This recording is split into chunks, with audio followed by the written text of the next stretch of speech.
I come back. Testosterone for men, massive girth. Here we go. Is this like a combo? It is a combo. Add to cart. 13 for 3? That's actually awesome. We're fucking balling, dude. You need to height max. You need the girth to max. That's true. If you just get the height grow, then you're just gonna go long and skinny. If you get the girth pill, it should thicken you out a bit. Milk thistle and motherwort. Magenta liver cleanse. I don't know if I want that, dog. Ideal for smokers, drinkers, and night owls. All right, maybe I need that. And natural herbal relaxation, dude. Timu weed. Hang on, Timu weed? What is this, actually? Mugwort.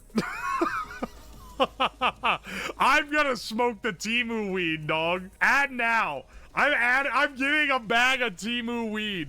That Timu weed has me talking Jiaohongshu. Oh, dude, look, it's incense. We've already done this, though. A small distillation equipment kit. We're at $100? Are you fucking kidding me? Hang on, we gotta get rid of some of this shit. I thought we were doing good this time. Sorry, is this a drone with a gun on it? Oh, wait, hang on. More Timu weed? Decorative pillow, excellent. Energy inhaler. What is this gonna do to me if I sniff it? Is this like poppers? Am I gonna... This scent seems to be for guys, maybe? It wasn't my favorite. Don't work for my sex life. They are often actually just Viagra. Sniffable Viagra? These are absolutely in popper territory. What is it? It doesn't say what it is, which has me a little concerned. I'm also afraid there's gonna be a tit if I scroll down too far. Diamond King Kong. Wait, where is that? Oh! What the fuck is this? This fucking potion. Hang on, what is this? We're going too far down. We're going too far down the rabbit hole. Tongkat Ali with Fadogia Arestis. Natural formula. Diamond King Kong. It'll give you the gorilla pill. It's the gorilla pill, man. Tongkat Ali root and some flour. Quick release capsule. Testosterone support. Maximum absorption with black pepper. Does this make your dick hard or what? It doesn't say what it is. Turk esterone? It's testosterone, but for Turks? Hang on, wait. Turk esterone. We need the Turk esterone. I hope it says that on the bottle when I get it. It's not $0. What is it? 5? Okay. We're fine. Blood flow care. This is a dog whistle for makes your penis big. Pure, holy shit, we can buy Timu Gold? Timu Gold? We need Timu Gold right now. More Timu Gold? Yes, we need our alpha brain. Just one, though. We on that alpha brain grind set. I mean, I feel like we need max load. What is this, a zinc pill? It's literally a zinc pill. Vitamin B6 and zinc. It actually is. Look up gamer pills. You're actually right. Hang on a second. Hang on. What happens if I search gamer pills? Elite focus. Alpha GPM. Caffeine pill. Nootropic focus. Brain health. For brain. More caffeine. Blue boost. It's methylene blue. Ain't this that shit that that old fucking the government uses? I need the Timu 2000 APM pills now. It's a dye used for medical. It's shit you give to goldfish when they get sick. Blind box. I was expecting a box on a plastic envelope. Very disappointing. Never will I purchase a mystery box again. I have 2 more coming, but that never will I purchase a box containing cheap flashlight and you call yourself Timu. Better discount and bigger items for pennies, but it's just a joke. Been going on 2 years as a great customer, but after I get all my purchases, I'm moving my business to AliExpress. Thank you for being fake. Get the Timu pipe? Oh, shit. Timu pipe? Okay, listen. I get what they're trying. Like, with the pills, it's like, oh, buy 4 of them. You're gonna take them every day. Why would I need 4 Timu pipes? You fucking idiot. Give me 1 Timu pipe. What does it actually cost? $8.12? Yeah, we'll take it. Ammonia inhalant smelling salts? All right, hang on. We sniffing though. What the fuck is this? What is this? Isn't this that movie that is like the highest grossing animated movie in the world, but it exclusively caters to China? I don't even know what this is, but they have sold me. No, I can't buy this. It's gonna be, it's the last thing I need in my house. We're gonna become the most Sigma male individuals imaginable after this, dog. Magnetic cognitive brain nootropic mushroom complex, energy supplement, and brain supplement. I think this is a good cart. I think what's gonna happen today is I'm gonna take a bunch of pills filled with oregano and fucking cornstarch because they didn't want to use real shit in the Temu pill. I got a shitload of packages over here. I thought they had all come in the mail when I put out the announcement today, but then literally 2 hours before the stream started, I get a knock on my door, 2 more packages of Temu pills. How do you know they're Temu pills, you may ask? There's a few signs. There's a few signs you may be dealing with Temu pills. What I'm hoping for is that we find some pills with funny packaging that will not only make my brain giant, but also my cock. We're gonna have a dick status at the bottom once we start actually taking them. Then I'll update every 10 minutes with live real-time updates while we do quizzes to assess whether it's made my brain smarter. We got layers and layers of detail working in here. Let's go ahead and open up our first one though. All right. What do we got here? Tongkat Ali with what the fuck? Okay, hang on. Phagogia agrestis. 30-1 versus a 200-1. Oh, this is a testosterone booster. So this will make me more manly. This is in the dick pill like subgenre. Eat some estrogen pills that will literally go against the ethos of what we're trying to achieve. You are trying to sabotage my aura, and by extension myself. Where was this made? Made in USA? Hang on. Distributed by Magenta Biotechnology, LLC. Denver, Colorado, United States? This shit ain't even from China. They're fucking selling me America pills. I bet they got the good shit in China and they ain't even releasing it to me. No, I needed the ones that had Fint in them. How am I supposed to regret my life choices now? I got another Temu sup here. For a supplement that is only slightly less sketchy, go to gamersubs.gg and use code UWU for 10% off. Temu HRT. I need to find someone who wants to take HRT and then get them on the Temu one. All right, what's this one? Brain health. All right, these are some big brain pills. We got brain health, vitamins V6, B12, and folic acid. 1 capsule a day. Let's see, what's in this? Contains soy. We're undoing our Giga Chad stack that we're trying to get building here. This one has 2 pills in it of what I do not know. Let's see, we'll get them out one at a time. Never mind, they're literally sealed together. All right, hang on, what is this? Sea moss black seed oil, ashwagandha ginger, extra strength, 60 capsules, all in one supplement. I thought seed oils were like I thought people hated those, but maybe I'm off here. Shilajit, Rhodolia rosea, ashwagandha, panax ginseng. What the fuck is this? These don't tell you. Okay, the other ones tell me what they're for. What are these ones for? Sea moss? Used as a dietary supplement. Take 2 capsules once a day. They don't say what they do. It's for moss deficiencies. Oh, I haven't eaten enough moss. All right, let's see what this guy is. Alpha Brain! Hell yeah, dude. This is exactly what we need. Tired of beta brain? Get on that fucking alpha brain. Memory, helps with memory and focus. Hang on, does it say helps with memory and focus, healthy brain, aging, and cognitive function? For best results, take 20 to 30 minutes before a meal. Do not exceed dose. What's in this? Let's get another one out. All right, which one is this? Grass-fed beef liver? Pasture-raised in New Zealand, grass-fed and grass-finished, hormone, pesticide, GMO-free. What's in it? Grass-fed liver. That's it. But why do you take the liver pill? All right, hang on a second. I'm trying to have them in view, but where I can still open stuff here. Yeah, actually, you know what? Yeah, let's start, let's look at what some of these are. I'm kind of curious. And I'm gonna open it in a bit anyways. This has a proper tamper-proof lid. What's it smell like? Wow, that stinks. It's literally powdered liver in a capsule. They are what they advertise. All these other ones have all this other shit in them. This one is literally just a gelatin capsule full of liver. We have a couple packages that don't look like pill bottles. We'll open those last. Because I can't remember what else I got, but I feel like it's not relevant. Let's see what we got here. Neuro Optimizer. Yeah, baby. This is another brain pill. Promotes normal neuronal stress response. Healthy brain with an asterisk after it. So that's how you know it's good. Taurine. Isn't that a shit they put in energy drinks? Cytidine and some other shit I can't pronounce.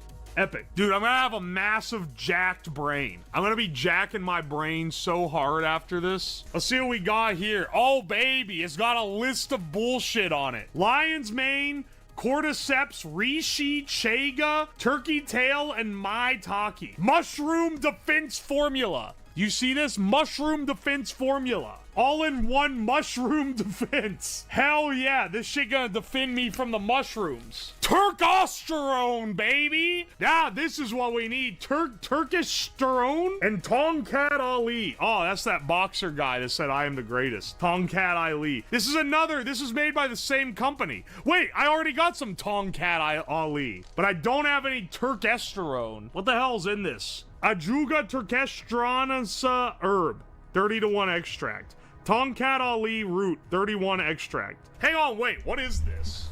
The first milk your body produces during pregnancy. Benefits of it. It promotes growth and health in infants. Taking bovine colostrum supplements may promote immunity, help fight infections, and improve gut health throughout life. What the fuck? I didn't know that's what this was. All right, well, so this one's not only gonna testosterone boost me, it's also gonna give me, a broner. Or a brainer. Ooh, this one's a proper plastic bag. I should recycle this. 2 tinier bags inside the big bag. Are you gonna add gamer sups? Yeah, I should. That's a— oh! This is the height growth! This is the one to make us taller. Yes, this is part of the Giga Chad stack. It has L-arginine, calcium, and zinc. Proven results. Naturally increases height and enhances bone density. Oh, baby. We're gonna be smart. We're gonna be strong. Our cock will be enormous, and we're gonna be tall. You can join NBA after this. Yeah, baby. Oh, this is a different height growth maximizer. From a different company. These are, I got these from the same supplier. This smells funny. This smells like pepperminty. Some oils or something. I think there's shirts in here because it feels soft. T-shirt incoming. What is this? What the fuck is this? Oh my gosh, this is Temu weed. I remember this now. This is Temu weed. It doesn't say what it actually is. Wow, that has a smell to it, all right. Jeez. We smoking that Mongolian Kush. Manufacturer, Jinglin Zhong Industrial Co. Limited. Northeast, East, Jingling, middle of Wolong, Jingyang, Jinhui Mining Processing Plant, Nangyang, Yinyan, China. You can email them at 658-43473@qq.com. It does not say anywhere what this actually is. I'm gonna look up my order before I do anything with it. Oh, hang on. Let me sniff it, actually. It smells like mint. It smells like mint, and it feels like something you would stuff inside of a pillow. There's something else in here, too. Alright, hang on. What is this? Electromotive force. What is this? Electromotive force? What the fuck? What did I buy? Electromagnetic fields meter. Wait, what? Electromagnetic fields? Did I order this? Wait, is this the Ghost Hunter? Yeah! I forgot about this. Whoa! Guys, ghosts? Ghost? Ghost? Ghost? That's actually what this is. I completely forgot. Wasn't this thing like $5? Alright, we have one package left, and I do not know what this is, but it's long. I cannot remember what I bought at all. Ooh, fancy black box. A massive fucking dent in it. High quality smoking pipe. Wait, this is the guy. I remember now. This is the wizard pipe. Oh. Oh, we can smoke the Temu weed in this giant pipe. That's sick, dude. Hell yeah.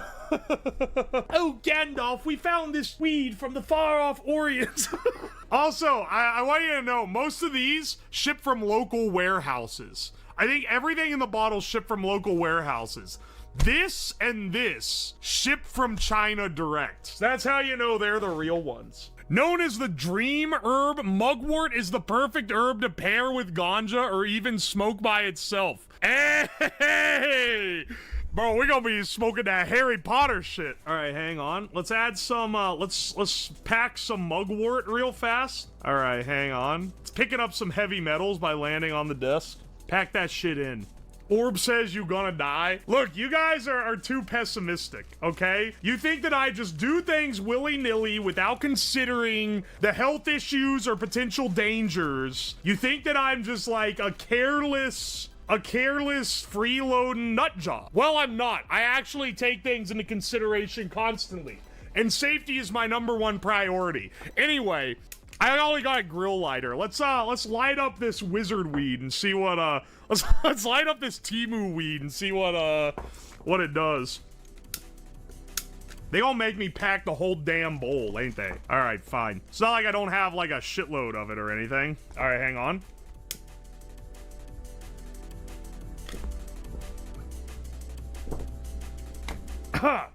Never mind. I was being too kind on him. Ooh, baby. Torch the top of the cheap pipe. Whoo! That shit is already gone out. Hang on. What's it taste like? Tastes like you're smoking straight sage. I might have packed this a little bit too tight. I'm trying to suck this shit like it owes me rent. Sorry, I messed up my own saying. I'm trying to suck this shit like rinse do, but it ain't working. Only thing in this mix that's making me rock hard is how fucking cool I look while I'm smoking it. This thing is ridiculous. Fucking pool on it.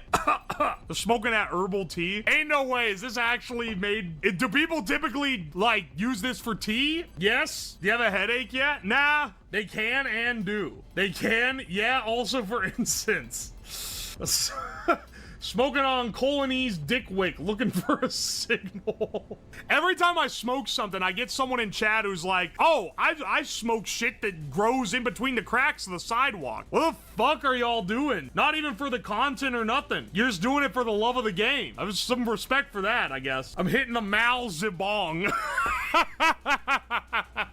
It's not a bong, though. It's a pipe. This shit got clumps. All right, hang on a second. We gotta start stacking, okay? For our Giga Chad stack, we need our height growth. These are the brain ones. Neuro Optimizer and Alpha Brain. And brain health.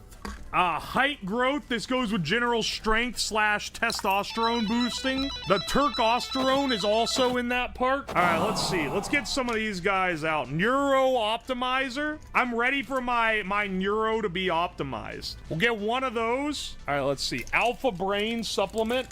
These look literally identical. These are identical capsules. Which will you take? The brown pill or the brown pill? All right, brain health. All right, this one's at least a white pill.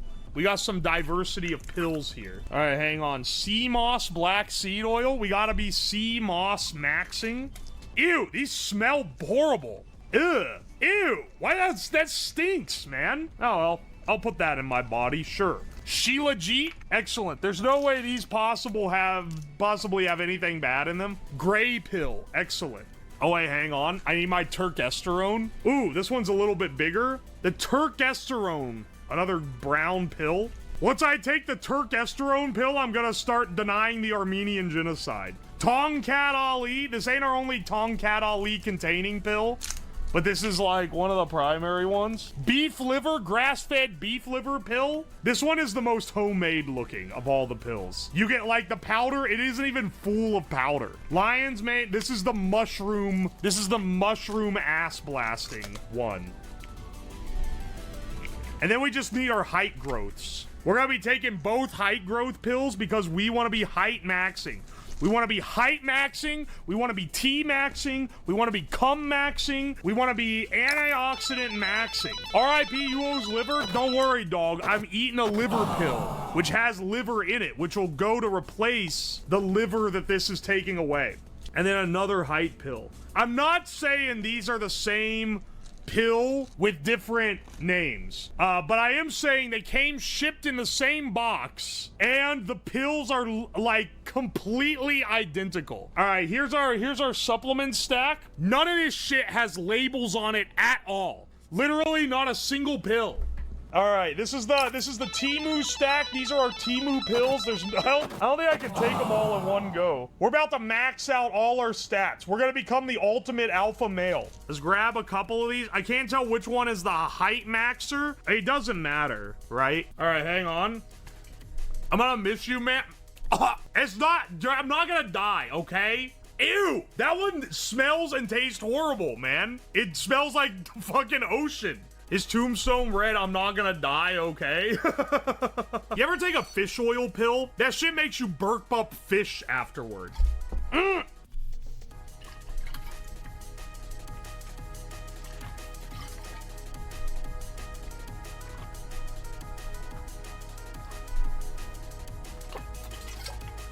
All right. All right.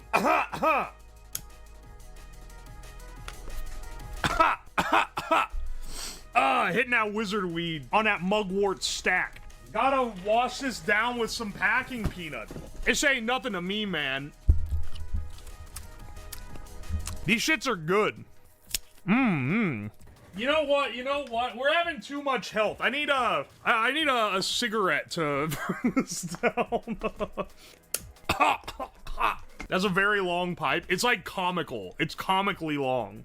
Need a nice, refreshing fake cigarette to really wash this one all down. All the gains gone. I can feel my brain expanding right now. Actually, hang on. We need an update here. All right, here's a cock status so that as we do, we're gonna do some tests to see if our brain and dick are increasing. Some quizzes, but we also want to keep track of the ones because some of these claim to make your dick bigger. So I'm adding this little progress bar at the bottom. If the state changes, I'll do a vibe check every 15 minutes or so and update it so that you guys have the most up-to-date information available to you. What if it shrinks? That'll also be updated. Foreskin gone. A world of quizzes. We gotta do some quizzes that are you know, objective truths. Find the U.S. states, no outlines minefield. Oh, fuck, wait. Play quiz, Utah. Wait, wait, I just got... Hang on, we need, like... I'm gonna need some border states for... Oh, baby, okay, hang on. Wyoming, let's get Montana first. Maryland? What? That's literally where I clicked. It instant ended me. That's literally where I clicked. All right, no, replay. Motherfucker, lock in. Get those brain pills pumping. Take another hit off the Temu weed. Play. Indiana. Oh, all right. Oklahoma. Let's get Texas first. Alaska. Easy. Vermont. We need some border states. New Jersey. We need some border states. Connecticut. Oh, Nebraska, give us some borders. Hawaii, we got it. Pennsylvania, surely. Oh, okay. Delaware, it's this narrow one. Let's get another one first. Idaho, let's get some borders. Oregon, that one I'll free ball. Massachusetts, is that in there? Oh, almost accidentally hit a Rhode Island misdirect. New Mexico is like here. Mississippi. All right, hang on. My brain is being stressed for this. Washington. North Dakota. Oh, okay. Montana. West Virginia. It's right here, but let's get some borders. California, easy. Nevada, right after California, we're cruising. Virginia, let's wait on that one. New Hampshire, let's wait on that one. Let's wait on that one. Georgia, there we go.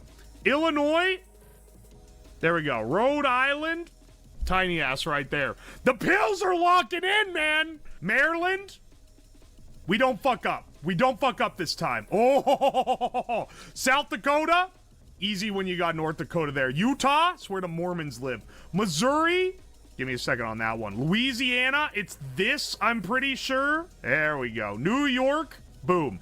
Iowa, Wyoming.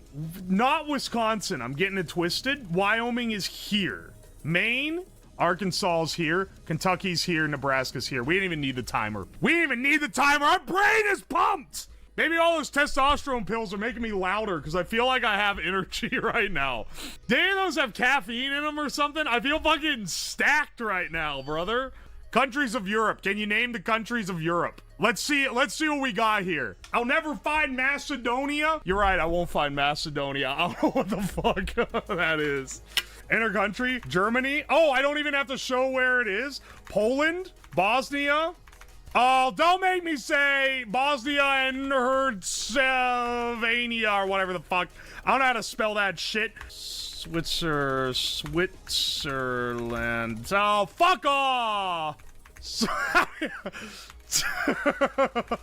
How do you spell it, man? I know what it's called. Switzerland. Oh, thank God. Denmark. What's the other place with shitty food? It's the Dutch. Sorry, I already got that one. Croatia. Armenia.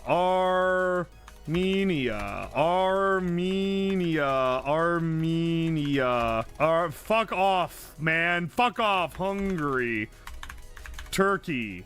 They spell it weird now, though. Greece. Armenia is not on the map. Oh, brain pills. Oh, Finland. Hang on. Oh, I ran out of my Timu Kush, man. It's messing me up. Estonia, which I used to think was in Africa. But see, doing Food Guesser has actually helped me a lot here. Luxembourg.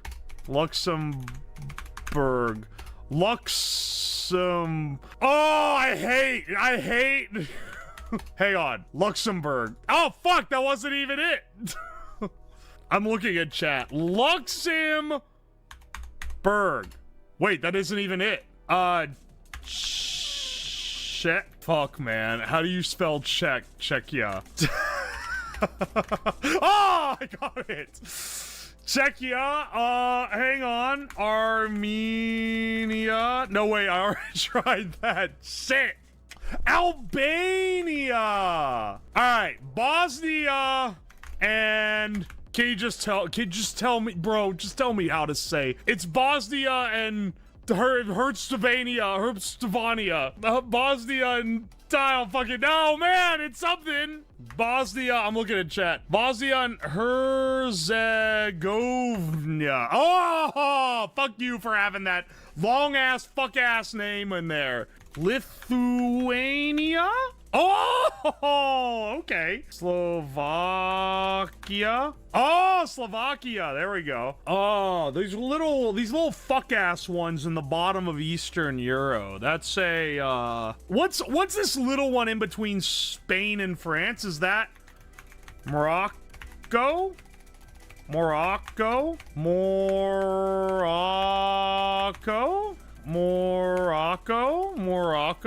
All right, wait. I looked over at chat. Is that Hin of Mimi? Welcome in, Raiders. Sorry, I stepped away for a bit to get ready for bed and do some chores. So the thrilling thing that you missed was loading the dishwasher. I did consider that I could throw the backpack on and you could get a POV cam of me loading the dishwasher for full immersive fish tank live like experience. But I did not deem that that significant. And also, I'm kind of trying to rest my voice. Hey Mimi, I hope it's going well. Have you ever done a subathon, Mimi? It's absolutely frying my vocal cords. We missed the dishes. Don't worry. There are still plenty in the sink that need loaded when the dishwasher is done. A dono-thon, but I slept? Well, I'm about to sleep, but I have to sleep in the basement and they can honk a horn that wakes me up. which makes it quite annoying.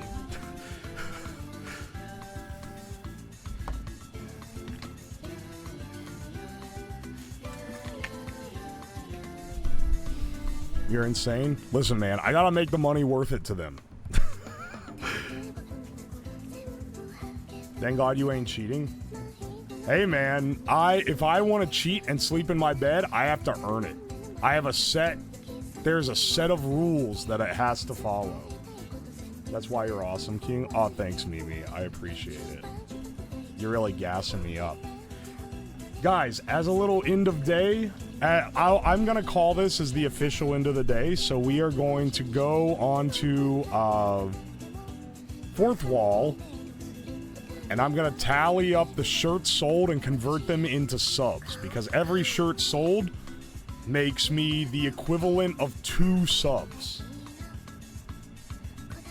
Make something that wakes you by hitting you in the dick. Mimi, I don't need this fucking help, okay? These bastards... These bastards are ruining my life enough already. Look, I can't even raise my voice beyond this. Look how fucked my range is. Oh. I can't even talk in my normal voice anymore. I gotta rest up, man. Okay, the total tallies. A lot more AI hater shirts have been sold. That's awesome. They're almost the same as the Cobb Ross shirt. Okay, so hang on. For anyone who is unaware of what these are, I did this morning, I collabed with Soy Milk. We made some insane t-shirts. We made some very stupid t-shirts for the subathon that are sold solely to to further the subathon, or to encourage people to contribute to the sub goal. So first we made this one. I don't know much about video transcoding, but I can't wait to get FF impregged. That's a little bit of a niche one. That one sold, let's see. That one has sold only 26 so far. Then we made this one. This is currently the highest selling. It's a screenshot from me doing the Bob Ross painting yesterday in a corn mask, and it just says Cobb Ross. This one probably goes the hardest of all of them. What's the website? Glad you asked. Welcome to Atop the Fourth Wall, where you can buy my print order shirts. And then finally I made the AI Hate Biker shirt that says, if I call customer service and a fucking clanker picks up, I'm gonna commit Amish. This is my personal favorite. I like to see that it's climbing the ranks. Currently, Cobb Ross is coming in at 90, and AI Hate Biker shirt is coming in at 84. So currently, the total shirt sales is 200 even. Exactly on the dot 200. That's perfect. That's perfect to add these up. And they count for 2 subs each. So that is a grand total of 400 subs. So 1 second while I add a whopping, get ready because it's gonna roulette spin. 1, 2, 3, 400. Alright, 79 spins. We are likely gonna make it to, is it a good idea? That, I just realized that put us above the 3-day marker as well. Holy shit, another VIP. Plague Ripper, congratulations. Good lord. Anyway.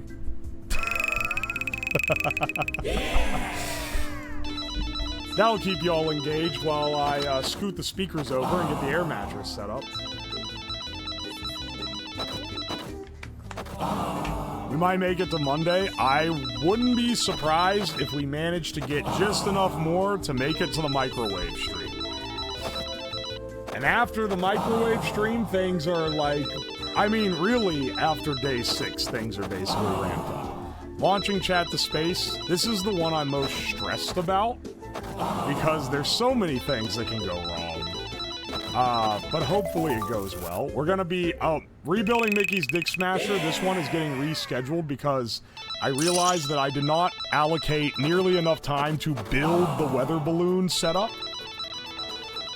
We can't see it. Oh, wait. Yeah, you can't because of the fucking... Okay, hang on. My bad. Over here.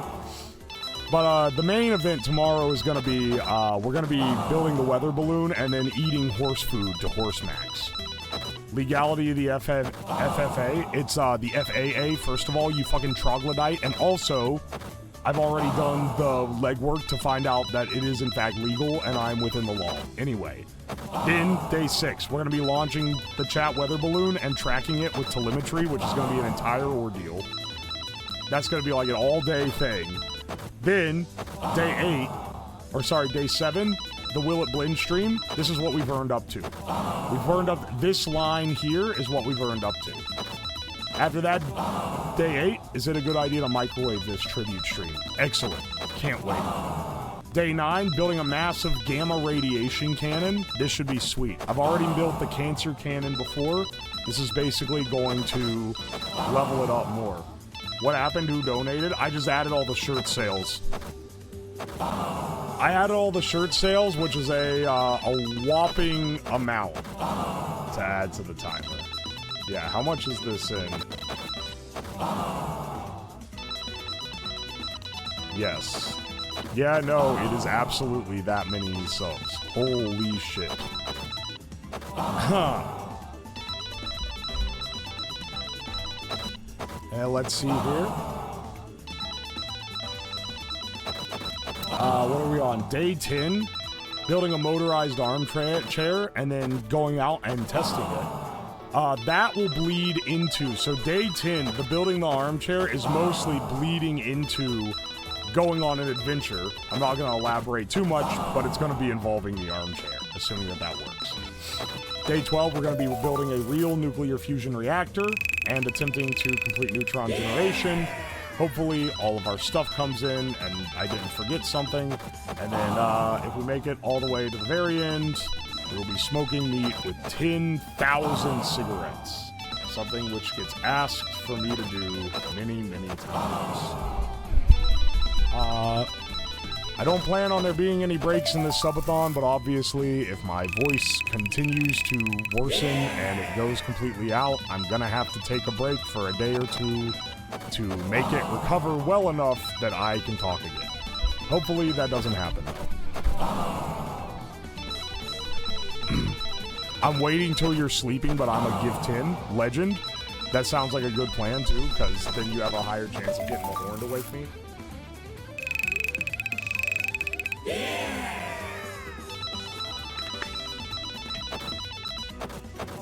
Hello, while you are at the computer, can you confirm the local recording?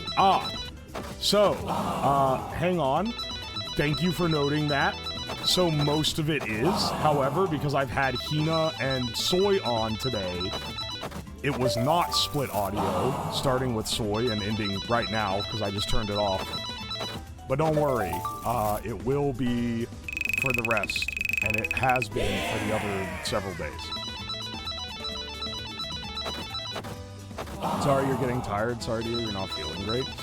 It's just, it's how it is. You walk for 4 days, your feet gonna hurt.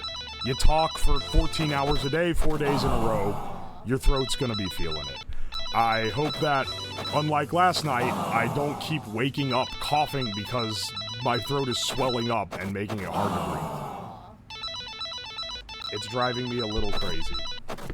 I'm gonna take some NyQuil before I zonk off.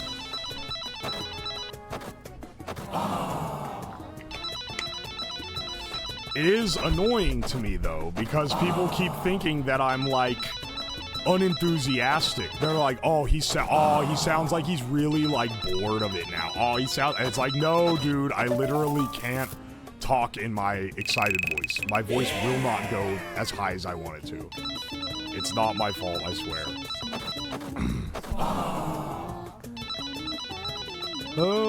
I think that's as high as I can go. I can talk, like, up here and not much more. Ooh, another VIP. Nice. the air mattress comfortable? It's okay. I slept in my real bed last night because I earned enough points to do it. Dude, the timeout is the highest likelihood of anything, and it just keeps timing people out. Thought I invest in honey. Well, I mean, how many people are going to say it? How many people are going to say, did you take a lozenge? Did you take honey? I am drinking throat coat every morning. I am taking lozenges throughout the day now. And I'll take the NyQuil with the Vicks in it that absolutely, like, heals the throat. I felt so good after taking it yesterday. How many times? How many times are you going to suggest the same stuff? There's only so much you can do. Which is why I do worry. I am going to see if I can hold out to it. But I'm pre-warning you that at the end of week 1, I might need to take a day or two off to refresh, to regenerate my voice. Hopefully that doesn't happen, though.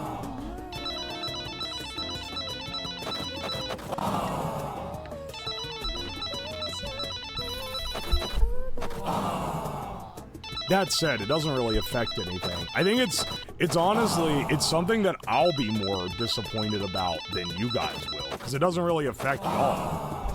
You'll just have one day that's not subathon, or day or two.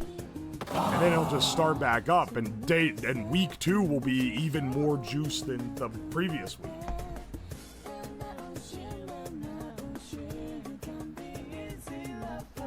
But I'll let you know.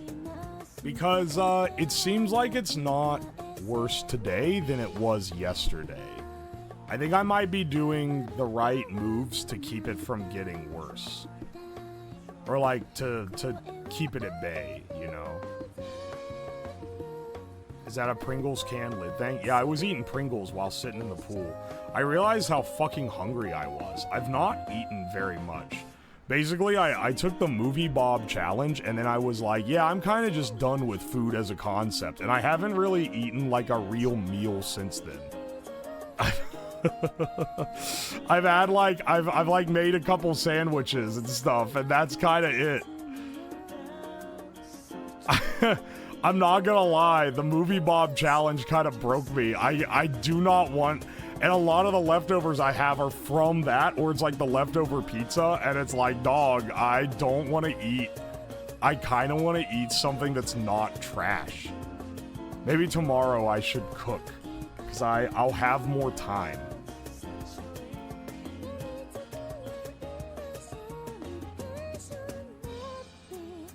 The challenge was definitely a decision. Hey, man. Dude, the throat coat tea actually is really tasty. I thought it was tasting really sweet, but I realized that's probably just the menthol. I think menthol just tastes sweet. You know? Red 40 return. If I do cooking on stream, I'm not making gross gimmick food that makes for good YouTube videos. I'm gonna make the best fucking food I possibly can, because I can't make fucking take it anymore, brothers. If I eat microwaved or air fryered nuggets one more time.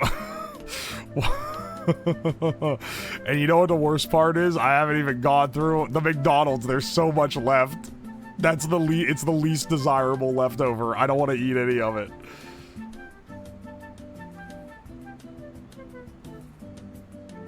Well, yeah, I have to do a normal cooking. Oh man, I'll even like a non-McDouble burger would be good. But honestly, I don't even want that. I want something clean. I want some chicken and broccoli on rice, which is what I eat a lot.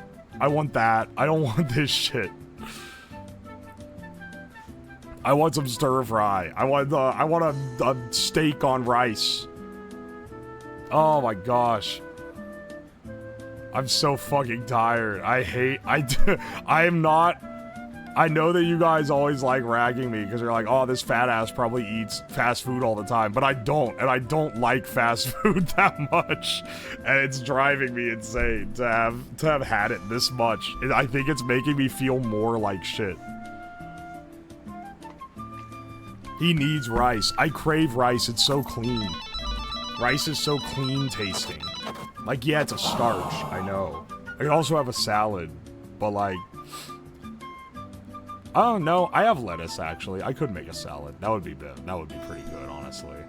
Oh, the sandwich I had today, I sliced the baguette that I was munching on earlier. I took a chunk off the end of that, sliced it horizontal, put ham and that. I bought this big thing of Swiss cheese and a big giant wedge at Costco, and I took some took a big knife and I cleaved off some slices of the Swiss and put it on the ham and added some salami that I had also from the Costco. And then I have some homemade mayo, and it's like this it's very non-neutral mayo. It's very garlicky and kind of mustardy, because I make it with like a coarse ground mustard and garlic flavor. Oh, it's like the perfect topping for a sandwich, man. It's got all the flavors you want in there, and it goes perfect with the hard salami and that's the best damn thing I've eaten all week. Because it didn't come from a fucking fast food place. It tasted so good. The only thing that I wish the bread wasn't stale. The baguette is the second one. When you go to Costco, they sell you 2 baguettes for $5, and it's a great deal, and that first baguette tastes awesome. But the second baguette, by the time you get to that, it's gone stale, and it's not as good.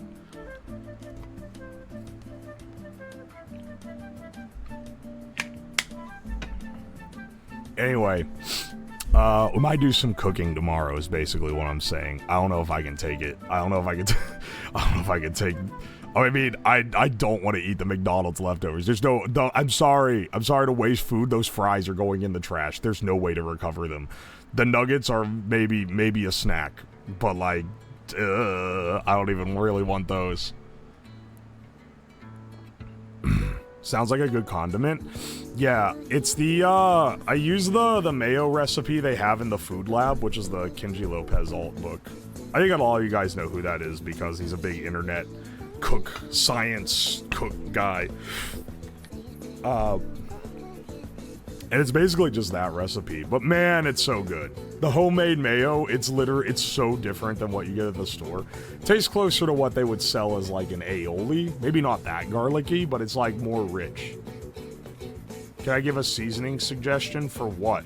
Oh, I mean, you can give it. I want those McDonald's leftovers. No, you don't. Cooking will be better than the movie.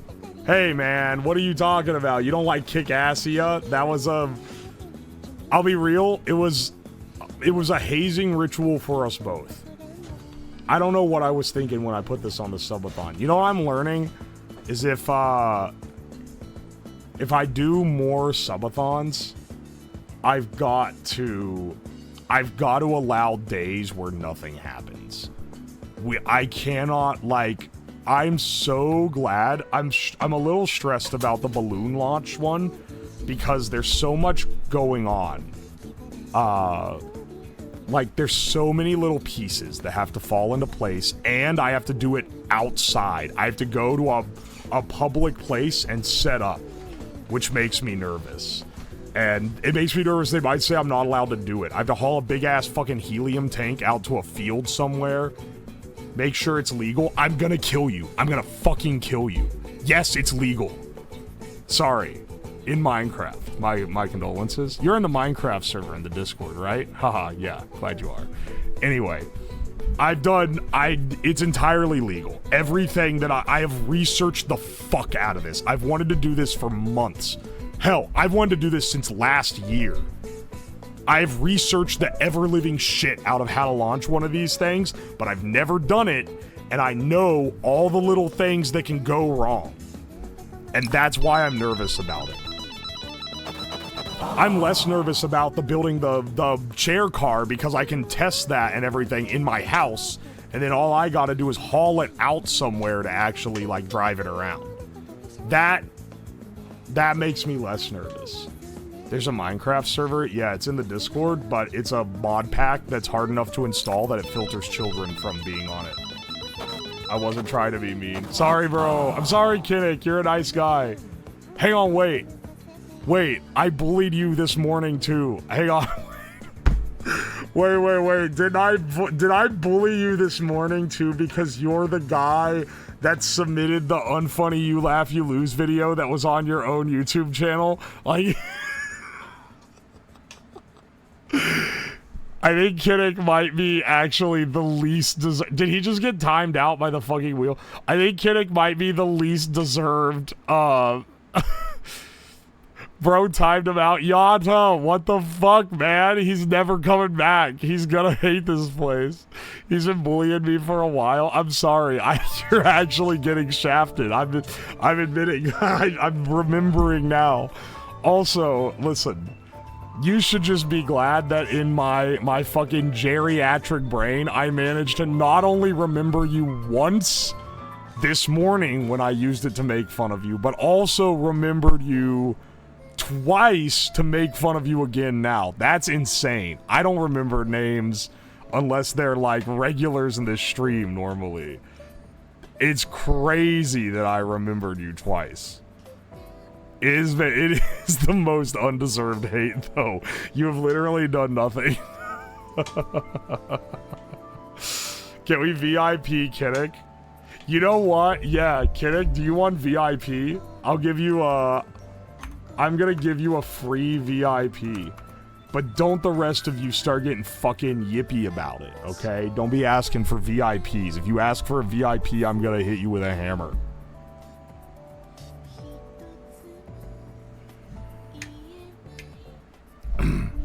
Yeah, I'm gonna be launching it from Observatory Park, which is where I launched, or where I went with the stargazing. Hey man, the stargazing didn't turn out quite what we wanted, but I think it was still kind of baller, you know? What is a VIP? It gives you the ability to spam, and it gives you the ability to talk in emote-only mode, which is nice for the nighttime parts of the subathon. And the biggest thing is that I see the diamond next to your name that is bright pink, and it makes me notice your message more.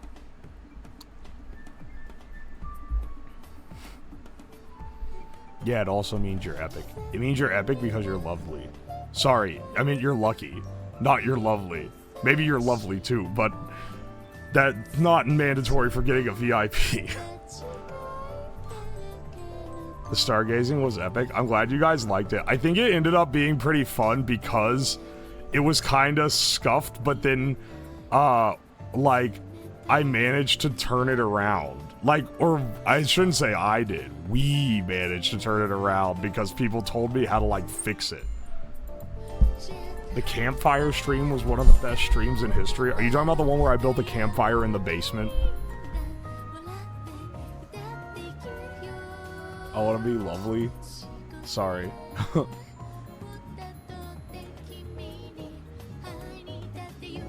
It's 1:45 a.m. where I am, and Slab is still awake. What the fuck? How are you half an hour off?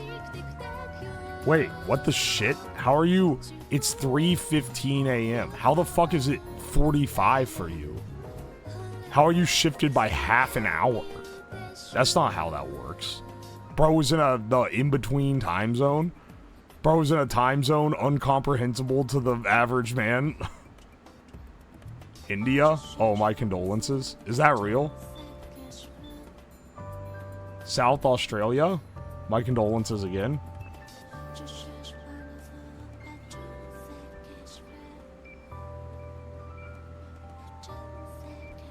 It's 1:16 p.m. for me. Dude, he said it was 45. There's quite a few 30-minute time zones. There's a 15-minute one. What? Are you serious?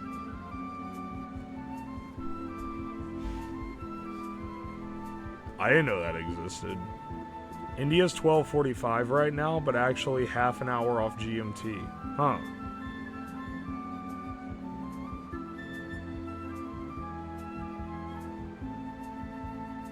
Brother, go the fuck to sleep. It's 3 a.m.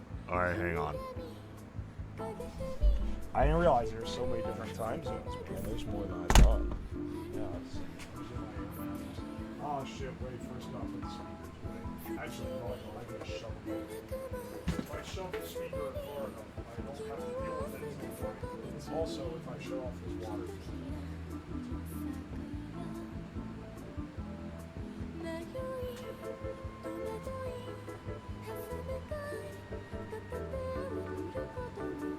SUBATHON is a long exercise, not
If you were in one of those time zones linked above, chances are your internet will load that PNG for a few minutes. Be patient. The bed fills up quick. Yeah, it's got the self-inflator. Let me give you a little pro tip. Don't ever buy a bed unless it has the self-inflator. It's literally not worth it. This is a certified boomer tip for you. It's literally not worth it otherwise. Is he sleeping? I'm about to. That is super low. Oh, yes. No. It's actually that the camera is super low.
Not vapor.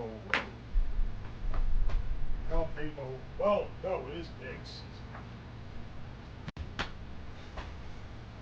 Some here tripping off the Vicks. Never mind, he only chugged half the bottle. No, I'm acting loopy because it's 3:30 a.m., not because I chugged half a bottle of Vicks Vapor Rub. Or wait, it's not the Vapor Rub, it's the NyQuil. I don't think you drink the Vapor Rub. I think that's like that. First of all, it's not even Vicks, it's like sponge. Second of all, scientists don't even know the repercussions of drinking 3 gallons every day. Dude, I keep fucking burping. I hate it. We gotta do cooking tomorrow, man. We gotta fucking cook. I'm sorry. The cooking has to commence. I can't take the fast food diet, no.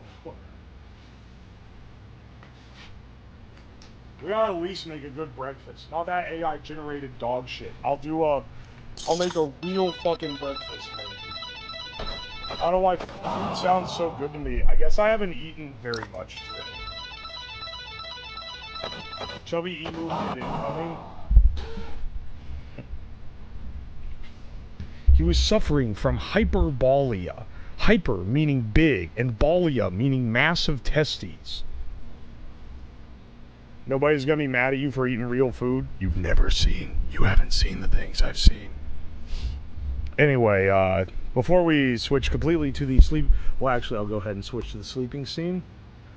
But...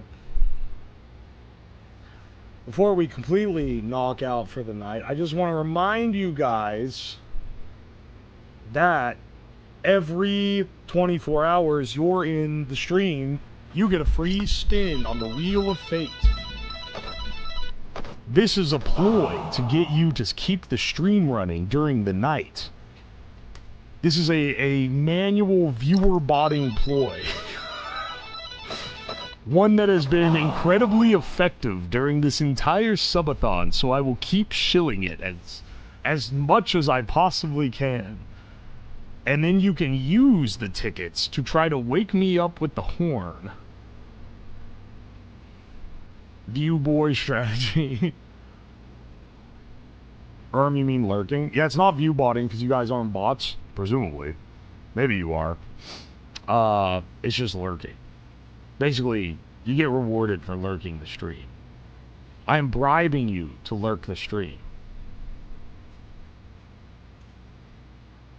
Which is pretty epic, in my opinion. In my very biased opinion. Honest Streamer W. I can't put on any airs. I got the edge these other streamers don't. I don't have to make narratives. I don't have to make shit up. I can just do things. Oh, we're building a nuclear reactor? No, not like in Minecraft. Not like, there's no twist. We just are fucking doing it. We ain't gotta lie. We can just do it. Anyway, save this clip so that when I'm in some minor controversy months from now, you can pull it out and be like, see, I always knew he was gonna go against it. I always knew it. Anyway, where do you guys want to restart? Let's restart the YouTube playlist tonight. We'll restart way back to chess cheating device. Because it's been 3 days now. And we're running out of videos. We're on 125 and 157 and I don't want it to run out. Mr. Beast, dude, can you believe Mr. Beast was in my Balls app video? Put it on shuffle? Holy shit, wait, I didn't even realize that was an option. Hang on. Yeah, okay, so I'll the do project that. is we're building a chess cheating device that provides haptic feedback from Twitch interaction. So that you guys can feed me moves while I'm in the middle of a chess game. I'm gonna In remove the the ass. whole No. VOD though. Why would you do that? There are so many more convenient places to put Hopsity, thank you your so much haptic for the feedback 5 device. give Okay, subs. I builds. appreciate Let's go you, ahead brother. and load this over. I deleted the going 5-hour non-stop. VOD ham. I It literally sounds- just did it's it so on loud. stream. What are you talking about? So we're gonna do There, this. shuffle and Not loop. quite That way we dead literally bug can't style, run but out. It's gonna be stuck to the bottom of the ESP board.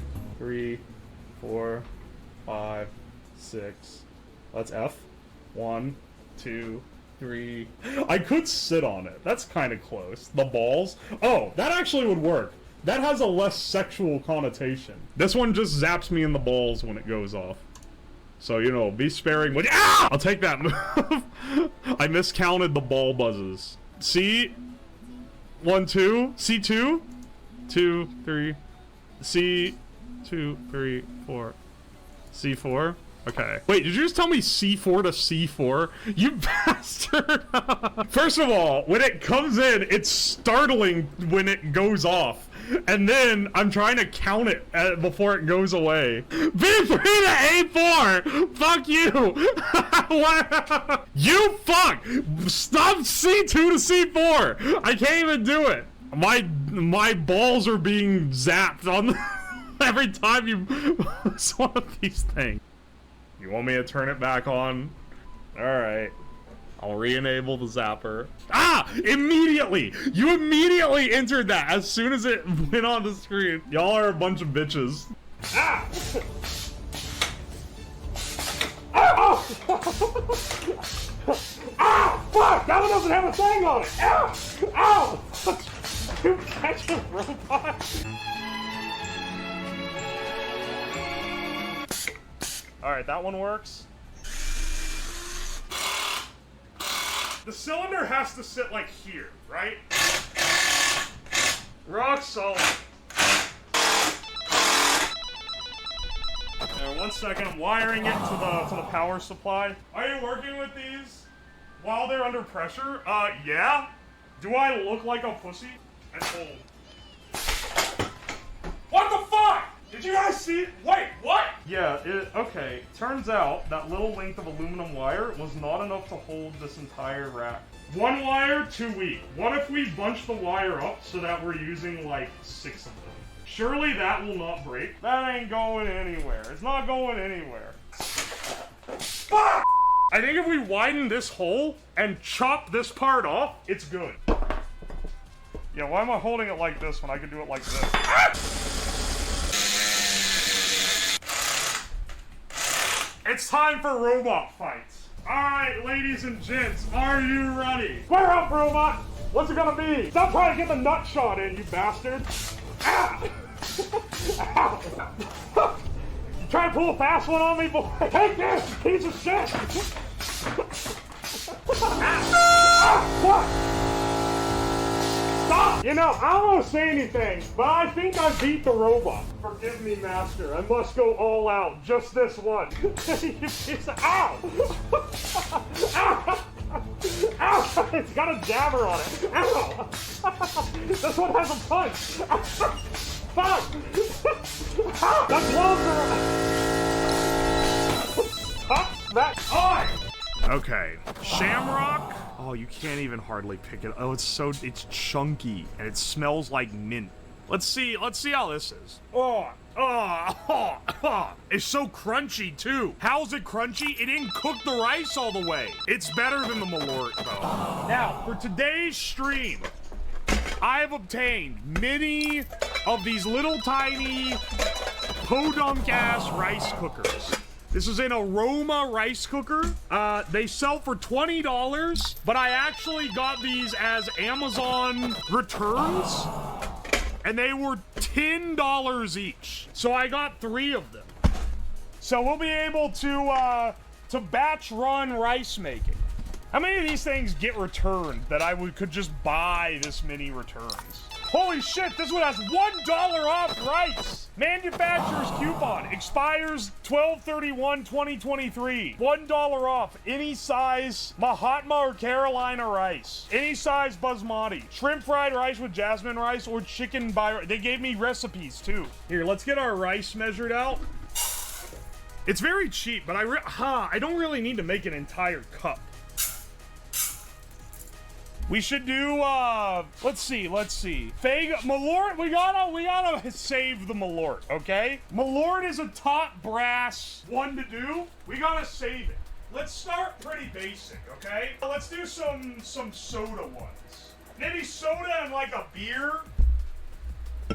All right, we're gonna do Faygo Red Pop. This is the 0 sugar version, so it'll have that nice diet tinge to it. Pilk, you're actually right. Okay, yeah, it should be Pilk and Gamer Subs. Should be the, okay, Pilk will be on the next round. Listen, yeah, the art of escalation, right? You start with this one, and then each progressive round gets more fucked up. And then before you know it, the last one will be like, it'll be like Pilk and Malort and shit. All right, Fago Red Pop. This shit is like direct red 40. All right. And then the second one we can do. I'll tell you what. I feel like we don't need to do a sun-kissed. We'll slip him in later maybe. I feel like beer is just better. We're gonna use the Joe Biden lean for our rice here, which we'll go ahead and mix up. Yeah, experimental chemicals. Wow. I think the only one that has to disclose what's in it is the one for sleep that has melatonin in it, because melatonin is like not controlled, but you know. Oh yeah, baby, this shit gonna be purple. All right, and then for the final one, dude, the Fago is so red. It's so fucking red. The red 40 was not a joke. It's literally, we're doing Josh Wine, but we're doing that on the next turn. We gotta have like an escalation. Hang on, let me go see. Which one? I'll either get a cheap beer or a Mountain Dew. I found beer so old that this shit has gotta be skunked as hell. Youngling is premium. Maybe at one point in time this was top, but this is at least like 2 years old. Alright, make some Youngling rice. Oh, this thing is so pissed right now, dude. Alright. The unholy trinity. Let's begin cooking.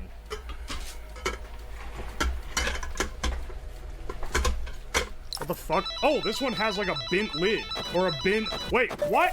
This one's bent slightly? Alright, well that's why I got returned. Yeah.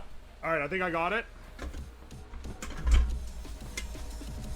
And hopefully this doesn't blow the breaker, but we will see. Bros, welcome to the dinner. The rice is almost done. Here, have a sample. Let's get some rice out, okay? All right, beer, rice. Ooh, there's a burnt crust on the bottom of that boy. Is it bad that this kind of smells good? Should I be able to add salt to the rice, or should I just eat it as it comes out of the cooker? I'll be so... Dude, the crust actually kind of looks good. I'm not gonna lie. Is it the beer rice? Maybe I'm just a little hungry. It smells not bad. You think beer rice is gonna be decent for sure? All right, we will see. The motherfucking red for it. This looks as red as when I boiled spaghetti in red 40. Like, just straight up red 40. That's actually crazy how fucking red that is. This one does not smell good, I can tell you that right now. It's got a sugary crust, I can tell that. And then our other rice here has just finished up. These are all hot, so they'll get a little time to cool down while I wash the pots so that they can soak a little. And this is the Gamer Subs rice flavored with Joe Biden's lean. I'm gonna reorder these, because I think the beer is not gonna taste that bad. Let's try beer rice. I feel like beer rice is the most likely to actually be good. Oh no. No. Ew, no. It's not like foul beyond belief or anything, but like it just tastes like rice that's gone a bit off, you know? It tastes like it's not. I'll have another bite to evaluate. Oh, get a little crust on there. It tastes like dad spilled the beer into your dish and tried to act like he didn't. It's a little sweet. It has like that bitter taste that beer has, like compared to like just the warm beer. Like, yeah, it has that like bitter undertone that beer has. I'm ranking this is like a C tier rice. It's not horrific. I think it could be a lot worse, but it's not good either. Let's try Gamer Subs rice. Let's see how this one is. Smells interesting. Ew. Ew. Oh, wait, it got worse. Oh. That's getting so much worse. Oh, it took so long to kick in, man. That's a D tier rice. Maybe F tier. That might be an F tier rice. I think this is an F tier rice. Try the crust. I'll be honest, I don't want to try more of this, but I will. For the sake of science, I will try a little bit more. Ugh, fucking... That's fucking nasty. That's actually so fucking nasty. Fago, you got an interesting place to be. This is very strongly flavored soda. Let's see how this holds up as rice. Oh man. That's bad. That's quite bad. Wow, man. Can I get some more of this beer rice? Bump this shit to a B tier. Beer rice, that's a B tier. I'm sorry I gave you a C tier initially. I didn't understand how bad it got. We aren't even on the ones that I think are gonna be like really bad. This shit is horrible. This is at least D tier, maybe F tier. I don't think I'd throw up, but it's really rough. The taste is like you boiled rice in NyQuil, except that NyQuil would be sweet. And this, you get that like aspartame, like unsweet bitterness with it. These two are pretty rough. I think that any of the other rices like it are gonna be pretty rough, if I had to guess. Actually, I need to cleanse my palate. Give me some more of the beer rice, man. Can we mix the packing peanut with the fried rice? It's not a bad idea. This is why I got so many of them. Imagine if we could only run one of these at a time. It'd be rough. I want to do a plain soju rice. We could maybe do the alcohol rices on this one, too. Oh, I do. I have 1 can of Mountain Dew. It's like full sugar Mountain Dew. I don't really want to do Diet Dr. Pepper unless you guys really want me to. And here's why. It's gonna suck. The diet flavor tastes so bad when mixed with the rice. It's crazy. I was digging around in the fridge and I found the in the freezer. I found the Shamrock Shake that I bought on stream several weeks ago. Should I thaw that out and turn it into rice? I'm gonna go piss, then I'm gonna go up, get milk for Pilk. We'll get sake, because I got some sake that it could be good. And then we could do the bottle of Josh. We could do whatever we need here. I discovered the perfect third liquid for the rice, okay? And I ended up with a 6-pack of Yoo-Hoos. So we're gonna make Yoo-Hoo rice, because I am not gonna be drinking these. All right, we gotta make some milk first. All right, pretend this is Pepsi. This is not pretend. This is definitely Pepsi and not a popular competitor product. This is Pepsi for sure, and then we'll add some Costco milk. We'll make Pilk rice. People make rice with coconut milk. I'm feeling like this could be a similar vibe. You know, coconut milk, Pilk. It's like basically the same, right? A really shitty horchata. It kinda is, maybe. Isn't the rice raw in horchata? We got some Ozeki sake. This is maybe the worst sake you can buy at the grocery store. It's exclusively for use in cooking, because it's literal trash. But am I going to bust out my good sake for this? Fuck no. We're using the Ozeki sake. And then finally, the nostalgic throwback, the Yoo-Hoo rice. How's this taste, actually? That's good. A drop of Yoo-Hoo went in there, man. Ooh, that's good. Yoo-Hoo's better than I remember.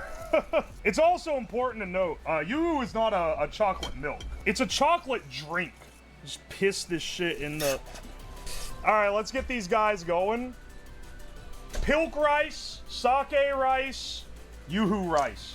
I sprayed Yoo-Hoo all over my desk. I was Yoo-Hooing and sprayed shit all over my desk. I'll never recover. I will never financially recover from the burden. Cook.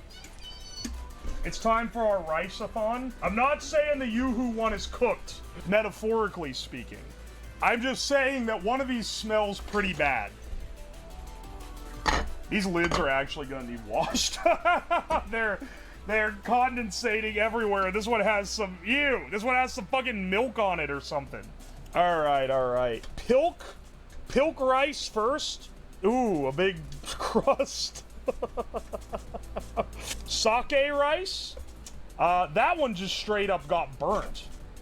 That one's like straight up, that's not like a crust, that's like a burn. Yoo-Hoo over here. Ooh, that one's not a burn. That's like, that feels more like a crust.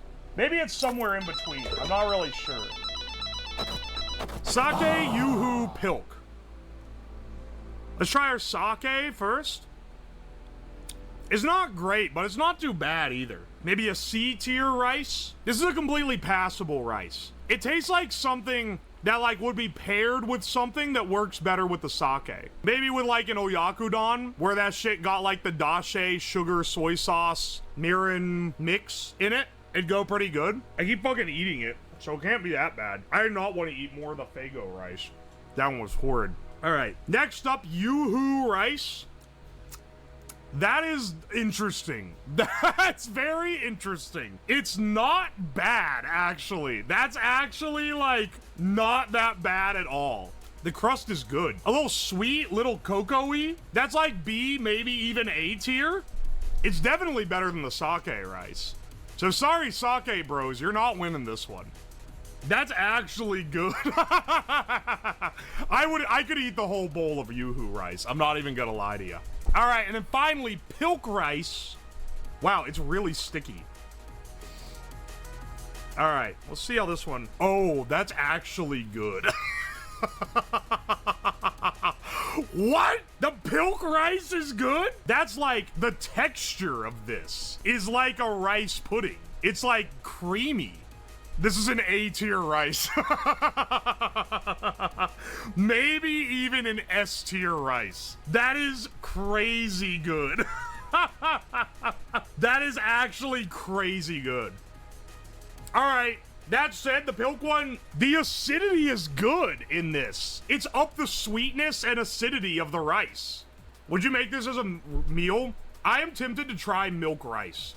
I got a bottle of my finest, the finest vintage, the finest Josh vintage. That one has potential to be good, too. Dude, this hot sauce is so old. Did it expire already? This shit is so... First of all, it's great value brand, which means I got it at Walmart. It's been at least 4 years since I shopped at Walmart. If not, no, it's been like 5.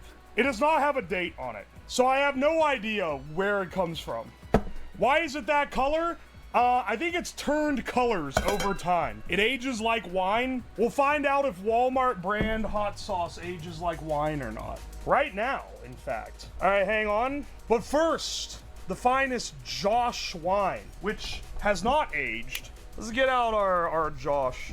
$10 old. I know. I swear I've not changed, bro. Ooh. 2023. A good year.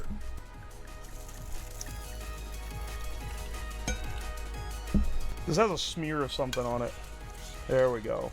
All right, like 6-year-old Walmart store brand Louisiana hot sauce rice.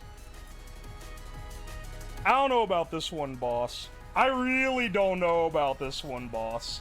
Oh, and then our last one. We're not even gonna use real coffee because I ain't wasting the time brewing it. We're gonna use instant coffee. Oh baby, the instant coffee strat.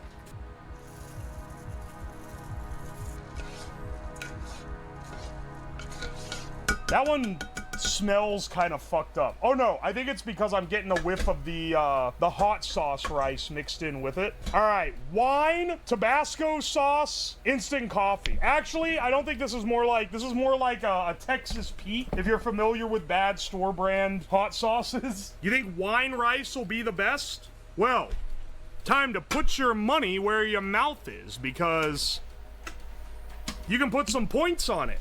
All right, not saying it's gonna turn out bad. Let's start with the wine rice and then move on to the Tabasco rice. This one will be which is least bad. Yeah. All right, Josh, what do you got? What do we got in the Josh wine rice?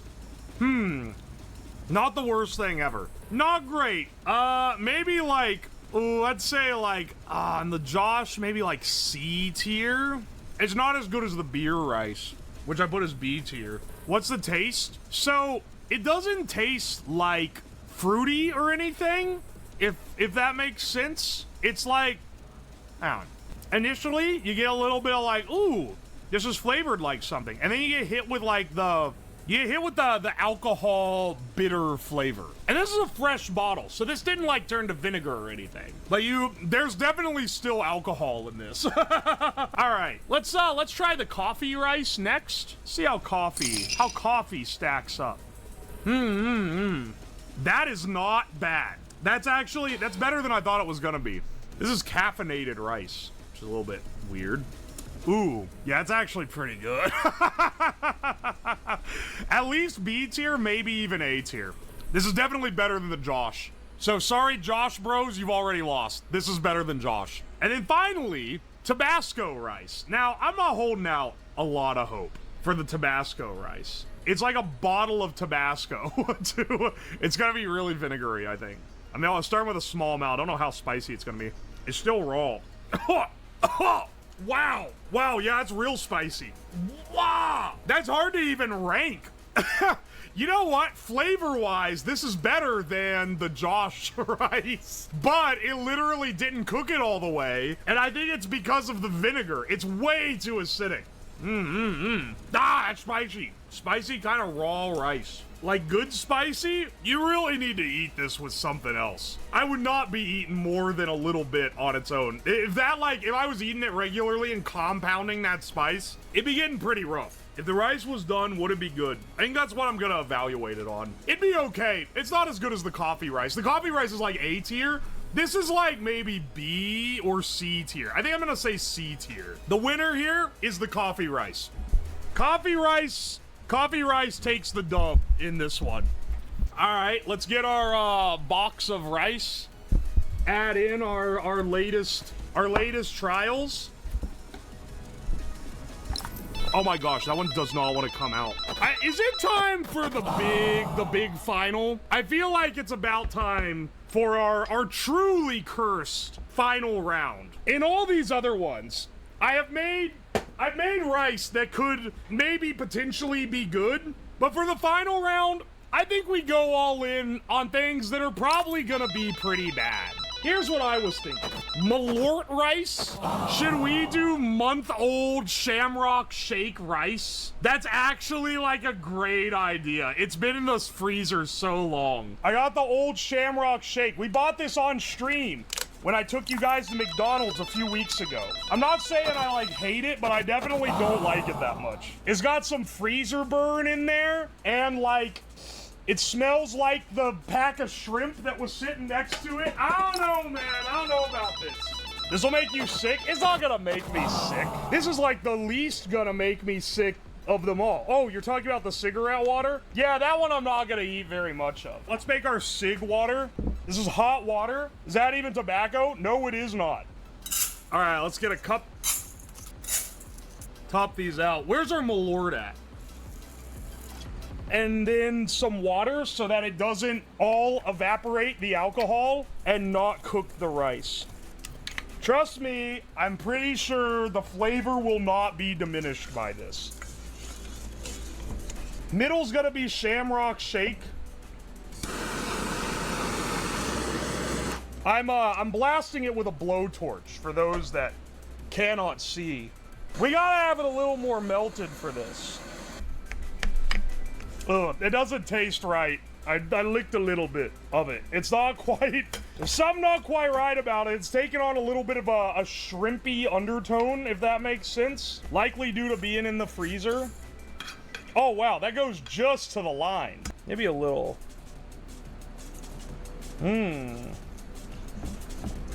Yeah, a little bit of water in there to thin it out a bit, you know. All right, hang on a second. Malort expired Shamrock Shake and cigarette water. This is our final round. You know this shit gonna be stank. No straining? No. Why would I strain it? All right, here we go. I have my doubts about the cigarette rice. It smells like a cigarette. I'm willing to bet that shit is gonna taste like a cigarette. Let's set these guys going all at the same time. I'll be real, I'm not looking forward to any of these. These all look nasty as hell, man. All right, the Shamrock Shake. I'm not saying it's gonna be, it's literally like, it's like a sludge. All the other ones resolved into like what looks like rice, right? Shamrock ain't done. Dog, I'm sorry to tell you, the thing has kicked it over to being done. It has decided that it is done. Malort rice? Oh, more rice, my lord.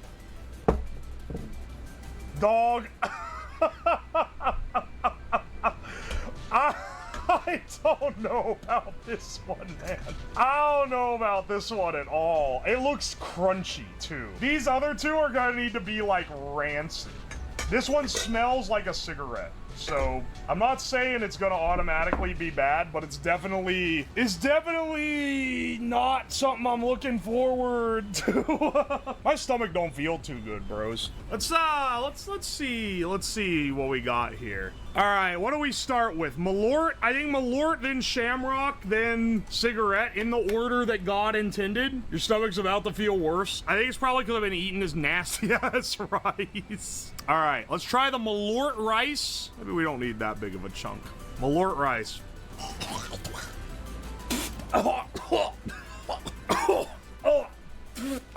Wow, that is bad. That's so bad. That is an F tier rice. That's a fucking F tier rice. It's so bitter and the rice is kind of crunchy because a lot of the alcohol evaporated fast. Hang on, I need to like mentally prepare myself for the other rices. Just like, dog, that is so horrible. Okay. Shamrock. Oh, you can't even hardly pick it. Oh, it's chunky. Why is it so chunky? And it smells like mint. This rice is gonna be crunchy, which is gonna be some major points off. Let's see how this is. Wow, that is bad. It's so crunchy too. It doesn't like sear your tongue and just have a flavor that never goes away to the same degree that the Malort rice did. How's it crunchy? It didn't cook the rice all the way. It was too thick to cook the rice all the way down. It's better than the Malort though. It's like bad, but it's like either a low D or a high F. Whereas the Malort is like a low F. That's like revoltingly bad. It's actually so much worse in rice form than it is in alcohol form, which is saying a lot because most people hate it in alcohol form. And really not looking forward to this one because I feel like it's gonna be worse, but I don't know. Cigarette rice. I soaked cigarettes in water and then made rice with it. It smells like a Marlboro Red. If it is as bitter as the cigarette alcohol, this is gonna be rancid. But I don't know, man. The competition it's up against ain't too bad. So let's try it out. Here we go.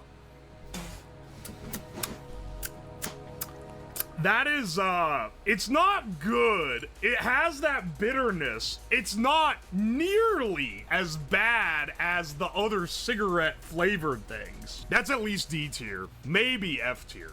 The bitterness is crazy.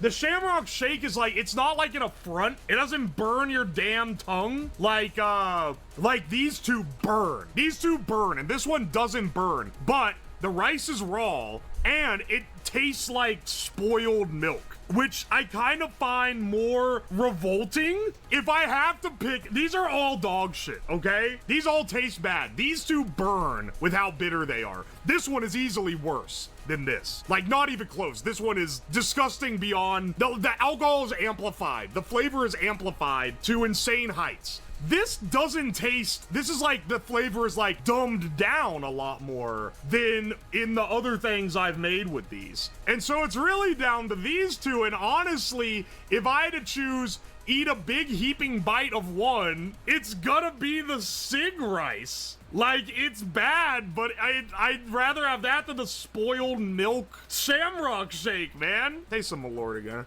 because someone said to. That's so much worse. Wow, that's bitter. It's like ultra bitter. Like the bitterness in this has been turbo concentrated, and the bitterness in this has been like washed out. So it's like, ooh, there's a bit of a lingering bitterness. But here it's like fuck you. It's right here on the nose, right on the front. Anyway, I can't believe this. Literally, the thing I expected the least. But the winner is cigarette rice, which has 16% votes compared to the 48% Shamrock Shake and 36% Malort. Can we get Malort one more time? Bro, I'm not eating a Malort again. It fucking sucks. It's the worst one. What is this SD card? Ah, fuck!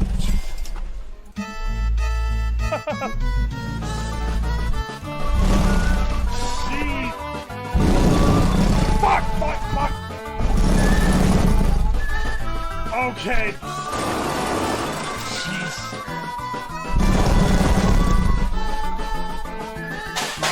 Fuck, dude. You can prep the important shit before it happens.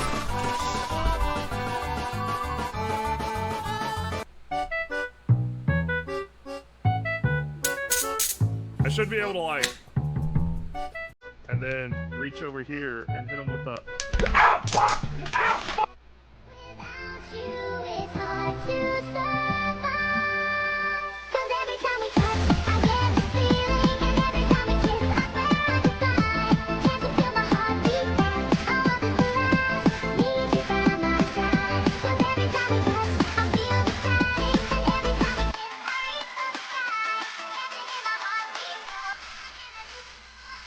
Oh fuck, it's on fire!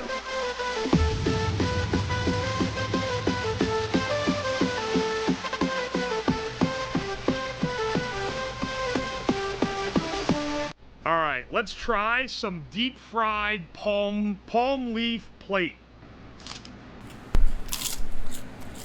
Oh my gosh, dude, that made it edible. That actually, oh ho, ho. Today, we're gonna be eating straws to prove that turtles are just pussies. I've obtained for us several biodegradable, eco-friendly straws. And some of them boast being edible, other ones do not. And other ones, I'm pretty sure, are literally just plastic, but they put a little bit of like a papery coating on the outside to fool people. Let's go through what we got. First, veggie straws. These are advertised as being 100% biodegradable, made from vegetable fibers. Now, this is when I realized that this stream would not be as easy as I thought it was going to be, because I was like, you look at the picture, you can see that they clearly have a brown texture on them. They're a textured straw, right? Which is cool, but I'm pretty sure these are just made of PLA. I haven't tried to eat any of these. I've resisted trying to bend them or test them or do anything whatsoever. The first thing we're gonna try with all of them is eating them raw, just to see what happens. Then we'll do a melt test, which is basically I want to see if it melts like plastic. And then once we've done some tests on them and whatever, then we're going to get to the part where we start like frying them, boiling them, seeing what we can make with them, you know? I don't know. Let's bag these up. That's our first candidate. All right, so we also have Bio Agave. Want to change the way we live? Think sustainable. Biodegradable straws made from agave fibers. This was the only one that I saw that was doing them from agave. The only straws I didn't get were ones made of coconut fibers, and that was because it was like $20 for a box. Not worth it when I got all these other plant fiber ones that I feel like are gonna be similar. Because these also, if you can look, they have like a texture. They have like a texture and like a look like they're made out of plants, but I don't know if they're actually made out of plants or if they're just plastic. Chat, can we get a check for what 5 is? What plastic is 5? If I hit this with a torch, is it gonna shrink?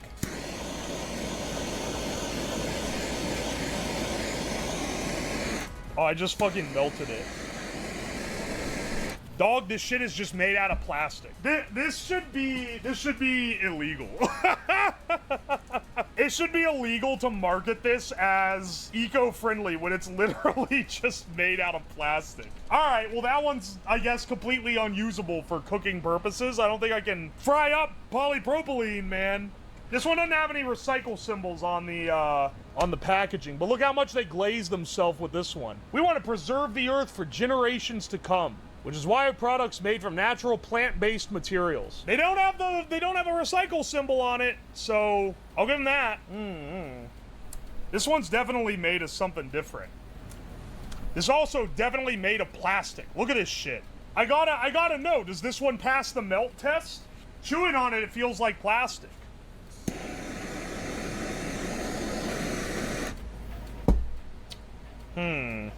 Suspicious. Doesn't mean it wasn't made from plants, but like, no taste, biodegradable, durable. Yeah, no shit, it's no taste. This thing's is made from plastic. It's so slimy to sell this as like a big eco thing when it's clearly not. Also, if this is plastic, it's using way more plastic than a normal straw does, because this one is way tougher. Veggie straws. Yeah, let's see how veggie these are. This one is the most literally just plastic straw of all. Like, literally, that is the most plasticky straw. This one is like chewing on a normal straw.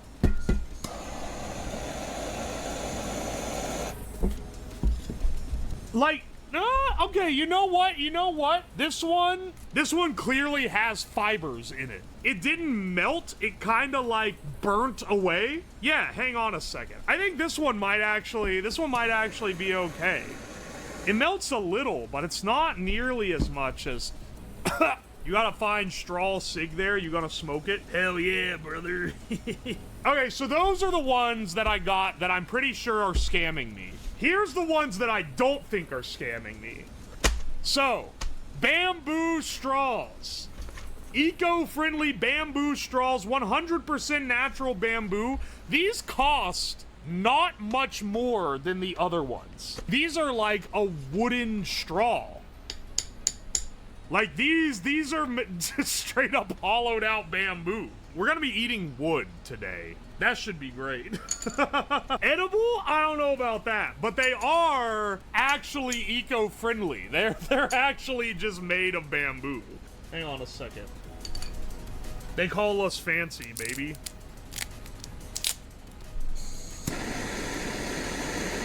Whew! Whipped out the cig, no hesitation. I mean, when you hit me with that, I gotta try it. Yeah, I'd say it works pretty well.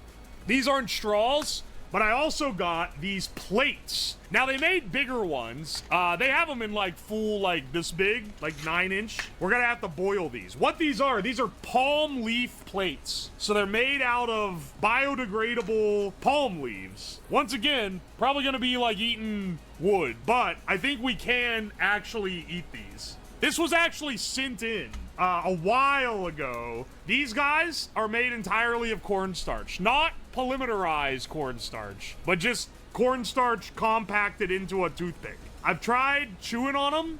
You can like deform them pretty easy. They feel kind of like plastic until you keep them in your mouth long enough and they start getting soft. I'm kind of curious, actually, if they melt. Probably not, if I had to guess.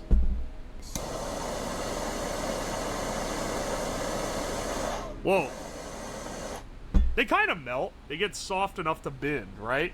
And then finally, the last one we got, and the most expensive by a massive amount, are these, because I could only buy a big case like this of them. Sorbo's edible straws. This is the only one that's marketed as being edible. They look like this, so kind of similar in girth to the bamboo straw. I don't know what they're made out of, but I think they're made of sugar. They have flavors as well.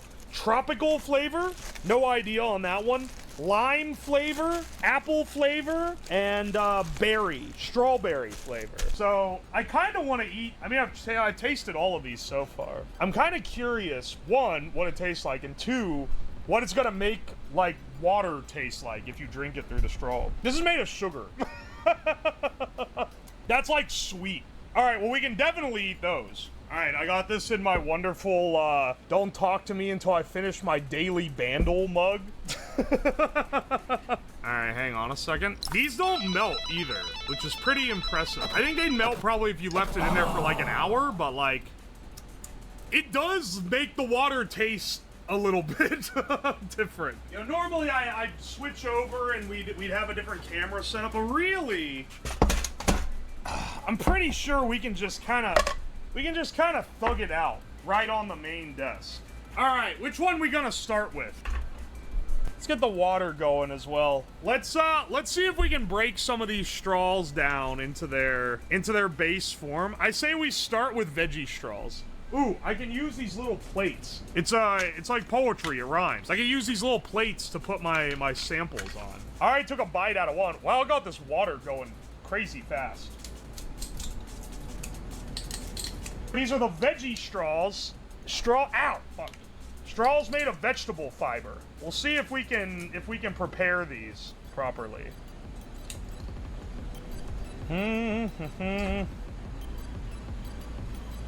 We want a nice, like, al dente preparation here.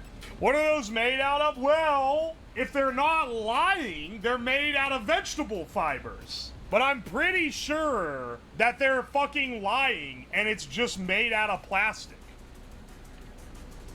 All right, bros. It's time to serve up. I get the sinking feeling that these are not what they say they are.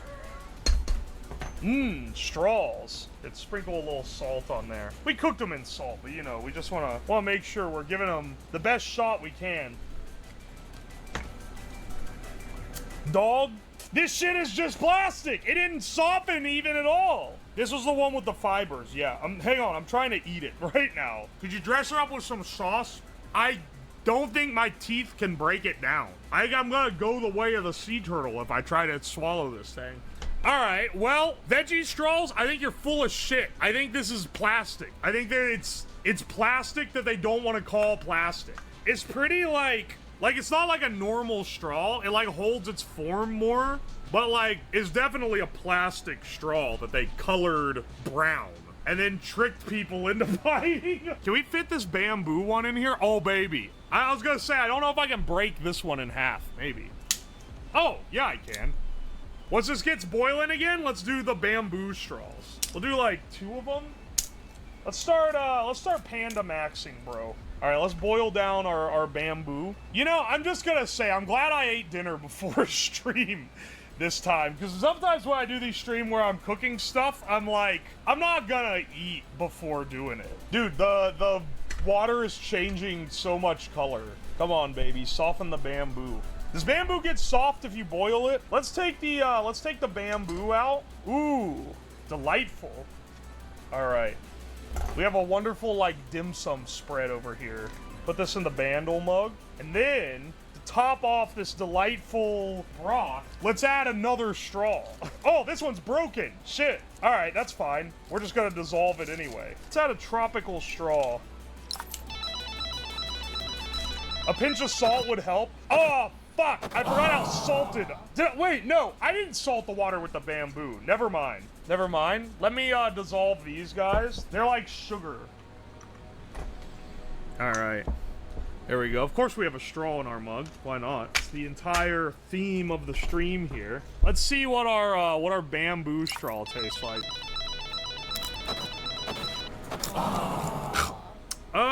You know, I think those pandas are fucking stupid, man. I don't think they're onto it, man. Why they eat this to survive? This is like basically inedible. This is effectively inedible. The good news is it is natural. The bad news is it is just eating wood. We only have one hope, and that is our delightful bamboo tea that we're cooking up right here. All right, I'm gonna be real. The percentage of sugar to water is high enough that even if the bamboo doesn't taste very good, this is still gonna be tasty. All right, let's see. Ooh, it smells tropical. Let's see what this tastes like. Don't burn my tongue.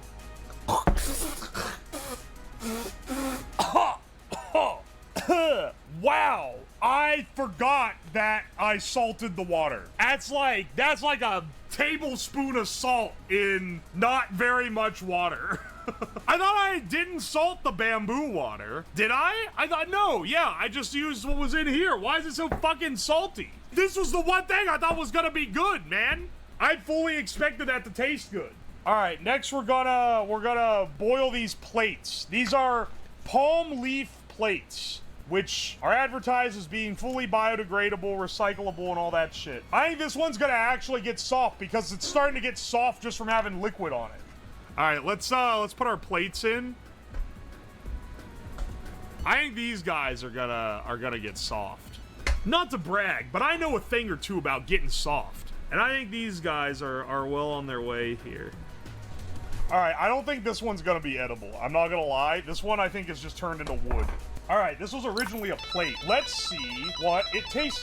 Ew, ew, it smells bad. It looks like I can kind of like, ooh, it's really fibrous. It's very malleable.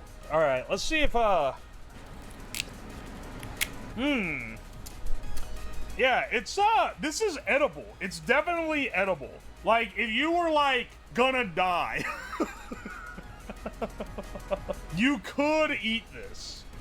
I'm gonna spit a little bit of it out. I don't know how much of this I should be eating. How do I even describe this? It's like eating a banana peel. This feels like the part you're not supposed to eat. You know, the one con to these leaves, because they are edible, but like, the problem is that they just taste like shit. Like, they have an actively not good taste. This one's gonna be delicious. Hang on a second. This one's a lot thicker than the other one. This is a lot tougher. Wow. I don't know if I can eat this one, y'all. I'm working to chaw through this thing. I don't know about that one, boss.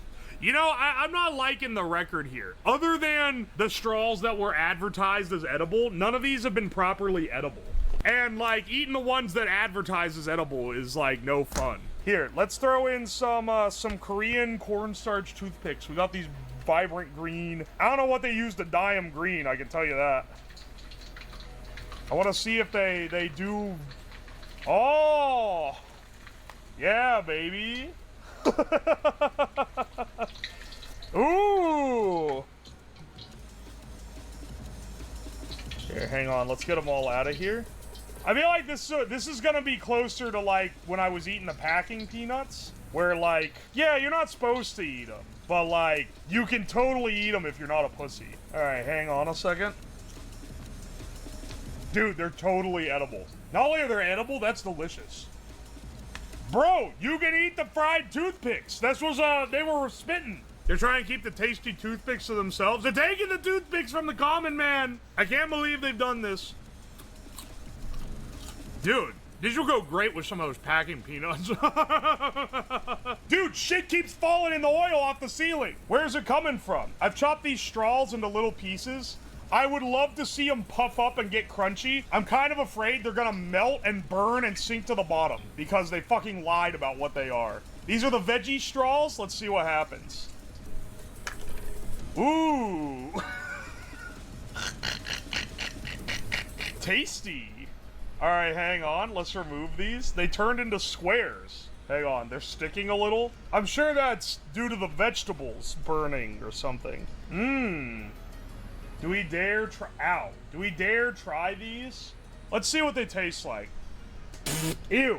That is literally just plastic. There's no universe where you can eat this. All this dog shit about them being made of other things. Why? They're just plastic, man. Here, let's try plant-based straws. These are different. Break down the flavor profile. It tastes like the salt that I sprinkled on it. Are they squishy or crunchy? Unfortunately, they are squishy and soft, which is probably because they're made of plastic. Let's try it nonetheless. Bon appetit. That's made of plastic. That is... Ew. Ew. Ew. Why does that leave a lingering flavor? Ew. Not only is it made of plastic, but it's made of more plastic than a normal straw is. This is so disappointing. Looks like potato wedges. That's what I'm hoping to invoke here. Here, and then this is on a plate that is the same thing, but before it gets cooked. Sprinkle some salt on there. Throw some more toothpicks in there. If these things actually do end up being real bad for you, I am so fucked. All right, let's try some deep fried palm leaf plate. Oh my gosh, dude, that made it edible. That actually, oh, finally. Finally, we have a breakthrough. This actually made it edible, man. Look at that. That's a good crunch. Hang on, did it even make the big one edible? Wow, it's still really fibrous, but it is like, it tastes good too. It's salty, it's like a chip. Okay, hang on. We've developed a method though, because this one was specifically the in-between layer. So the whole leaf, it's still too tough. But if you peel it off in layers, you can eat the layers. I can see the splinters you're spitting out. Nah, dude, this totally works. Though you do have to be careful you don't eat splinters. As I'm chewing it, there's more and more splinters coming out. I'm sure it'll be fine. Myth busted. Yeah. That's how you have to spin it. It's a Mythbusters-esque thing. The toothpicks are easily the best part of this. All this is teaching me is that sometimes TikTok has a point. They were on it with the edible toothpicks, man. Last night, my build stream was building a robotic arm. So, we built this. You should let us help you make the gunpla. Do you want me to put it here and turn it on? Oh my gosh, I just realized the implications of having this chatbot means I can have a way for you guys to participate in builds. Ow! Oh no. Oh my gosh! Ah! Which is then connected to a servo, which is then connected to this this board, which can— ow! Get out of here. Here, I'll give you guys more robo view. Who just made it flop like that? D18 together. Ow! Stop smacking me in the arm. I need to— presentation is being brought into question. Ow! Ah! Ah! Whoa! You just flung my arm off the table. Wait, that went flying. Did you see that? Bros, I'm afraid that's it.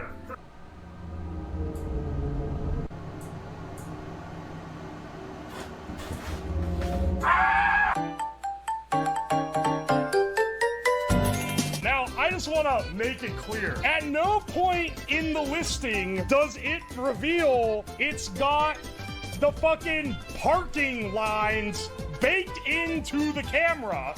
I can't turn them off. I'm curious what they look like. There's the kitchen. Holy shit, they look scary now. This is advanced tech. Are you guys ready? Ah! There we go. That's sick, dude. Okay, hang on. We're so ballin' right now. Dude, it's even got ears.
Let me out, you rat bastards! You did last longer that time. There's coordination. You're getting better.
You earned this time, fuckers!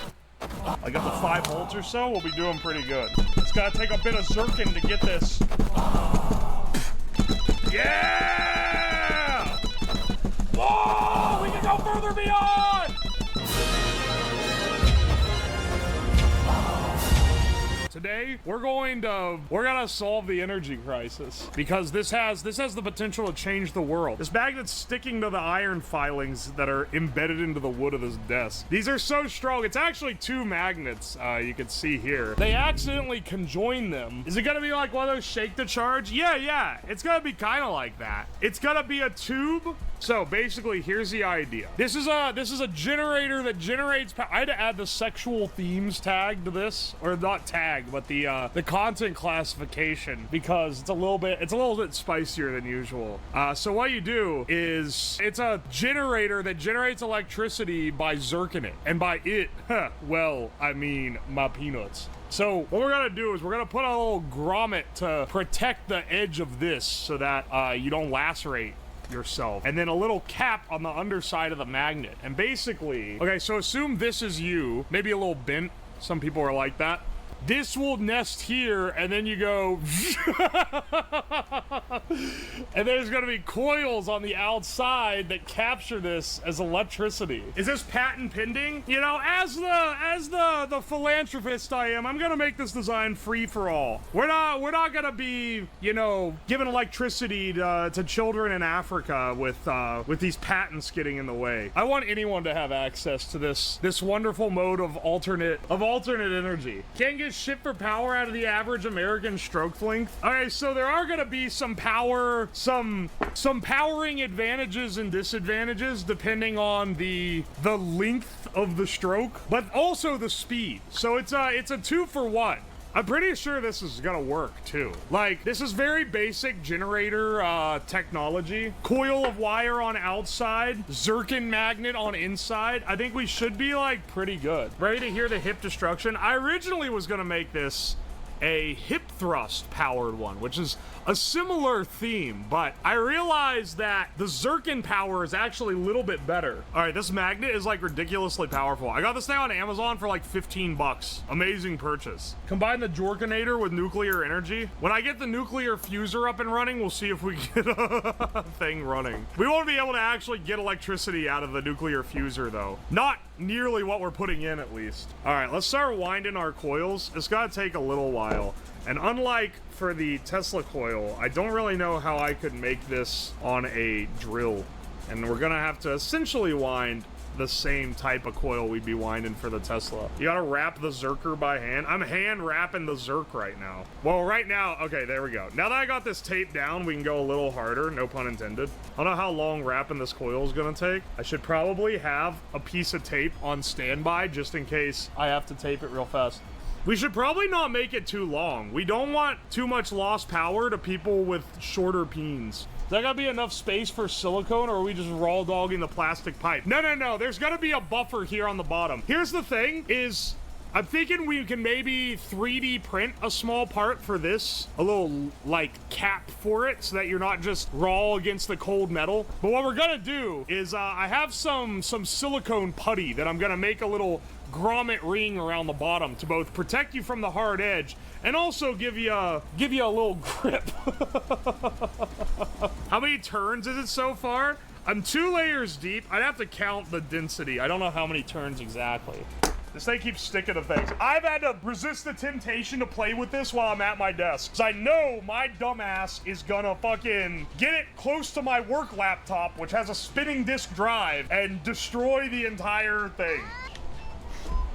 We gotta see if we can get any power out of this. These alligator clips are so fucking cooked, man.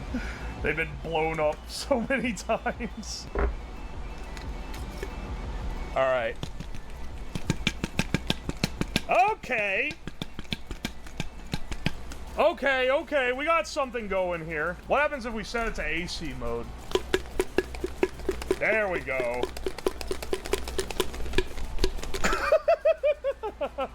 It's pretty decent, honestly. Pretty good amount of current. It's not measuring the current. It's measuring the voltage, but I see what you're saying. We're zorking it. Now we just need the rest. This was the most time-consuming part for sure. We've been at this for 2 hours, winding the Zork coil. We gotta modify it once we get the generator working. We can also use this as an input device because it can tell the acceleration that the head enters the shaft using the amount of voltage spike. So you can actually have a pretty good, like, reactive Zerk meter. I hope this stuff's still good. It's pretty damn old. So this one's really oily. It might be losing its resin properties. These are both oily. I don't know. We'll see if it forms into a coherent... You're supposed to use this to make molds. We're gonna just use it straight up to make the thing. These look like the same size. So I'll go ahead and combine them. From the minute we mix it, once it's thoroughly mixed enough, we have, I think, 10 minutes before it starts setting up. Here.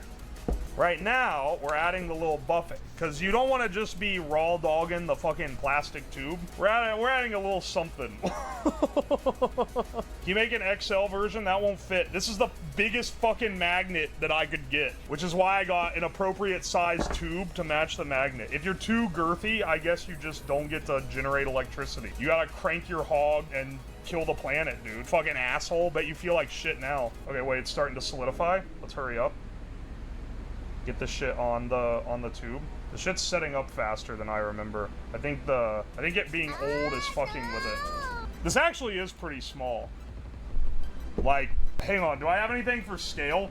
I don't know, hand for scale? This is pretty small. We're gonna have to sell to the Chinese market. But I think we can get some sales nonetheless. You gotta start your energy crisis one market at a time. You have a banana to test it with? Dude, a banana ain't gonna fit in here. That's why I said. We have a cylinder. This needs to be, like, pretty secured. We're gonna wait till this dries. Oh, wait, can we make some texture lines? Hang on, we could, where's my clay? It's starting to solidify. It's already starting to set up a little bit. I don't think we can have too many texture lines here. It's also already, like, pretty lumpy and malformed. Well, the idea is that you give this to gooners. You don't want people who are gonna blow off in 5 minutes. You barely made any power at that point. You need this to someone who's gonna crank it for 12 hours straight. Anyway, basically what I'm saying is I'm designing this with the perfect audience right here. So we got nothing to worry about. I think we got this shit locked in. Yeah, you need your edge game on point. Here's the thing, do we put the giant capacitor storing the power on the device, or do we store it off board? Because should we make this as light as possible, and then just have, like, a separate box that actually stores it? Or should we, like, will there be a version that works automatically? I was sleeping in the afternoon and don't want to lose my energy grind. Dude, what do you mean works automatically? You gotta plug it in? Dude, we're saving the planet here. Make it weighted so it's also a workout. That's just a shake weight. We already have that. Here, we can rectify it down. We'll have rectifier and a capacitor on board. This is a massive fucking rectifier. We're not generating that much power here. Okay, so we need to do a little bit spicy because we need something that holds this in, but also won't, like, lacerate you. Oh, look at that. It's such a strong magnet. I love this thing. It's so fun to play with. That's what you're also going to be saying about the Zerkerator. Or what I call it, the Jerkerator. Imagine a man with piercings using this. Okay, yeah. There needs to be a disclaimer. Like, by the way, dangerous big magnets inside. Do not use if you have... Do you think the magnet should be held by a spring on the end? Like, where it dangles down here? Should that be how this is held in? Because I have some springs. That way you're kind of bouncing it up and down. It would help, that's the thing. It would help assist the amount of weight on the tip. All right, we have these here.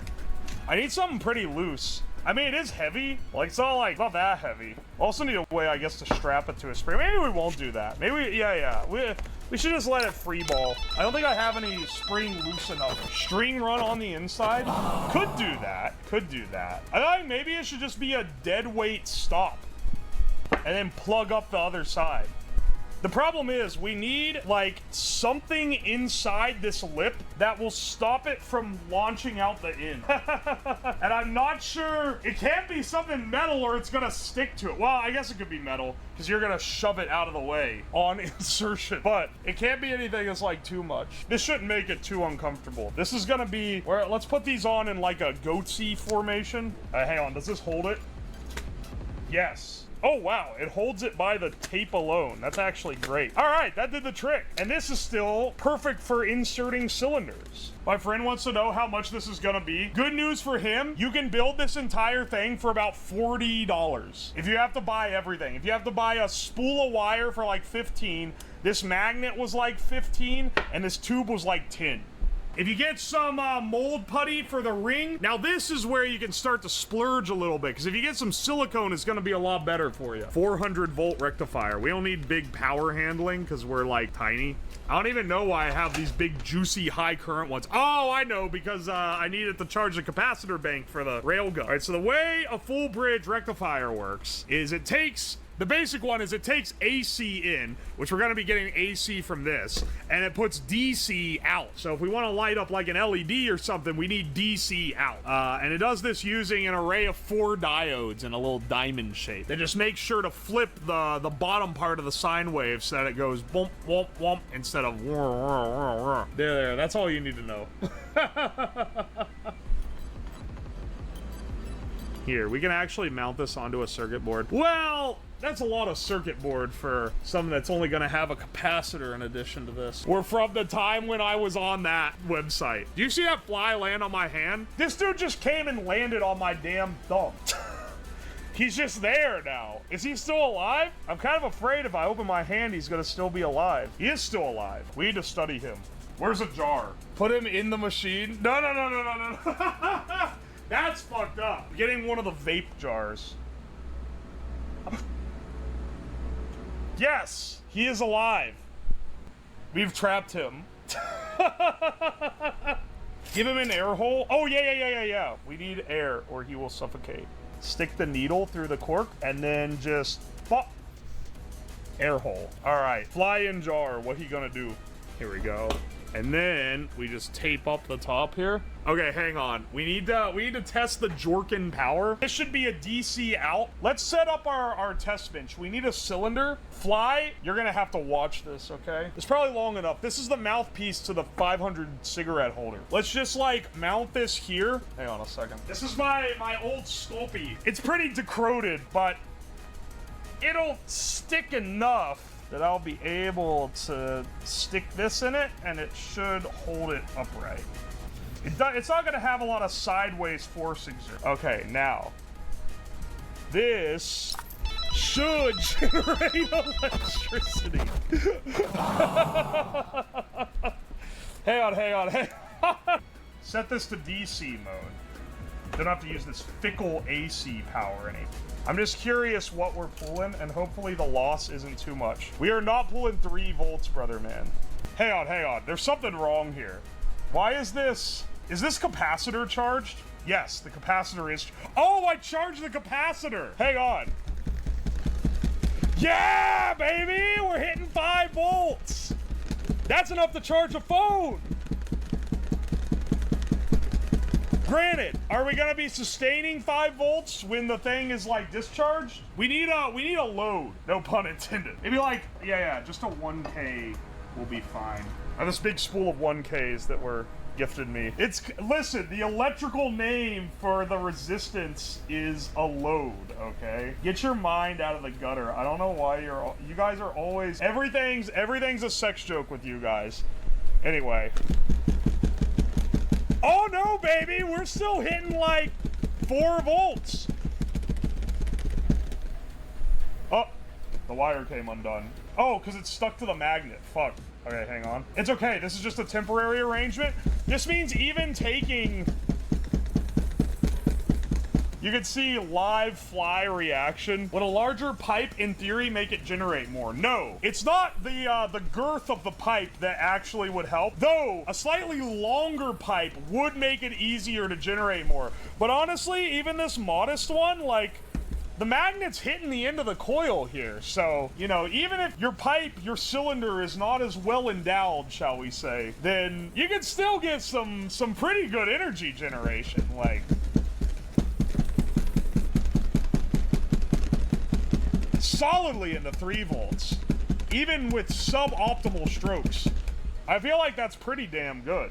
Let's actually get an LED on here. Put the LED at the tip of the tube. Yeah, like here. So you can see the, and then I'll turn the lights down. We'll dim the lights a bit, get some mood lighting going. I think will be pretty constructive for the experiment. It's necessary to see the light changes, you know. I'll move this more towards the center. Yeah, dim the lights for atmosphere. And then if this works, then we set up like some cool shit. I don't even know. This could be an IR LED. I don't know what color this LED is. If it's IR, then it's invisible and we won't see anything. Oh, it's blue! Yes!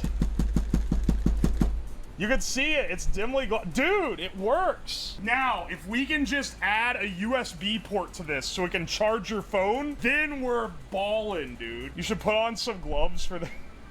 hang on. All right, let's see if we can make the blue light up. Yes! Haha, dude, it so works.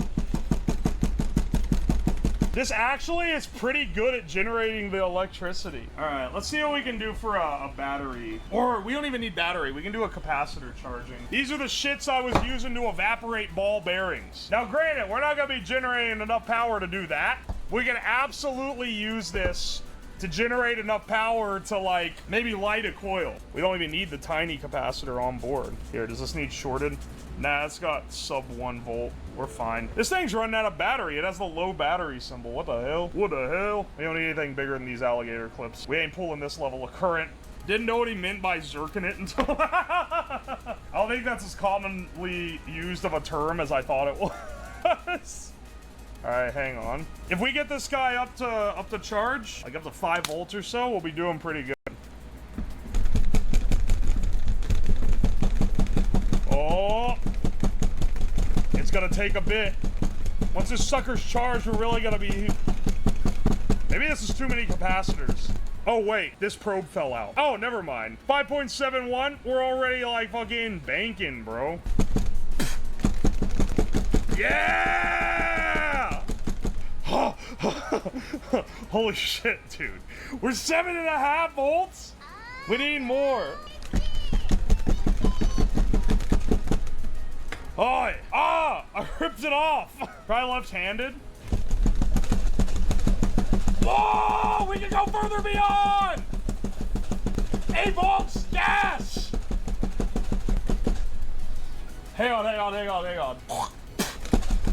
Yes! Fuck! The shaft!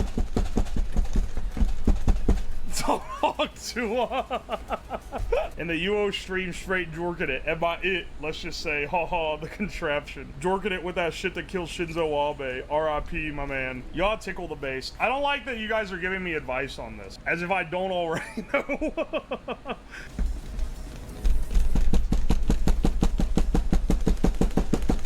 Yes! We're charging it up! Ah! No, it's bending. Free energy! I've solved the energy crisis! Someone said left-handed earlier that it worked better. Holy shit, it does. Yes! Hang on. I feel like I want it to be darker so that you can see it better. Alright, guys, let's level up our jork. Whoa, look how low the frame rate is. Now it looks like a bad video you found in 2004. Yeah! Oh! We've hit our crystal charge peak. Someone needs to make a horror game where this is the only light source you get. If it's a horror game, the biggest complaint is that women are gonna be at a disadvantage when playing it, and they're gonna be the ones that want to win the most. Hang on, we could try to get one more good charge out of the crystal. Yes! Bro! Ah! If I do an exhibit at a con again, this should be the exhibit that I do. I should have one on each side, and you get 2 people to jerk against each other. And it like feels like a meter, and the first one to get to the Dude, hang on, wait. I should definitely do that as a con gimmick. That's actually fantastic. No one will do that? Yes, they will. If it's like an on-stage event, okay? And you're like, I need 2 volunteers to use my generator system, okay? You could definitely, that's actually great.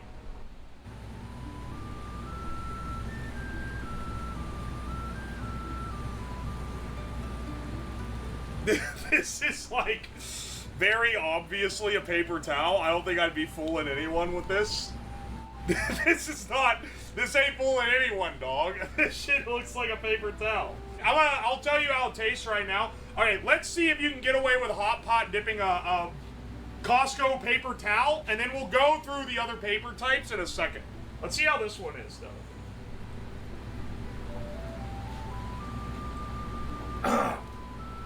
Wow, that's spicy. Oh! There...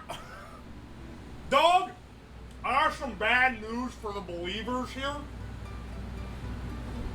There ain't no fucking way.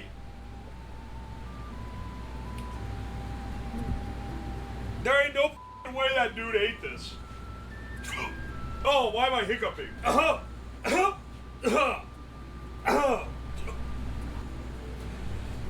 Oh my gosh. In the TikTok, he just dipped the thing in and then dipped it out. Alright, hang on. We gotta try other papers. I'll say this, it did taste good. So, I'll give it that. Alright, it absorbed the spicy oil on the top of the hot pot, and it was a lot spicier than I thought it was gonna be. Let's try a toilet paper.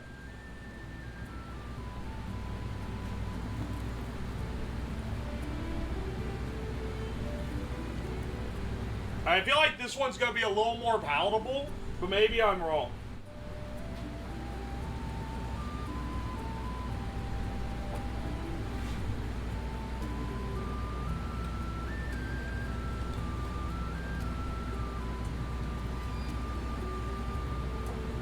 Dog, there's no way. I don't care how, the flavor is actually really good because it's just soaking up hot pot juice. But like, there's no way that guy ate this thing and didn't notice. That's like inedible. I swallowed a chunk of. It's like swallowing a like that lump's coming out the same shape it came in. The napkin was thin as hell. It was really thin. Well, I don't have a napkin that thin. Hang on a second. I'm gonna try to split the ply. So maybe like this. Maybe like this. The sauce looked thicker. It really didn't. It was rolling in a boil. But it was a thin hot pot sauce, man. Now they did go and dip it in some other like oil with like green onions and stuff, and that's cool and all. But I don't think that's gonna change the experience of getting like a marble-sized puck of paper. Hang on. Dude, it literally, I'm not swallowing this. It's too much. It's just a big chunk. It's just a big chunk of paper. That shit's gonna block my intestine if I keep eating these. It's because you didn't make your own homegrown paper. Well, hang on. We should try it also. Here, we're kind of f***ing up our scientific study here. What happens if you just use, like, normal paper?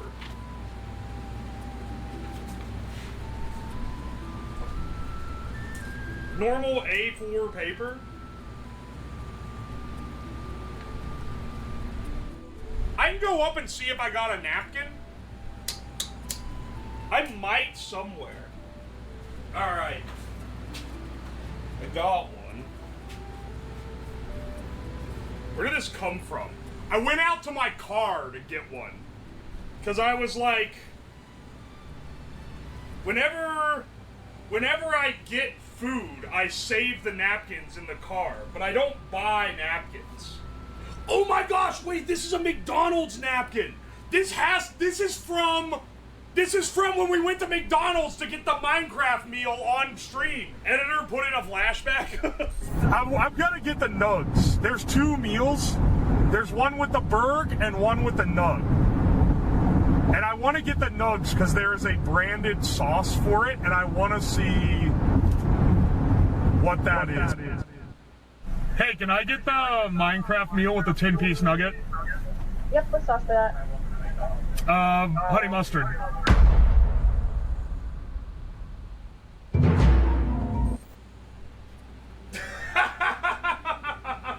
It's all coming back now, baby. Here, hang on. Let's try printer paper.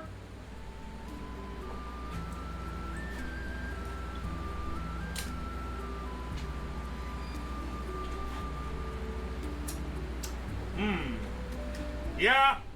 This is worse than the other ones. It took on less flavor. Less flavor, and it's a harder ball. Alright. McDonald napkin. This is the most similar to the thing that the guy actually ate in the TikTok. I'm trying to make sure this is... so I don't burn my mouth. Alright. Let's try it.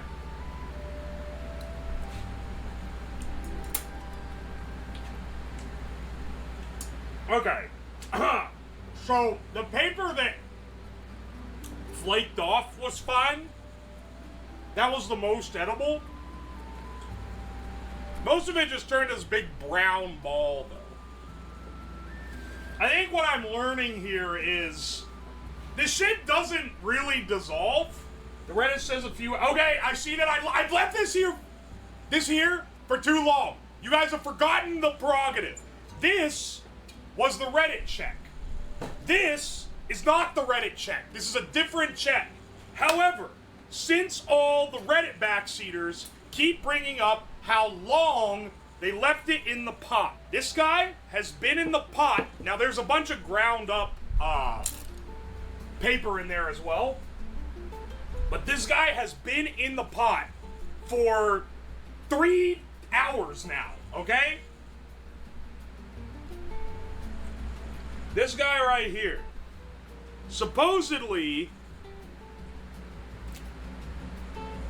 this blends in, but it hasn't broken down at all. Yeah, well, all the other ones that I shredded, because I only put one in whole, all the other ones that I shredded up have thickened the sauce considerably. Yeah, let's try this one. Dude. Dude, the Reddit guy is right. That actually dissolved when I ate it. That one actually broke down when I ate it. Hang on a second. Don't say it's good. I mean, it tastes good. Alright. So, the TikTok is a lie. The Redditor is probably actually doing this. Because this is actually... Now, I'm not saying you should do it. Don't say Reddit W. I don't think this is a good idea. But, I don't think he's lying about having done it. Put in a cigarette wrapper. Get this shit rolling again. I thought I was done, but...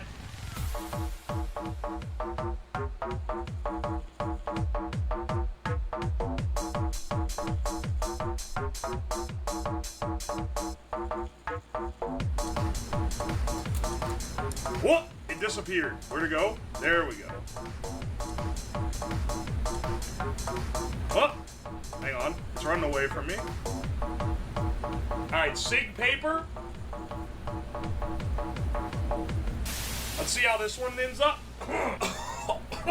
Ah! Ah! Alright, hang on. Chill out, chill out, chill out. To get on our way. So I got this Mall Ninja ass dagger. Funny story about this. So I bought this because I needed a prop sword for a stream bit way early on. This was like 2022, I want to say, before I was even really doing that many bits. and I found what claimed to be a 28-inch sword for like $20, and I was like, that's gotta be the cheapest sword in existence, but I just need it as a prop. It just needs to be a prop for a stream. I'll get the cheapest sword ever. This is what showed up. 28 inches my ass. I don't even know what. You gotta line it up with a scabbard. Maybe it's like 2 feet long. Like that. I don't know where they're getting 28 inches from. I think they just fucking lied, dude. And the picture made it look like a big sword. 28 centimeter? Hang on a second. Measure real fast. Oh my gosh. 28 centimeter. It's like 28 and a half, but like, brother, are you fucking kidding me? Also, the length included the handle, not just the blade even. No, I was not the idiot in this instance. It said inches, but they measured in centimeters. All right, program this boy to track the Bitcoin price. You know what we should do so we can see if it's working correctly, mostly? Let's have an output on a display, just so we can track what it's up to. We've got a few different displays we could probably pull from here. I have 1 cent in Bitcoin. I'm rich. You won't be when this impels you in the skull, brother man. I got my head over here. This is what we're gonna be using to test these shenanigans on. Can you do a video blinding 100 people with a helm? I already did that. Where's my Mr. Beast blinder? The Beast blinder is like a true masterclass. I was thinking it should be like a helmet, but honestly, like, maybe it shouldn't even be a helmet. Oh, I forgot I smoked through this. It has a little sig hole in it. He needs like sunglasses. His melted face is distracting me. I can also use the moist critical head. The sig hole. Yeah, the sig hole. You can see that it's like, I don't know if you can see it on camera. It's like brown in there. The what head? I have one that has hair, and I drew a beard on it, and it looks like moist critical now. Either one would work for this. The styrofoam might be easier to stab, actually. I don't know. How hard is it to impel? I mean, I feel like that'd be good enough. It doesn't really need to, like, full hilt stabbing. But it's like, that takes, like, a decent amount of force. That's like... Not for Mr. Piston, it won't. Well, see, that's what I'm wondering. If it's a helmet, and you want it to drive the knife in, the piston's gotta be, like, way back here. This shit is gonna be hanging off your head like a giant Taurus behind you. It's too much. I think better would be if the head was locked into a mount, and then the blade was mounted to a long lever arm, similar to the fried rice machine. And then when the price drops, it whoosh and stabs the head. What if the piston just punches through your skull? That's also a possibility here. You'd want to probably use the skinnier one. Maybe attach a little like arrowhead or something to the end. Even then, it's pretty damn big. Like, that's really long. Also, and maybe this is a little too metagaming here, you want the visual hilarity because it's a stream and you want to have something that looks funny for the stream. And honestly, I think a big knife on an arm that comes down and is gonna look funnier than just a cylinder that goes, even though both technically do the same thing. We can maybe put something in his head. I could hollow this thing out. For now, I guess let's get the circuit made. Then I'll work on getting the setup, because if we do that, we're gonna need to set up. Well, I guess I'll put the camera in place. I didn't really expect to use it this stream. Did you ever find I did not find any of the radioactive Nerf darts. They are still somewhere.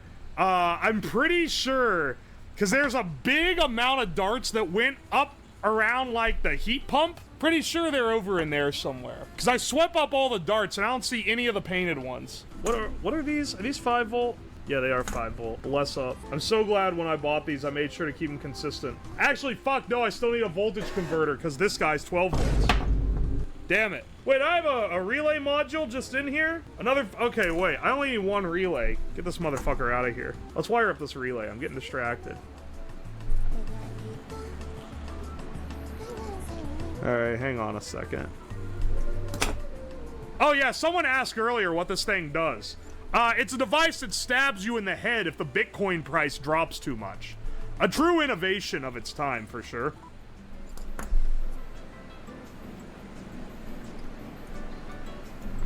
We're gonna need some additional power lines in these, besides the ones that I'm tacking in right now.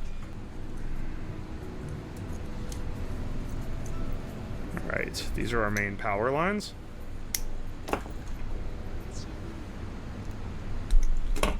We're gonna have another spaghetti wire mess, but who cares? This is what we're set into. Let's pull the little like display out of the Gorilla Biscuit machine and use it for nefarious crypto bro stabbing purposes.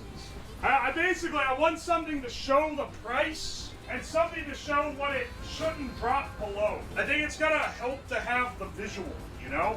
I had to make these weird ass prong adapters so I can connect power from multiple things to the same to the same bus. This is maybe not the most efficient way to do this. But it's getting the job done though. Solder a couple custom jigs here. I just use the pin headers and bridge them for power distribution. That's one way to do it. Normally I take these little terminals on the relay connectors that are meant to only hold one wire and just shove like 5 in there. But I decided to do this time instead of that abomination. It is this knob. Did I like twist that by mistake? Okay, there we go. 99.3. It's dropped by like $1,000 since the stream started. Stop dumping. Well, actually, no, we need it to continue dropping. But the problem is, it's just gonna... This should be toggling fast. This should be going crazy if it works, which tells me that it doesn't work. Because this should be going... All right, this is another one of these tomfooleries with the, oh my gosh, this stupid... Let this be here as a threat. Oh, okay, it is going... Oh! It's just not triggering the pin? What the hell? Am I in the wrong pin? Because it should be toggling it back and forth, high and low. Pin numbers printed on breakout boards are different. Oh my gosh, it's not the same pins? Are you kidding me? So I gotta find out what pin is... Motherfucker. Are you kidding right now? Okay, wait. But I looked up the pinout for the breakout board. So that should coordinate... Hang on a second. If it's the other one, then it's on the other side, and it is the 6th pin up. And your module pinout is not standard. It's the ESP32 Dev Kit V1 version with 32... Or sorry, 36? Version with 36 GPIOs. That's not doing it either. So, riddle me this, Batman. Neither one. Okay, wait. Maybe mine is, like, really non-standard. It's only gonna toggle it. Oh, well, hang on. It's only gonna do it once every, what, 5 seconds? Oh, fuck. How are these so loose already? They've only been used on these pins. They already loosened up? Oh, why GPIO problem? Let's see. What the hell is going on here? 13 high, delay, low. It should toggle it back and forth really fast. It's doing digital right. I'm just making sure that I didn't like mess up an easy thing. This has happened before. Wait! Holy shit! Wait, this one is different. Wait, they're the same device. Why does this one have a different pinout? The diagram on the website is different. GPIO 13 would be on this. It's this pin right here. Oh, what do you know? Now it works. What? How are there two? What? I hate this shit, man. Pinout diagrams are the same for almost everything else, but the GPIOs are scrambled. Damn, okay, well, we can go test it. And once it's tested, we can do like a thing where we change it so that it changes based on percentage or something. Well, I guess we have to build a physical system here, which won't be too difficult. We've done it before a few times. All right, so now we need to engineer the physical mechanism, which shouldn't be too difficult. It's just a big lever arm. This is really harkening back to last year's projects. For anyone who wasn't here last year, every project was basically ESP board with relays, and a piston was involved somewhere. Some amount of pneumatic pistons to do things. And then chat would type in commands and the pistons would do things. And that was like almost every single project. This is a good time, not gonna lie. Hang on a second, I'm getting my setup. I feel like if I take some slots out of the end of this, I can fit the knife on the end. If I like grind out some with like a Dremel, let me get the Dremel out real fast. Nice. Thank you, PVC pipe. Where's the little grinding tool that I need? This one's broken and the case doesn't have the other ones. All right. Burning PVC. Definitely not an incredibly toxic. Grind this one out too, and I'll clear the space. The cancer makes you strong. Hell yeah, brother. Whoops.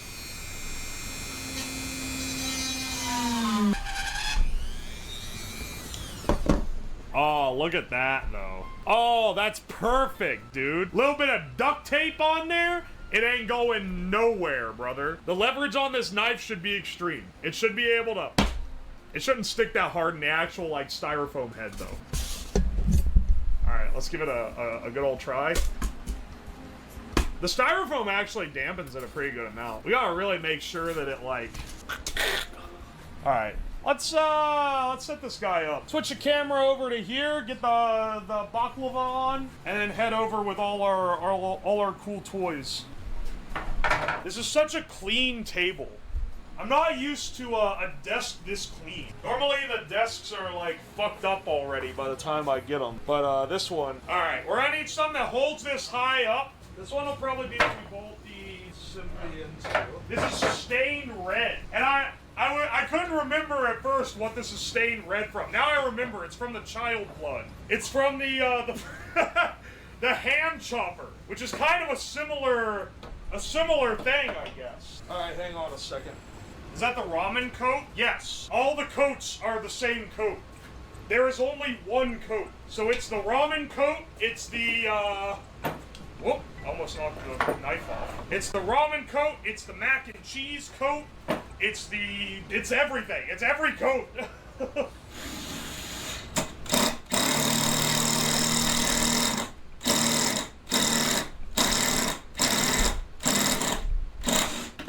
I'm sorry. The head of the screw broke off? What? Well, now I just have this screw stuck in the 2x4, I guess. Alright, well, I guess I'll just put this right next to it. Darn not strong, boys. Let me go get another mid-size screw. Be a tool sponsor for your streams? Yeah, and it needs to be Harbor Freight.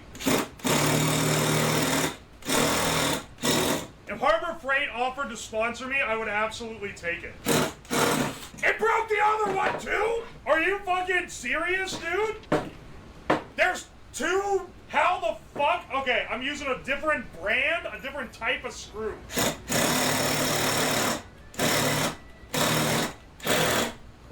Alright, proper decking screw?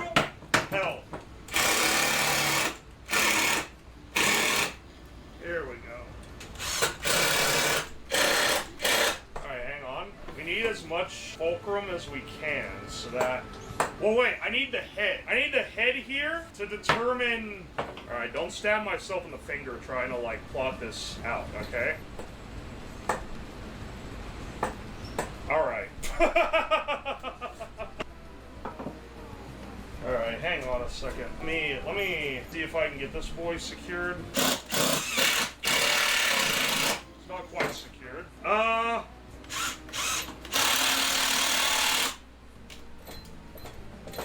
Rock solid, mounting points.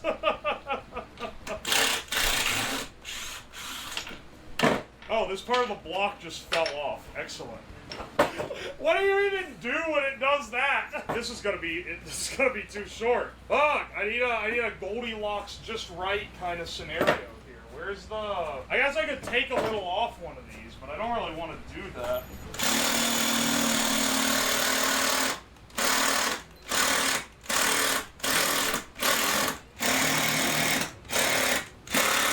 Solid. It needs like one in the other side, I think.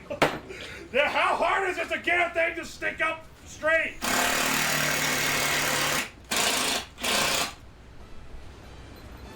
You know what? I'm gonna pass that as good enough. Because I'm tired of trying to make it work. Yeah. There's removable heads on this drill. It's pretty nice. You can just pull the whole thing off. Alright, one more time. Guess I'll have to reset that.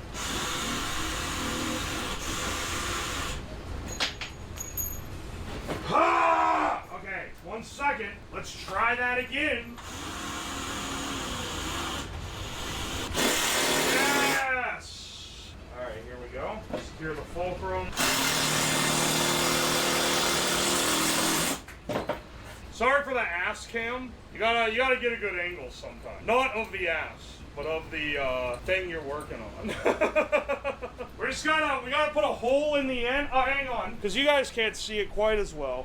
This is what we're working on. So see the piston sticking up? The pipe needs to be mounted onto the piston. We're not gonna have any like crazy setup. I'm probably just gonna use duct tape on here to make sure it doesn't slide across the fulcrum and fall off, but it needs something, so.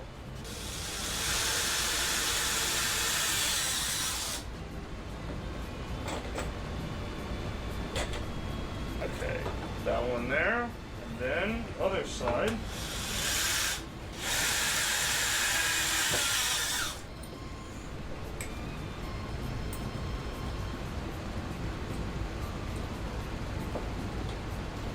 Oh, it can't bend the angle enough. The hole's too small. Hang on a second. Oh, yeah. I think we can slot this guy. Yeah. Here's how we do it. We get this guy in the top, and now... Yeah, this is actually exactly what we're looking for. Thought this was a helmet. Well, for the sake of theatrics, I thought a helmet just stabbing would be not as interesting looking. So I've made it a contraption instead. And honestly, I think the contraption suits it well. Though it is kind of hard for you to see the blade tilt sideways. All right. Let's see. Let's get the setup over there. We should probably like secure the styrofoam head somehow. This is basically a crypto saw trap. So this will show the current price. And if the price drops below 100,000, it stabs you immediately in the skull. Wig might make it harder to stab, maybe. I also have the Charlie head. We could swap between those if we wanted to. Screw to hold in styrofoam. Yes, big brain there, Mr. Slab. Doesn't take much. Oh, duct tape! That was what we needed. It's essential. I don't really want it to go crazy with this knife. You know, preferably. Yeah, if we secure it well enough, it should be okay. Not like safe okay, but like not gonna get damaged okay. Or not gonna fall off the table while it's getting stabbed okay. No gaffer's tape? Look how fancy shit you think we're running here, dude. Do you see the breadth of our operation? We ain't got the money for gaff tape. Now, I don't pay attention. I don't know what the polarity here is. So, when I turn it on, it might immediately stab him in the head, which would be funny, but it's not intended. It's a casualty of science. Hopefully I got the polarity right and it doesn't. Oh, never mind. It's backwards. Switch these guys around real fast. Alright, hope for this dude's sake that the Bitcoin price is raised above 100K. Otherwise, his ass is going to be immediately stabbed the minute it reads the value. Alright, we're booting up. Okay, hang on. Stop. We don't just... Alright, hang on a second. Maybe we should adjust it. Maybe we should adjust it to not be quite so brutal. Yeah, we need suspense. Well, hang on, let me reprogram it.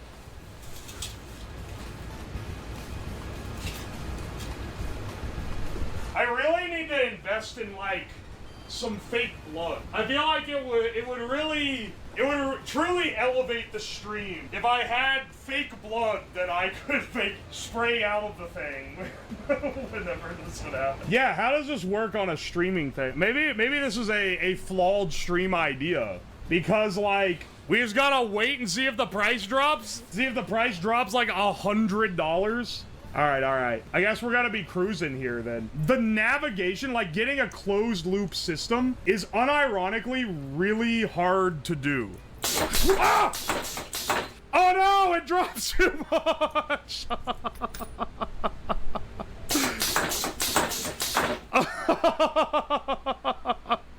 That scared me, dude. Holy shit. Oh, no, he's dead, bro. Alright, hang on. Chill out. Oh, fuck. Wait, I broke it off. I can't fix it, because it's gonna stab me if I try to get my hands in it. Successful projects? Question mark? It literally jump scared me that it dropped enough to do this. Did you call it the slab tab? That's awesome. I will now. We got here, what are we doing? Pirates of the Caribbean music while I'm cruising to the liquor store? Exactly. That's the idea. That's the vibe we're going for today. I've got the prototype here. Basically, we're gonna be using, so originally I had this little guy in addition to this. This is a GPS module. It reads, it gets a satellite fix from this antenna, then it outputs an NMEA string to this Arduino microcontroller via serial protocol. If you don't know what that means, you don't have to. It's a GPS. Basically, it gives us current coordinates. I was gonna also use this guy here, which is a compass module, to make sure that I always know which way this is facing, so I could have a little ring of LEDs. This was the idea. Have a little ring of LEDs that would always point. So if you rotated this, the front one would always point where the heading was. But then this thing wasn't working right, and I couldn't get it working, and I wasn't sure why it wasn't working, and I was like, I don't know, man. I don't know what to do. Then I realized I don't need it to auto point. I can just make it so that you have to manually point it north, and then it shows you where to go. That's all we need. No, we're not showing you my GPS coordinates. All that this, so currently what this is programmed with, code that I had to work on getting working before the stream started, because I was not about to deal with having to watch me code, especially not when debugging it involves showing my GPS coordinates. The code that I've been working on for this basically it has the locations of nearby liquor stores loaded into it. It's pre-programmed in, so this is area specific, but you could technically add a big enough list of them to have like every single one in the country. Technically, I think it might like take too long to load. Maybe there'd be some indexing problems, but right now it's just got the local ones. Then it gets your GPS signal, figures out which one is the closest, and locks in on it. The idea here is that then we're going to make it print the distance that it's already calculating onto this thing, and then we're gonna have LEDs going around the compass. Well, just a few, maybe like 8 of them, and they'll show you which general cardinal direction it is and how far away you are. And then you use that to guide you home. Here, I'm wiring up these LEDs here. These are gonna be our compass directions. Can the compass have a 5% chance to point you to the local Alcoholics Anonymous? Oh, you know what would be a good idea, actually? Button or like a toggle switch on the top, where if you flip the switch, it switches from showing you to the nearest liquor store to showing you to the local rehab. I feel like that'd be a pretty good one. All right, yeah, these are our directional LEDs. Right now, we're breadboarding it all up. We're gonna make sure it all works on the board, and then we'll go and smack it in the case. Speaking of, the bottom part of the compass, this is the underside, by the way. Top part is here, but you can see that it's all modeled in here. Now, I took the bottom out and hollowed it out so that I could fit my electronics in here. The compass part's gonna go in the middle here. Let's solder these leads onto this display. Just want to see if I can get this one showing how far from... The tricky thing is, the GPS doesn't get a signal in the basement, so we'll have to, like, put a stand-in distance and then take it outside to actually test it. Time to get me on the grind set to get this shit crammed into a compass case. We need to do some piracy and rum searching. All right, do we wanna crack up... What is this? Oh, those are Bluetooth modules. We can crack open a fresh GPS module for the actual, like, working copy of this. This is gonna fit in the bottom, which makes me think I can probably cram everything onto it. A sideways. Let's mount the resistor sideways on this board. That will surely look good. All right, let's see how well this does. Let's charge him up. Does this fit? Ooh, we could power this thing. Actually, no, we couldn't. That's literally the entire, like, size of the fucking thing. Can we do this? Can we have this in the middle? Or is this gonna be, like, uncouth? All right, both of our batteries are charged now, so we shouldn't have, like, overfill heat issues to worry about. Print's done. Motherfucker, it fell off the build plate. It was too skinny. It fell off the build plate and then fucking crumbled. Come on, man. That took like an hour. You can see what it's going for here. It's a nice upper part. Oh, here, I'll save this in case we don't end up having time to 3D print a whole other one. Where do we put the LED? I didn't put holes in it already because I hadn't made up my mind yet. But you basically want it to be north-south, like north-south, east-west, and then north-north, or northeast, southeast, southwest, northwest, right? So 8 LEDs around. That's going to show you the general direction that it's going to be. The question is, do we put the north LED here and have them oriented like this? Or do we put the north LED here so that it looks a little more like the lid's going to come up here? I feel like there's more like margin to put the LEDs then, but maybe I'm off. Make them all slightly uneven to look more drunk. You know, that's a great idea, actually.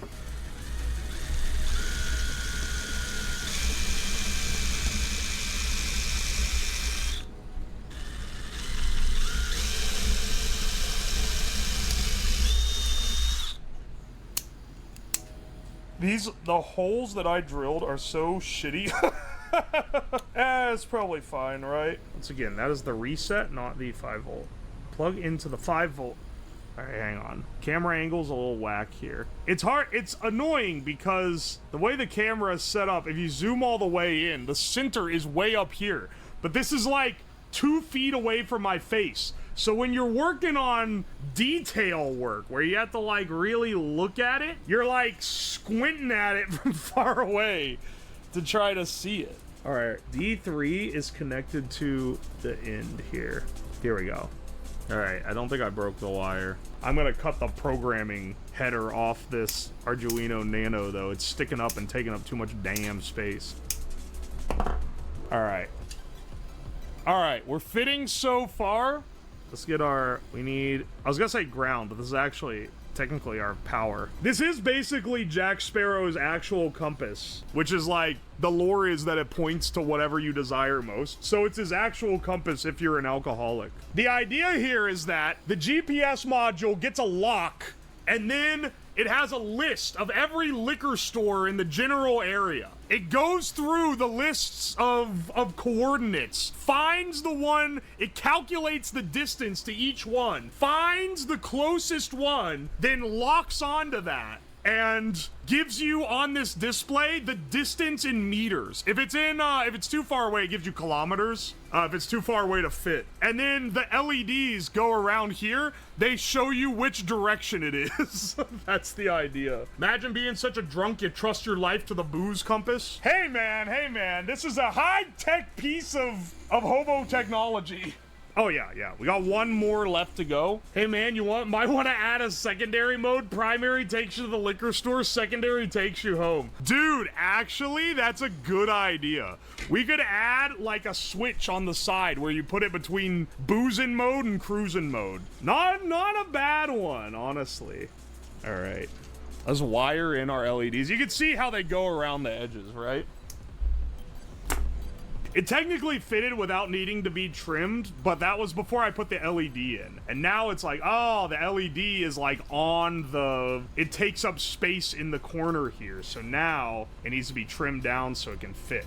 But now it looks like it fits pretty well. Here, we need to spooge in more hot glue. The little LED wires are getting maybe a little caught in a crossfire here. I really hope if any of this wiring is like fucked up to the point where I have to go in and repair it, it's gonna giga suck. It's gonna be pretty rough. It's gonna look like, I mean, I'm fine with it looking a little rough, honestly. Given like the purpose of it, I feel like that adds to the experience. Let's plug it in and make sure that it all works now that it's been crammed into the case. To get a USB-C cable, because I don't have the battery in it yet. We're using the batteries from the old vapes, too. If it says 1,000, that means it doesn't have a signal yet. Okay, it says 1,000, indicating that there's no signal yet. You know, it would actually be cool. I should maybe make it go like around the edge, you know? If you're drunk as fuck and the booze compass starts spinning. Oh no. If it starts spinning, that means it's losing its signal. You'll never be able to find... I was gonna say find your way home, but I haven't added that feature yet, so currently this thing is useless once you're already got boozed. This is only for those looking to get boozed. This isn't for those who have already been boozed. So let's see. We'll have one battery go here. And now technically you might be like, but you can like buck boost this into the proper. And like, yeah, I could. Not going to though. I'll just use 2 to get the power that I need. Also, this thing isn't designed to be, like, energy efficient, so I'm a little bit afraid that if I, just free ball it with one, it's gonna go dead while I'm out. And I don't know if I can handle that. It also will need to be charged with the Turnagi charger. How's progress going? We're, like, almost there. It's working. I'm just getting it all crammed into this nice compass body right now, but it is like we have the core function, which is the main thing. Here, I wrapped all this up, but actually I need this separated out. This is a marketable product. I don't think I want to be like on the hook for whatever the hell transpires when this shit gets released. If I release this into the world, it would be like, I don't know, it'd be like the guy who invented crack, except I'm not getting paid by the government. Here we go, here we go. Oh, baby. And the battery crams in here. Oh, yeah. Maybe put a little electrical tape on the end so we don't get a dangerous short. Probably a good idea. You put a max load pill in the case for good luck. I'm gonna be real, this case is getting so crammed, I don't know if it could even fit one. Look how crammed this is, man. Good news, that LED ain't going nowhere. It's held in by forces stronger than we ever thought possible. And then, let's see, this guy on this side, and they just need to be wired in series. So it'll be this feeding this. Just making sure I get it right. If you wire these wrong, they can't explode, which is it's not preferred for sure. Is it rechargeable? Yeah, but not via itself. Like, you'll be able to jumper in to recharge it with a battery charger, like a hobby battery charger, but I don't have like a USB-C charging circuit built in, if that makes sense. It doesn't have like a built-in balance charging. All right. Oh my gosh. Something smells funny. What is that? Is this thing catching on fire? Nope, not yet. If we haul out of the house and this thing starts burning, it's actually like, it's so over, man. We're gonna have to throw it out of the window like in a movie. Let's glue the top of this board in so that it doesn't try popping out.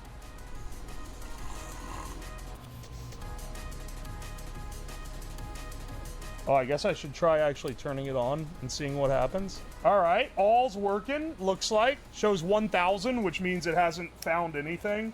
All right, turning it off. All the LEDs are like, the LEDs are all like kinda on when the switch is off.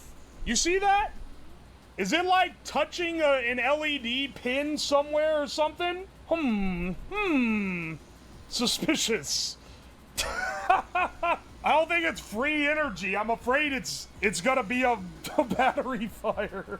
Hey, how much left do we have on the lid? 30 minutes. We're not waiting for the lid. All right, let's get the mobile setup rolling. Let me get my camera. Let me get all my stuff. It still hasn't found a signal? All right, hang on. I might have to put it up in the, I might have to put this up in the window, because, like, it needs to lock on so I even know how far to go, you know? Oh, it got a lock. It got a lock. Okay, we're not gonna GPS. We're not gonna go anywhere. We're just gonna fucking wing it. And 26 means it's too far away for it to show on 4 digits, so in meters. So it's 26 kilometers right now. We're getting there, dude. 25? We're actually making progress. Okay. That's good, because that's a lot of kilometers still. Play Pirate Music Trap Remix. Alright, playing 10 hours. RuneScape 07 Sea Shanty 2 Trap Remix on YouTube Music. It led us to the same path. Yeah, sure. We have to get sub 10K so we can get granularity. Honestly, a feature I'm saying this like I'm gonna start using this legitimately to find booze, but like a feature that would be really nice is if it started just showing decimals so that you can at least tell if you're going the right direction. Because right now, you don't find out if you're getting closer or further until a kilometer passes. I have no idea if we're going the right way. Oh, that's the joy of the voyage. Oh baby, oh shit, oh shit. All right, bros, we're so in.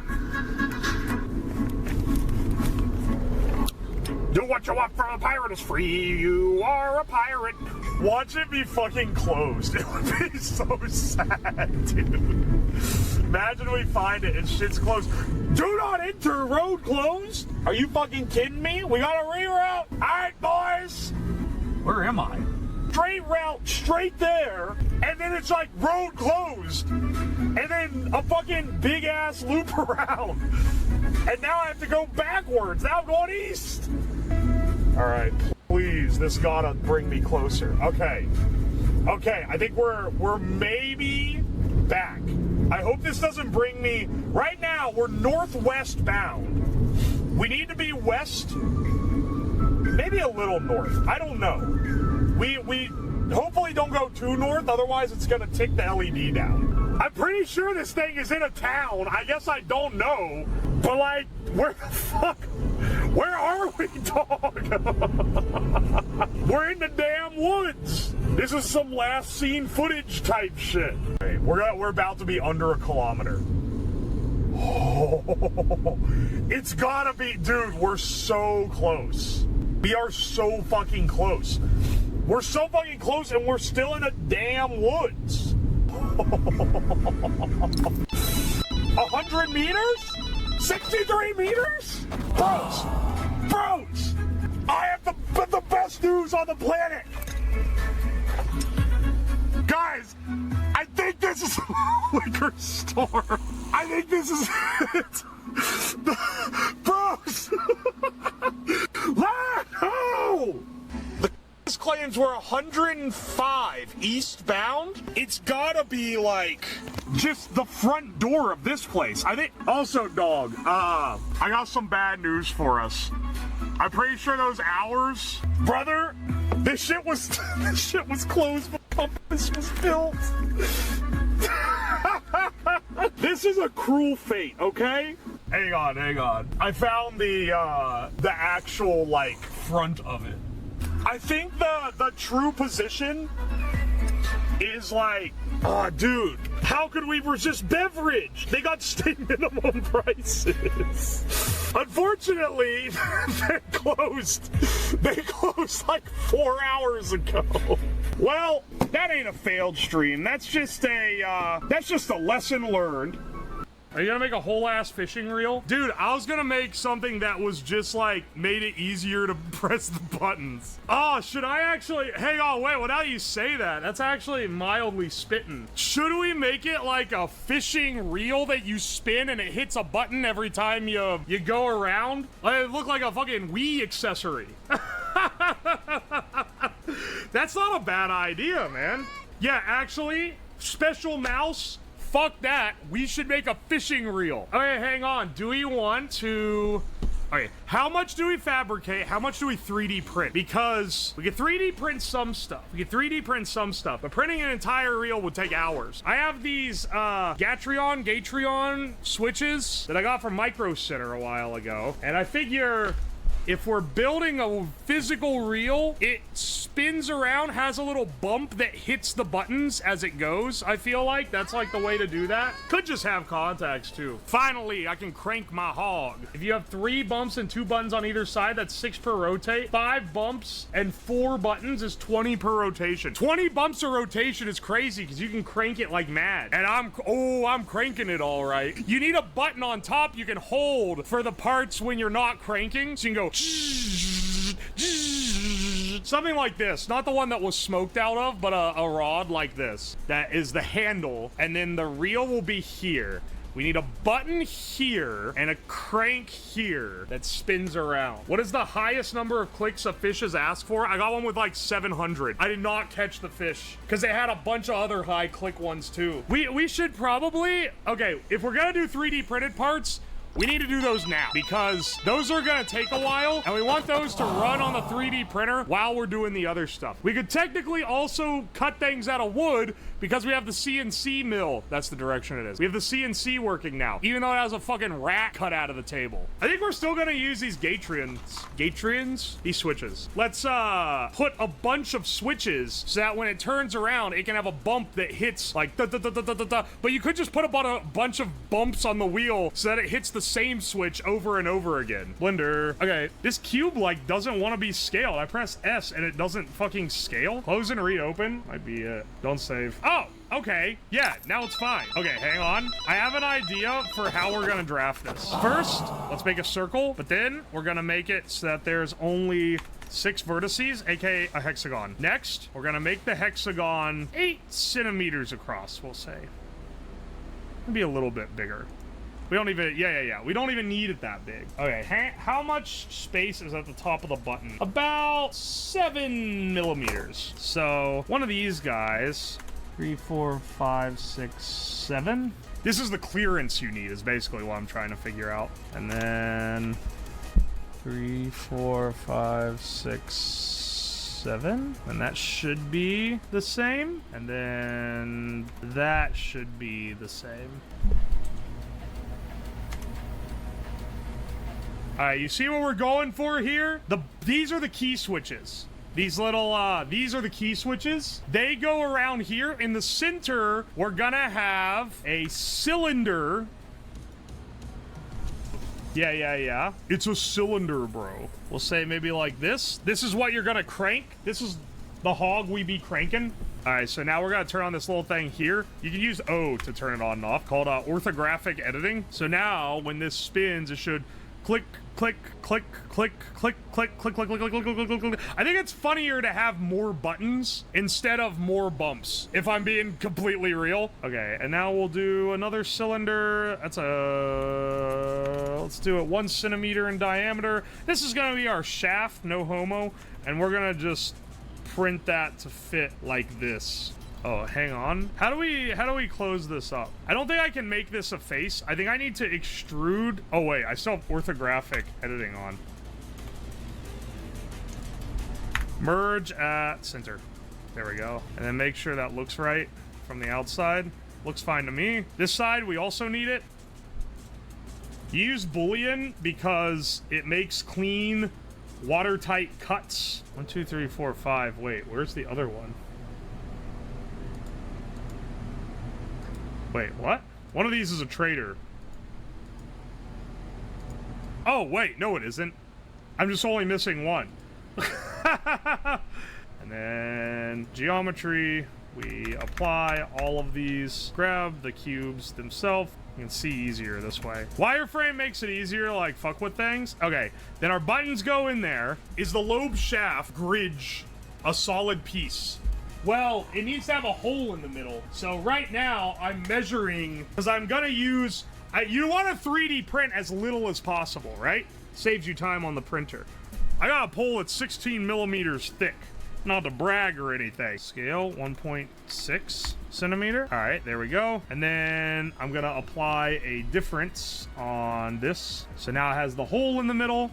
This will also have a difference applied with the same cylinder so that it has a hole in the bottom. I just realized that the bottom has not been extruded. It is completely flat. They should add a casino to web fishing. I feel like having scratchers is like debaucherous enough, isn't it? You guys don't want to get too greedy. You're gonna end up getting this shit banned.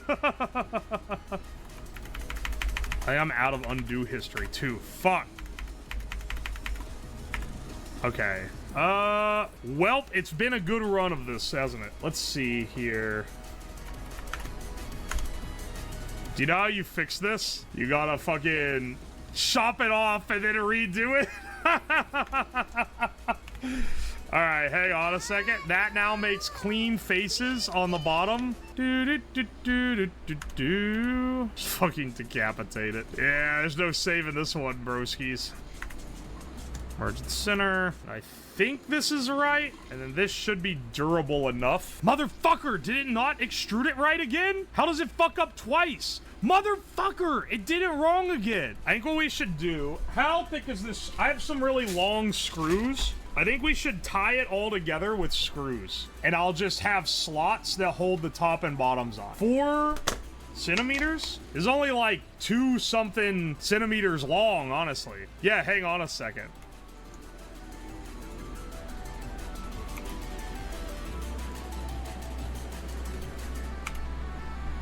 We're gonna have to commit and just send it here soon because it's taking too long and I want to spend more time playing web fishing with it and less time on that fucking grind. Scale down to, and then this bolt needs a hole that is about 3.5 millimeters wide. We'll say 4 millimeters. No kerf. Oh, wow.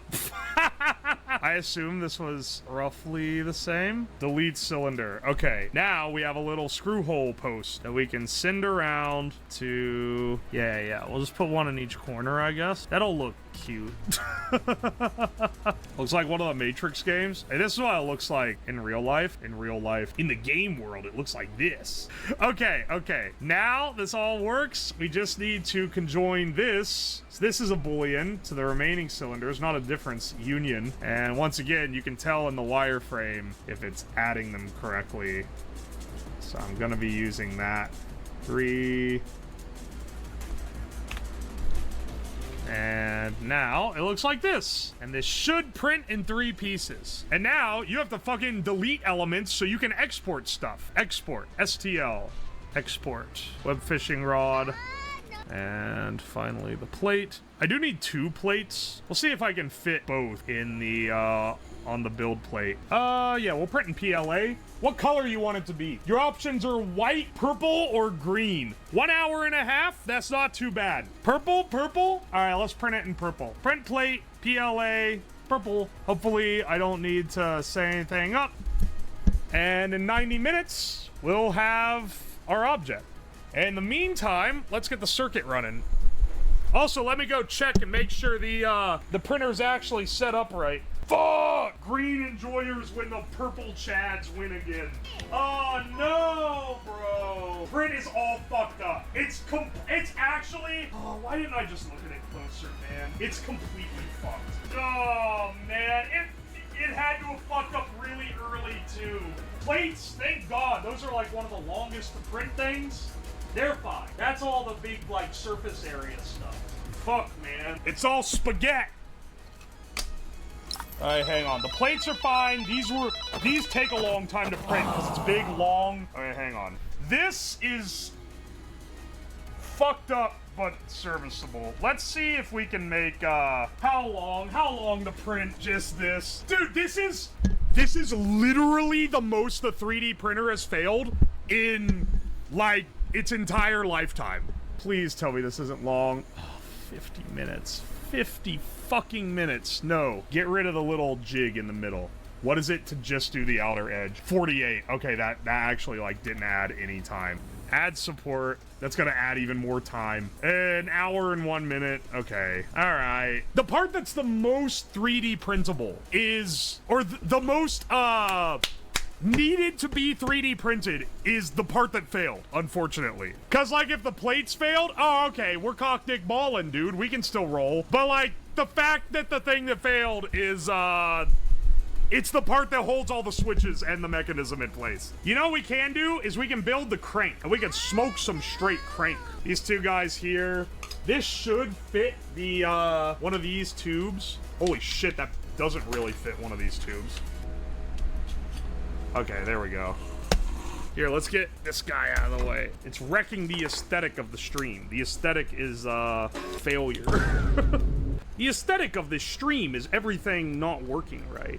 Actually, like, as far as streams go, this hasn't been an everything not working right type of beat. I think we've still got a pretty... I think the odds of this working in the end are pretty damn high, all things considered. Maybe we should use a smoking tube. Then it smells like dad's out fishing. Alright, if you hold this, you should be able to crank this. Crank that. Yo! While we're waiting on that, we can get the main body of the thing, because that is gonna require a little bit of jerry rigging. These are like the sensible options. But I also got this bad boy. Oh wait, actually, this is a better crank because I already got the damn crank in. I just need a rod. I just need a pole going this way and we got it. Actually, I might be able to bend it so I can do it. Hang on. We cooking? Hang on, wait. I might be able to just do that. I just gotta say, when I initially bought this hard tube bending kit to build, I can't remember what it was. It was a shitpost build. It wasn't even a real PC build. I was like, this is such a waste of money, dude. I am not gonna ever make this bag. It's never gonna be worth it. I have used the fuck out of this thing because I bend these tubes all the damn time. Zoop. I feel like that isn't actually long enough. Hang on, I think I can cut this part off of this and then bend this 90, and then I have a big crank. That's a massive crank, though. You can crank your fucking hog with that, brother. You put this snake in it because it makes it so that it doesn't fold in on itself.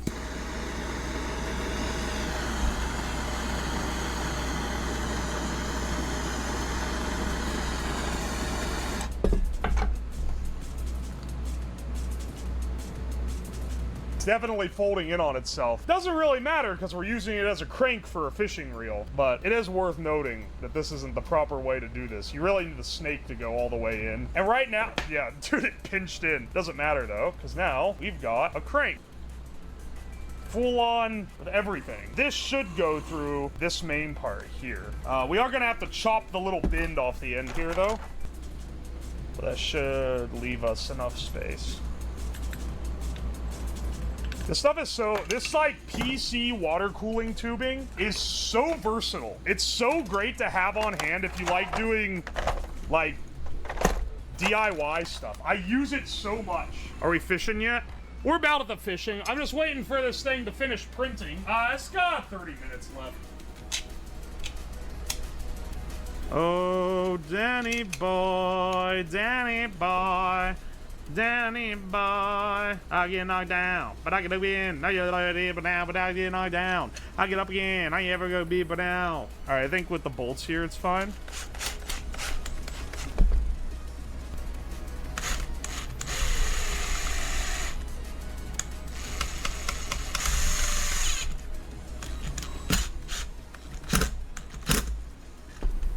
I figured these would be hard to get in once this was bolted, so I figure we'll bolt it now.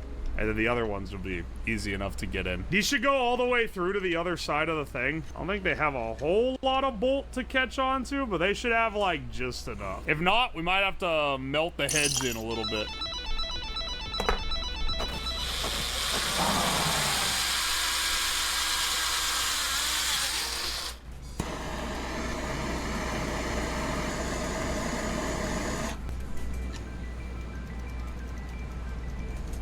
All right, that's pretty good. Get a keycap on that. This is the hold, and then the crank is when you have to do the burst. And then the reel is almost done printing. This is a righty invention. No left-handeds allowed. Okay, we got our thing.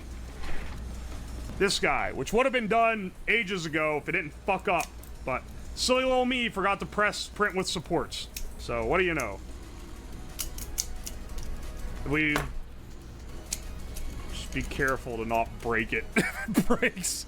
Assuming our measurements are right, if my calculations are correct, this should just work. Where's my other button? Oh, wait, I used one. Okay. I'm one short because I forgot about the trigger one when I made. And then go through this side. All right, so the idea is in a system like this, it presses these when it turns. Put some bolts through it so it kind of holds it in. So it's like this. Click. Like this. Click, click, click. Click, click. It looks like it's like barely clearing some of these. I think that might be because it's not bolted on. We made this full custom just for this. So let's, nope, that's too far. Oh, wait, maybe I was more accurate the first time. This is such a long-ass crank. Put some Teflon on the outside, maximum speed. I have Teflon tape. Holy shit, this is a pain in the ass. Okay. Oh wait, this doesn't need to be held here. That makes it a lot easier.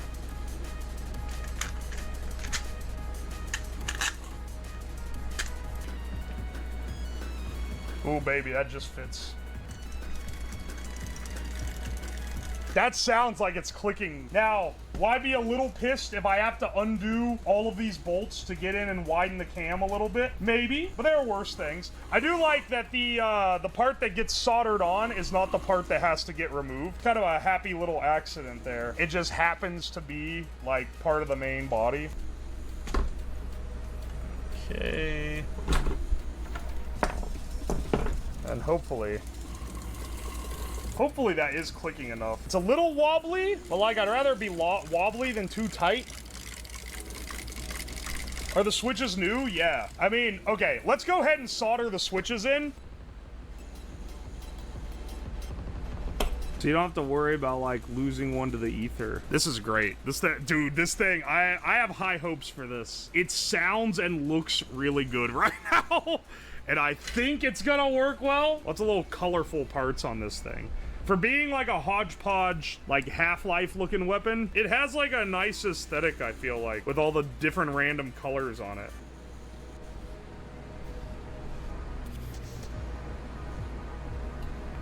Just getting the microcontroller leads.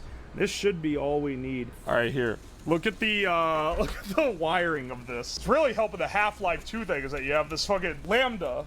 Look at the intricate wiring of the fishing reel. Yeah. Oh, I'm ready to catch some big ones, bros. That's a nice crank. Dude, listen to the sound. It's making a little plasticky wobble sound right now because all the bolts aren't in it yet, but like, and then the USB plug is there on the end. This is the proper connection for it. Yeah, baby. Ooh. Ooh. Yes, I'll take money. My goal in this game is to get money. All right, motherfuckers, stop being loud. We gotta fish. I bet furries love this game, dude. Oh!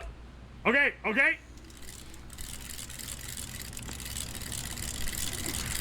Wait, what? Wait, what? Wait, what? Why didn't it work? Was I holding down the button while reeling it? Oh, that will fuck with it. Wait, was that, okay, wait, was that user error? Was I holding down this button while trying to reel? Because it doesn't work if you do that. Brother, you sound devastated? Bro, that was an opulent fish. Those things don't just come by every day. Yeah, okay. Because look. You can't technically crank it all the way to the end if you have one that's like weak enough. Okay, I literally was just holding the button down like an idiot. If you hold the button down, it blocks all the other inputs. Whoa! Okay, okay. This is what we've been training for. Yeah! Oh, baby! Someone else just caught a whale.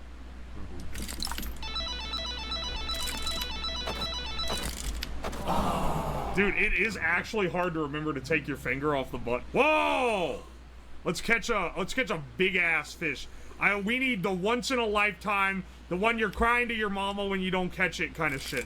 Luckily, we haven't missed one of those because I clicked off the window. Oh, this one's gonna be good. Look at this.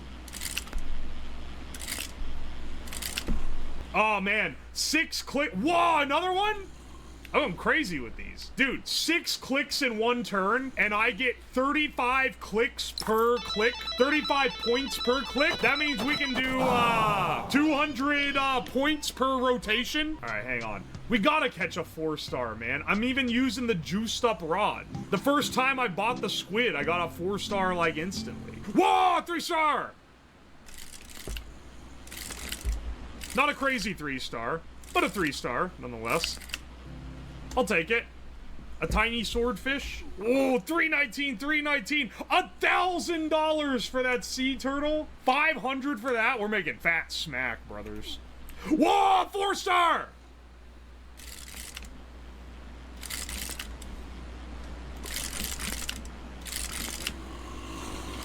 Yeah!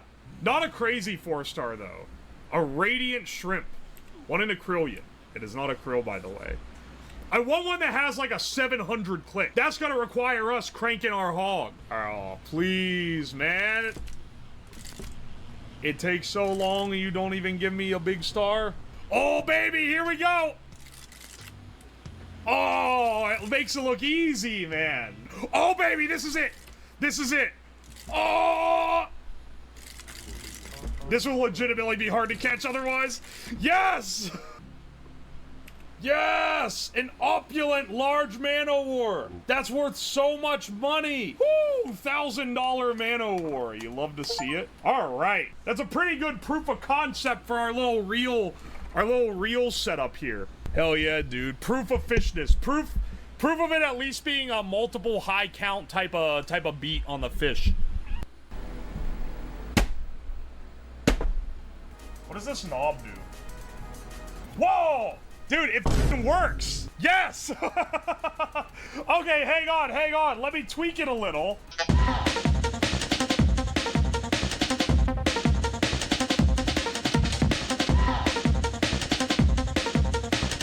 I've got some prototypes for what we're doing today here, by the way. Oh, we don't need this chip. What kind of cyber deck you doing? A cyber deck's typically a little portable thing. This isn't that portable. It's gonna be a set station. It's just a computerless Twitch chat interface is what I want to make. And the advantage to that, I'll show you the motivation. So someone at work a while ago hit me up and was like, hey, you're a nerd who uses old computer parts all the time. I have an old computer part. Do you want it? And I was like, sure, what is it? Oh, it's an old monitor.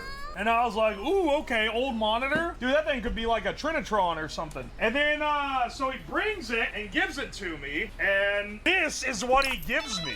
This is the old monitor. This is an Apple II terminal, and it's really cool. This is a monochrome display. It looks like the hacking interface in a video game. It's a monochrome green display, so it's green on black.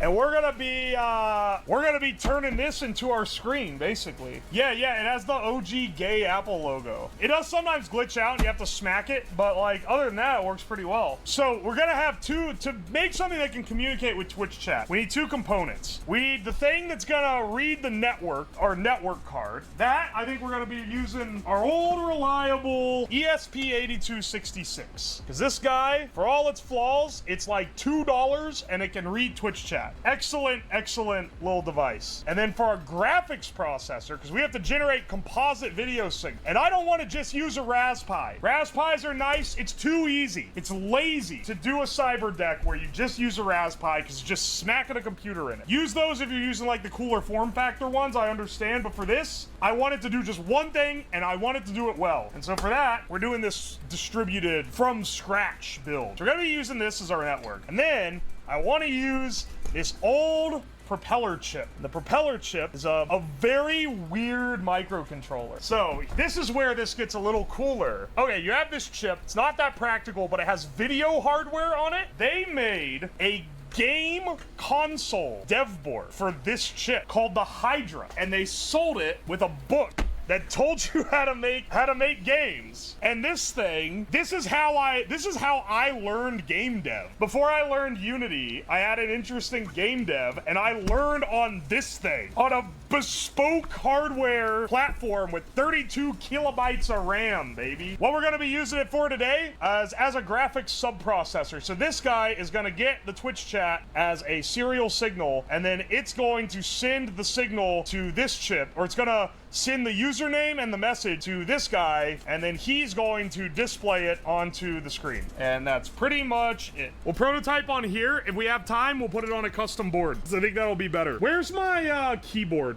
Actually, I need a PS2 keyboard, because it also had, that was another thing, the drivers they had written for this thing. They had a composite video driver, a VGA driver, and a PS2 keyboard and mouse driver, which is really cool. PS2? No, not PlayStation 2. The old keyboards that had the dedicated plug that's round like this. It's not focusing, but you can kind of tell what it is. It's called a PS2 plug. It's not anything related to PlayStation. It existed before the PlayStation did. Do people really not know what cyberdecks are? I thought that was like a universal thing. Apparently not. And this guy will be our, here's our video signal. Oh, we'll use the bundled up end here. Yeah, baby, these are the mushiest keys ever. I wish I could use a nicer keyboard. Okay, let me see if I can find demos. Let's do demo input keyboard. Keyboard demo, here we go. Display.tv.terminal. They've changed things since when I last messed with this thing, man. Here, this should just print, all right, 2627. 26 is data, 27 is clock. Let's go ahead and wire those up real fast. Hang on, let me see if this display is gonna work when it's tilted upward, because I want to be able to test this thing while you guys can like see it, you know? Like this, we're cooking with gas, brother. All right, now I installed, just to make sure my old dev board was still working, I am running a text generating demo on it. That works. Ah ha ha! Oh, hang on, actually, you guys are gonna want it turned this way around so you can see it properly. See how I said it's a little temperamental? Temperamental, but it works, and it looks cool as fuck. It's gonna need some TLC, I'm sure. Look, it even has a tilt feature, which don't seem like much, but there ain't many other monitors that have that. Expect us to have to do that a lot, honestly. All right, so we can start dev on this pretty much. I'm gonna load some code to this that lets it run the keyboard. I'm gonna be upset if it dies during this stream, even if it is a capacitor thing. All right, keyboard demo. Does this work? It doesn't look like it. Did I get the wires backwards? Data to 26. See, I turned the lights out to see the screen better. Now I can't fucking see what I'm doing. 27. Refresh this. It's not even acting like it's getting power. Hang on, wait. Do I have to power it? Why is it on a dev board if I have to power it? I have to hold it up like this. And where is 5 volt? Way over on the other side of the damn board. Let's say I unplug it, plug it back in. Like, why does numlock not work? It flashes the lights, so it's getting power. Smack it. This is actually doing okay. Maybe this keyboard's just fucked up. Oh, I don't like how close to the edge of this thing. It's pretty unstable. Oh, sorry. That's actually not plugged in. Oh! Oh! I understand the discrepancy here. I had the clock pin plugged into the 3 volt. Please excuse me. Excellent. Looks like the keyboard works and we have like a working typing terminal. I'm giving you guys the true old computer experience here, okay? None of this shit is easy. Everything is struggled for. Oh man, and speaking of struggle, let me show you the IDE that we're working with here. Yeah, baby. Streamer, can you zoom in? I don't know. I know that you can't hardly see any. Oh, bigger font. Oh, okay. Control and plus. That's, I think, the biggest we can make the font. It's so fucking yellow. This is the updated version. The original version doesn't work past Windows 7. So let's shop this. This is going to be our new code. This initializes your clock. This is your, I mean, we're going to have the same objects. Oh my lord. This is going to be a task. I think there's been some issues that have come up due to the porting to modern systems. Now, all right, terminal, I mean, it works. The text is smaller. Oh, it worked. All right, that's good. 15 by 42 looks like the entire width of the screen. We can work with this. We can work with this. It does look really cool, doesn't it? Like, it looks like something straight out of fucking Fallout. Love the scan lines. I know, right? It's worth noting that, for anyone unaware, this is not what the thing looks like in person. To me, it just looks green. You can only see the scan lines on the camera, and it's because it's caused by the frame rate of the camera being out of sync with the refresh rate of the display. But it does look really cool. I need to add a backspace button. The backspace button doesn't work yet.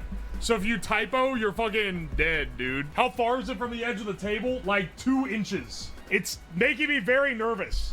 It's kind of surprising this thing doesn't have more features, given, like, how expensive it was at the time. But I don't know, dog. Maybe it was just a different time. Let's see. This is a real moment of truth. If this works, that's crazy. If this just works right out the gate, that's insane, dude. Plug it all in. Fire up the screen. Turn this off so you guys have a chance to actually see it. Okay. TTS bot engaged. I don't know, post some messages, see if they show up on the screen. Fuck, man. They're not showing up. Hang on, we have one thing to do. We could swap the RX and TX line and see if that fixes it. All right, did that fix it? Well, I don't see anything showing up, so probably not. Is this actually on? This is like powering it, right? Hang on a second. Slap it a bit? Oh, fuck, you're right. I don't know if the screen's just not engaging or not. Never that easy, is it? It never just works, can it? All right, hang on. I'm gonna test this bad boy and see if it functions in the terminal. Because if it functions in the terminal, then that means there's something probably on the other processor that's fucking with it. We can hook up a terminal on this laptop and try to, like, write over to it. I should probably make it say something at the top of the screen when it boots.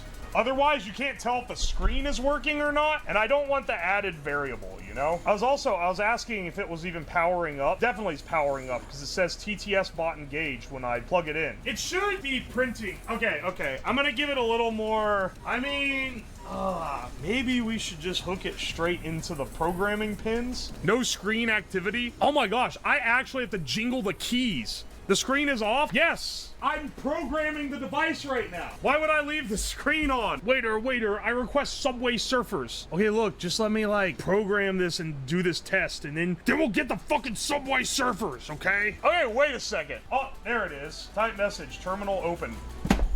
Wait. There is, like, something wrong with it. You can just, like, barely see it. Whoa! Whoa, wait, it's working. Well, I mean, this is working. Can you see it? It's like, it's fucked up. It's not putting them on new lines. Whoa! Okay, wait. Okay, hang on. Let me tweak it a little. Dude, it fucking works. Yes! Let me just make it so it adds a new line so that we don't have to roll with this. Let's make it so it adds a new line. It's printing the slash. It prints everything. All right. And then if we plug this in, this is a very temperamental display. Holy shit. All right, there we go.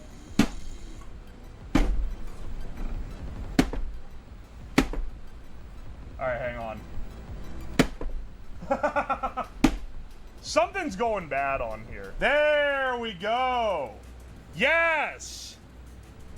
I don't know if you can, like, see it right because of how whack the contrast is. It's gonna be better in darker.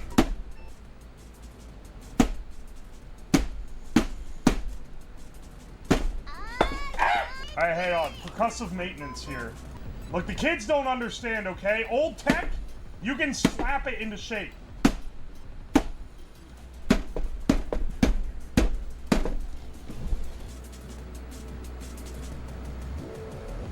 What? Are you kidding me? What? It just decided to come back and start working?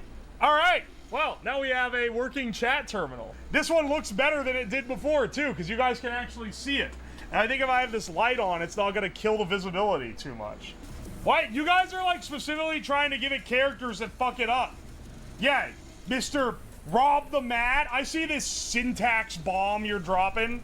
Don't even try, man. Don't even try. This shit is not... It's pretty unstable. How far is it from the edge of the table? Like 2 inches. It's making me very nervous. Bro, we almost lost her, boys. Holy shit. Oh, okay. Maybe this isn't the safest mounting point. My soul left my body. Dude, if it fucking fell off the desk and broke, that would be the worst ending to this possible, dude.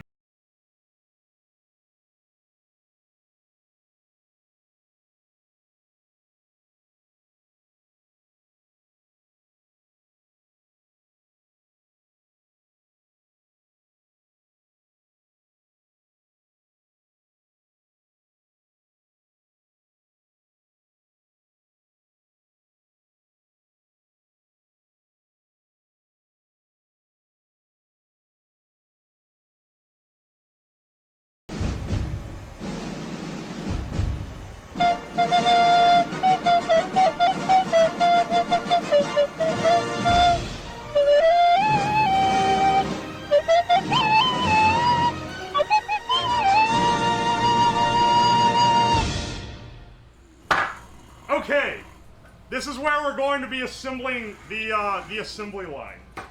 This is proper motor mounting technique. Back here, we have the piston.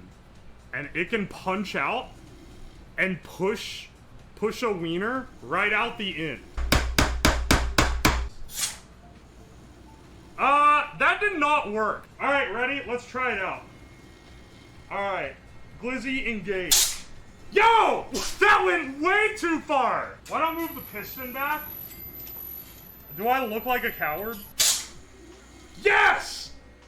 That's in the bun, baby! 1 second.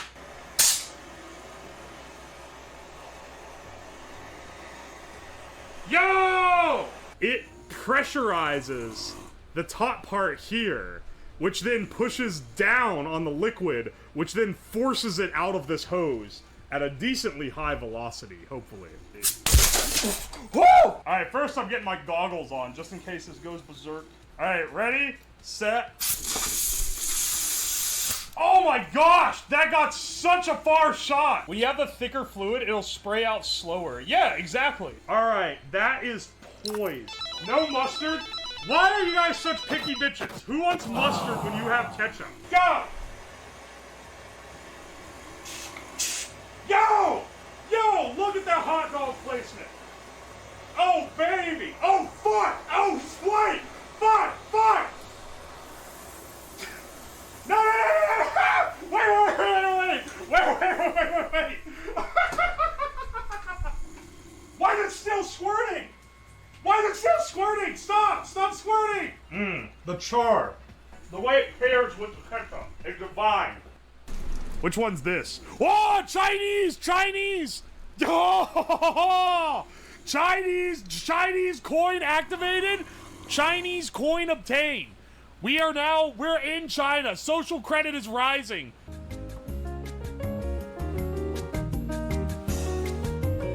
I look at this wonderful 3D printed Beyblades arena that I pulled out. So to give you an idea of what we're doing today and where we're coming from, because coin battle is not as self-explanatory as I thought it might be. So when I was browsing Temu like months ago, I bought this dog shit Trump coin because it has the wrong... First of all, it's a second presidential term, which is already like a dumb thing to have on a coin. It was a $1 commemorative Temu coin and it has the incorrect term dates on it. It says 25 to 29 instead of the more traditional 24 to 28. So I was intrigued that they decided to do this, and I bought it. And I was like, you know what would be funny? To go on Temu, buy a bunch of commemorative coins, cheap, like, weird commemorative coins, and then battle them against each other in the Beyblade arena. And if you're wondering how you battle a coin, I've tested a few different ways here. So one of the ways was using this setup, where, you hold the coin in here. Whoops.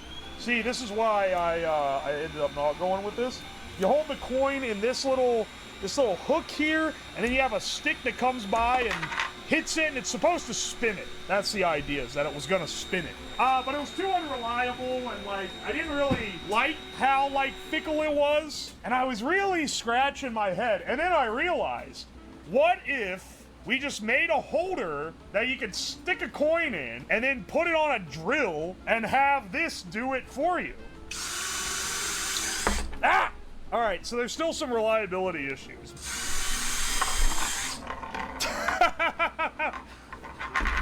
And when we fight them against each other like Beyblades, that's the idea.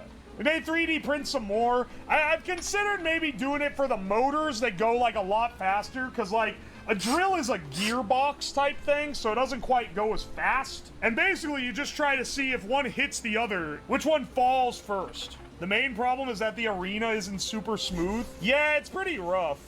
We could do something about that. Honestly, maybe we should do that. We got this big ass fucking sack of shit from Temu. So let's, we'll be pulling out of here. I'm gonna blind pull. All right. Start off with a coin. Oh, yeah, baby. It's fucking Disney coin. Why did we get this? It's got a printed out photograph of Snow White on it, a screen printed JPEG. It's like ultra. Hang on, wait.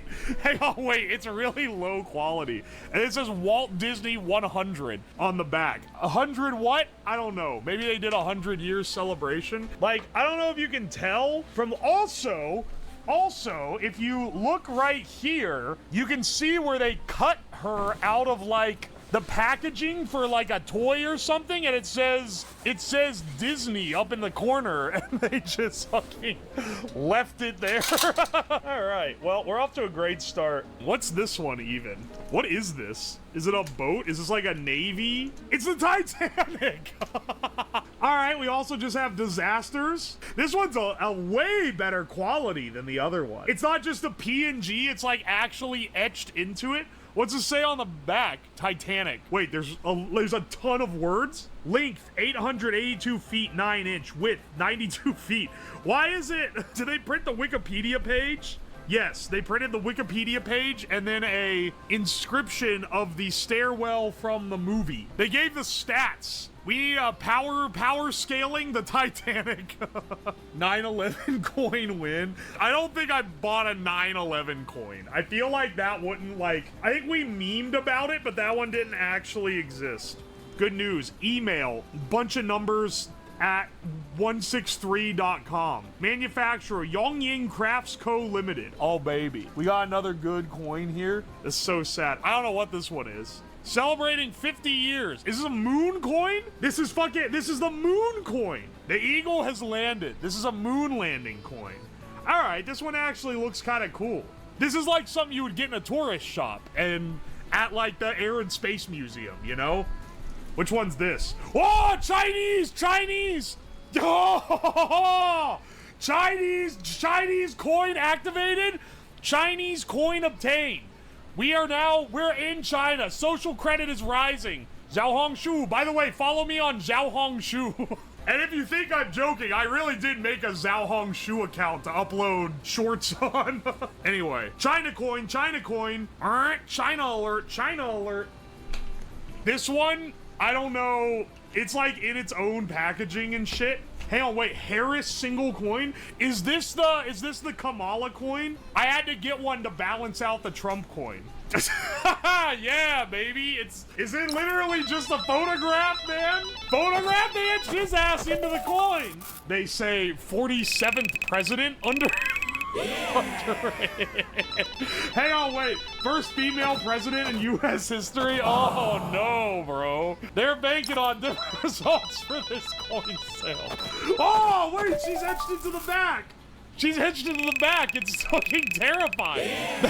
Why is it so scary?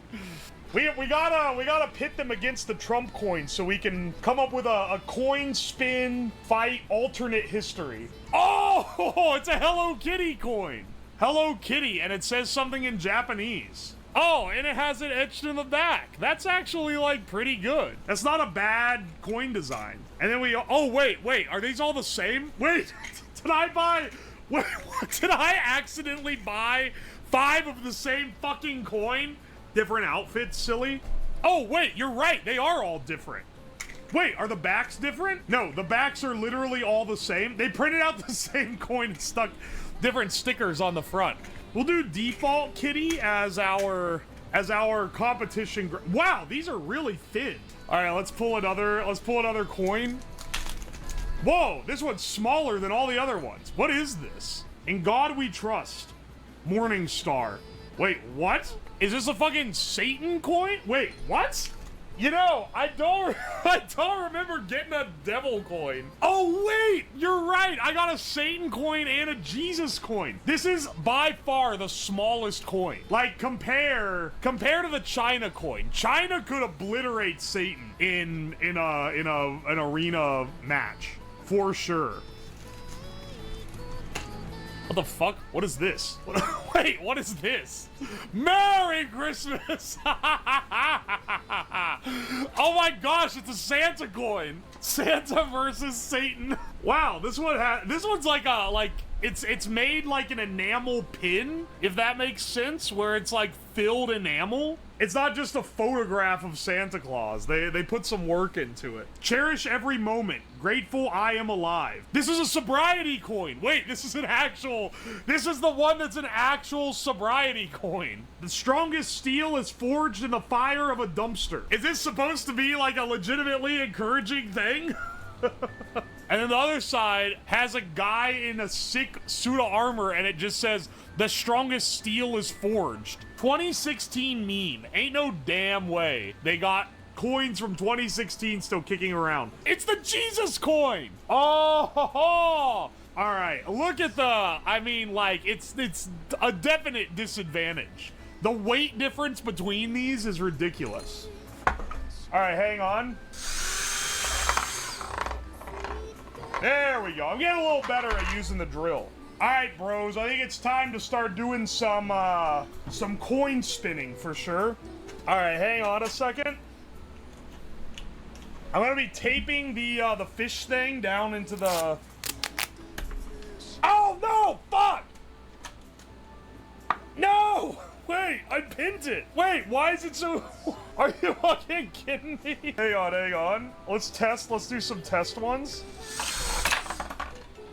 Oh, look how it goes on the flat.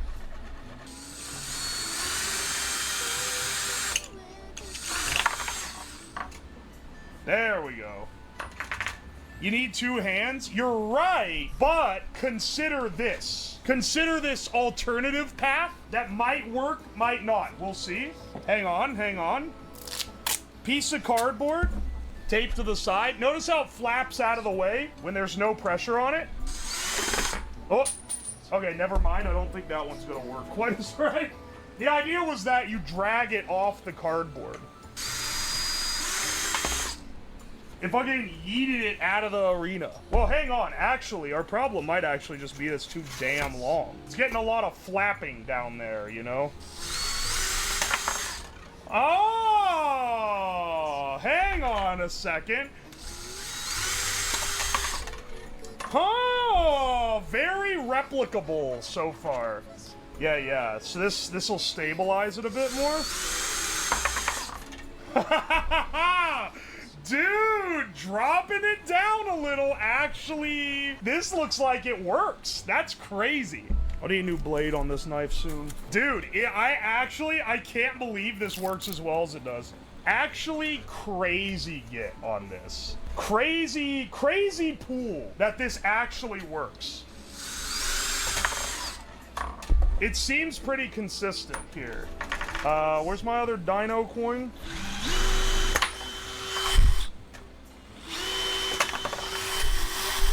Oh, dude.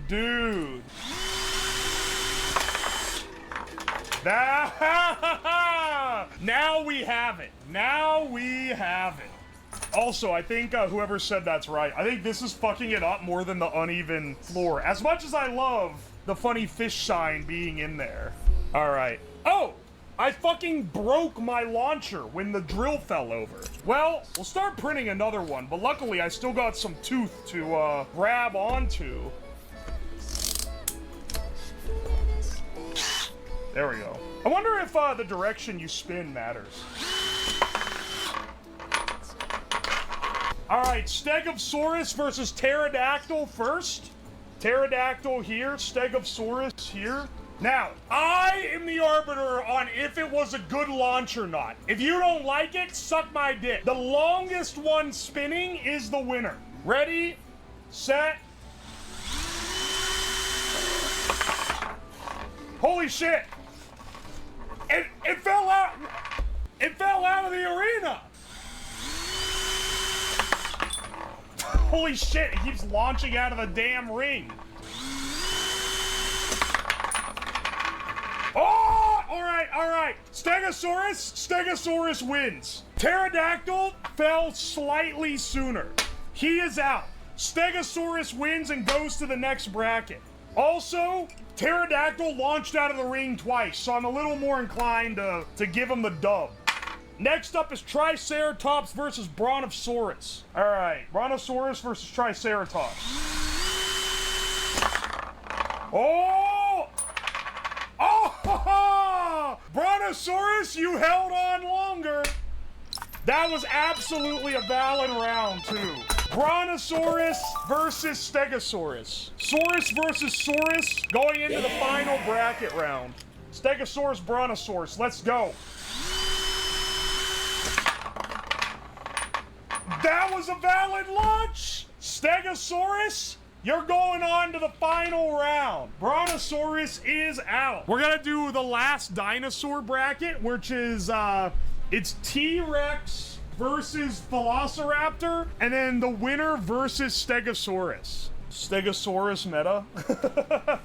All right, T-Rex versus Velociraptor. Let's see what we got. Oh, baby! Velociraptor, last one alive. Let's fucking go. T-Rex, yeah, out. Now, you may be like, you really only give like 1 of 1 here. Once we get to the last few coins, we'll do best out of 3. But for now, I think we have so many to go through. I don't want to be like 3 hours into coin spinning because I decided to do best out of 5 or some shit. All right, Velociraptor versus Stegosaurus. Let's see who's going home. Oh! Velociraptor wins this one. Let's go, Jeej. All right, Jeej versus Snow White. Do we do best out of 3 on this? Nah, we're just gonna fucking wing it. Holy shit. All right, hang on. Snow White left the arena. That counts? That does not count. It fully left the arena. A fair fight, at least a fair launch. There we go. Oh! Gil fans got cucked. They're fucking out, dog. Snow White goes on to the next round. All right, this time it's gonna be moon landing versus snipers. Ugh, almost like tripped and fell into the table. All right, who's it gonna be? Moon or snipers? Holy shit. Hang on 1 second. Oh, the sniper. No, the sniper one's like the same width. I'll tell you if we're doing one that's skinnier than another one. Ah, no! Sniper wins against Moon! Now, Bitcoin is bigger, but France is as heavy because it's thicker. The Bitcoin is big and thin, and the France coin is thick but small. So your pick on which one you think is gonna be. All right.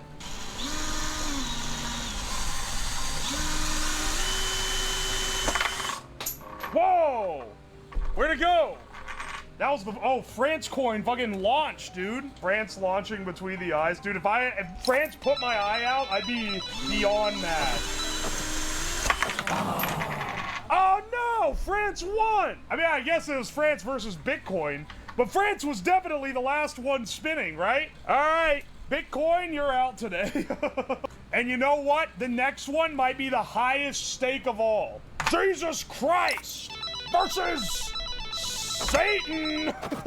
Jesus on the field, Satan in the corner. Who's gonna win? Bring it! Ready? Holy shit, Jesus has ascended!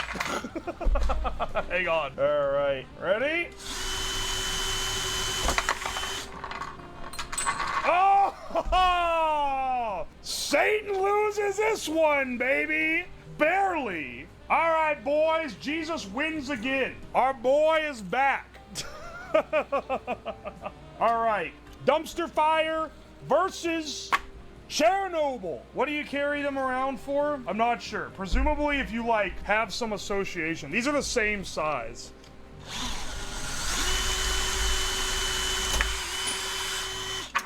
Well, that is fully broken now. The stresses have destroyed it. Hey, maybe that's why it was failing so much, actually. Why is the other one held on so well? We'll have to stuff these full of shit like we did for the other ones. Let's get those payouts going. Let's see how this goes. Oh! Chernobyl wins it. Oh, it looked like he was gonna hold out too. But good old Chernobyl held out just a second longer. Next one up. Sobriety versus gambling. Putting 2K on sobriety. All right. Remember, save some money for the later rounds because the stakes are gonna get a lot higher. Let's fucking go. I legitimately don't know which one stopped first. I have no clue. It looks like they collapsed at the same time. You know what that means, bros? We're redoing it. All right, come on, jacking off. Oh! Gambling by a landslide. We can't stop winning the gamble, brother. Always bet on gambling. Let's get our next one in. Next one. Titanic versus 9/11. This is another tragedy off, similar to the dumpster fire versus Chernobyl. It's time for the day of reckoning. Who's it gonna be? Oh, fuck! My new one broke again? Are you fucking kidding me? Also, Titanic won. Titanic very clearly won. Damn, RIP, 9/11 loses. We are not gonna have a never forget against a popular politician. All right, next round. Elon Musk versus JD Vance. Which right-hand man is it gonna be? Not to be confused with the gay Elon coin. Are you ready?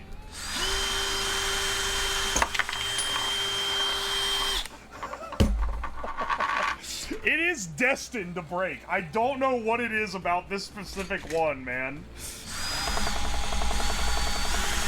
Ready?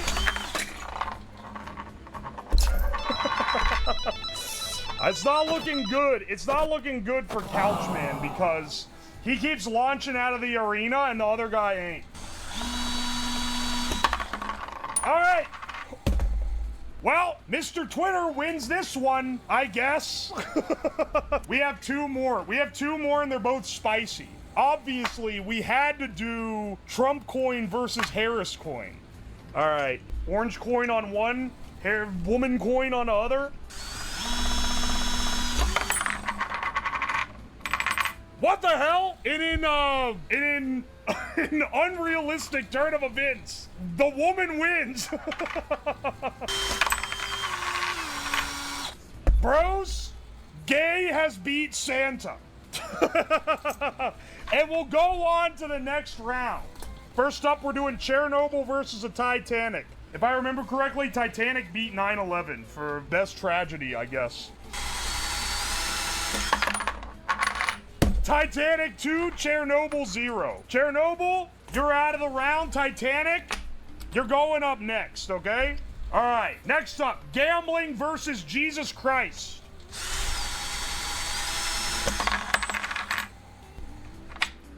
All right, looks like Jesus beats gambling this time. Gambling 0, Jesus 1. That was a pretty bad spin, but that was clearly a Jesus 1. I got some bad news, gamblers. Gambling is out. It's Jesus versus the Titanic now. Jesus 1, Titanic 0.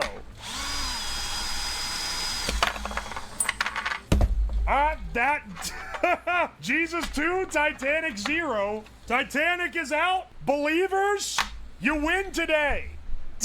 All right, next round. Elon Musk versus a sniper. Your Honor, it's a bit. It's just coins. They're just coin fighting.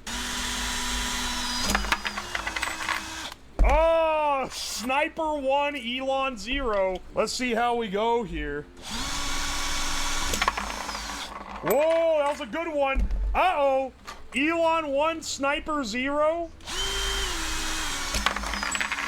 Oh, Sniper 2, Elon 1. Elon, you're going home. And now, final round, Gaylon versus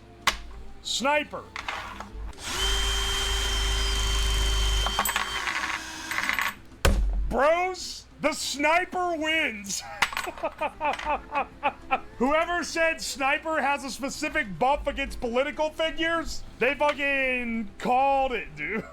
Final round. It's gonna be Jesus versus Velociraptor, and then whoever wins this versus the sniper. All right, Velociraptor on one, Jesus on the other. This is how heroes are made. Hopefully this one doesn't snap in two like the other ones have. Something about it, man. Something about this side. It just fucking inspires the things to break. I do not understand it. I'm glad this one has worked reliably, not to knock on wood here. Oh, nope, not sniper. It's Jesus versus Raptor. All right, Jesus 1, Raptor 0. Bless up. All right, those were identical. Also, the one was a late launch, which wouldn't count anyway. Oh, Jesus 2, Raptor 0. All right, we have the most sacrilegious showdown ever. It's Jesus Christ versus a sniper. Only true believers are on this one.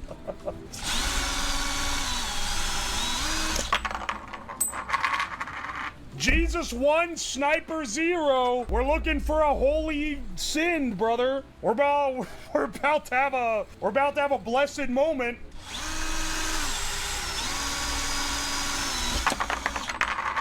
I think Sniper 1, Jesus 1? Oh no, bros.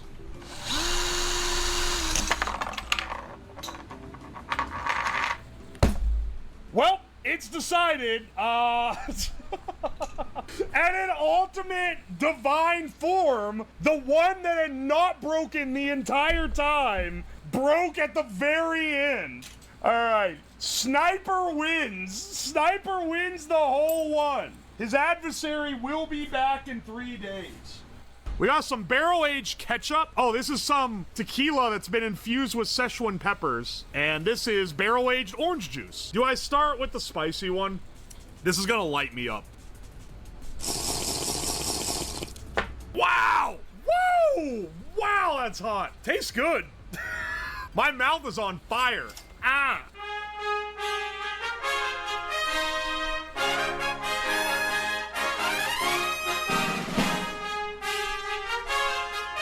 How's he got a flash age drinks? Oh, we'll get into it here in a bit. This is a well-studied phenomenon. Welcome in 2025. Oh, I haven't seen you since last year. Ha ha ha ha ha. Anyway.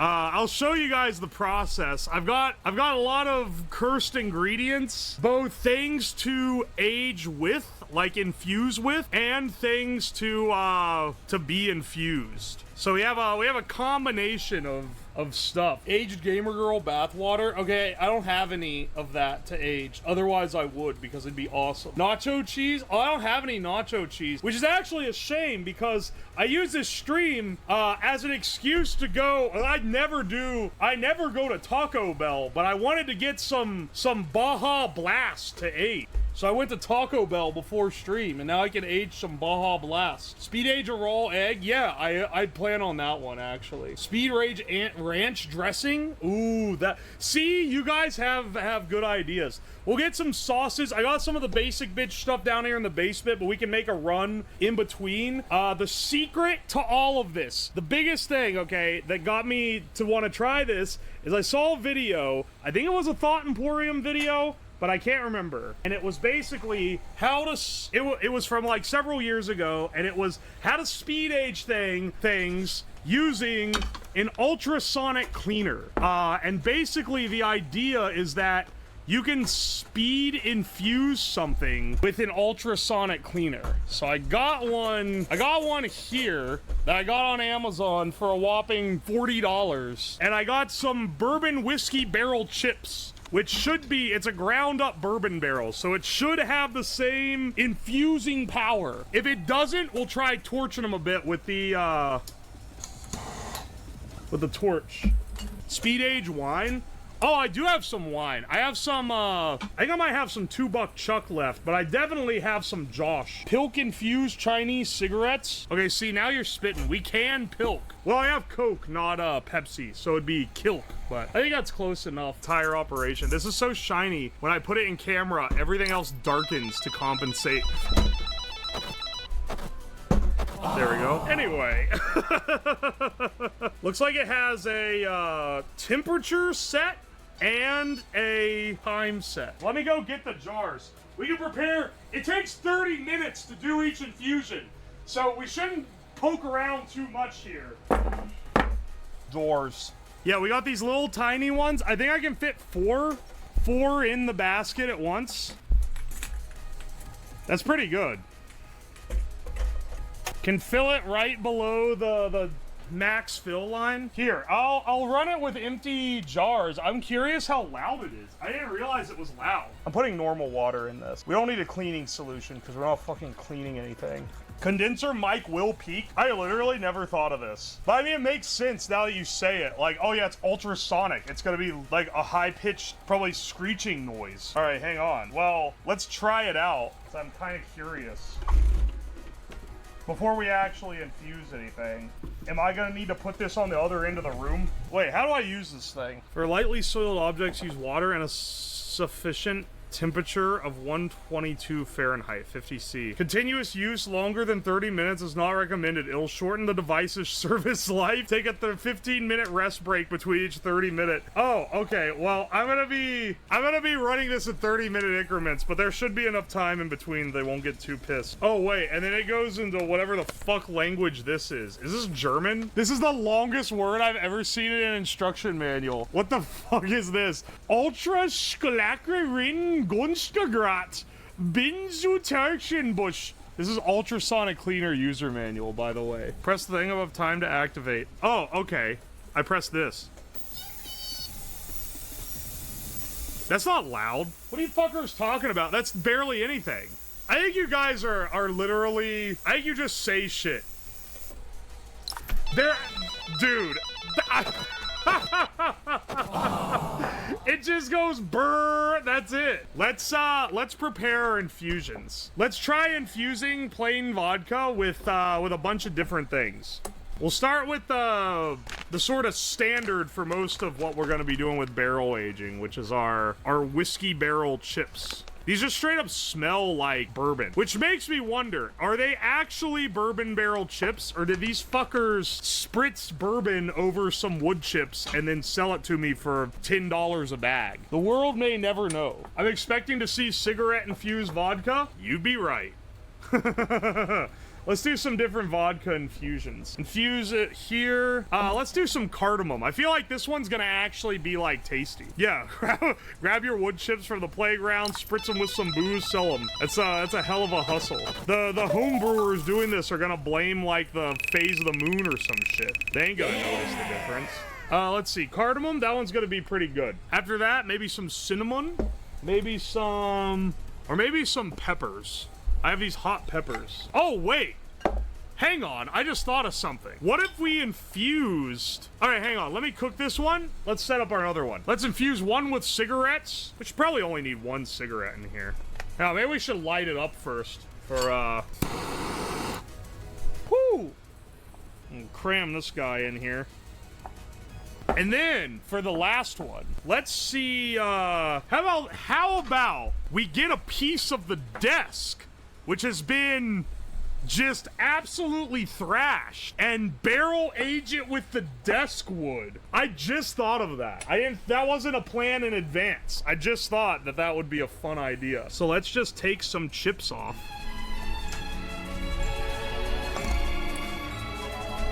And put it in here. So we have some bourbon barrel chips. That's gonna give you like a proper barrel age. This one has some cardamom. This one has a cigarette. And then this one, I'm taking some wood chips from the desk, and we're gonna make desk wood barrel aged vodka, which I think could be pretty good. Get those real tannins in there, yeah. Let's see if we can get a few more shavings here. I feel like this one's gonna be pretty damn light.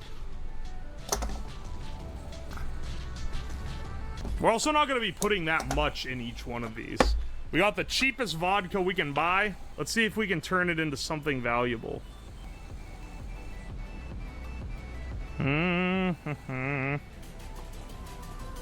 Alright, these are each like half a shot roughly. Alright, let's get these guys in here. I don't think I need a lid on it. And let's go.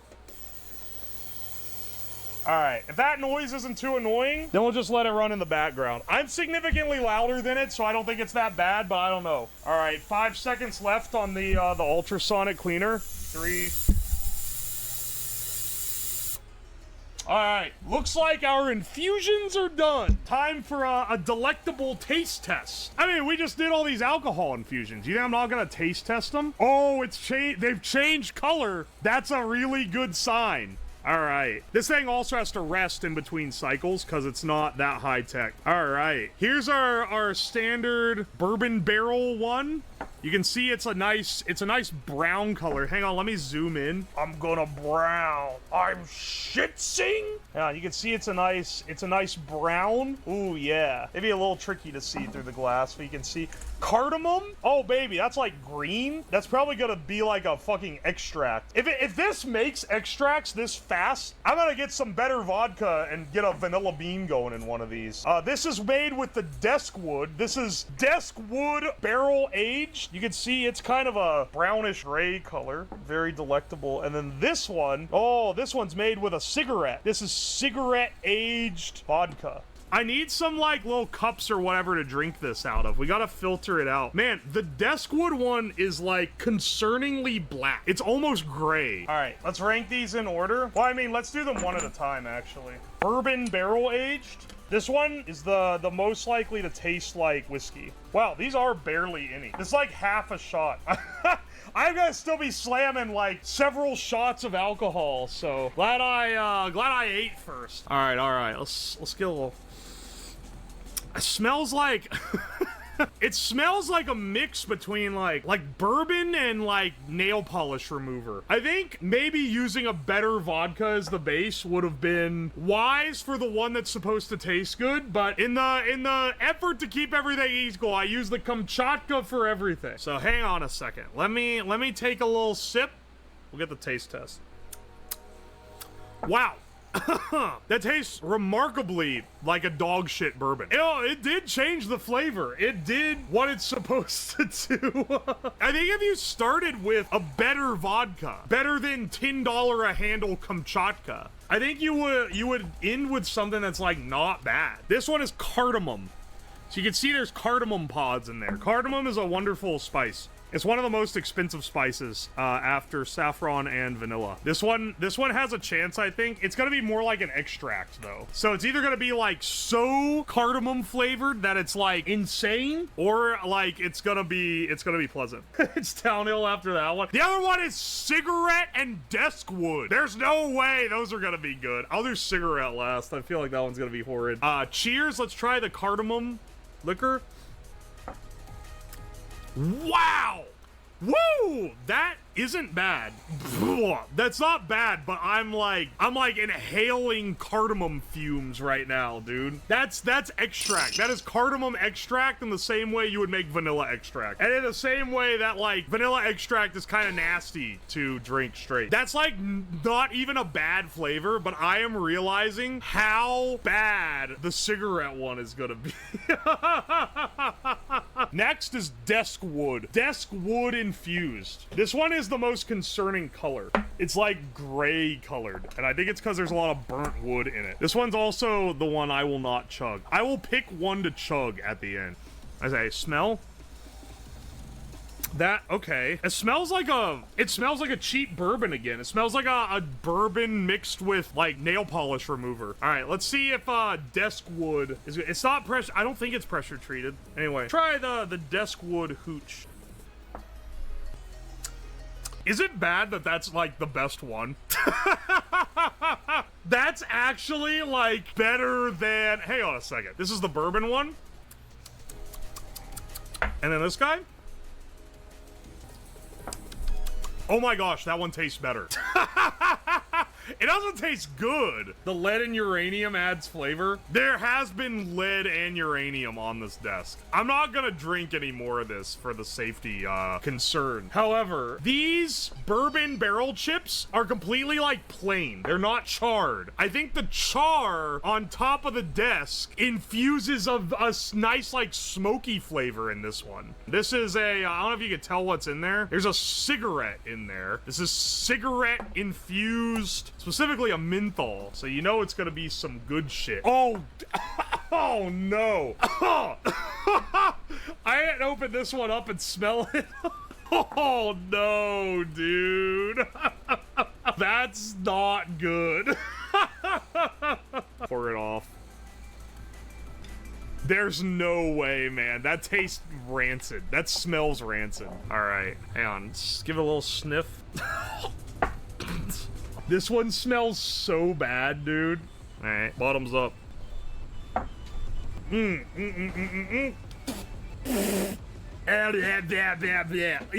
Ew. Oh, that's bad. That is actually worse than the shot. That's worse than the Sig water shot. Holy shit, that's bad. Ah, I forgot it was a menthol. That's why it's like burning. That's fucking foul, man. You did this. I know. I got $300 out of 2 Sig shots. I'd rather do 3 Sig shots back to back than this cigarette vodka shot. Holy shit, that's horrible. That is a horrible, horrible flavor. In the meantime, I did say I was gonna do a shot of one of these other ones. That's the desk. Or no, wait, that's the cardamom. Cardamom, desk, bourbon barrel. The desk is, I think, the better flavored. But the bourbon barrel one is the one that I think is safe, so I'm gonna drink that. Can we incinerate it? You don't want to enter the realm of vomit tubers? I'm not doing that, dude. All right. Oh yeah. Also, I was gonna try this one. This is the bourbon wood vodka, which makes it taste like cheap, shitty bourbon. Bottoms up, bros.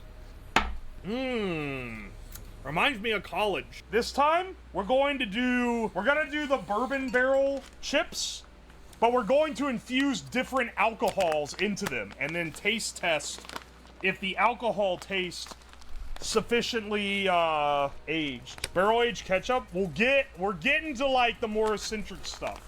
I want to try some more normal stuff, then it ramps up as time goes, you know? All right, here's our jars. Let's add our liquors. All right, we got some normal ones, we got some funny ones. Tequila, let's use this 1800. Why?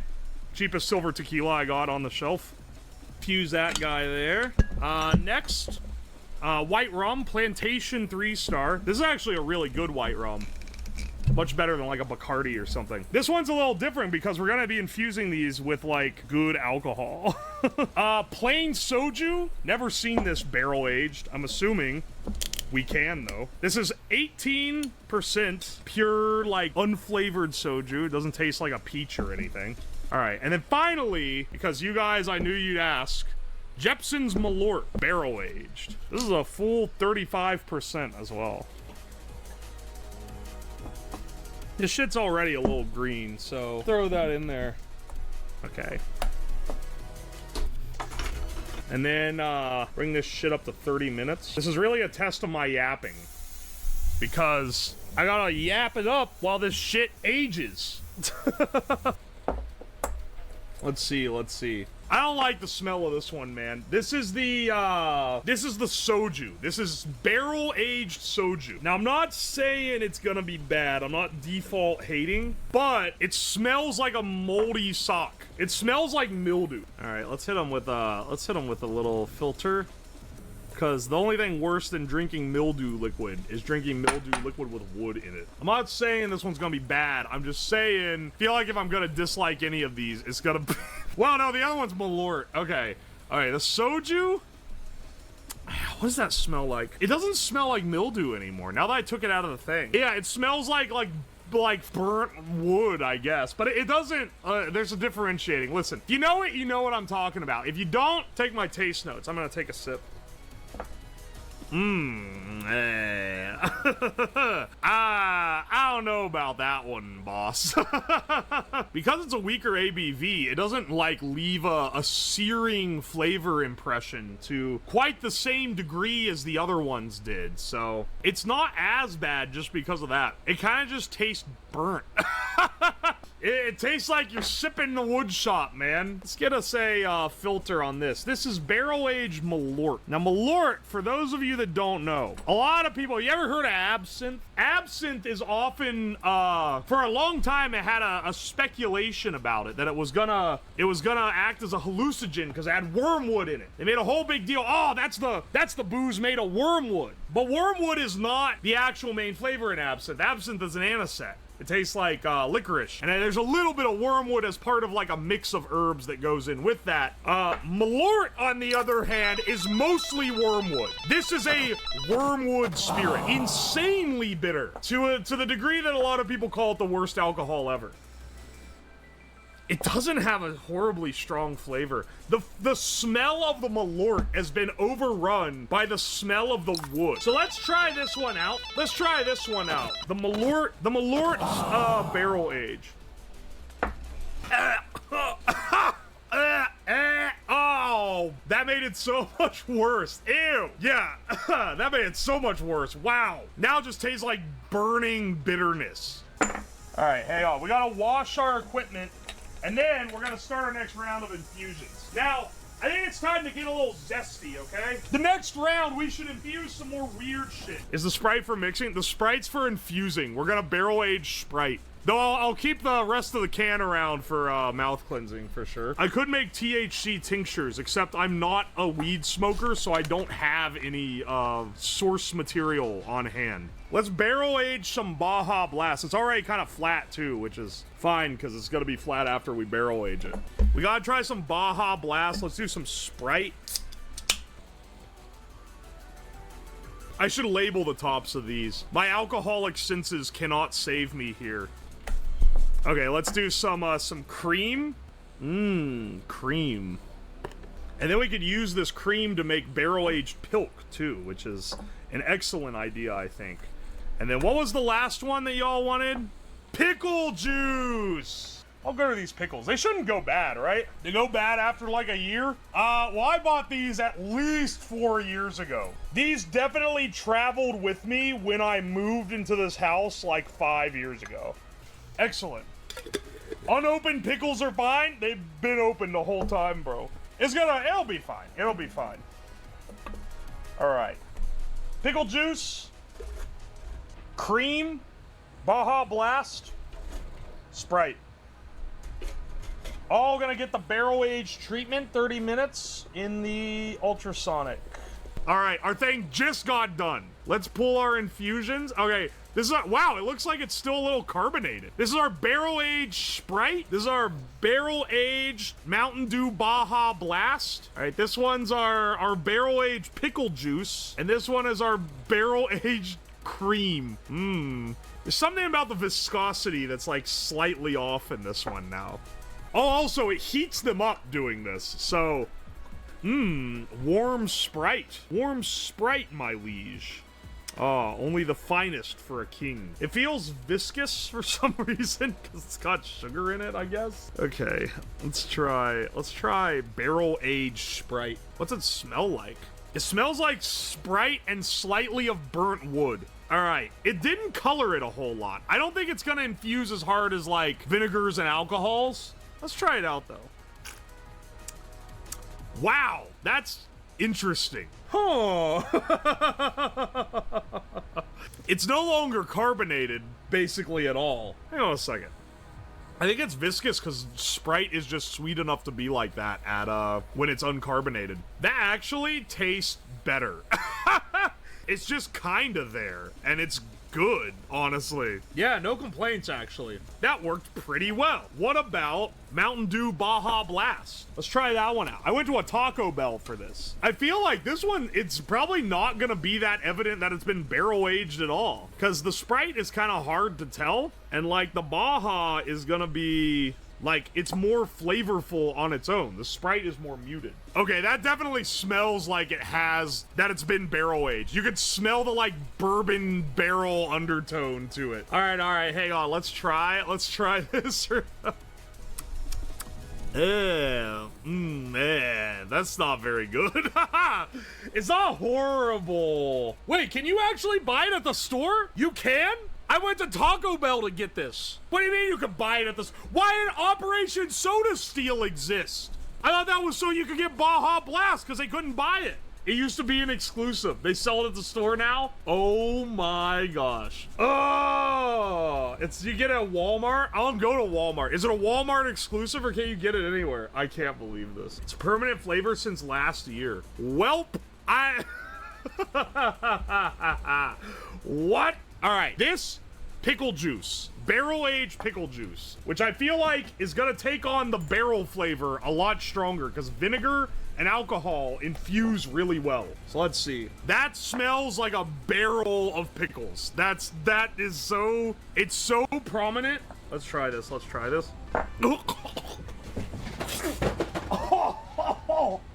that's gross. That's horrible. Oh man, that's bad. Wow, that's so much worse than I thought it was gonna be. That's almost on par with the cigarette vodka. Wow, that's awful. That is awful. Okay, it doesn't like leave the lingering on the tongue like the cigarette vodka. I'm gonna take a little sip because I'm like, was that really that bad? That's fucking rancid, dude. Ugh. Oh. That is so much worse than you would ever think it would be, dude. That's actually so much worse than you would think it could be. I don't know why that's so bad. It's so much. All right, a pickle will wash right out. It's 4-year-old pickle juice. It is old pickle juice, but like the pickles are fine. I'm eating them just okay. Anyway, now we have barrel-aged cream. That smells fucking horrible. It smells almost rancid. And the cream is not almost rancid. It's pretty new. Let's filter it out. We're just gonna sip this shit straight, baby. There's chunks in the cream? Wait, what? There's gonna be chunks in it. The lumps that I just filtered out were the wood butter. Oh, it probably did turn to butter. Oh no. It doesn't quite smell right, man. All right, let's take a sip of the cream. Bottoms up, bro. Whoa. Okay, wait, that's not as bad as I expected. That kind of tastes like a sweet cream butter with just an undertone, the lightest undertone of barrel. Oh my God.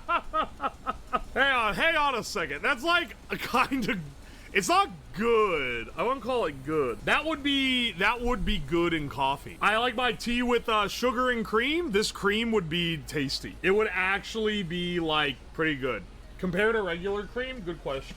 Good point. Let's try it with regular. I'm gonna take a sip of reg. Huh. Oh my gosh, is it better? Holy shit, it's better. Oh my gosh, this tastes better than the normal cream. The normal cream has no character at all. It's just kind of thick and fatty. This, the flavor that's imparted in it, it's not that strong, but it actually like adds something to it. That's crazy. We gotta experiment with this.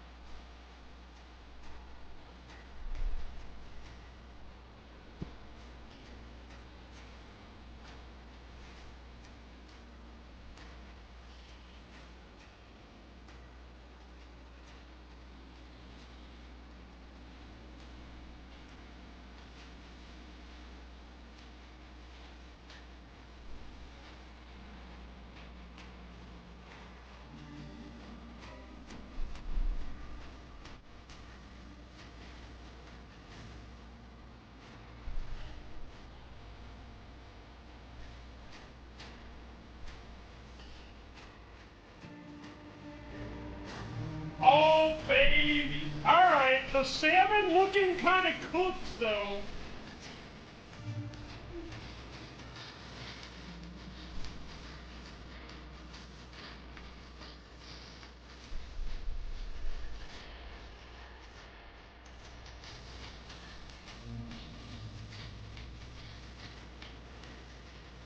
Dude, the sink soup is actually, like, killer.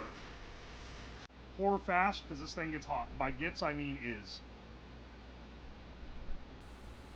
Ow! play symbol floated up! Behold, finally, yellow play button. I 3D printed a mold of the, a plastic version of the YouTube play button that we're gonna take a mold of. Is that kinetic sand? Yes, it is. I'm picking the lead out of it. It's got lead granules from the last time we used it for casting, which is fine for what we're going to be doing. Here, we need to kind of fluff it up a bit because we need to press the new fake play button into it. So it needs to be fluffy enough to take on the shape and like get into the crack. Using kinetic sand to make molds is actually pretty nice. I've done it before with metal molds. I've done it to cast lead and bismuth, and it's always worked pretty well. It's not perfect. You do have to like finish the outer layer of your thing a little more to get the lead off, or to get the sand off. But you know, yeah, it mostly gets the job done. I have some more over here. This isn't the only sand I've got. You don't really want to pack it out from the beginning because you want to be able to do this. We'll be able to pull this out once we get the cast set and see if it like has any pockets or anything. And then we can put loose sand in the pockets and then push it back in. So it's not like a one and done type deal. We also kind of want a spillway, like a little thing on the side that has a little route going in. That's because when you pour the lead, it's heavy and it displaces the sand. So if you pour it into the mold, you have a divot. But if you pour it on the side, it'll flow in and then it'll be nice. Let's see if this is clean. It's pretty clean, man. Looks pretty clean to me, at least. Looks like we packed it in there just right. All right, but we need to scoop out a little trowel in the side. You're gonna wonder why, but like, trust me, I've learned from past mistakes. Because otherwise, if you dump it straight in there, it's gonna make a big divot. So you scoop out a little like side one, and then this is where you pour the lead when it's molten. Also, before you ask, yes, of course I'm gonna be eating out of this skillet later. I don't know why you would imply otherwise. Let's focus up on this one. Let me get my, let's see, fireproof gloves. Small skillet means big flavor. It's true.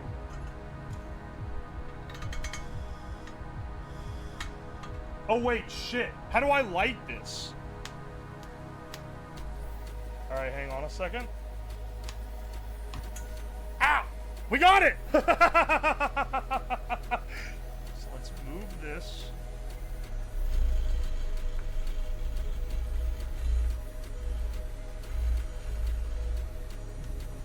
All right, hang on a second.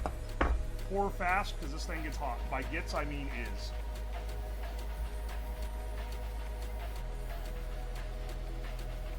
Ow! Fuck! Ow! Ow! The play symbol floated up! I don't know if the gloves are thick enough, bro. Dude, how'd the play symbol come undone, man? It like, was it because we pre-packed it? Did that like keep it from sticking to the bottom? That's actually tragic. Maybe a little bit of fucking up. Tell you what, I need to wrap another towel around the handle next time. Even with like these thick ass welding gloves that you can use to hold like red hot, not red hot, but you can use it to hold pretty hot metal. I'm just waiting for this to cool. You may think it's cooled already, and maybe it's like cooled enough that it's not liquid anymore where we can pull it out, but like these take a while. It's pretty thick. It's so disappointing that this floated, that it wasn't attached. We can see if our spillway worked though. We can see how smooth the rest of the button is. It's fine that it splashes around. That doesn't really affect the overall look too bad.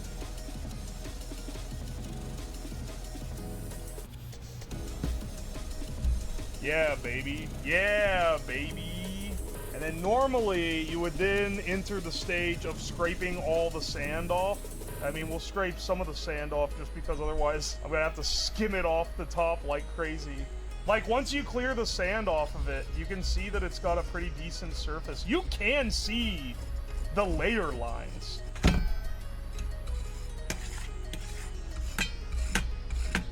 It might actually be worth sanding the 3D print before we redo the mold, though. That floating up that's tragic, man.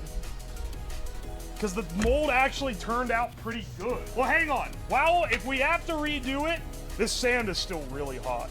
We might as well sand this down and get the layer lines off since it actually did transfer into the video.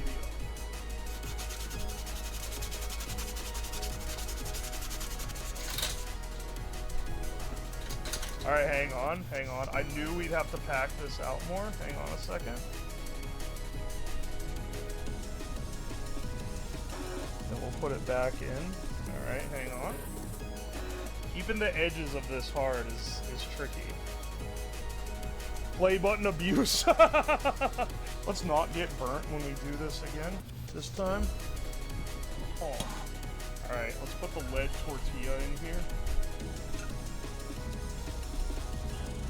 And we had to go to the Giga backup plan. I'm hoping it is. All right, our lead is melted. The lead soup is looking nice. Let's see how this one goes. Big moment. Let's get a towel on the thing so I don't fucking burn my hand again. I don't think lead has the same trait. All right, pour incoming. Don't drop it, don't drop it, don't drop it.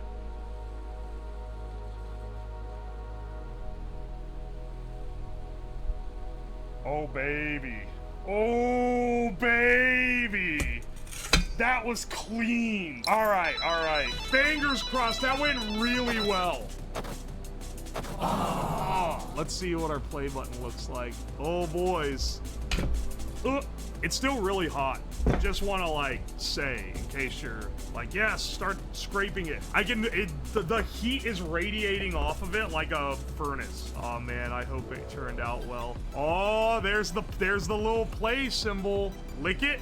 I don't need those kind of toxins in my life. There's a little defect here, but that's okay. That's the charm. Oh, the cast turned out so good though, didn't it? Like, I'm shocked at how clean it is as is. Here, I can start pulling these pieces off. This is probably the most like, ow. It's still really hot. This is like one of the best things that I've cast. Oh my gosh. It weighs like... It weighs so much. It weighs like 10 pounds, man. It'd be a lot if it was just made of metal. Nonetheless, it's made of lead. The actual play button is not made of silver either. If you're gonna polish it, don't use steel wool. You'll scratch the shit out of it. Unfortunately, it's already kind of scratched.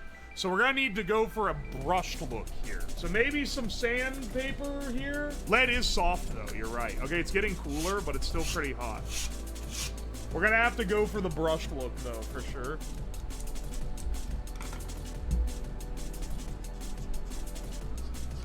All right, we have so much we can decorate our shadow box with that we're gonna mount this in. Let me take the back out of this thing. Here, I can take this out and give it a plain white background. Honestly, we probably want a black background. Arrow pointing the wrong way? No, why do you think I'm gonna do it with the arrow pointing the wrong way? The acrylic, this isn't glass. When I ordered this, I thought it was glass. So it's not gonna explode into a billion pieces when I blast it to pieces with an airbag, which is kind of sad. The real question is, how do we mount the lead button onto this without it falling? Because it does weigh 10 pounds. How do I get this part off? Hang on, yeah, wait, how do I take the front glass off? Because it doesn't look like I have any access to it.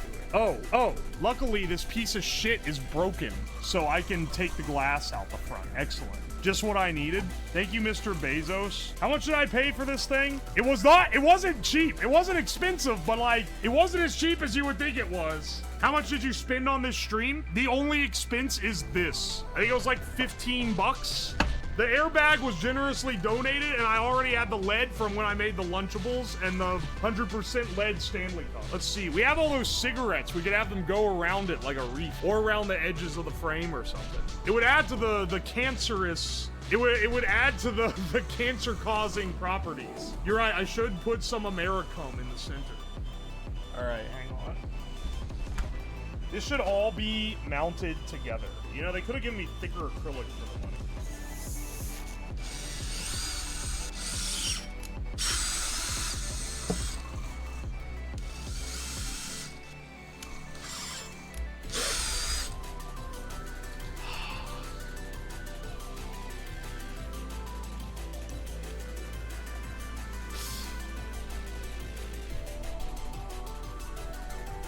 I might just mark where the holes are.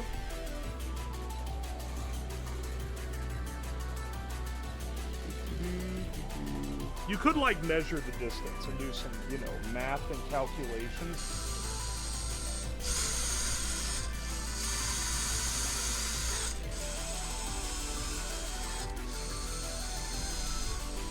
The desk getting new holes every damn day. Alright, hang on a second. Hang on, I gotta do some yoga to line this up. What the fuck? That doesn't line up at all. I think I lined one of these screws up completely wrong, because all of them line up except this one. Yep. Hang on a second. Well, you know what they say. Measure once, drill twice. Measure 0 times, drill some amount of times. I don't need to hear any lip from you, okay? If it's able to hang on upside down like that, I'd say our LED play button is looking pretty damn good. This is the fact you can't take this part out and you just have to do this. This is what it's gonna be like when YouTube sends me a real one. All right, hang on. We need a radioactive sample to add in here too. Excellent. Small alpha particle blaster, throw in there as well. Any prismatics? I could put some prismatics in there. Yeah, we should throw some of these in here too. Do they cause cancer? They can't be good for you. Some Nerf darts. Doesn't fit the cancer theme, but they are like all over the basement already. So yeah, might as well blast some more. Then we mount this guy back. It's so heavy. I'm afraid it's gonna rip out. But it'd have to rip pretty far, so at least have that going for us. I think the acrylic is strong enough to keep it in there. Yeah, baby. Oh, it's delectable. It's secured, yeah, it's secured by 3-hole screws. How could you ever think that it's anything but? The safest way to blow something up is with an airbag, because it's violent enough to be funny, but it doesn't set off an actual explosive charge that can, like, blow your hand off. Getting our mount, oh my gosh, wait, this might just work. This might be if this works, this is the easiest way to mount this up ever. We might literally be able to mount it like this, and then take the shadow box, take our toxic play button, and mount, oh, yeah, baby, it would screw into the frame here. This is stronger than the frame, so the frame will go instead. That's the idea. It might just rocket the entire thing off. I don't know, we'll find out. Let's get this guy bolted in.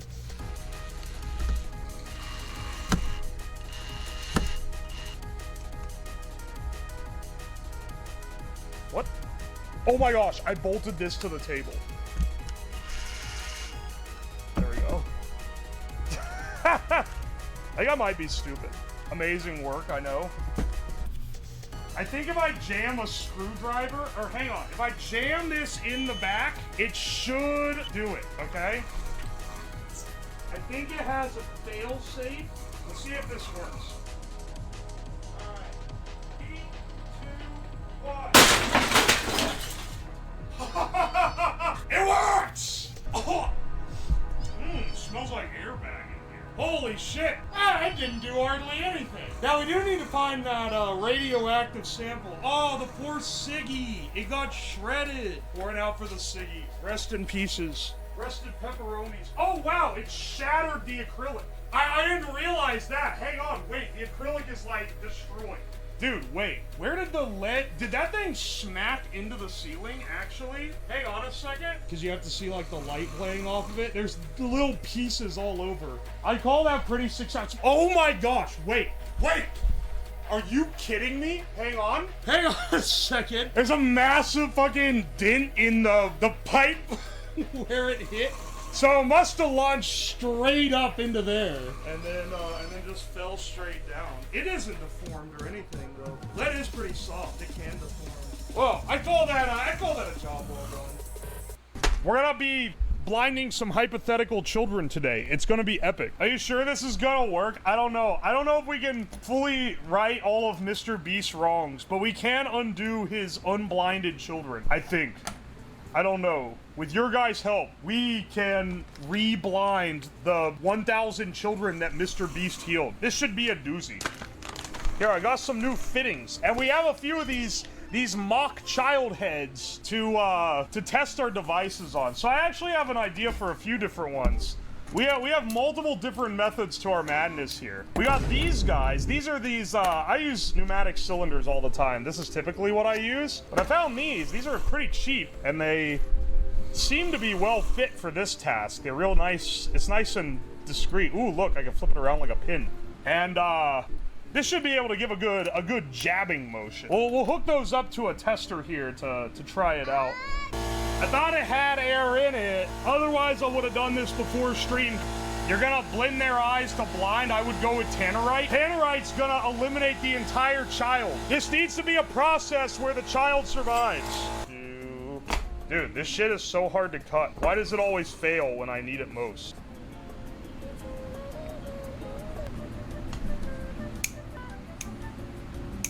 When we reblind these kids, they're gonna realize that they don't have to see to have a good time because they won't be able to see. Let's just test this arrangement. This is the double prod method. This here, plug this here. We need to make another little jig that has the harness for plugging into the main compressor. Oh, baby. I feel like this is exactly what we need. Now back to the important method. I'm sorry. Is this too high pressure?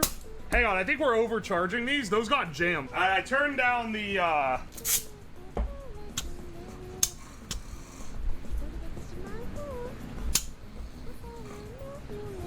Dude, what the okay, wait, did I suck it down too much now? I think I destroyed the cylinders. We're like that before? How much, wait, what pressure are these rated for? 1 megapascal? Hang on, how much is that? 1 MPa? Hang on. What is that? In PSI? You know, something normal people use? 1 MPa to PSI. 145. Oh, this should be fine. Why did it... Wait, what? Does it need lube? Is that it? All right, let's get it. Let's hit it with some lube. Maybe it really is a lube issue. Hold on. Are you telling me this thing goes in far enough, hits the cylinder? Are you kidding me? I have to loosen this one slightly? Oh yeah, now it works. It's like 0.5 millimeter too long. All right, it doesn't need lube at all. So I'm not actually overdriving it at all. Oh baby. Those are incredibly fast. That's like a 1 frame state change. The children are in danger again. We can still blind, bros, don't worry. I know you guys were afraid that we might not be able to blind as many children as we initially thought. Hang on, we need to draw faces on. These guys need eyes.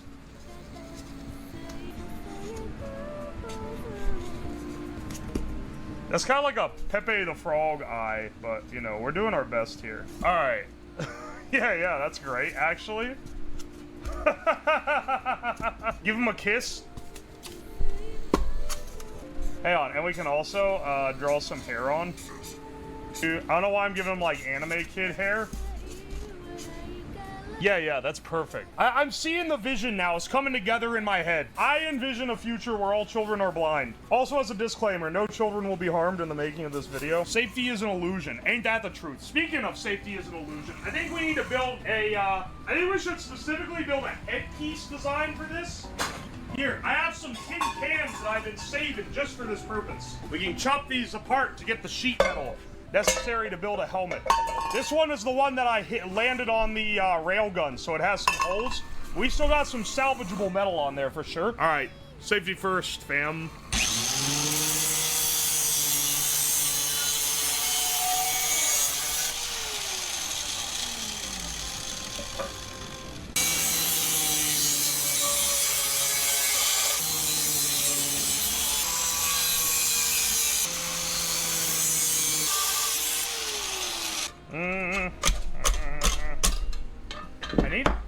Let's see if we can plier bin this thing.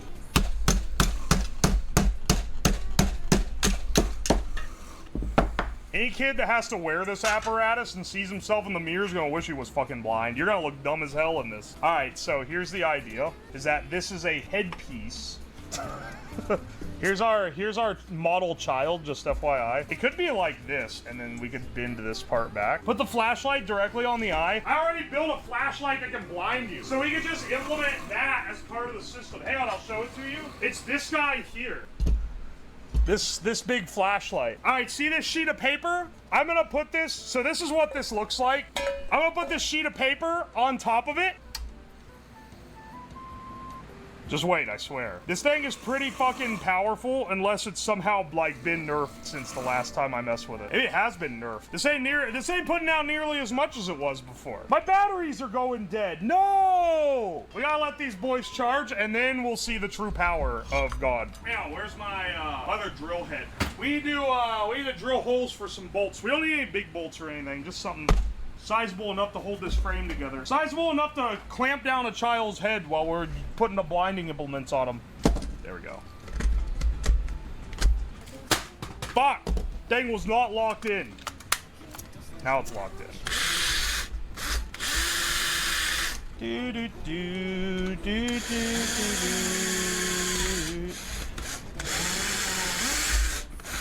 Oh yeah, it's coming along good now.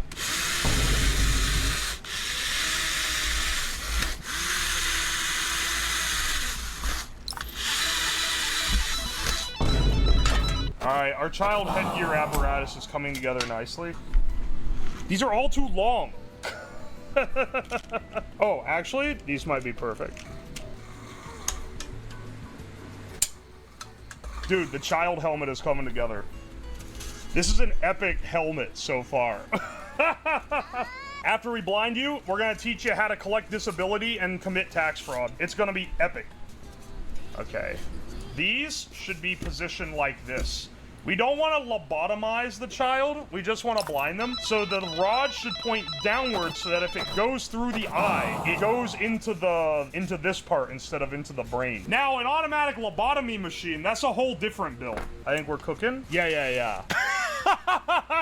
That should work, honestly. And then let's just drill a massive hole, like, right here. All right, I'm about to give this mannequin a lobotomy. That's not part of the process. It's just because it's easier to do that than try to, like, set it somewhere else to drill the hole. You should be fine, little bro. Whoop. Just a little bit off the top. That's fine, right? All right, the Mr. Beast Undoer Mark 1. Yeah, that looks pretty good, right? All right, hang on a second. Let's see. It's time for, keep in mind, this is only part 1. We're gonna add some other accessories to make sure they're really blind. Plug it in. Oh! It works! Hang on, wait. I think we need a little bit more, securing the helmet. We need it held like this, and then hit it with the... All right, now this is a great start, but we can do better. Also, I think we need a chin strap. Yeah. Just a wire under the chin should do it, really.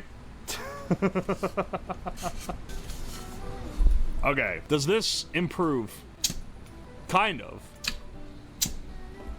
I mean, honestly, if these were just sharper, I'm afraid of what I'm seeing.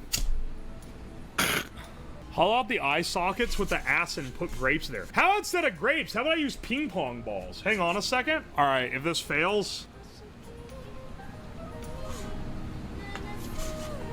then we've messed it up for no reason.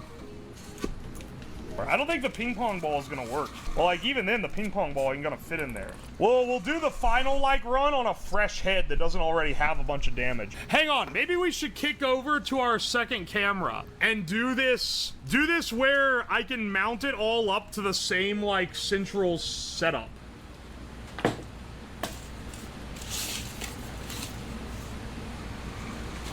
Alright, we're gonna need to mount a little pole so they stop falling over constantly. I used this for the Tesla coil, and now it's all fucked up. It's all fucked up evil looking. We need this part, and we need a big hole to stick a bar in it.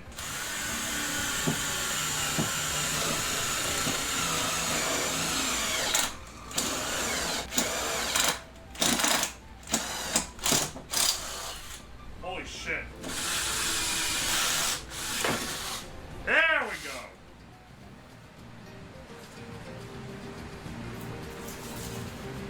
Finally.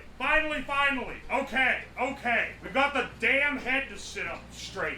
All right, hang on a second.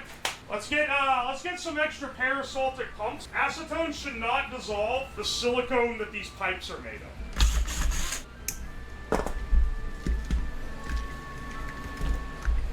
All right, we can attach the needle part of this to the end of these guys, or we could just honestly douse it directly.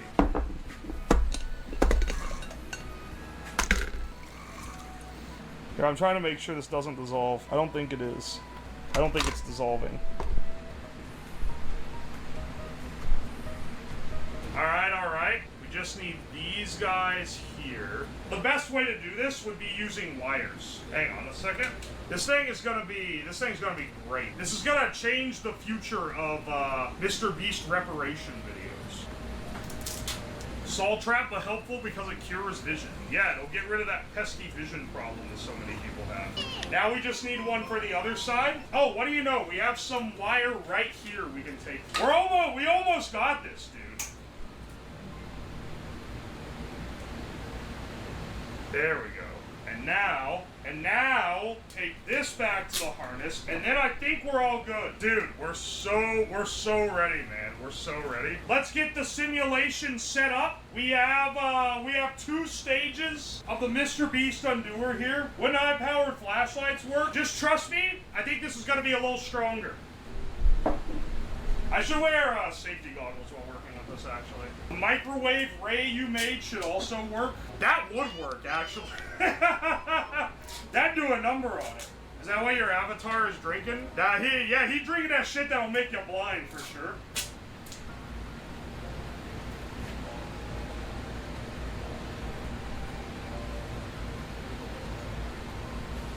Alright, glad I spilled it everywhere. Excellent pouring work. It's only soaked into all the wood. Alright, now, this is our sample head. Standard procedure for the Mr. Beast reversal process. Hit him with this.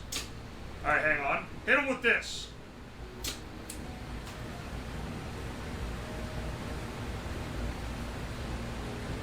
Yeah, that's like, I'd say it's a success. Some slight side effects, I think. It's probably fine.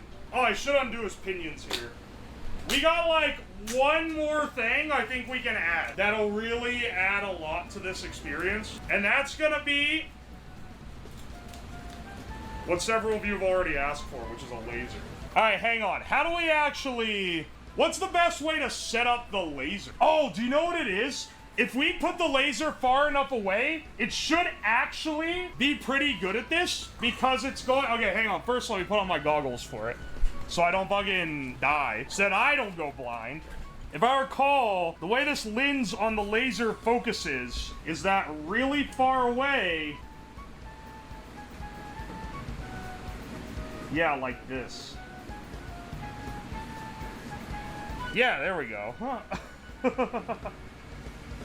So we can just get it mounted up. I think we're gonna be doing good. Hang on. If I can balance this thing right, we're gonna actually have it like set up. Hang on a second. I'm trying to secure it down. Perfect. Yeah. We got it, bros. Okay. We should get a fresh head on this. This one is pretty like, I mean, it's literally like dissolved. Ugh.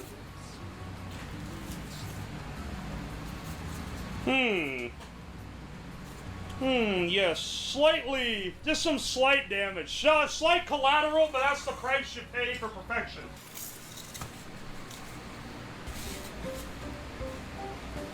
Alright, child, welcome to the de-beastification clinic. You got your appointment for today, right? Okay, good. We got you all set up, broski. The chin is great. The ball sack chin. It's an excellent feature, for sure. Crucial feature. Motherfucker! Stay the fuck up on this countertop, damn it! The one thing I don't want spilling everywhere. Do you know how hard it's gonna be to clean this shit up? I mean, it'll technically just evaporate in like 3 hours, but still, it's an active hazard. Yeah, don't worry. Just keep your eyes focused on the Mr. Beast videos. No, I have to wear the goggles. Ready? Okay, hit him with 1. Alright, 1. I hit him 2. Yeah, don't worry. You'll be fine. Yeah, Jimmy Beast is right here for you. Alright, hang on. No, child. The goggles, the chemical goggles are for me. Okay. If that didn't do ya, don't worry. Don't worry, bro. I got you.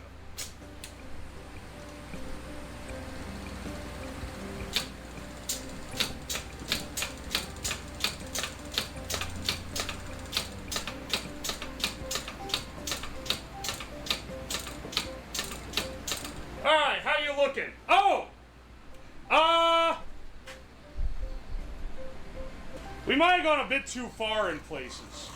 Well, the good news is, the debeastification was a complete success. Alright, so, okay, this one, a little bit of a failed experiment. He was supposed to just get blind, but, it went a little too far. Let's try again. Let's try again, this time with a more intact head to start with. Alright. We got him in. We got him locked in. Let's start the first part of the treatment. Laser goggles on. Alright, bro, just sit still. You're looking cool as hell. Alright, here we go. Alright, just hold still. Alright, we got the laser treatment in. Alright, ready?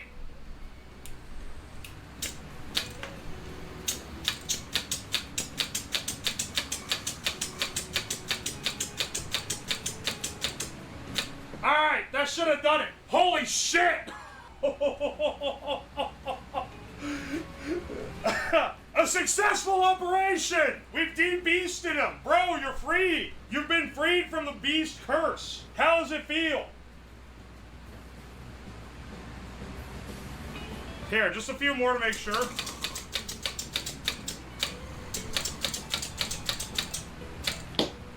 Hang on, let's hit him with some,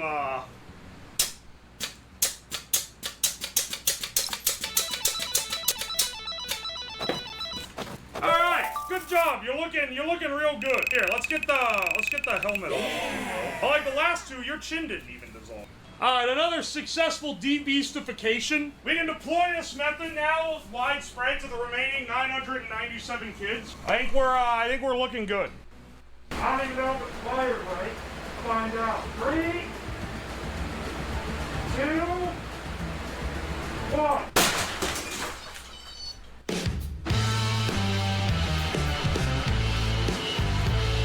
So today we're gonna be building a Nerf nuke.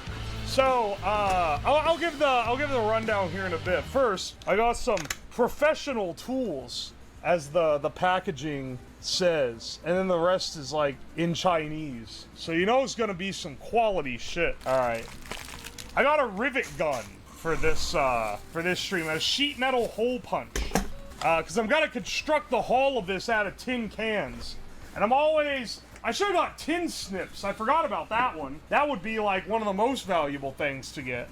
But I got the rivet gun, so we should be good. And then 100 extra of the smaller rivets. Can I actually... Here's a tin can contraption from a different stream. Can I actually punch a hole in the tin with this? Yes. And then the second question, does a rivet fit through a hole that I punch in the tin with this? The smallest rivet. They'll say this one here. It's technically a slightly larger diameter. Ah, motherfucker. It might not fit. Do you own enough Nerf bullets? Ah, look, we can use these cans as are. They already got the radioactive symbol on them. Pop rivets are shitty? I mean, yeah, but they're also...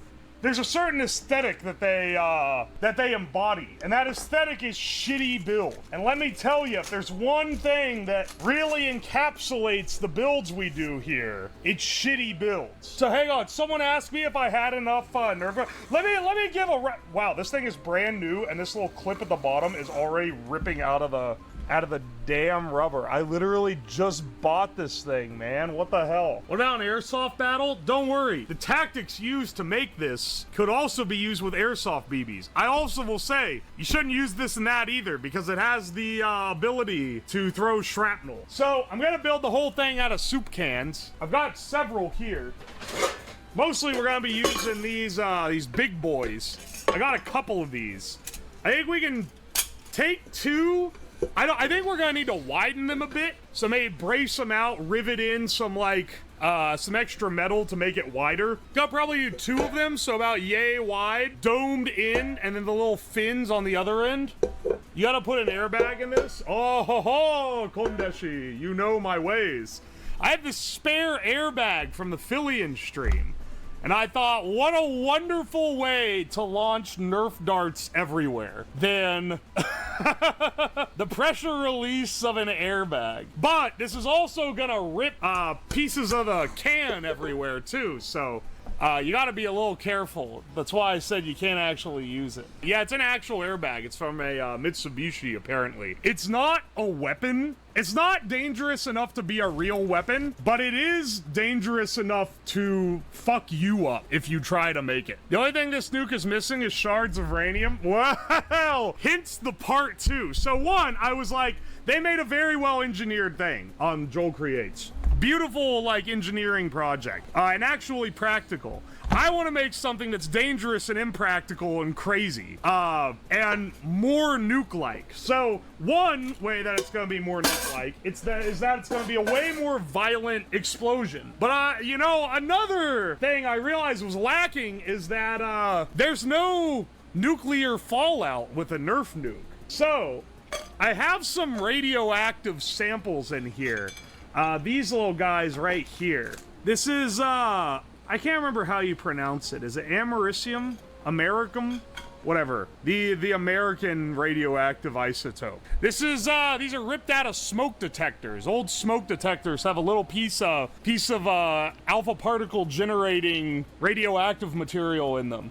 So I have a few of those in here. We ripped these out in a previous stream, and I figured I'd take a couple special darts, paint those red so that we know that they're loaded, and then maybe put the little core piece up in the tip so that it gets a little bit spicier. You have that extra nuclear fallout spice.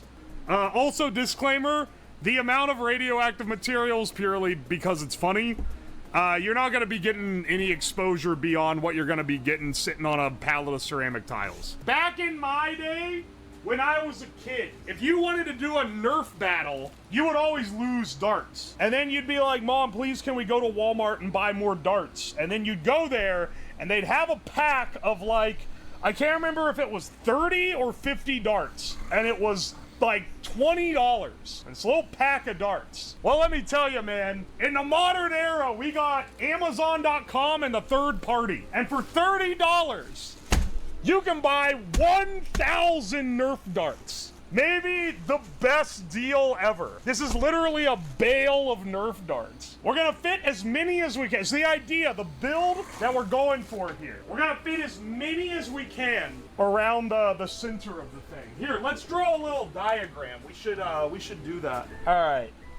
So on the end, this is gonna be a bowl, and then this is gonna be tin can contraptions that I'm gonna taper back.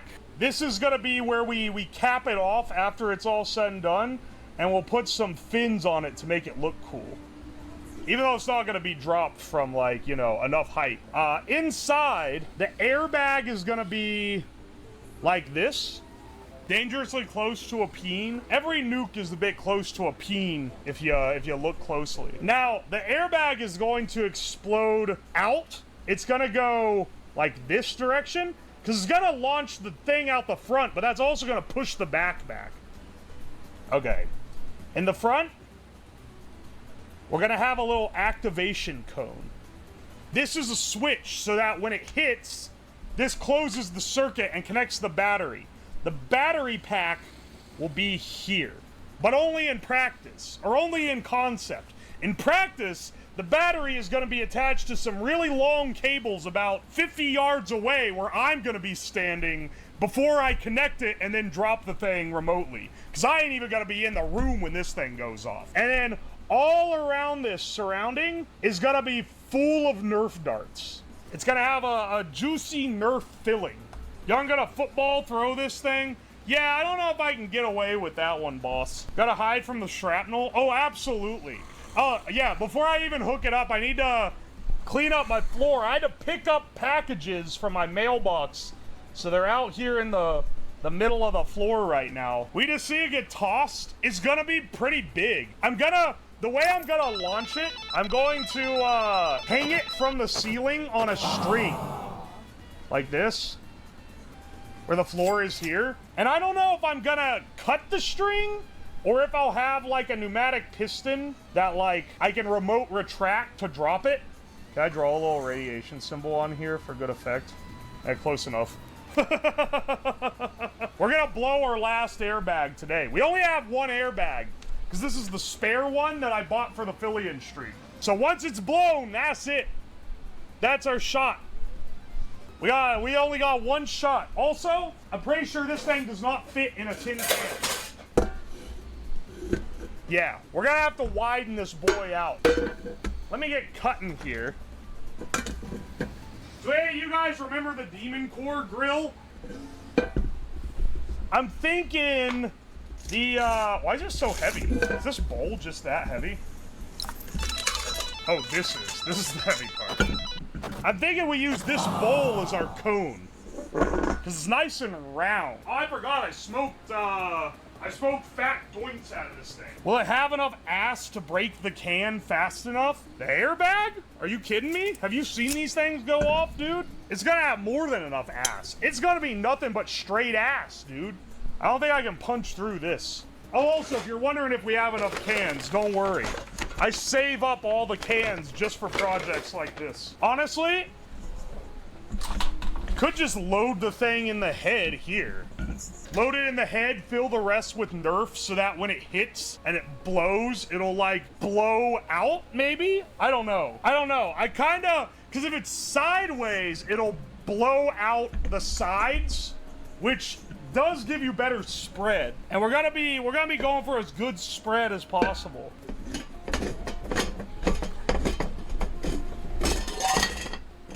Alright. Because I didn't buy tin snips, because I'm a fool, we're gonna have to angle grind this shit. This is our payload. We'll use these old torn up darts first.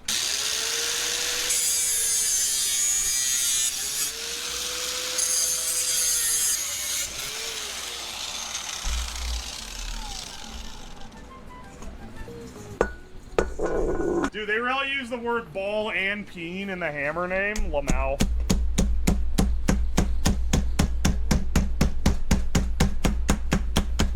This is not how metal forming works. This is the part that's gonna go and actually activate it.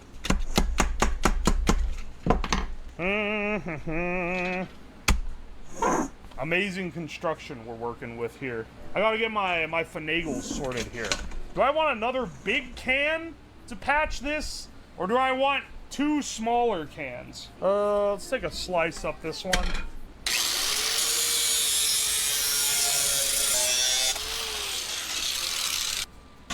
We do be having it out for this stream. Alright, hang on a second.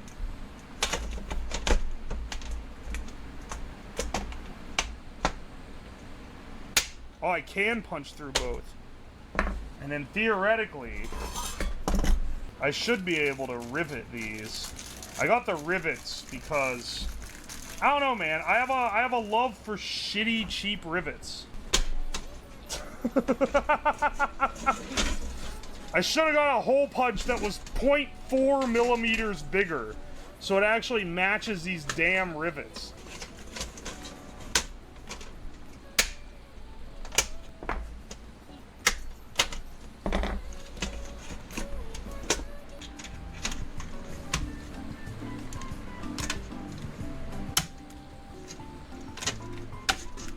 Can I affix this to this properly? Two of these rivets are actively fucking with it. I should have put them in after this was situated. Alright, so this is gonna be... This is like the head of the thing.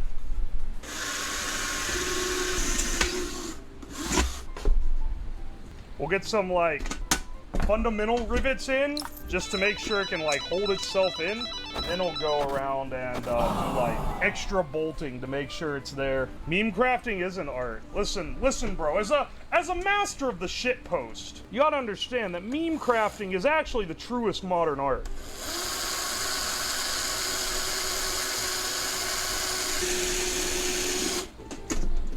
Good lord. Oh no, it didn't nest into the hole. All right, hang on, put that over here. I'm gonna make some cuts in this. Now, if you're wondering what these are for, it's so that now I can fold it in on itself like this, and we can get a bit of a like, inward curvature going. The sparks are not hurt, they're not hitting me, and I'm wearing a face shield. which I've been wearing most of this stream because I'm messing with sharp metal. You guys think I'm unsafe, okay? But I ain't that unsafe. Okay, there we go.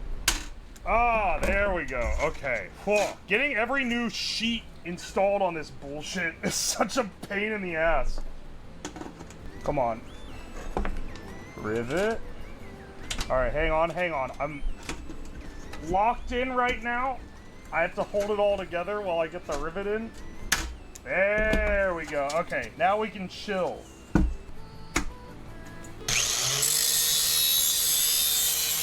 These airbags ain't cheap.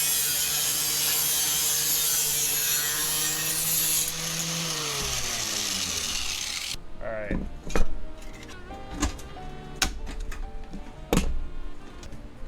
The beauty of the Lord surrounds thee, if you only have the eyes to see. And part of that beauty is this giant fucking Nerf nuke that we made. Sure up, I don't die from tin can fragments today. Oh, you guys can't even see properly, I just realized. Here we go. We're doing the last little sheet metal. It's all coming together now. This needs the sheet metal binding. This is merely meant as a Nerf accessory. Let's get the angle grinder out again.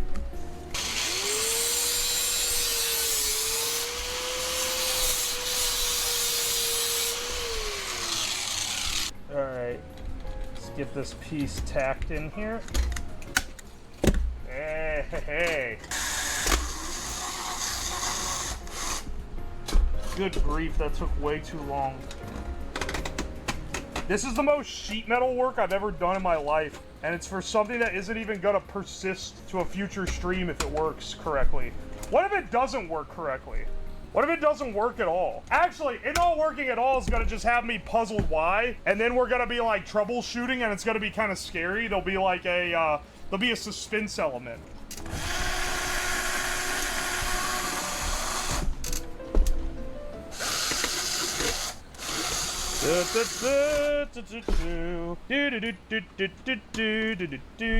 I've almost got the thing like cranked. Like, look at her son. That's beautiful, dude. Yeah. It's a cute little Nerf Kinder Egg. One more pack, I think, will do it. Maybe two. I want them to be tight packed in there. You know? There's a reason for that. Can we fit some sour cream? I'm not gonna have the Finnabus looking ass cream explosion when it goes off. I'm not really big on that. For multiple reasons, but you can probably guess the obvious ones.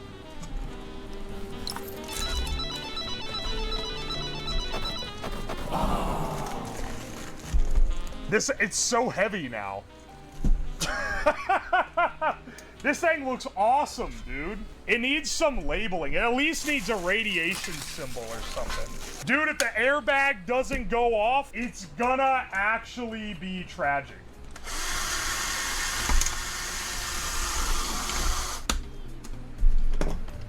Alright, let's get the lid in place.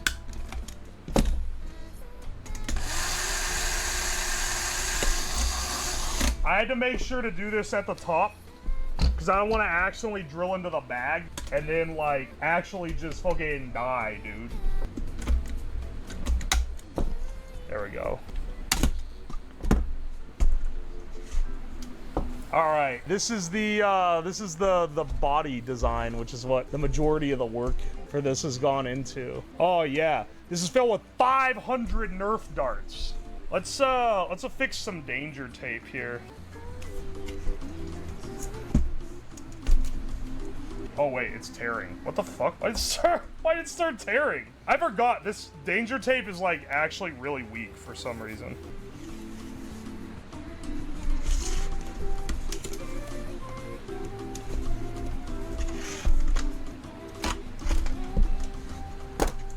Yeah. It needs fins. Maybe like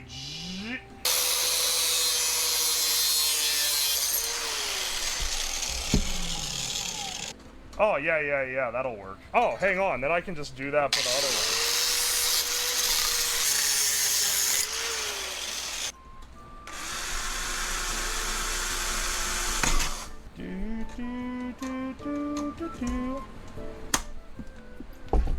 Alright, so the idea is we're gonna give it some fins. 3 specifically. Yeah. There we go. Oh, I'm cooking so hard with this, dude. This thing looks awesome.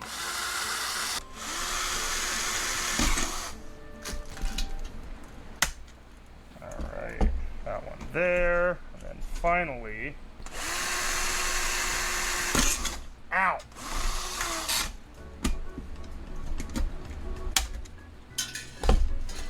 It looks even more like a nightmare. It's worth noting this is a prop. That looks awesome, right? Dude, we're so cooking with this. Oh, here, I have some of these printed out. It's on the back of the I Love Minorities character that I drew on Dead Blossom Jesse's stream. Hang on, let's get a couple more on there.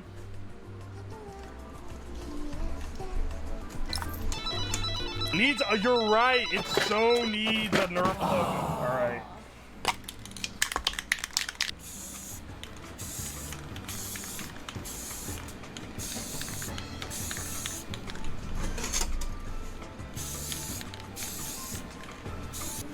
Alright, that's it, baby. There we go. Now it's orange.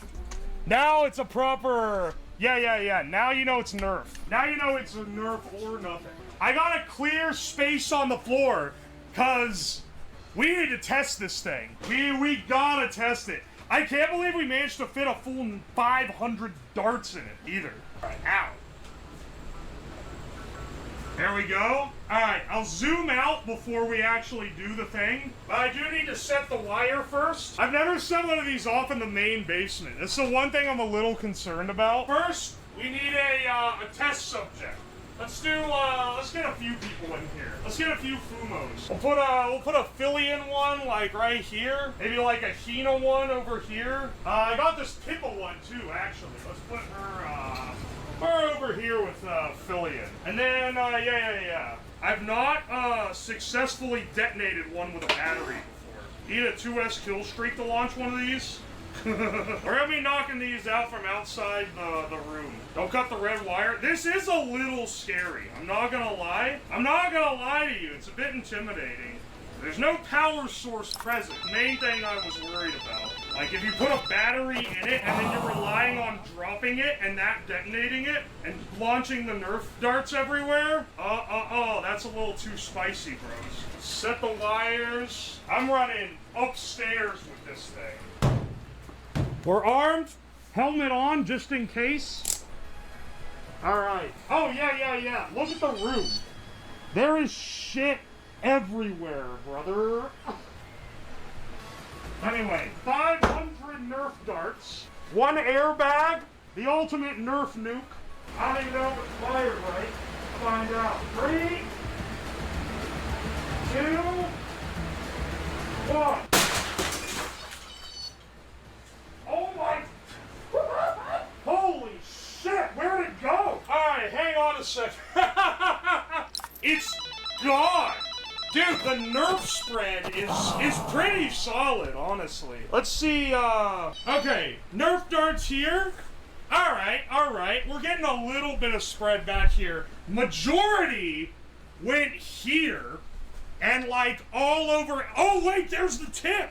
Or no, that's the rear. There's the rear. Holy cannoli. Hey, wait, where'd Hina go? Oh, there she is. Yeah, let's see if the, Fumos are probably... Oh, there's the head. Oh, it's hot. Hot. Unfortunately... Wow, the can is hot, too. We got like 100 darts still in the tube. This thing's smoking.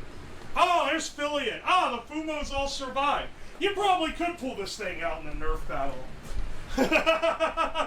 Looks like the seam that gave up was the one around the top and bottom.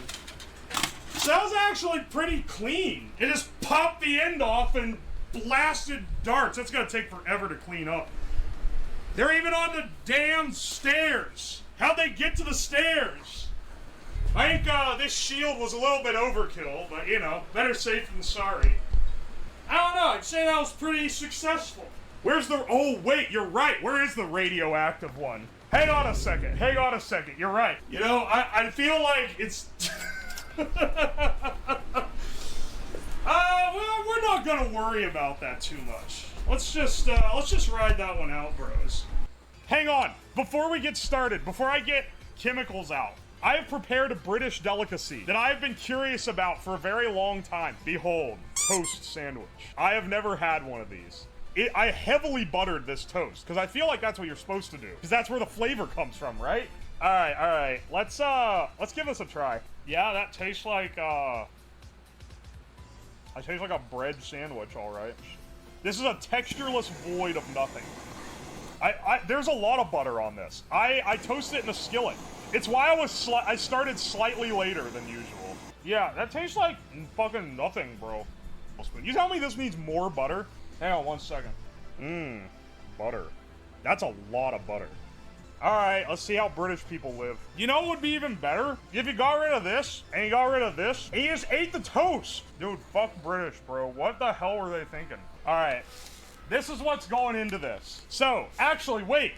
I don't even have to intro this. I have a primer just for you. Once again, we are stealing a concept from a much better DIY content creator, Nighthawk and Light, who I also stole the recipe for their Senko Hanabi sparklers. I'm a science and tech content creator like Linus Tech Tips is, where I just kind of show off what other people have done. I'm not creating the thing that I'm showing. Very few of what I show on stream is novel. A lot of it is borrowed or improvised from an existing idea.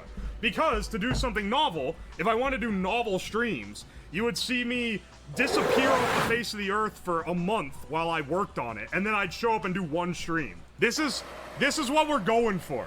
This is to give you an idea of what we're trying to make. We're watching this Kino because this is the guy who developed the formula for the fire bricks we're gonna make. We're gonna make some fireproof material that is similar to a miracle material from the 90s that got kind of lost to time. I'm not gonna get banned for self-harm because it's gonna fucking work. I'm not gonna get hurt. See, look, he's able to do it. Look at that. That's the face of a man who is very sure. Wonder which tastes better, this or hardtack. This is like a solid percentage baking soda, so I'm gonna guess hardtack. I don't know if you've ever eaten baking soda. It tastes like shit. It's horrible.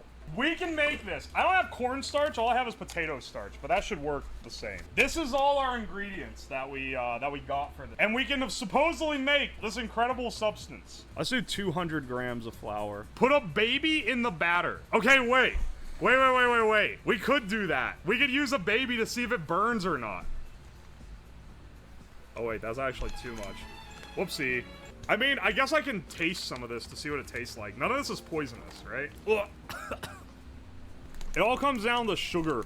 Only this time, instead of sugar and nitrates, which is what we can use to test this with. I know baking soda is more dense than these other materials, so 100 grams by, like, the... Ah! Oh. Should I put some gamer subs on a spoon and torching it to see if it bubbles? Yeah, you want me to crack spoon some? Let me see if do I have a spare spoon that I can sacrifice to that? That's a good idea. Let me see if I have a spoon real fast. All right. Have I ever pulled this out on stream before? I have a bag full of silverware that I've stolen from various apartments and the dorm cafeteria.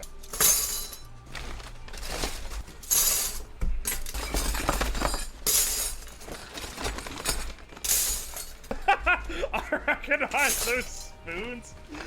Whoa, look at it. Here's a big one. What the hell? That one's actually kind of nice. I made it my goal that every time I would leave the cafeteria, I would steal a knife. Solely because at the end of the year, they put out a Mercy Returns box. And it was basically, if you have taken any cafeteria utensils, you can return them and they won't question why you stole them. And there was an absolute legend who had like 40 plates and he put them in the box and it was like this massive tower of plates. So I was like, I'm gonna do the same but with knives. So I had 6 dozen knives at one point. But then they didn't do the mercy box. They never put it out. So I just had all these fucking butter knives. This would be a good crack spoon. It's also ew! Ew! It's got like something in it. The spoon's gonna get hot, so I'm just gonna preemptively hold it with pliers. All right, let's take some of this shy lily powder and put it in the spoon. Yeah, that should be enough to prove one way or the other, right? Yeah, it's bubbling.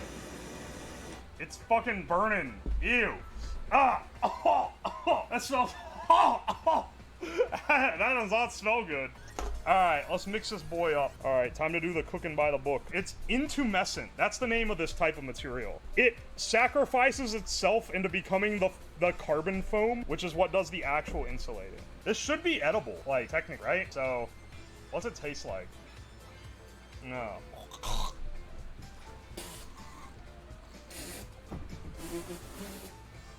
You really don't want to eat that. That tastes like ass. All right, let's do a little test. Let's do a little test of this dough. For my test subject, I need an infant. Let's get him a little fireproof blanket. Observe, baby. Fire blanket. Oh shit, it's torching the desk. I mean, that's completely cool under. All right, infant.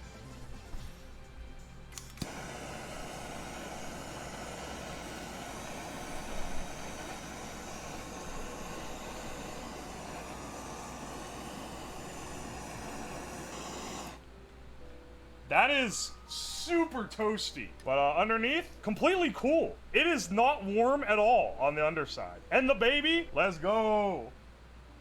Now, as our control, let's observe a baby when it doesn't have the fire. This is half the width. This is half the width, right?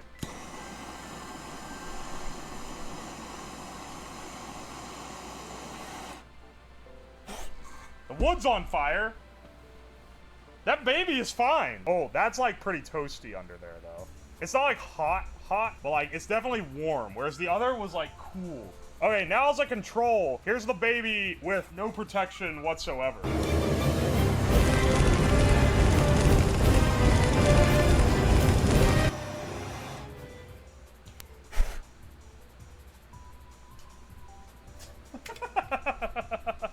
I think he'd live. I mean, there's still something there. All right, so this one, because I'll be exposing it longer, I'm gonna just make it thicker as a precaution. The idea here, I will put these pennies on here, and I'm going to see if I can get this hot enough to melt this.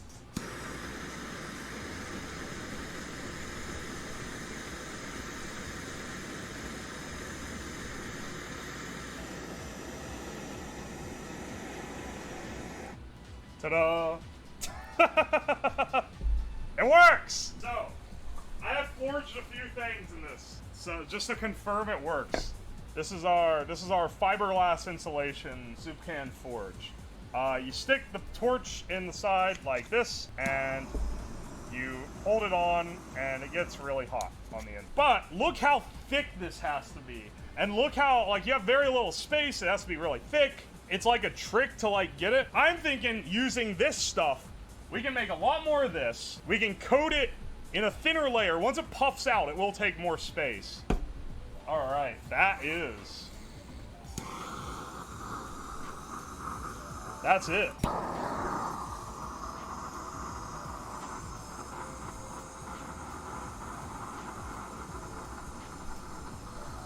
Here's the thing, you have to pre-torch it. If it doesn't have the carbon, it won't work. So you have to like pre-fire it. The outside of this is not hot at all, by the way.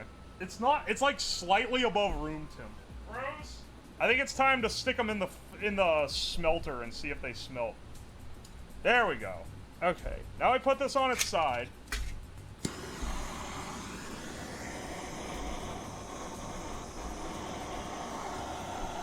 That is white hot.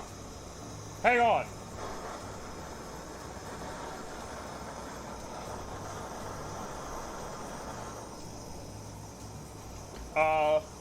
Okay. Maybe that is. Get out of here.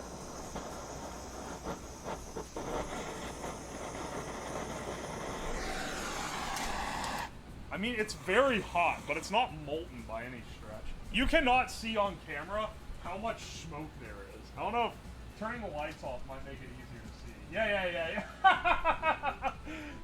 Yeah, it's still handleable on the outside. The insulation's holding up great. Here, I'll do it this way so you guys can actually see.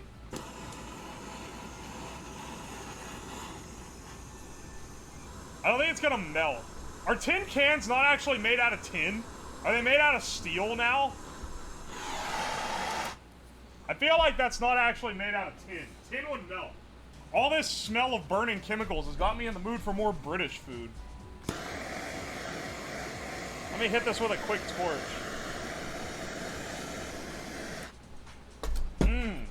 Is it even safe to eat? Yeah. I know the British are animals, but they're not making non-food safe creation. Oh man, I did not just redistribute this. I just realized. I hope that is not too much water, or it's gonna be really hard to rethicken.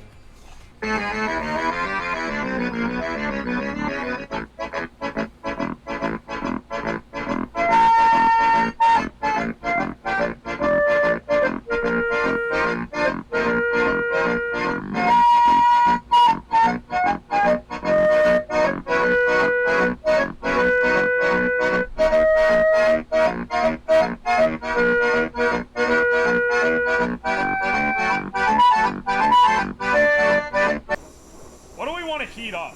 Oh, we can drop our brackets in here and see what happens to them. I have a guess. I need a lid. That's what's missing here. Yeah, this will keep it safe. I'm just kidding. We'll do that. This is producing more smoke than I would like it. I'll be honest, man.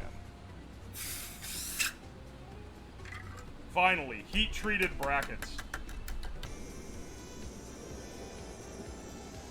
Whoa! Look how orange the can is. I don't know if you can even see it. It is glowing bright. That's it. I'm turning it off. I'm chickening out. This is this is smoking way too much. Like, good lord, man. To get an idea of how hazy this is, let me show you. Look at what the hell, man? It is way okay. We've gone a little far in places. Whoa! Wait! That's gold! That's gold right there! It's not copium. That's an actual nug.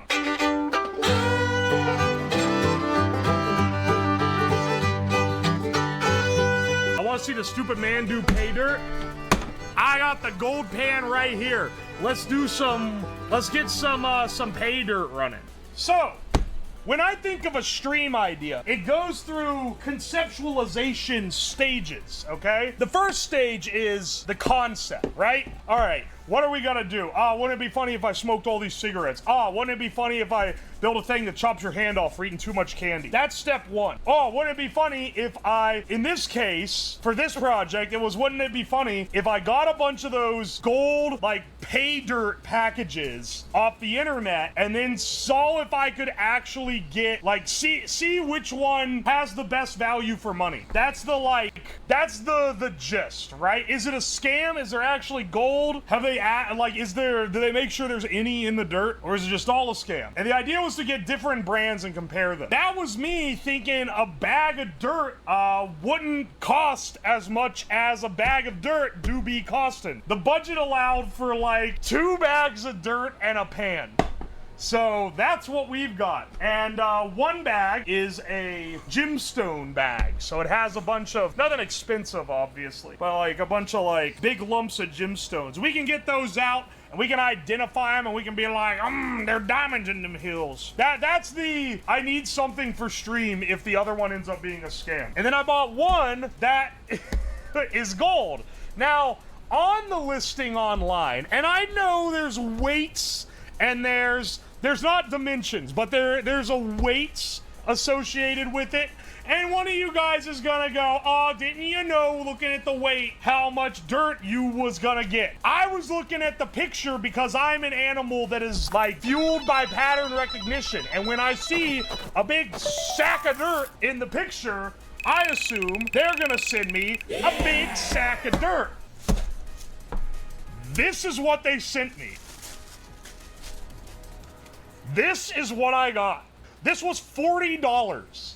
So if I sift this shit and I don't find no gold, I'm gonna cause a root. It's a kilo of dirt. I didn't realize a kilo of dirt was gonna be this small, man. You can make it look bigger with the right angle. Yeah. Here. When it's like this, then it looks bigger than it actually is.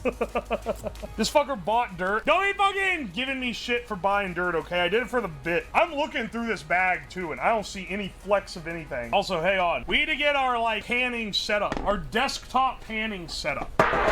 This is gonna be our creep. I can't remember if I reacted sodium in this thing the last time I used it. If it starts catching on fire when I pour water in it, that means yes. The water's already dirty because this pan is disgusting. Oh no, not the best cooking tray. This is the Walmart turkey roasting pan that I burn shit in. At least clean the pan first. I'm gonna be filtering dirt in it. Well, it does have like weird metal floating on the surface, so maybe I should clean it first. All right, hang on a second. Hang on, I'll give it a quick hosing. Night and day difference. I know, right? I mean, look at all the gunk that's coming out of it. It's gotta be worth something.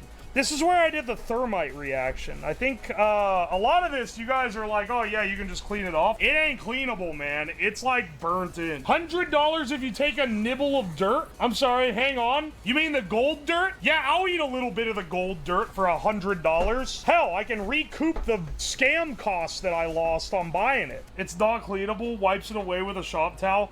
It's still burnt, dude. What do you mean? I mean, it's not cleanable, like you can't get rid of this shit. This is the other one. This is the gemstone one. Cost the same amount, by the way, from the same company. That said, I do literally, you know, you ever go to like a tourist spot and they have like the big thing of like cool looking rocks that you can get? You can fill a bag with them and then you pay like $5 for it.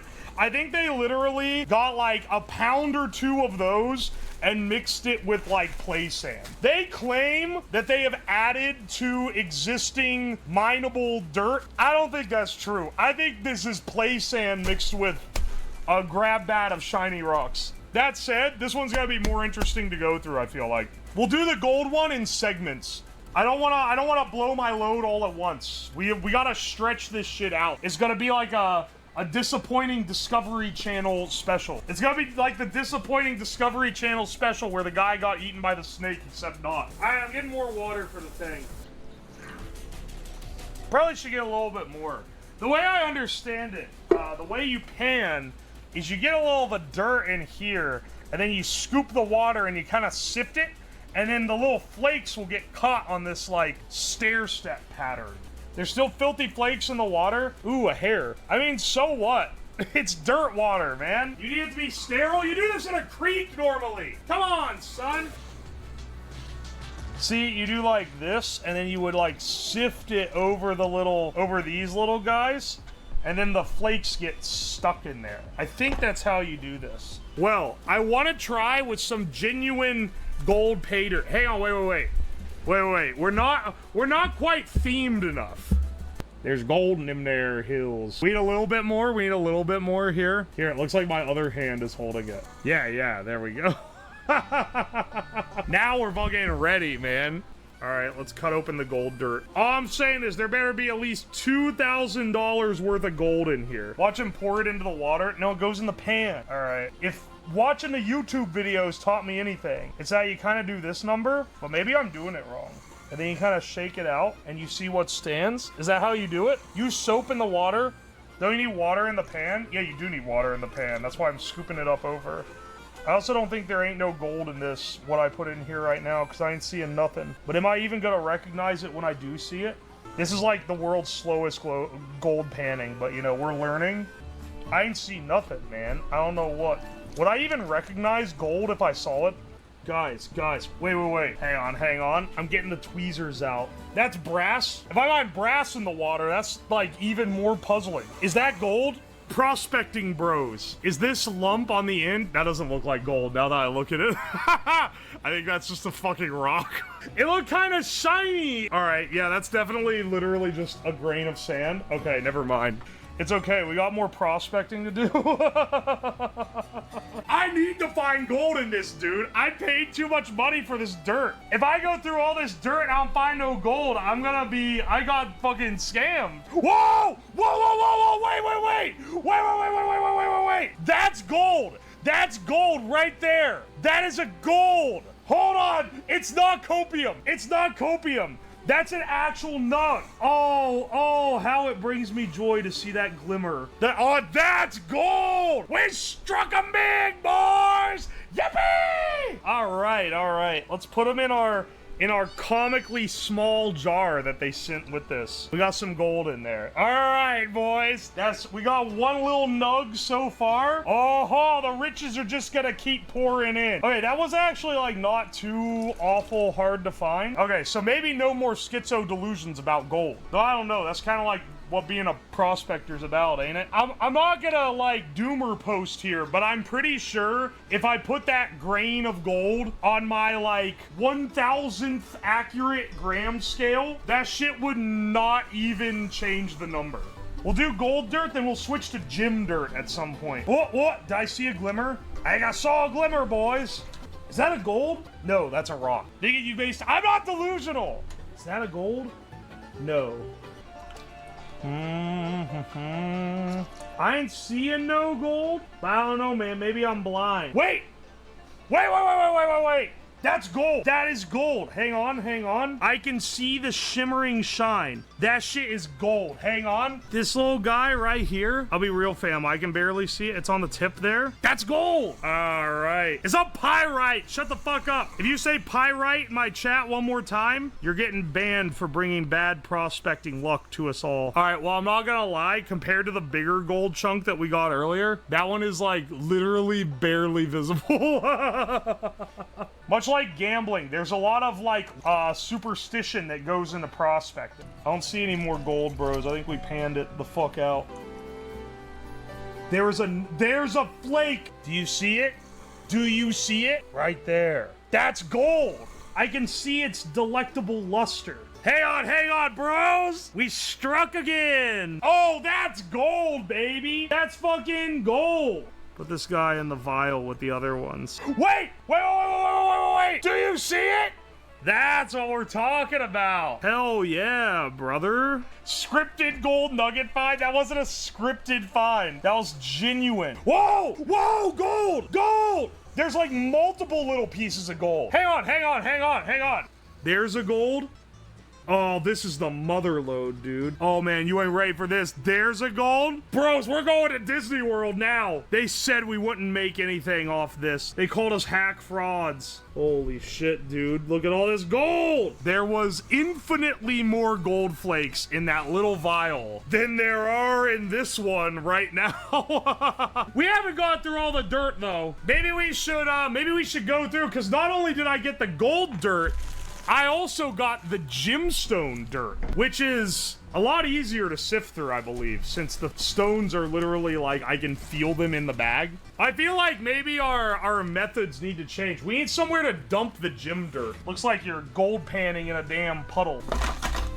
There's just fucking rocks in this, dude. Hang on, wait, holy shit, look at that. Is every rock a special rock? Hang on, let's get our big ones out here. Whoa. Look how cool that is. Holy shit, that's a big one too. Whoa! We found the new Hope Diamond. We're rich, bros. I mean, we're picking out all the big ones, then we'll sift through for the smaller ones. What the fuck? Is this one cut, first of all? Black quartz? Well, it looks fucking sick. It looks like something that like the weird woman in college that had all the funny rocks would like. Holy shit, this one's so blue. Wow.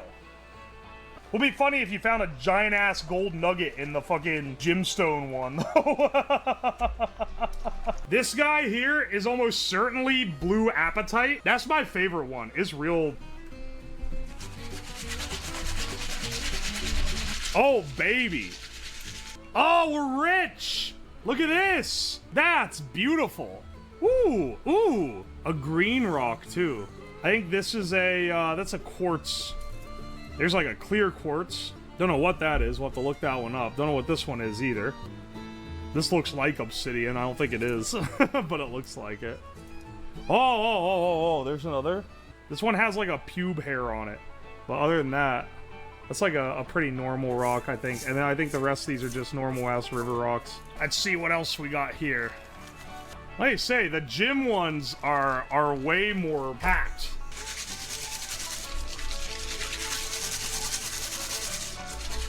Oh, that looks sick, man. Dude, how are the rocks such pretty colors? Do you think back in the old days before, like, colors were invented, they discovered the rocks and were like, holy shit, things can be colorful?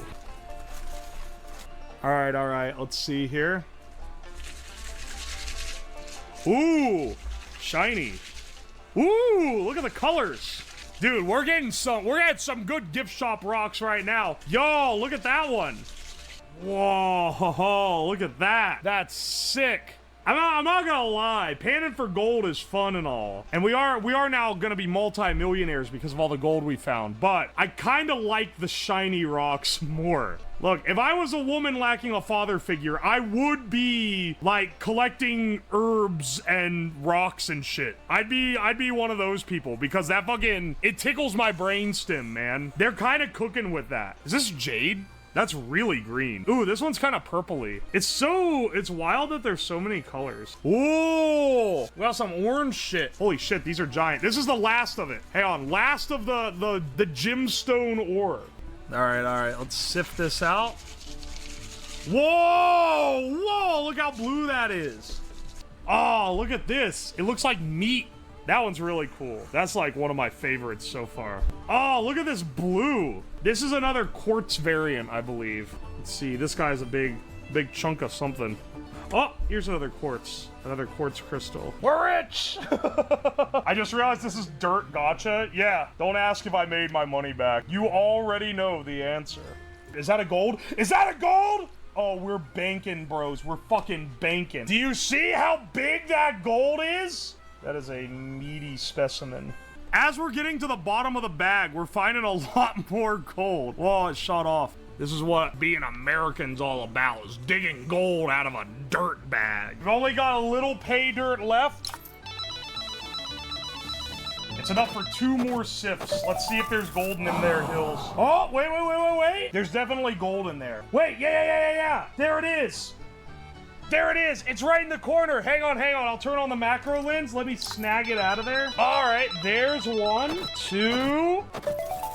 There's 3. Ha-ha! Yeehaw! Right, we got 1 more sift in us. Be real cool if we found a fat nug in this last sift. Be really cool if the nugs were fat and the doinks were lit in this last one. Oh, wait. Whoa, wait, there is a little gold left. Little tiny gold bit. See, look, this little guy, he's a new one. I accidentally squeezed too tight and the little piece of gold shot off into the ether again. For what it's worth, these are like insanely small. This is our last chance to get the Giga Nug. Are we gonna get the biggest strike of all? Find out. I feel like I've got a deal. Whoa! Dude, wait, that might be a massive nug. Oh, dude, wait. No way in the last one. No shot. Holy shit, look at that. Dude, look at that. That's massive. Hang on. Here's our existing, like, stack. Look at this fucking thing in comparison. Oh, it dwarfs everything else. Holy shit! It's massive! Woo-hoo! We got, dude, the last one! That's crazy. It's settled out. I'll do a final check, make sure there's nothing else in here. I swear I didn't rig it.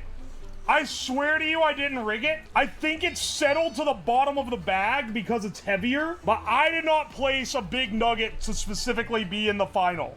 I don't think there's any other gold in here, bros. But that's fine. We got a great haul. How much did we lose on a $40 buy-in? We get my little sub-gram scale. Not all the gold is coming out of the jar. There's some jibs left in the bottom because they're slightly damp. So just keep that in mind. I'm counting on that kind of balancing it out. Are you ready for the assessment? The final weigh-in?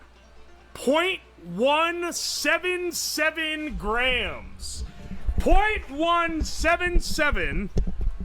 0.177 times $84 a gram equals $14.87. Let's fucking go, baby. All right, boys. Well, I think we did some good prospecting. All right, let's identify these. They don't even have obsidian on this chart. They don't have anything. This looks like obsidian, but that's not even on here. Is it black tourmaline? Maybe. This is probably blue apatite. This is crystal point. This is a quartz, I believe. Smoky quartz. That's not on the chart either, but I know what smoky quartz is. So I'm assuming that's what this is. These little crystal points. This is a quartz, probably. I can't imagine what else it would be. I think most of these are quartz. Most of these types of fellas are quartz. Quartz, quartz. This one could be something else. I don't think so, though. I think this is a piece of glass that got polished in the river. This is, I think, an obsidian. This guy and this guy and this guy all look the same. I think that is coal. That is coal from the hit game Minecraft. This is jade, as prized by the Chinese. Here's another jade. This is copper. That's the malachite. This is maybe also malachite. This little light blue. Maybe this is blue calcite? It's distinctly different than this, like, vibrant blue, like this. And then this, like, dark blue. And then these, which are this kind of, like, dark purple. Rocks are pretty. These are some pretty rocks. This one's not the same shade as any of the other blue rocks. This guy kind of goes with these. I forgot these were here. This is a tiger's eye. I know what that one is. Oh, that's the other, like, smoky quartz. Guy goes with them. I'll put the rocks in this nice box that they sent me the dirt in.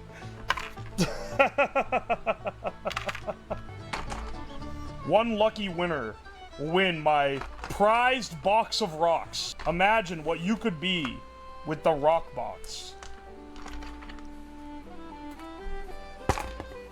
How much to draw a dick on the paper? $250 and I'll do it, but it'll be a primitive one.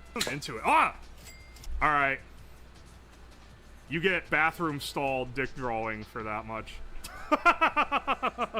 So the basic idea here is that by flowing, okay, we'll draw our little diagram. You got a box full of water, or it's water plus something to make it more basic, plus other stuff to make it more conductive. You connect power across two electrodes that sit in the water. I don't know why I drew mine to look like balls, but you get the point. Around each of these electrodes, you'll get bubbles of air where the water starts splitting apart. Man, this is not a good scientific... I should have done more pre-research on this. I'm realizing now I don't have a great explanation of how the actual, like, the nitty-gritty of the chemistry works for this.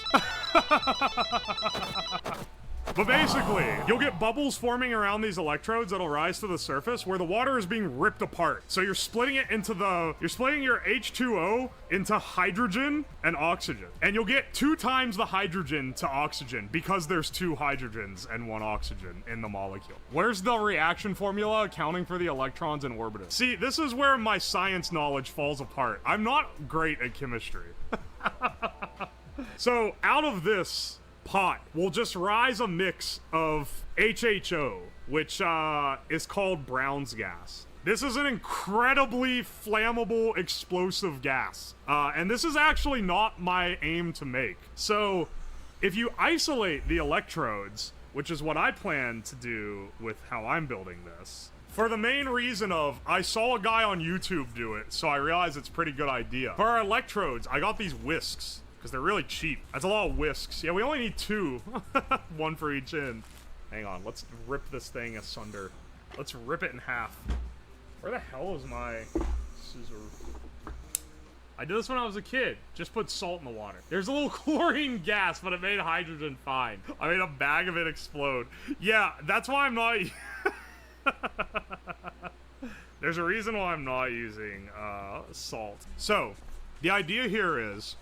we got this container. Actually, let me go get my sodium carbonate first, I guess, because I don't have any. I brought the materials. This is my chunky salsa jar full of sodium carbonate that I made. So, I have a confession about this stream. This stream was conceived like 12 hours ago. Everything else was planned far in advance. This week's streaming was supposed to be the hotel cooking stream, which we're now doing Thursday, but it was supposed to be Monday. Then the head patch stream. Then the laser gun build. But the super professional company I bought my laser goggles from still hasn't shipped them after like 4 days. So I had to come up with something fast. So if you're like, this seems like a highly improvised stream, that's because it is. I had to use what I had on hand, which is more just testament to the fact this is an easy project that you can do at home. All right, so the idea is that this is what's filled with water. We have these in here submerged. Shit, I forgot to get bottles. You need empty bottles to put them in to actually separate them. Otherwise, the whole thing will fill with a mixture of the gas. We need some kind of bottle to isolate these. That was what it is. So we can put 2 bottles in here and have the electrodes in different ones, keeping them separate from each other, but connected through the water conduit. It really is 2021. It's just a little bit. It's just a little bit out of date. Sure, it still tastes fine. It's probably fine. I don't want to chug both these. This is a lot of sugar. How much sugar is in one of these? 34 grams? I'm not chugging 2 Gatorades. I've got these Starbucks bottles. These are glass. You remember on the hobo maxing stream when we made this little cup by taking this Ale 81 bottle and then we tied a string around it and lit it on fire and then dipped it in cold water and it broke the bottom off? We could do that method of taking the bottom off. It probably will work, I think. Let me get the cold water. It's not like ice water, but it'll be fine. All right, I'm gonna light this boy up. All right. Did I already burn all the alcohol out of that? I don't think that did it. It didn't fucking work. Okay, I think we need multiple loops. Now it's on fire. This will create a proper fault line. Yes! Well, it definitely cracked. Yes! It worked! Dude, if this one doesn't work, I'm getting a different bottle. This is ridiculous. Yes! Yes! It worked! It finally worked! Alright, so now we do this number. This is the arrangement we need these to be at in the bottle. Like that. 2 hours in and we broke 2 bottles so far. These 2 need to go in this. Like so. Alright, good, they fit. I didn't check to see if they fit first. So I'm glad they do. Or I'd be really feeling like an idiot. Alright, hang on, I'm getting my copper tubing out. You gotta keep this away from the locals. We'll try to feed it. It's time to get out the clamp. If y'all were here for the welder stream, you know how this goes. We're gonna crimp this in this and then drive it through the top and seal it. So the idea is that we crimp one end in 2 and the other end will go through the top of the bottle. So, oh wait, maybe that didn't work as well as I thought. This whisk is still kind of loose. Okay, hang on. I'm trying to find drill bits, drill head, drill.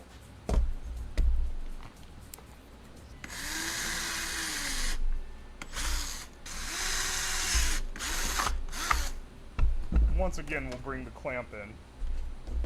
I think this will scrunch this properly. Yeah, hot glue. We're getting 5-minute crafts up in here.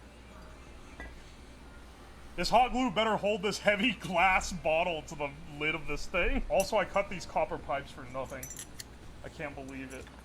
That looks lovely. All right, bros, how'd I do? I'm glad we used this transparent container for this so that you can see this amazing glue job. Okay, it holds up. If the bottle falls, it'll start leaking whatever gas into the surrounding area. So we really don't want it to do that. Okay, let's let this dry while I find more glue. Okay, I'm just sealing these with glue. Alright, we have gotten this to this point. It's time to move to the science shelf over here, where we actually set up the hydrolysis. Alright, I think you guys can see this. Yeah. And then I can see you guys.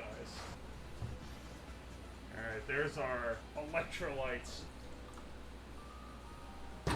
Alright, now we're gonna add our sodium carbonate solution. Our solution? We're gonna make a sodium carbonate solution by adding our dry sodium carbonate to this.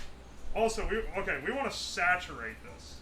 As much as we can dissolve, we want to dissolve. Because that'll make it as conductive as possible.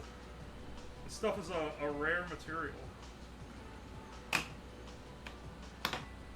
Alright, this is how we're gonna set this up.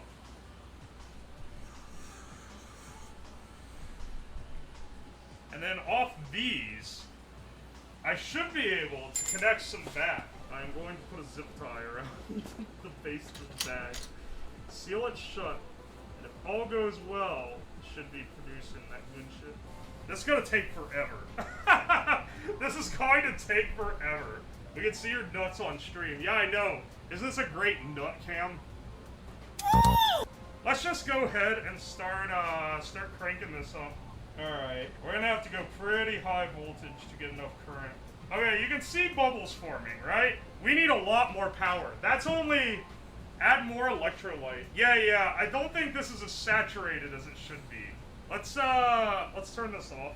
Well, actually, no, this can all stay. I will add as much as I conceivably can to make it conduct as much as possible. Ooh, a fume cloud. It's not fumes, it's dust. Let's, that is hot.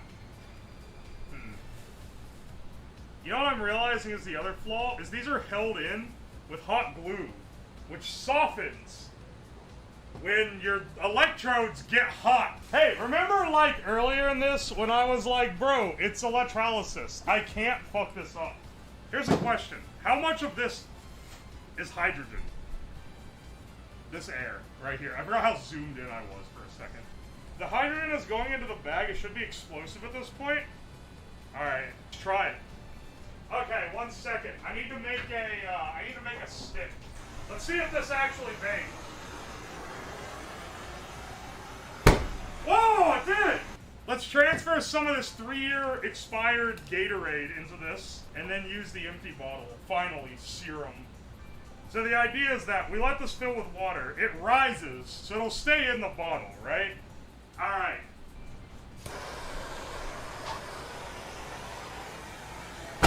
Oh! We got a little something there, we got a little thrust. That was not a lot of hydrogen, though. But it is producing it. I got shit ready. Are you guys ready? Okay, first, I almost made a critical error and didn't turn the power off. Let's let the rest of the hydrogen dissipate into the bottle. And... Alright. Ready?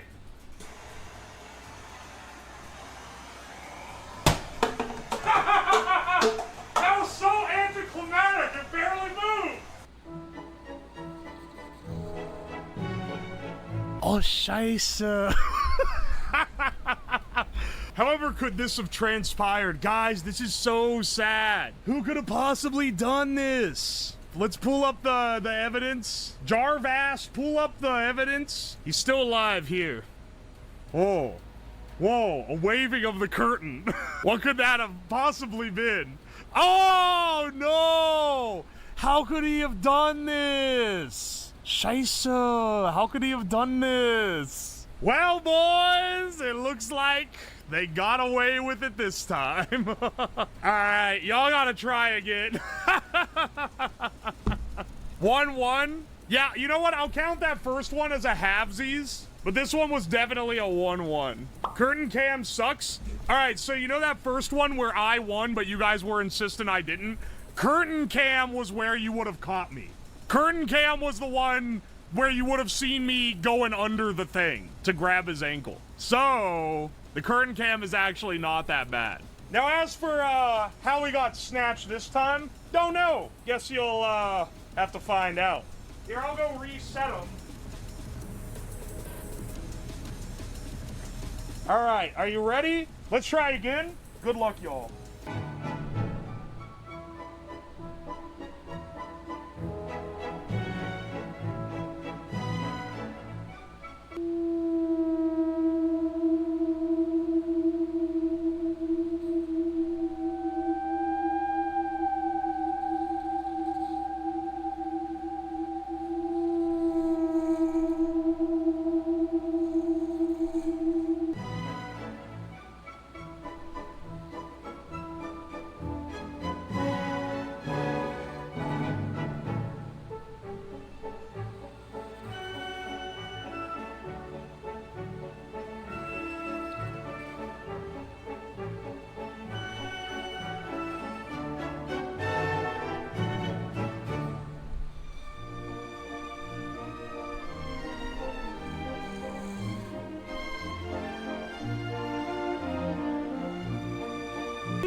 It appears that he was found dead in his cell.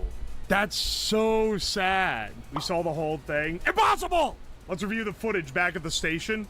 All right, hang on. What is this, door cam?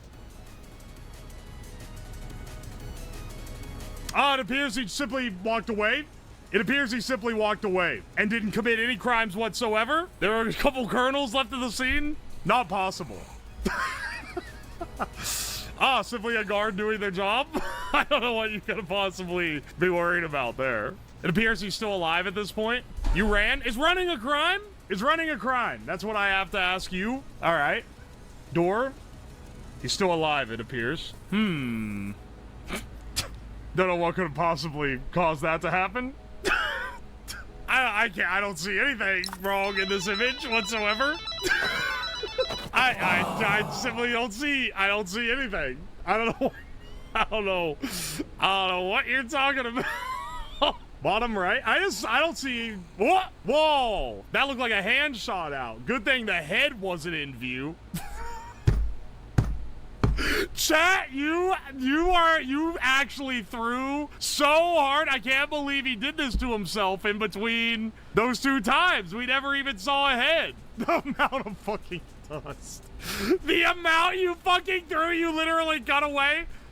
Oh shit. You didn't see that. You didn't see that. You did not see fleeing the scene of the crime. Shit. You guys win that one. But let it be known, if it wasn't for catching the escape, you literally would have lost because my head, you cut out right as my head went in view. Also, I'm not looking at the cams, but the relay clicks every time you change the camera, so I can hear when you change it. Well, I'm glad you managed to get a bit of a dub. We're running it back again, though, simply because it's funny as fuck. What are we?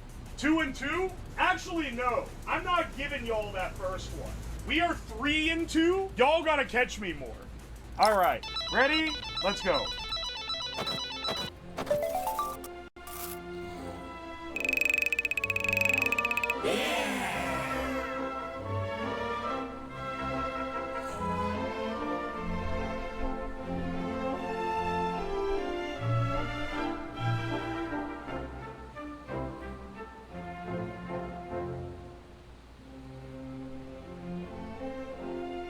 Oh no, he's dead. That's so tragic. That's so incredibly tragic. Whatever could have happened. You guys cam one so that you guys could see it. You got caught, you got busted, and you can't prove it's me. I don't know what you're talking about. We're pulling up the evidence. Get the evidence folder out. There's a strange apparition in the side, but I don't see anything identifying. I don't see anything identifying in this video whatsoever. I don't know what you guys are possibly talking about. Earlier we saw you. That has no connection to now, though. Oh, he fell down. Oh, and then he strangled himself. No, that's so sad. That's so tragic. This one was rude, man. I don't see anything. We saw you dragging a box earlier. When? There's the box, and it's just there. Near the beginning. Dog. If you had seen me grab it and put it on my head, I would accept that as a dub. But just moving it 2 feet, that doesn't count. It's literally right here in shot with no one around it. So no, going back further doesn't matter. Moving it before this point does not matter because the box is just sitting there. How do you know he moved it? Because y'all keep telling me. Y'all the type of motherfuckers to type source in the Reddit comments when it was like right in front of your eyes the whole time. Oh yeah, I had just moved the box out. It was kind of in the way. But that doesn't mean literally anything. I just left it there. Now, if you had been looking at this cam when, say, I put the box on my head, if I were to do that, then you could claim that you caught me. Or if, say, you checked the cam where I take it off after an escape, then you could have caught me. But you didn't, so you lost. You have to, okay, look, we've been through this. You have to see the head for it to count. We've already established that that's a rule of the game. You gotta see the head either en route or leaving the scene of the crime. Not sure you were on cam. I took the box off on cam. You just weren't looking at the right cam. I also put the box on cam. You just didn't look at the right cam. I'm not gonna make it impossible for you to win. That's fucked up, and it doesn't, like, there's no glory, you know? I gotta be able to reasonably outsmart you. Damn, shame you didn't win. That really sucks. Anyway.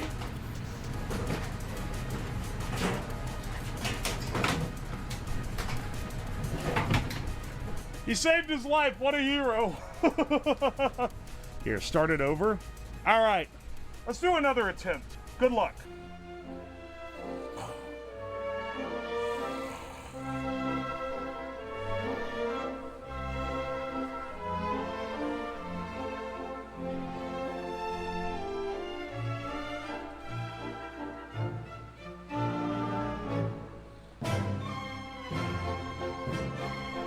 Guys, I have to inform you of a grave tragedy. It appears the victim has flailed himself around his cell and been strangled within an auxiliary cord. This is so sad. We saw you walking away. I was just walking down the hallway. That's how I found him. We got your ass. I'm learning now why so many people have incorrect assessments of how court works. I don't know what possibly could have happened here. Oh yes, I was simply walking around the corner. I don't know what possibly could have been there. He's still alive. He's still alive and well. This is a bad security setup. I don't know what it could ever make you think that.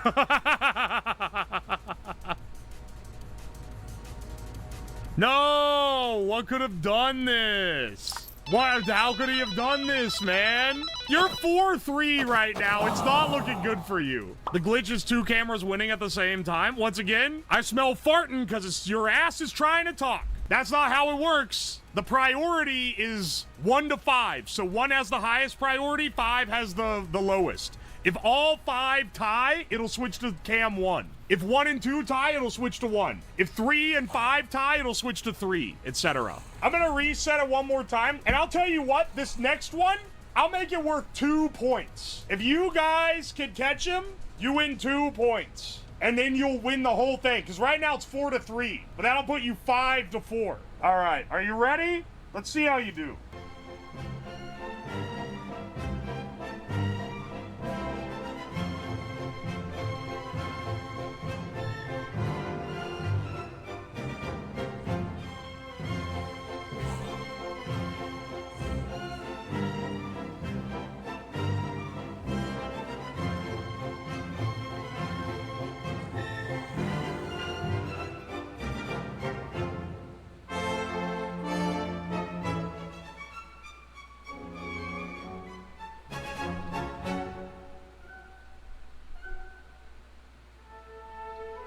Guys, this is so sad. I think maybe it wasn't a conspiracy. Maybe he actually did do it.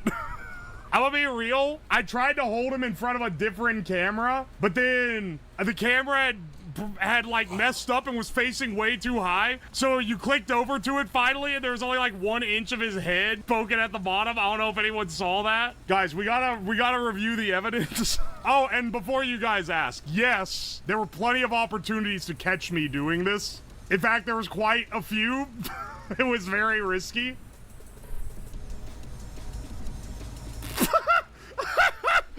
Hang on, wait.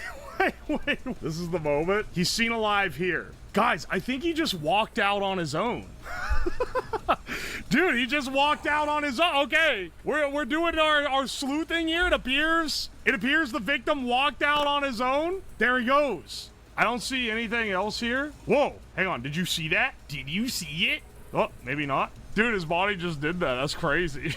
No, there he is. No! That's so sad. That's so tragic. Bro was dead. Bro was already dead. I won't listen to any of that. Clearly, it proves that it was his doing. Oh, no. Anyway. Yeah, Cornman's innocent in the eye of the law. You guys also didn't see I drew a smiley face on a paper and slipped it in via one of the ways I normally kill him? But none of you guys saw it, so the bit was kind of lost, and you couldn't see the paper on the camera.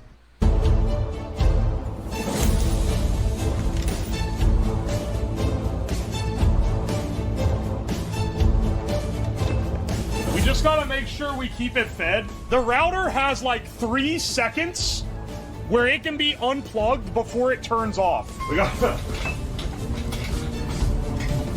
Oh, fuck, that one didn't take. Okay, now we have like 5 minutes. I don't know if I want to just go through and watch. Oh, we're running out of time. Hang on, hang on. Buy me 3 more minutes. Show us the PC being... Oh, hang on, we're at 40 seconds. Hang on a second. How many quarters do I have left? Hang on, wait, what was the other genre that you guys wanted me to run? Oh, hang on, wait, I need to feed it money. Where the fuck is a quarter? Wow, that, like, just got it. If I saw any of the damage that had taken place, man. If anything else, fuck.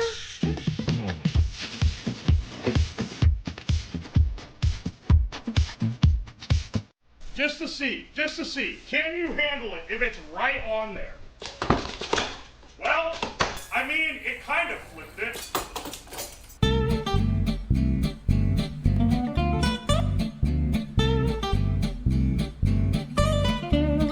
Not gonna cook it, we're gonna fling the burger. You fling it out of the pan, I'll put it back in the pan so you can try again. I imagine there'll be some misses. That's where the funny comes in. I don't know.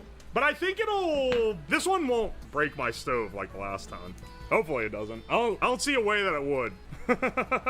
For the smoke every herb in the spice cabinet stream, I've undubied it, and we're gonna use this as our lever arm. I think this is a good amount of leverage to have.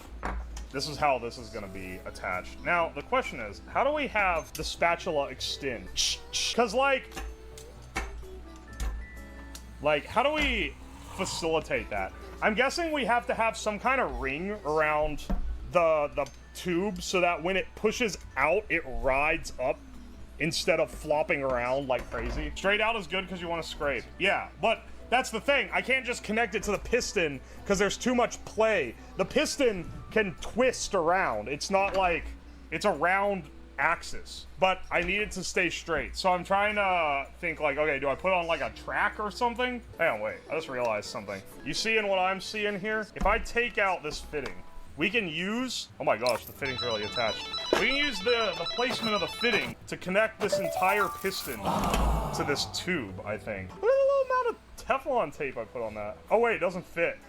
What? It doesn't fit in the PVC? Really? These aren't the same radius? Oh, never mind. Okay, well, we can't do that then. Oh, wait. Why am I trying to do all this engineering? I can just duct tape it to the top. Oh, boys. Uwu the engineer yet again solved the problem. This totally won't be the downfall of the entire operation. Fuck. Okay, wait. We're so close to greatness because think of it this way. If I could fit this into the tube, imagine the slide possibilities with that. Where's my wood at? Here we go. This is where we're gonna mount this thing. The piston will have to be at the end, and it'll have to be positioned as such that the spatula is at the bottom. Oh my gosh. Can I pry this handle off? That's a real question. Without completely destroying it, because, you know, this is my spatula that I use. Hang on, wait. Why am I using this intact spatula when I have a broken one? 1 second. Let me run and get that. We're making the mother of all streams here, chat. We can't fret over every stove. Here's why I thought this one would be cool. Whoop. Look how snug it fits. Now, this one is kind of broken. I don't know if you can tell. It's like, see, it's like split. But I used it like this for years. So, unless it really smacks it, which maybe it will, it should be fine. Because the strike will be absorbed by that part and not the spatula part. Okay, I just realized I taped this in the wrong spot, so we're gonna untape this. Whoops. That is really high up. Oh, wait. Under. Oh, under. I think that's our, oh, that's our ticket. That's the ticket. That's the ticket right there. That's it. We're getting out the good duct tape for this one. I need the outlets to be on the side. The little ports, the air ports. Now the actual air lines for this will run all the way up. We just want to make sure mechanically that it can extend and descend. Okay, wait. Going out, fine. Going back? It has to be, okay, wait. Well, that can that work? Oh, wait. Now it has no problem. It bent into shape, apparently. All right, it works. We want it to be stiff enough to flip a berg. Like, come on, right? Hang on, I need the fulcrum for this lever arm. That's like almost not long. Well, once that extends. Oh, wait. Hang on, wait. I might cut this zip tie off. Flip this spatula over. Because this is actively, like, blocking. Oh, no, that's not as good because it's bent so... Hang on, wait. Oh my gosh, that's really high. Wait. Is that too high? That's, like, really high. I'm trying to determine... The spatula thing's really throwing me here. Do I ruin this spatula and chop the end off? Or do I attempt this? Though I'm kind of afraid this one's gonna break. Like, it's really flimsy and thin, and it's already got a massive crack. Maybe, instead of having it connected under, I have it connected sideways like that. I could drill a hole in the... Man, this is harder than I thought it was. I could drill a hole, like, in the spatula handle, but that'd be really hard to do. That's a pretty hard metal. Oh my gosh, that's so unstable. Damn, maybe that's just what we got. Turn this upside down. We need to bolt the fulcrum in.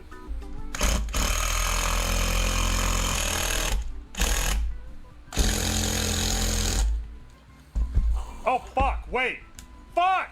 Or no, wait. Okay, hang on. As long as this is pulled forward, then it's fine. Is this poor stove involved in this scheme?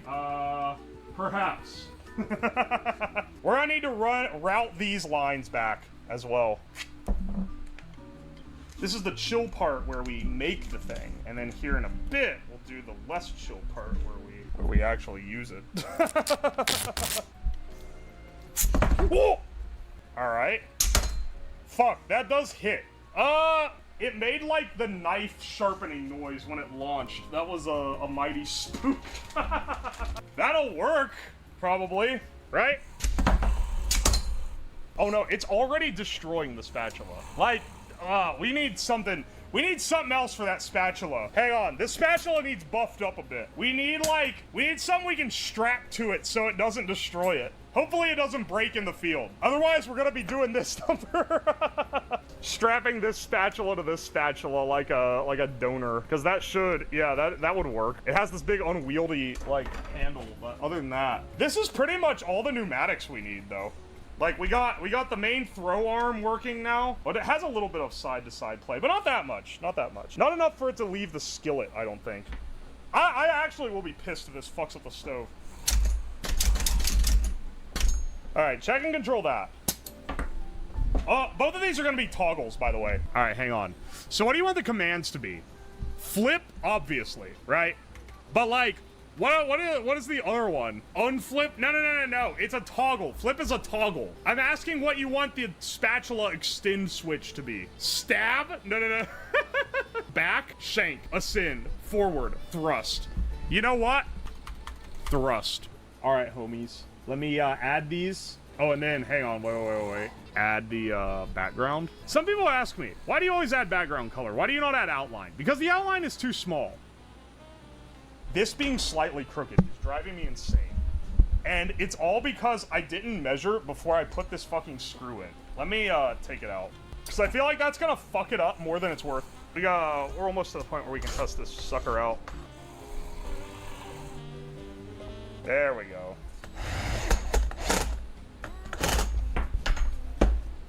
There we go. Yeah, now it's properly aligned, finally.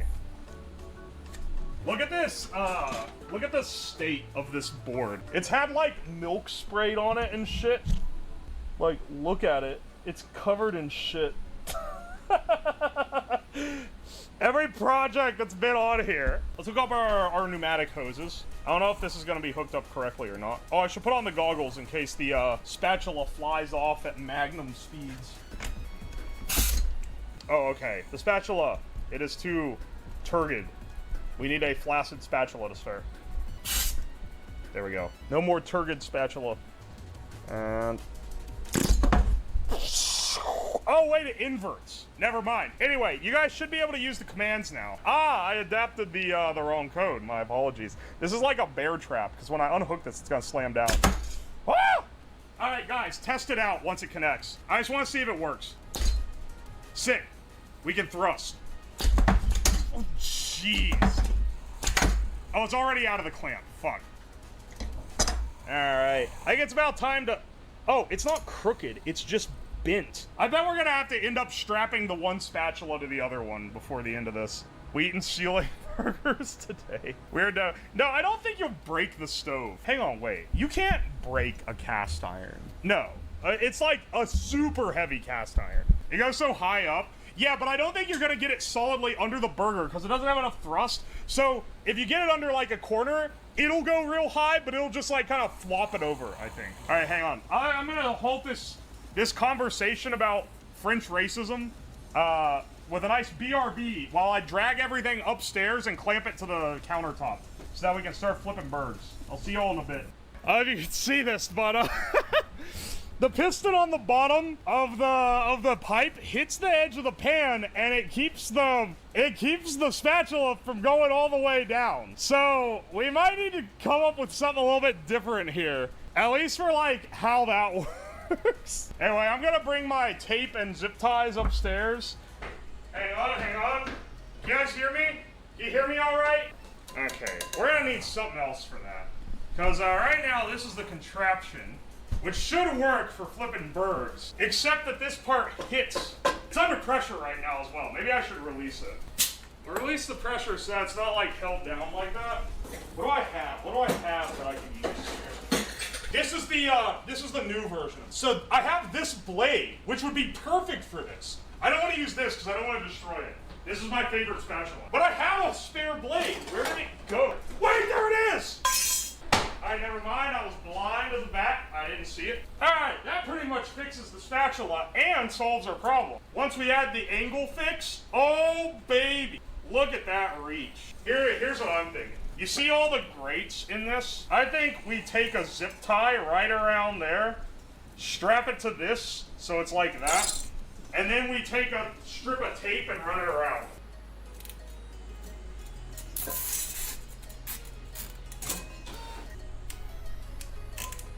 Yo, that actually like works. That's on there, bro. We have repaired the spatula. Oh yeah, PCP and zip tie, plastic on my burger. Listen, if you've ever been to a McDonald's, you've had worse. Alright, I am gonna have to raise this though. The angle tilt, I think is a mandatory thing here. Need the angle, I understand, however, consider the reason why I'm now like not as big on the angle is I'm realizing how hard it's going to be to strap it to the countertop if there's a big angle on it. If there's a big angle, I can't clamp it nearly as hard, and then it might fly off, and I'd rather it not do that. Alright, I'm gonna try to secure this at an angle. I don't know if it's gonna work though. Also, I put it on the top of a bowl, and now my clamp isn't wide enough. Fuck, yeah. That's shit. The fact that I don't have a clamp deep enough this way to get down on that while holding it at this angle makes this a little unstable, and I hope it doesn't throw itself off the thing. Man, you don't get much with that. Flip the pan! Wait. Are you implying that you want this?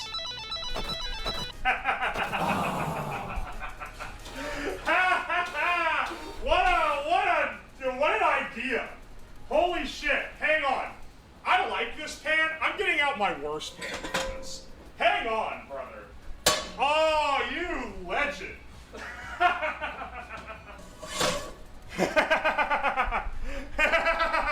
That is so good. That is so bad and good at the same time. It's unreal. We can put the bird right in the middle. Let's get this bitch heating. Okay, brothers, we are back. There we go. Okay, now pressurize the system. Oh, that's pressing on that. That is attempting to squish this. Ah, fuck, it's hot. Yeah, we've revved up those fryers. Let's get this thing wired up. Let's see if Jack can cook a bird. You have the commands to your... Alright, hang on. That's not right. You retracted it, you fuckers. Oh! Alright, hang on. Stop. It's gotten too wild. It's too wild already. Hang on. Where the fuck was that other spatula knife? We're gonna have to use this shit. Alright, hang on. Take it off the burner. We need some slight adjustments here. Okay. This needs to be, like, closer to the edge. It goes too low.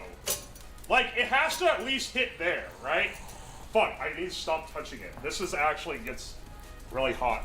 Dude, I just want to see chat flip one hamburger. Alright, pressurize. Okay, it's still on there. Add chat control. Alright, we have already, stop! It doesn't even have a spatula on it anymore, you fuckers. Hang on, turn it on, disable. Hang on, we'll turn this guy off. There seems to be a problem with the spatula. What do we do here? I turn the gas off, but it's cast iron, so it's gonna be hot for a little while. Oh, I see. It slammed it into the bottom and melted the zip tie. So where it rested was basically just cooking it. Oh, what do I do here? We need one little improvisation.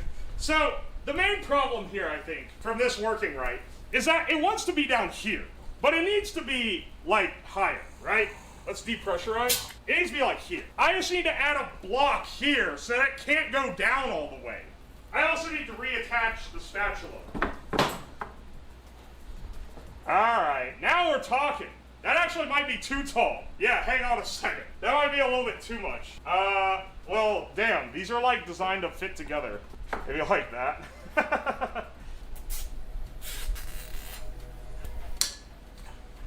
Let's see if we can reassemble it, but this time make it work. Surely this zip tie won't melt. Alright, do I need to repeat myself? The other zip tie melted because the contact point where it was hitting the pan was the zip tie. This zip tie is not hitting the pan because we have solved the problem of it trying to go under the pan, and we no longer need to fulcrum off of the spatula. Therefore, the zip tie won't hit the heat. Oh wait, let's energize it. Let's actually energize it first. Alright, that's energized with pressure. Now once it gets up to heat, we'll throw the berg on, and then it's your guys' turn. The berg isn't centered, but you know, it'll still be visible. Ready? Now you have control. What? Oh, you're shoving it away! You're shoving it away! Oh! Shit. Stop! It's gone awry. What the fuck? It's completely off the pan. Alright, hang on. Do over. I mean, the ability to smash the burger flat is like an intended part of this. The meat went all the way into the... It somehow like rocketed meat off the burger. This has way too much play. Holy shit. Let's make sure this is like on here and it's not going everywhere. Oh wait, wait, what? The countertop moved. That's why it shifted. What the fuck? Alright, hang on. We need to make a few more adjustments. It looks like a lively video. It doesn't look like a lively video, you goof. Alright. It's up.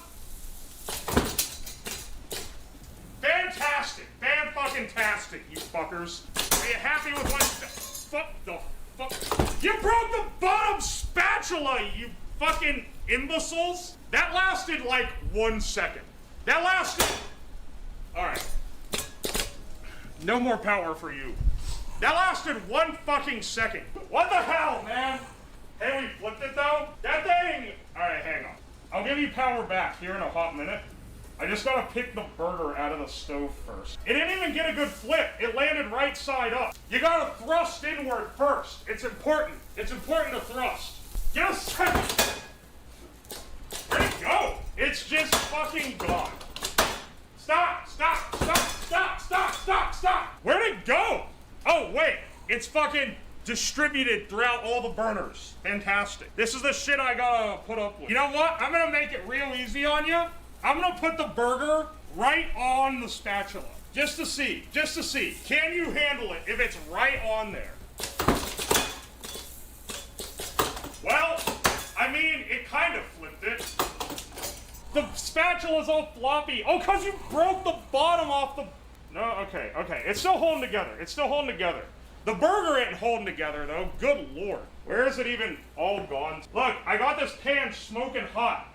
You know what that means? It means the burger shouldn't take long to cook. I'll tell you what, I'll give you another piece. Well, I need to add more meat because I've lost some. Oh my good fucking Lord.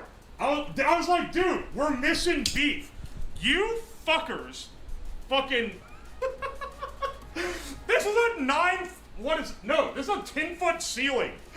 What the hell? What do I even do for that? Damn, I gotta clean the ceilings. I can barely reach the ceilings. Damn you. Yeah, that's some Looney Tunes shit. What the hell? Oh no. Is there any on the... Hang on. We'll inspect after. Let me add a little more meat. I want to try one more thing. Alright. If you raise up, extend, and then smash, you should be able to smash this bird. And I want to see if it actually, like, flattens it properly. Ah! Fuck! Wait. Hang on. You broke out of your confinement. Hang on, wait! Stop! Wait! Emergency! You broke it. You broke the thing. Hang on 1 second. Quick strip of tape and then we're back. My hands are so greasy I can't get the tape. I keep handling the burger. Alright, now you should be able to do it. If you raise up, extend, and then, yeah, now lower it. Now, extend, then lower.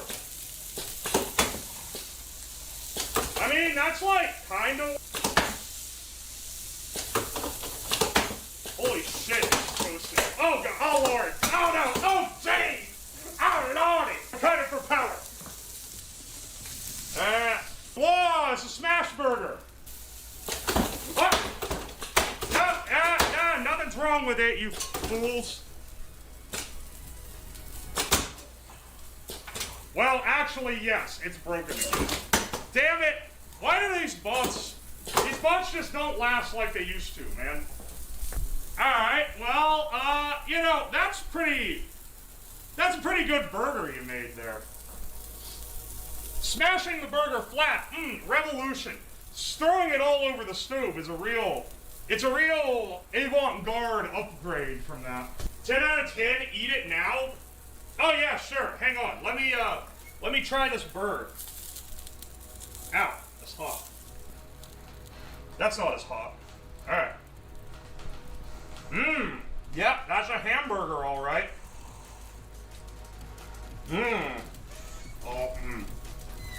I think it's a little, rare in the middle. I get this straight. This burger blasted across the stove, across the countertop, it's stuck to the fucking wall, it's stuck to the damn ceiling, it's all over the microwave. Is it up here too? I can't even see this. Good lord, man. How do I even get that off? There's more over here! Wait! The absolute power of this thing. Well, the bot's broken, so I don't know what else we're doing here. Burgers achieved, time to make the pizza flipping. Alright, well that was a mission success. I mean, I ate part of it, so clearly some of this is edible burger. Yeah, ooh, got that nice Maillard reaction. Nice crust. Yeah, baby. Yeah, you guys are basically chefs.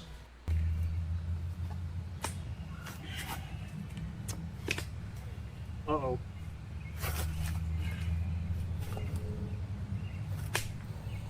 It works. All right, hang on. Yeah.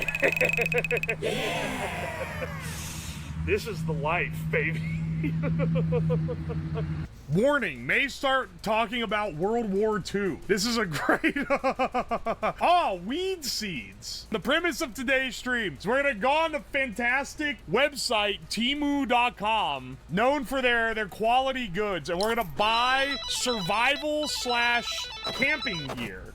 And then, in a couple weeks when it shows up, we're gonna go out in the woods and see if we can spend the night using only Temu camping gear. Pop-up tents for camping. All right, hang on. Pop-up tents for camping, 3 to 4 person camping tent, 60-second automatic easy setup dome tent, UV resistant and spacious backpacking tent, lightweight tents for camping, hiking, backpacking, fishing, hunting. This is not a pop-up tent, first of all. There's no fucking fucking way this is a 3 to 4 person tent. Maybe like 3 to 4 toddlers. This is like the size of my 2-person tent that I have. $5 is a steal. This is not the real price. The actual price is, I mean, okay, add to cart. Why not? I guess.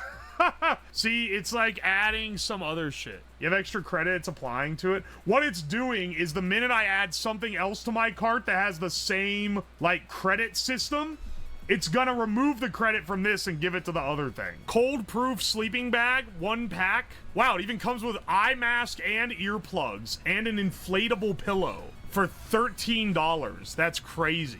They censored this woman. They censored everyone out of this advertisement. Ain't no one wants to be associated with this. I absolutely need a sleeping pad. I need a sleeping pad because I'm getting old and that shit gonna hurt my back like crazy if I don't. I don't even know, like, what is this actually gonna cost? It's not gonna cost fucking $0. They don't make no, it's $8. Okay. I really wish Temu would just show me what it costs. $8, and they got rid of the fucking discount on my tent, so now it's $12.50. Those piece of shit. Well, this should work. Anyway, extra thickness, never touches the ground. Now, maybe this is just me being a pansy or whatever, but like, I kind of want to go a little harder on the inflatable pad because I don't want to be in pain the next day. Honestly, this one looks not too bad. Blue or gray? I guess we'll go with blue. $644. Oh, sorry, I mean $15.80 because Temu just fucking lies about the price until you put it in your cart. Should get a camping fit. We'll work on that one after. We got to get our flashlight first. I didn't realize.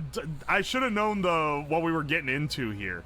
Look at this fucking light, dude. $17. Oh, sorry, $222 after bullshitting out their ass. I'll go with the large one on this. Let's just see what it cost. $13.74. You know what? We could take that one. Why is it tactical?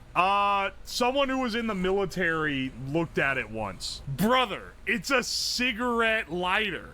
Like you don't... Amazing Photoshop. Like, not like a lighter for cigarettes. It's a cigarette lighter. We gotta add that. Added 2-piece. Hang on, I think we should get another one. What the fuck is this? High-powered flame lighter. What is this thing? Whoa, it's a flashlight and a lighter? Wait, what? It's 2-in-1. Hang on, we could save money here, bros. High-power flame lighter, large flame torch lighter, super strong outdoor windproof gas lighter, multifunctional metal butane gas lighter with cob lighting, suitable for barbecue. He was really fucking jerking that butane container. Add this to the cart. That fucking rocks. Pink or green? I think that's... Oh my gosh! Wait, this is the... It's got a fucking cigarette case in the lighter. I think blazing up a cig with the pink gun lighter outside of the unicorn tent's gonna go crazy. I think that's gonna be a visual to remember. Portable folding camping chair. Impact font. Top text. Best solution for outdoor rest, and they spelled solution wrong. Yeah, this kicks ass. This should be fine. If I sit on this and it breaks instantly, I'm gonna be so mad. I'm not getting the fucking meme bulldog where it's like giga spicy. 12 packs. Okay, like this is a ripoff for sure, but this is not as much of a ripoff. It's like $1 per. Here, let's get this one. Let's get 12 flavors of bulldog ramen. Why is it 25 fucking dollars now? Never mind, now it's $2 per. Hai-Dai Lao self-heating hot pot. Wait, what? Wait, what is this? Self-heating. This is the most low-res image ever conceived. 15 minutes? It's a heat pack and an MRE. Interesting. Does it have everything you need in one? You know what? This, I think, is objectively better than this. 2 spicy, 1 tomato. We're gonna go with that one. Are you gonna buy Temu water? I'm not gonna buy overpriced water on Temu. I'm sorry, bro. I'm not that dedicated to the bit. Soft massage neck pillow, down quilt pillow. Super soft luxury hotel. This is so expensive. Why are these pillows so much? We didn't need anything that fancy. Just need something so my neck don't break. $5, 1 piece. The lot piece. There you go. Oh, dog. We're already almost $200, man. Oh, we need a pillowcase as well. All right, hang on. We can get a pillowcase that looks like ramen. We can get knockoff Dakimakuras from various anime covers. Mountain are calling and I must go. Wait. Mountain are calling and I must go. All right, yeah, I think this is very relevant for camping. Camping hatchet? Knife sharpener is the one that's actually like $1. All right, hang on a second. We need to find one that looks like some real horse shit. It's gonna be out of plastic. You're right. All right. $4.23. That's a pretty cheap hatchet. I'm sorry, did you say skull slides? Oh! Hang on a second. Hang on. I said I wasn't going to, but like, dude, can you really just not get $16? Why are the big ones so expensive, man? These fucking rock. All right, you know what? It's overpriced, but yeah, actually, I need these. Shovel spork? Wait, does that exist? I didn't see it. This is the ideal solely because it's so ridiculous. $3.55, I can't complain. Hang on, let's see if we can find Temu hammock. He's about to get a second concussion. This woman, if she gets out of this thing, she's rolling all the way down this damn hill. Do you see this? All right, hang on, add this one. You know what? Let's actually call this here. I think we got everything we need. Got it all over here. Let's start opening. We can go from smallest to biggest, honestly, but like, let's try this one first. I can't remember what I even got. Oh, yeah, baby, we're starting off strong. Holy shit, we already got a lighter. It's hot pink. I probably have to put fuel in it. Oh, and it has a slot for cigarettes. Oh, baby. We could not have gotten a better first pool. What a crazy get. Oh, okay, I see. And then you... truly a good device. That's awesome. It's got like the rocket torch on it. I kind of forgot until now. We did buy a bunch of lighters. All right.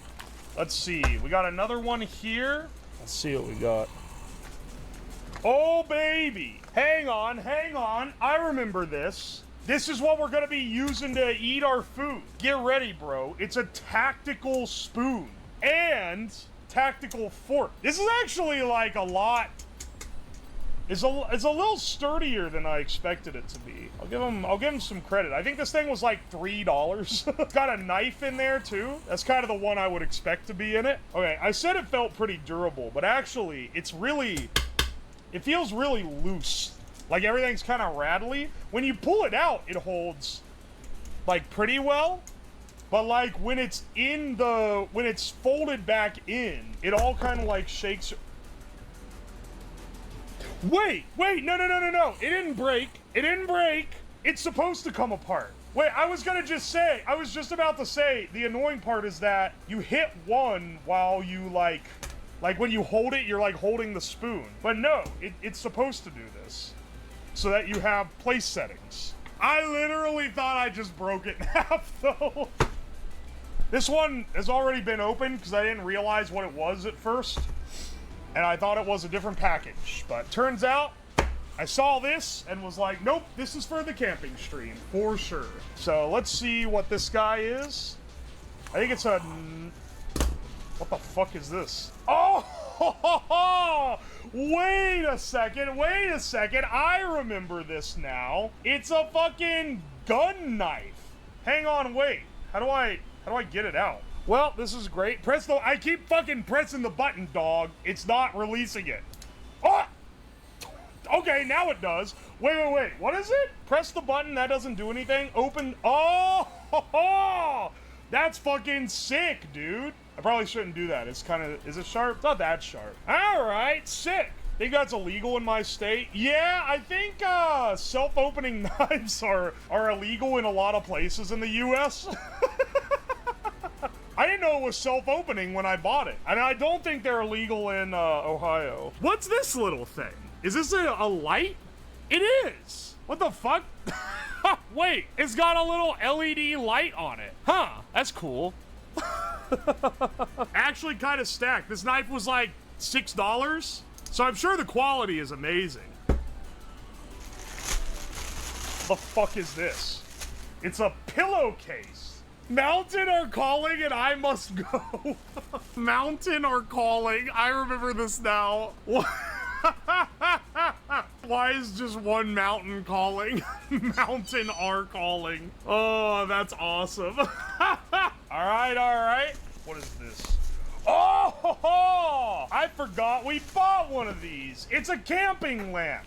Battery assembly method. Battery capacity 800. Voltage 3.7. 800 what? All right, this isn't as badly designed as I thought. Wait, it comes with a USB cable. Is this thing rechargeable? This is a rechargeable lantern? All right, hang on. Let's see how bright it is. Whoa, that is really not that bright. Well, maybe it's not charged, you know. It has a battery. It has a single 18650 in it. A single unlabeled purple 18650. That's awesome. Dude, Temu technology kicks ass. Is any of this made of metal? No, none of this is made of metal. The whole thing's made of plastic, including this grill around it, which is like bendable. Let's plug it in. This is the worst USB cable that I think I've maybe ever seen in my life. This shit wobbles around in the, like, hang on. Look how loose it is in the socket. It like, blah, blah, blah, blah, blah. It's so out of spec. It's very not bright, but it might also not be charged. So let's leave it to charge. Hope that it doesn't catch on fire while charging. And then we'll try again in a little bit. All right. This can't be our tint. If this is the tint, we're fucked. This cannot be the tint. Oh, no, no, no, no, no. Oh, it's an inflatable sleeping pad. I remember I got this because I was like, I'm too much of an old man. If I try to sleep on the bare ground, it's gonna kick my ass. I remember getting this now. Stepping on the intake port of the pump by your whole soul, keeping your foot direction and position as shown in the picture, corking up the intake port while air filled well, then the inflatable sleeping bag is ready to use. Like this? Is this inflating it? I think it is. Wearing this bracelet makes me look gay. I'll keep wearing it for the stream, though. I'll admit, this is pretty impressive that this, like, fucking works. It's literally just a piece of styrofoam. Wait. I think this end being open. I didn't realize there's another valve on here. I think this end being open is hurting my ability to inflate the thing. All right, let's see what's in this box. What is this? It's a chair! Wait, it's so small. This is my camp chair. Is this gonna actually be like normal human size? Oh, wait a second. Is this normal person size? Huh. You know, the fact it sits squarely on the desk is not looking too promising. Hang on a second. Look at the size of this next to me. Like, look at the scale of this fucking chair. And now, I mean, I guess it works. I can feel it. It's not like breaking immediately, but I definitely would not be leaning or putting any external forces on this thing out of the fear that it's gonna snap into. It's really small. It didn't bend or anything. All right, maybe it's not too bad. Oh wait, this might be the sleeping bag. You're right. This might be the sleeping bag where I lay it all out and see how it fits. It is the sleeping bag. Wow, it's that thin, authentic down sleeping bag vibe. That's awesome. It came with earplugs and an eye mask. And whatever this is. Oh wait, this is an inflatable pillow, I bet. If I had to guess. It's like the cheapest inflatable pillow ever. But it's a sleeping bag. My backpacking sleeping bag cost like $200, but this thing was only 18 bucks. Make sure to wash it. I have no intention of doing so. Looks fruity. What is this? There's a blanket? Did I get a camping blanket? I don't remember getting... No, it's a bag. Well, maybe it's still a camp blanket, though. I don't know. Oh, it's a hammock! Dude! It's a hammock! Oh, okay, okay. I forgot I bought this. Can I hang this in the basement? I probably shouldn't. I know what happened the last time I hung a hammock in my house. That shit didn't end so well. My fat ass will break this shit immediately. I can feel it. I am as long as the hammock. Putting it like right at the top of my head, my feet stick out like this far from the bottom. So it's shorter than I am. Well, fantastic. It is generally hard to find something that fits. I don't know if this is specifically a kid size or this is just like the size of like the average Chinese dude. I don't know. I don't really know. What is this? We've gotten everything that I remember so far. Sorry. Oh my gosh, it's the auto hot pots. Holy shit, dude. Wait, these are heavy. Yo, 4 self-heating hot pots. This is our food. Soup base, spicy. Wait, it comes with the soup base, like separate? What the hell? Just add water and enjoy hot meal. Spicy flavor hot pot with plant-based luncheon meat. Wait, did I get a vegetarian one? What do you mean plant-based luncheon meat? Did I accidentally buy the vegetarian? Yeah, it's vegan. No, bro. Well, I mean, I guess they can't sell you one with real meat, can they? Heating pack, put it in the bottom, put the strainer part on top, wait 15 minutes, and it cooks itself. This is like a Temu MRE. They have a picture of a guy hiking on it. Does it have all the goodies in it, too? And then it also gave me these extra soup bases. Spicy flavor, tomato flavor, and mushroom flavor. I was actually told, when I said I got these, I can't remember who it was. I told someone else, and they're like, oh, those are actually, like, crazy good. Wait, I remember this now. Dude, you're not gonna believe what it is. You're not gonna believe it. It's a cigarette lighter. Yo, you got a cig? Wait, how's it flip out? Like that. And it looks like a cigarette. And then, hang on, and it's refillable and everything. Holy shit, that's awesome. All right. Let's try that again. Let's try that again. Did this just break it? Just break it. Did you see that? Did you see that? Right? I'm not crazy, right? All right. I say, bro, you got a light, and then you're like here, and they're like, bro, that's just another cigarette, and then you're like,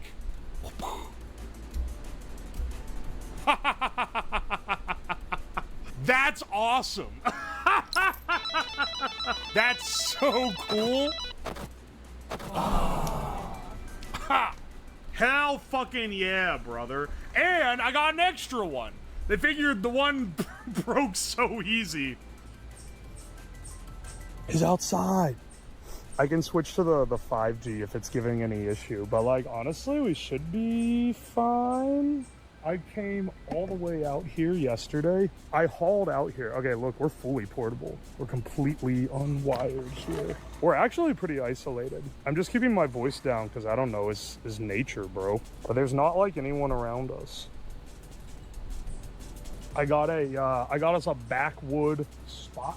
And the backwoods spots are like almost completely uninhabited because they don't have power or water or anything routed to them. We got a pretty good deal of being 2 lots in this campground to either side of us that don't have anyone around us. Why are you so calm? Because I'm out in the woods and I don't want to be yelling. Look at all our stuff we got though. We're gonna be going through. Oh, wait, there's the Columbia shirt. I forgot about that one. Are we making s'mores later? Unfortunately, no. And the reason why is because the rules for this is everything had to be a Temu purchase. And marshmallows were $30 for 1 bag. So I'm sorry, but I don't think that's the way to go here. All right, this is our chair. I mean, this is a wonder of Temu engineering. I think it was like $10. You can't tell, but look, just when I sit in it in a bit, you're gonna realize, what's so funny. Of course, we've got our tent, finest that money could buy. This thing was $20. Got a pillow in here, propane tank. I guess I technically didn't buy this on there, but you literally can't. I feel like it's like, you know, give me some permissibility. Let's get our tent out of here anyway. Oh yeah, the only light we have besides my phone, this lantern, which is one of the least bright lights that I've ever seen in my life. And that's that's it. And it has a rechargeable LiPo in it, and you can plug it in to recharge it. So we should at least have, you know, we shouldn't have an issue with it being uncharged. We got our hatchet. We'll need this to split up some kindling later, so that can go over there. It's the one that's it's the shirt we got that says Columbia is calling and I must go. And then we also got the matching pillow that says mountain are calling. Basically, we've got a great load out here. All right. There's like a massive mud pit. So I'm sure this will work great. Tent look like, oh baby. Oh, this will be great. Alright, we need to pin the sides down first. They've really improved tent tech in the last few years. Alright, hang on a second. I want it to like rip through the little flap on this side. All right, hang on a second. We're getting it fluffed up. There we go. Oh, wait, hang on a second. The ground cover was inside. Oh, we can work with that. You know, we don't want the mud that's coating the ground in a 3-inch thick pit to seep inside. So, pad here. All things considered, it's actually not too bad. Gonna fit in that? Listen, we'll worry about that in a bit, okay? We have some other stuff to worry about first. I don't think it's a rain cover. It doesn't have any tie downs. I think it's for the ground. Oh, here we go. There we go. Yeah, baby. Okay. And then stakes. Gave us 4 in the corners. It's very gravelly here as well. I think all things considered, that ain't too bad.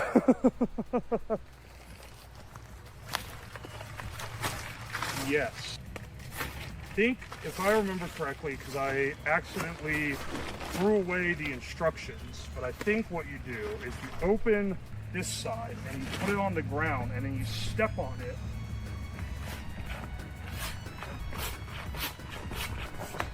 Dude, that fucking rocks. Are you kidding me? This is better than my backpacking one. I have to blow that one up manually. And I paid like $100-something for it. This thing costs like 18 bucks. Idiot.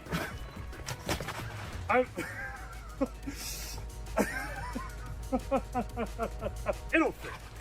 It'll fit. It'll fit.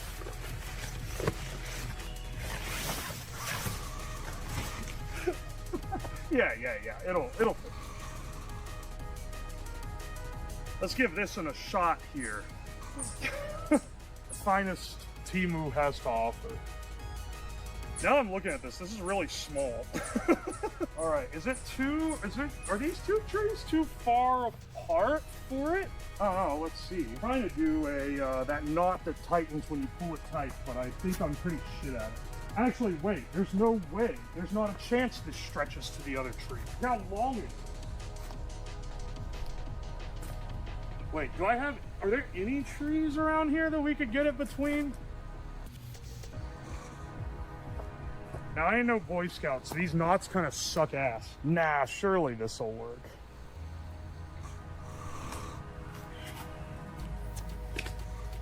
Uh-oh.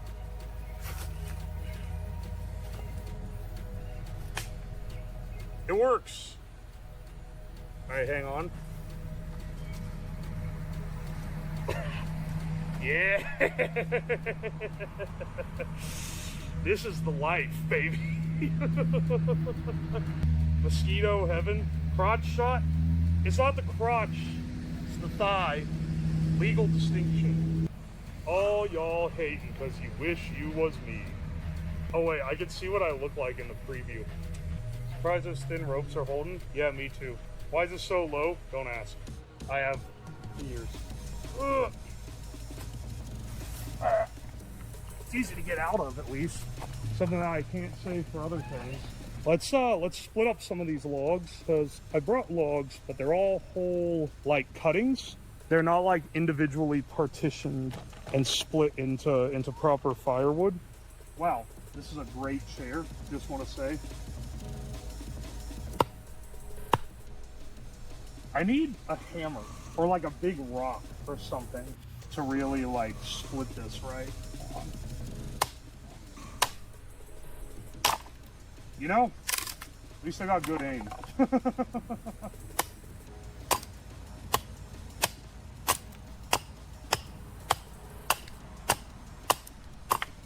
This will be good kindling. I'll collect it after I chip a bit off.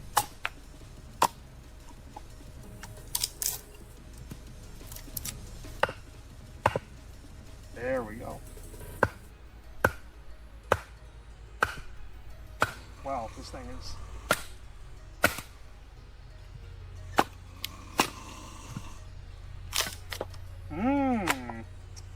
There we go.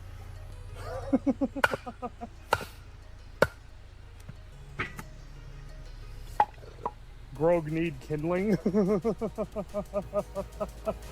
Didn't put enough points into strength. You know what though? Let's enjoy a nice fire. Can't hate on the Temu flamethrower, baby. You know, the real important thing is that we didn't forget the flamethrower. Now that would have been a tragedy. We're getting smoked out, don't worry about it. This is the good stuff. Seems majestic out there. Oh, it's beautiful.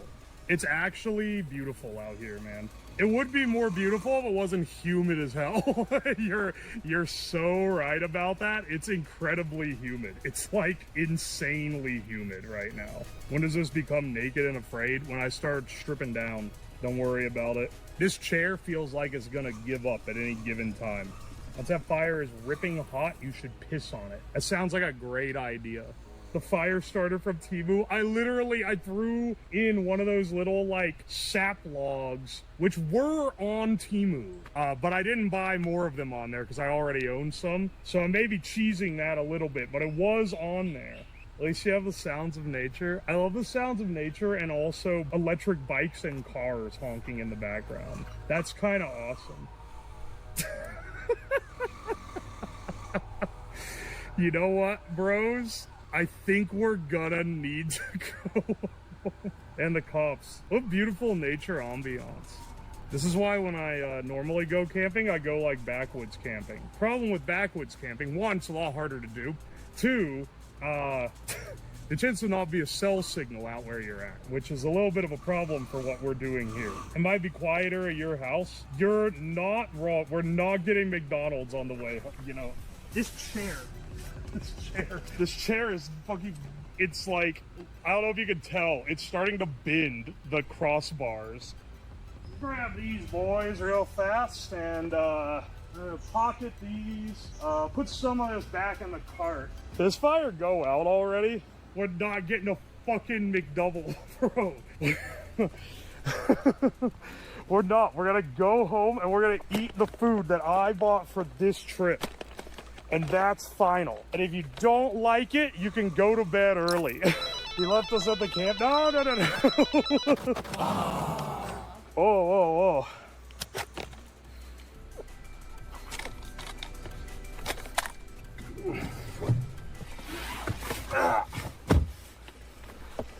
All right.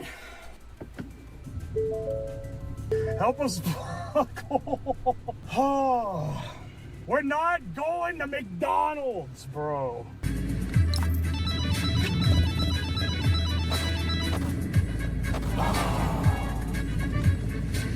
We're taking a complete stop in your mother's house.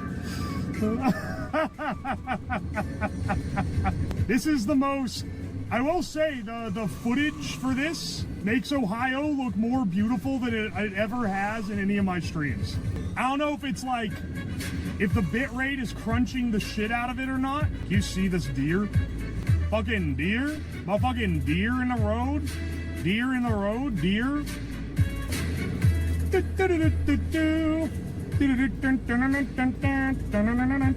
It is a beautiful sunset. All right, we're gonna enter my yard. I'm gonna be keeping it quiet because once again, it's bad enough the neighbor's gonna see me in a fucking unicorn tint. I don't want to be yelling across the neighborhood about whether or not it should be illegal to camera in your house.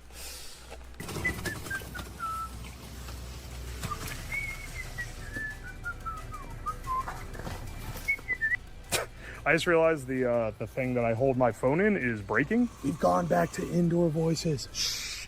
Oh, crap. Okay. Okay. There it is.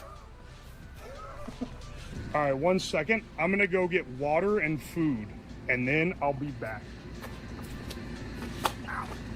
All right, starting to look spooky. All right, guys. Go in the tent.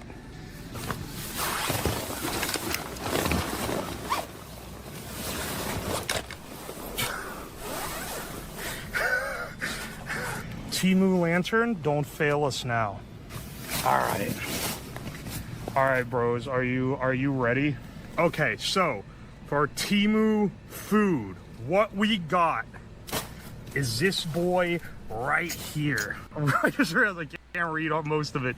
Spicy flavor pot with plant-based luncheon meat. Now I can actually hang this. Precautions: maintain room ventilation during cooking. Why do they specify that? Like, great for camping. Oh, see, bros, I knew it. Remove outer film sleeve and lid. Take out upper white tray and add vermicelli, plant-based luncheon meat, pickled vegetables, and hot pot soup base in order. Okay. This is deluxe. Hot pot soup base, pickled vegetables. Oh, and there's more. Oh wait, it comes with cutlery. What is this? Heating? Okay, that's the heating pack. This is pretty legit. Add drinking water to maximum fill line of this white tray and put aside. Add cold water to the maximum fill line of the black container. Oh wait, it's like a double boiler type thing. Okay, hang on a second. It's been a long, cool time since I had something this fancy. All right. Add that to the vermicelli plant-based luncheon meat. I'm assuming that's this, just because everything else is labeled some other shit. That's the heating pack. We don't put that in there. All right, drop that in there as a big puck. Excellent. This import shit better not kill me, man. Wait a second. Hai Dai Lao. Wait, is this Hai Dai Lao branded? Oh my gosh, wait, it is. This might actually be pretty good because I've been to their restaurant. It's fucking delicious, man. Holy shit. There's a lot of pickled vegetables. Looks like you got some lotus and some potatoes and some other shit in there. Ooh, there's like chili crisp in there. That smells delicious. Let's get the heating pack set up. Take heat pack out of the outer box, add water to the water line, tear the plastic packaging film of the heat pack and place the heat pack back into the outer box. This is a water and whatever the fuck's in this reaction. Thing's gonna activate from the air.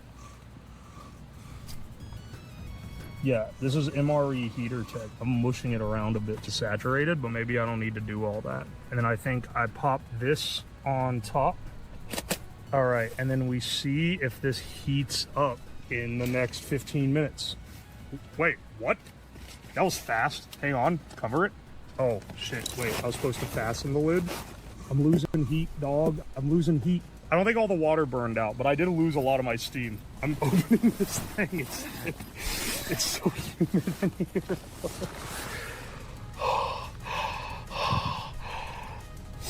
I can smell it. It smells fucking delicious. Sleeping in this is gonna be great. because my head's packed into the corner one end, and my feet are pressed out the other end. So this is gonna be fantastic. POV, you're actually no, I'm not gonna say that. It smells fucking delicious in this tent.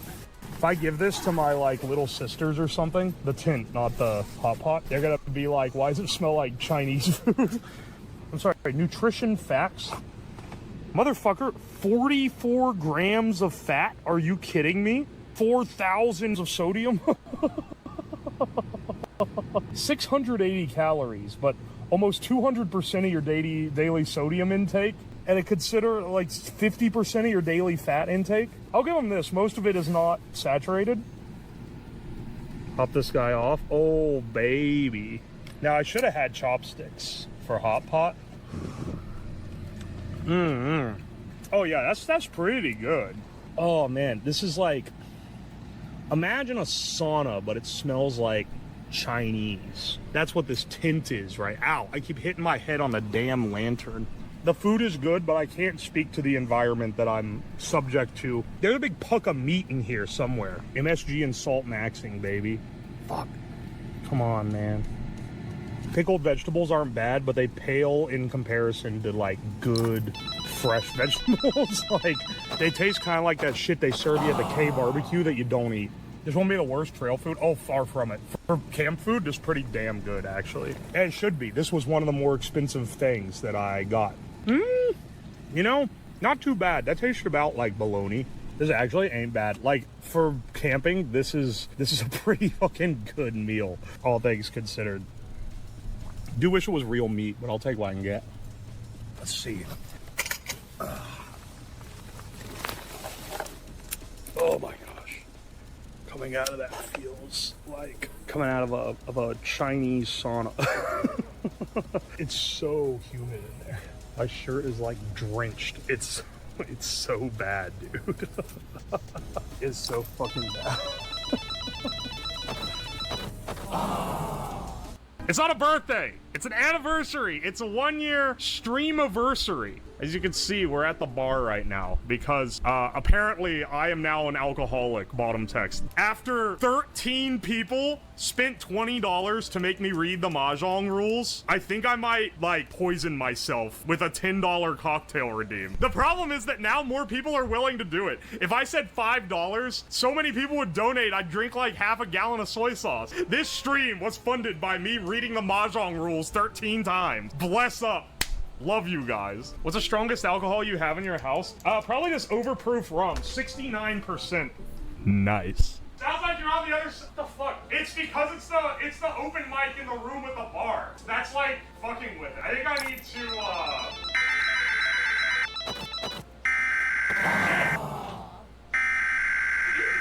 Bros, the evacuation alarm sounded. Get the fuck out of here, boys! Get the fuck, I should! What the fuck? Get the fuck out, bro!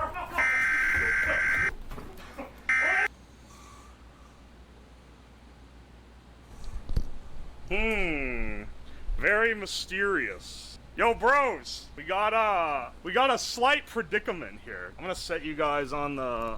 Oh my gosh, there's not a good way to set this on the bench. Hey, how do you like being upside down? Nah. Hang on, there's gotta be... Ah, there we go. It appears we are in a predicament, gentlemen. The home alarm came off. It had me retreat immediately to the bunker. We had to immediately head to the bomb shelter that is this basement. What is going on? Oh man, we need to check. I think Ohio just got nuked. It's either one of two things. We either got fucking nuked, or there's a slightly bigger than usual thunderstorm. One of the two. Ohio gets nuked like every 12 weeks. Don't worry about it, bro. This is like the 5th time I've been sent to the bunker by the nuke alarm. All right, let's just make sure it's not gonna melt down the nuke in the basement. You know, we all have our basement nukes. All right. Well, we have failures. I can't tell what they are from here. And I have to angle this to not, so that people don't go, reflection! External temp sensor, no Geiger counter, coolant failure. Oh, we have 5 minutes to critical failure. That should be completely shit.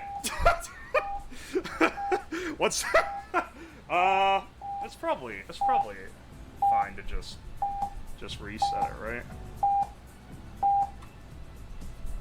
How much longer do we have on this? 159. That shouldn't bug us for another. It has some bugs, but you know, it gets the job done. In the meantime, I guess we're just stuck in the bunker for a while, so, you know, luckily, I have enough food to last, like, a couple days, and enough liquor to kill an elephant. So, let's, crack open some cold ones with the boys while we're stuck in the bunker. I swear I turned around to do something and then forgot what it was. Now I remember. Dono goals. For anyone that wants them. We can add more if you suggest them. If you don't know, this is what I'll do based on what it is. $10, I will write your name on my ass. No, I'm just kidding.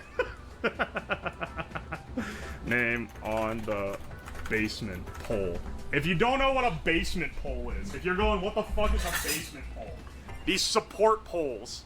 I will write your name on one of them. In the theme of basement defacing, for $100, I'll graffiti your name on the wall. This wall over here, behind Soy Jack Horseman, I will put your name on it with spray paint. How many people have redeemed write your name on the basement pole? We're gonna have to do a basement pole writing segment here a second. Holy shit, so many of these. Stream again, he's cashing it, it's, oh my gosh. Have I not had the cam on this entire time? I've been writing these names on this fucking pole to nothing. All right, hang on 1 second.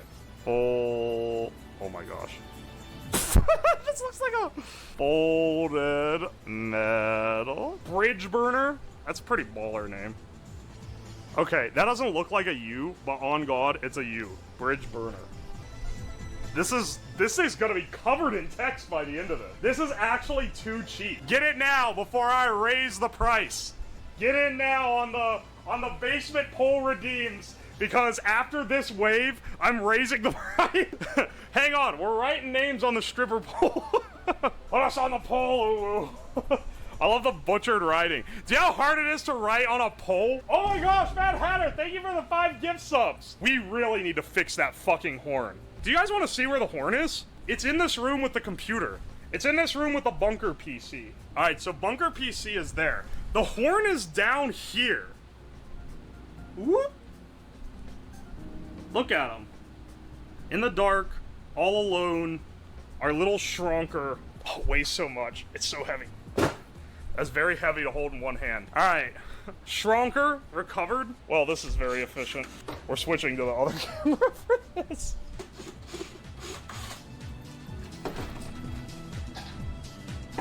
I feel like one of these just came unplugged. I don't. What do you? Oh wait, no, that's not unplugged. Uh-oh. Why is this not working? All right, hang on. Let me get out the extension cord. It's time for some good old-fashioned debugging. Mad Hatter should have just scared the shit out of me with 5 gift subs, and instead it didn't do nothing. Oh, it works now apparently. Oh, I don't want it right here next to my head because that's gonna hurt. So let's put it back from whence it came. I guess all I needed to do was unplug it.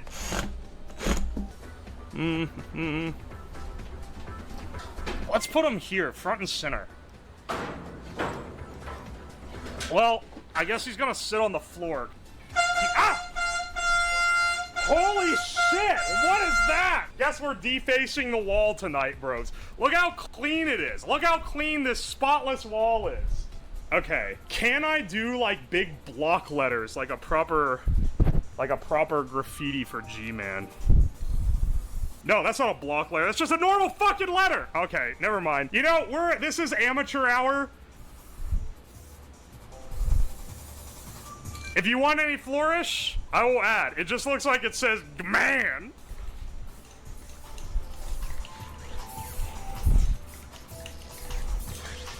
My basement is about to look like it's inhabited by delinquents. Gaman! Wait! No, wait. Why is there a line? Wait. Wait. Why is there a line that makes it look like an A? Oh shit, it's the G line. All right, hang on. I can fix this. Because you know what? Fuck! All right, you know what else we got? We got white. All right, hang on. This is like when you fuck up on a boomer document and you gotta correct it, you just come in here with the... Wait, now it's slightly... Okay, hang on. We can fix this. Boom! G-Man!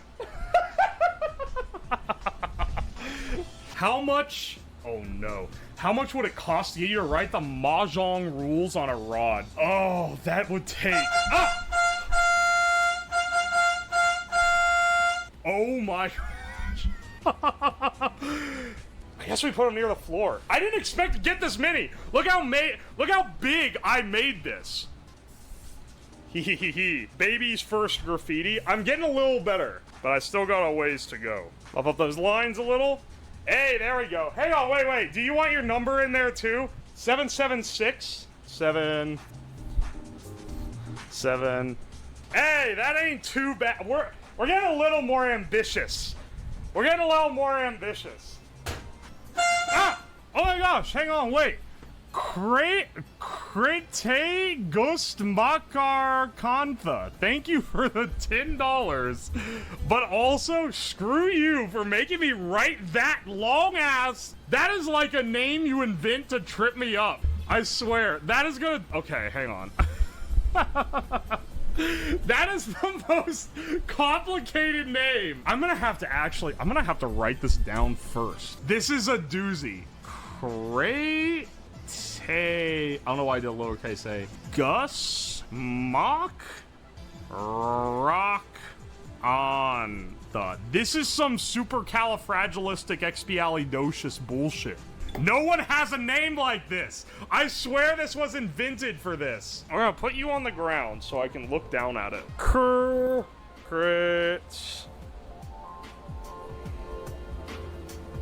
A. Gus. Mock. Raw. That almost went all the way around the pole. Congratulations. Oh, shit. It needs reset again. Our reactor's gonna melt down if we don't hit the space bar. This happens every few hours.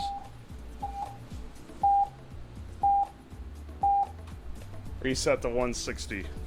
We'll need to do some deep diving to figure out how that thing works later. This is the system terminal, if it can focus. It's on an old CRT. Oh my gosh, focus. For the love of God, focus. It cannot focus, but it... System initialized. Alarm system's active. External temperature sense of not responsive. Geiger counter inactive. Bunker door locking gauge system initialized. Coolant failure. Time to critical failure. 145.40. And this resets every time I hit that space bar when it starts beeping. I think it starts beeping when it gets close to the end. Oh, and we have some notes. Burn the note! Burn without reading. The note that tells us, maybe tells us something about the machine. Alright, this might be what gets us started here. Hello! The documentation for this system was missing from the provided folder, and as I am stuck here due to an emergency, I will leave notes on the system as I find them. The system is designed by defunct company Albatross Systems and is fully proprietary, containing no shell or common OS. Okay, so we don't have a shell. If this guy is... This is mucho texto. There's 2 pages! It is designed to manage the bunker and its resources, and as a safety feature, will only let you leave once outside conditions are considered livable. Oh, missing or broken sensors will count as failures. Okay, so the sensors being broken are why it won't let us leave. Oh, this is... The general configuration as far as I can tell. Bunker, you are here. Water reservoir for drinking or coolant, ? Reactor, and this. Grand Reset is the only name given to this. No details on function, operation, or build. Only that it draws an incredible amount of power, and that is set to trigger on reactor meltdown or manual activation via push button in the reactor control hatch. So this is kind of irrelevant to us, right? Or like knowing how the computer works. Where are the sensors located? Good question! You know, they drew this funny map of how the bunker is lined up. They didn't draw no map of the sensors. Look at the server rack and follow wires. That's what I'm thinking. I think we might also be able to connect directly into the computer. Because the only wires... Well, we can see. We can actually see where wires go. Before we do anything else, can I make some food? I'm hungry. We don't even gotta make fancy food or nothing. I mean, we ain't gonna be making fancy food. We're in a basement. We're in a basement with very minimal cooking utensils. That was so much louder than I thought it was going to be. All right, baby. Oh, good. I already ripped the label off. You know what this is? It's the extra microwave I got. This is where a lot of our cooking will be done for the entire time that I'm in this bunker, unfortunately. This is another used Amazon purchase. We bought it to destroy, but look who survived. Oh, baby. No. Not microwave steaks. Hear me out. I also have a clothes iron. We could clothes iron sear the steak. I know it works because I did it on the stream where we made hotel cooking. We could really dress that. Oh my gosh, did I not bring a knife? Bros, I might not have brought a knife. Oh, I have the bean knife. And because the bean knife that I forged in a bean can is made out of pot steel, it'll embed iron into everything, so we're extra nutritious. First, let's get some box ramen out. Box ramen. This sink has seen better days. Where's my water? I had water.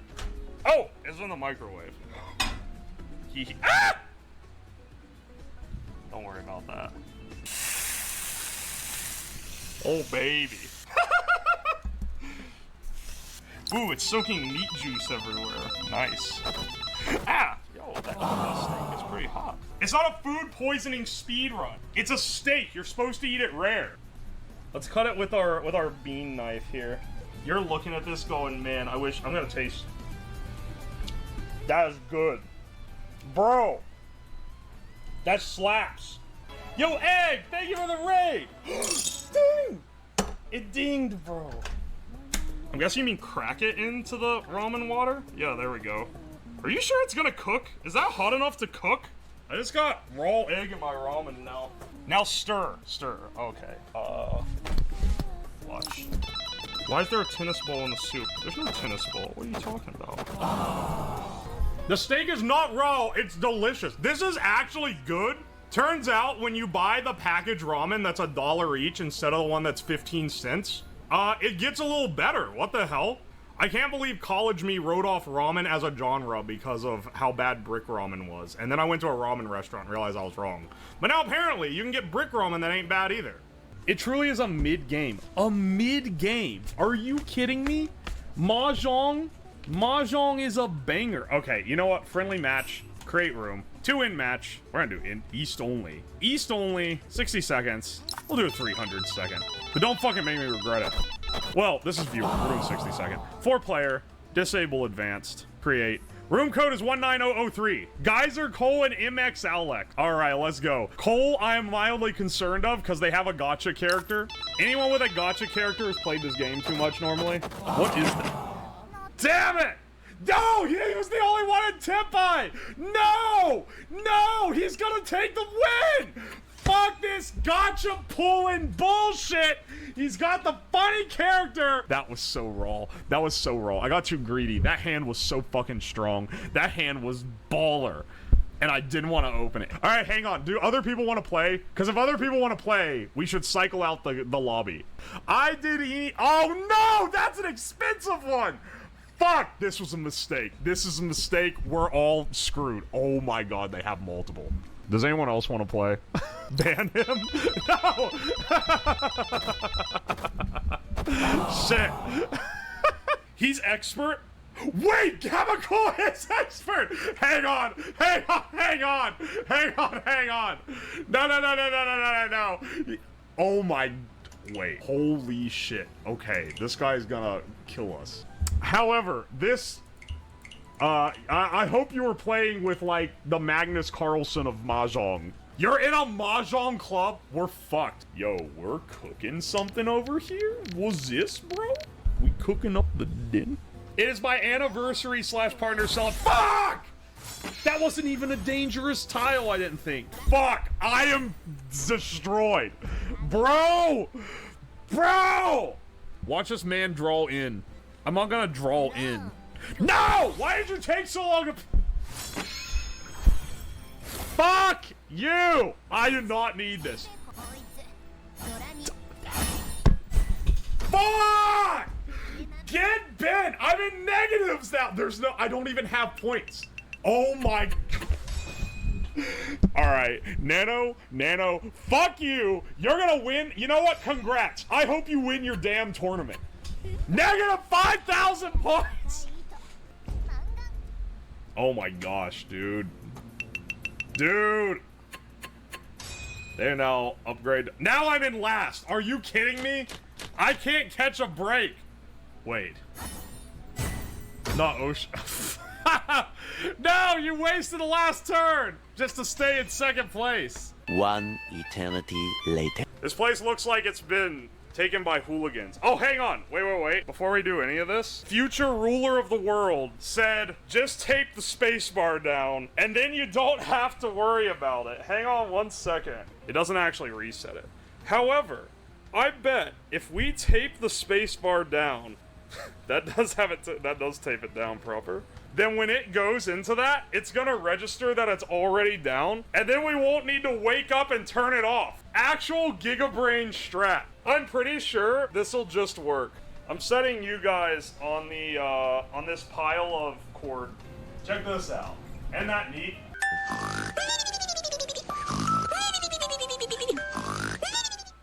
One of you guys pulled the old pneumatic bed on me. I think I might actually just fucking die. That would be so brutal. Guys, it's time to crack open a cold one for breakfast. It really Keanu's my chungus. Never say that again. That's pretty good. Why is the cool ass backwards? Listen, bro. We've been going through it. We want new lore? Okay, let's take a look, because you said you wanted to trace the sensor wires. And last night, I was like, okay, give us a bit, though, because it was at like 3 a.m. when we came up with that. There's several wires that come out of this, so let's trace them as far as we can, at least. This guy comes out here. Goes up here. And then that goes that box. And then that has wires, which go, I think, over the beam? Yeah, to here, which then goes into that box. These are the only wires coming out. So it's the green one, this green one, and then this thick white cable. Those are your wires coming out of the machine. This server right here just has these wires coming out of a terminal block that are unlabeled on the back. Sensors might be in the ceiling. True. Do you want to continue tracing wires, or do you want to disassemble this box that the white wire leads to? Start with the box? Okay.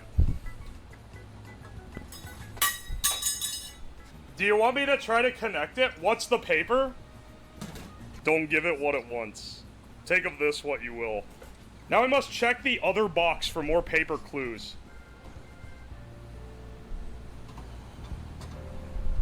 Okay, there's an actual module in here.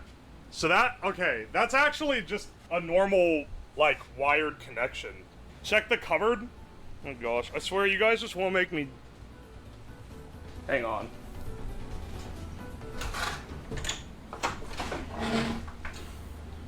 Oh shit.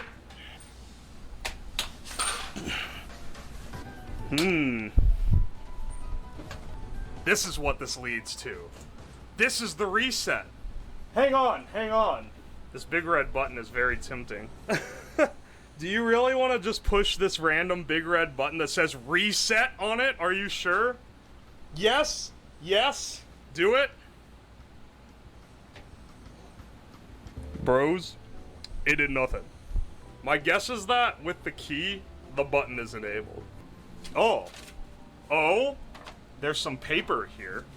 That's it. But it doesn't have anything that tells us where anything is on it. It's completely blank. How do we reveal secret writing if there is secret writing? Because there's no visible text. I have a UV light. Looks like nothing to me. It was a worthwhile check. The door behind the horse is real. Break the board? You want me to break a fucking wall in my house? It says there's a room there. Oh, wait, I see. Knock on it? Okay.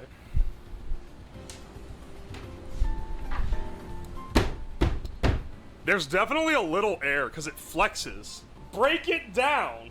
You can screwdriver it? Break it. Break it! Sounds like drywall. Destroy it. Alright. The people have spoken. Hang on, I'm switching to my dominant hand for this.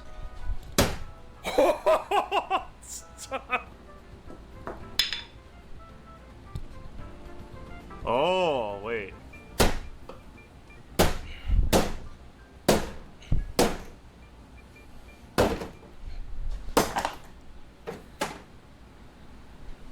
Alright, bros. Let me make sure I have enough wire for the camera. I don't know how deep this is. Whoop! I just knocked my stream thing off the... Okay. Okay.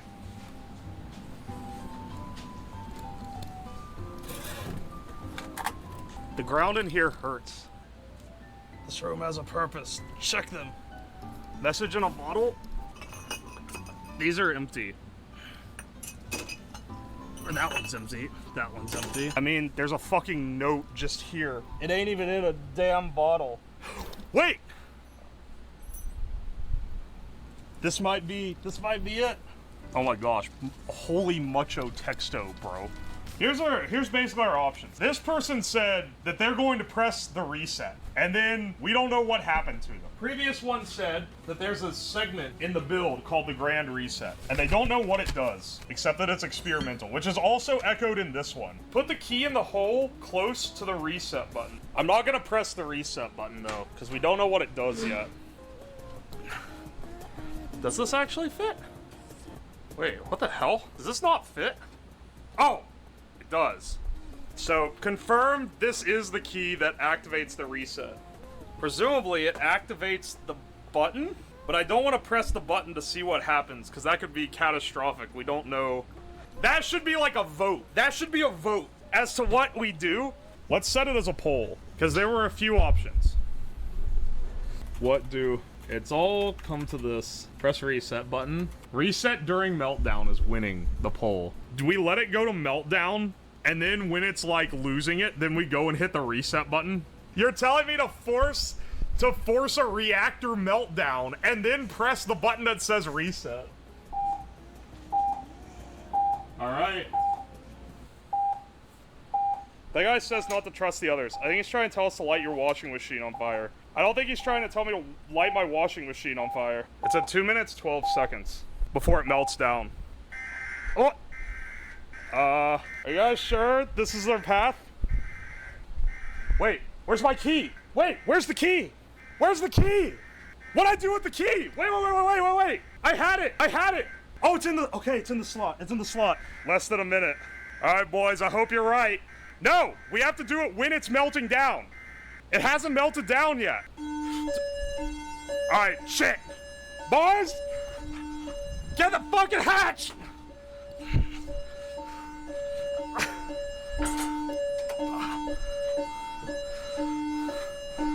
All right. See you other boys.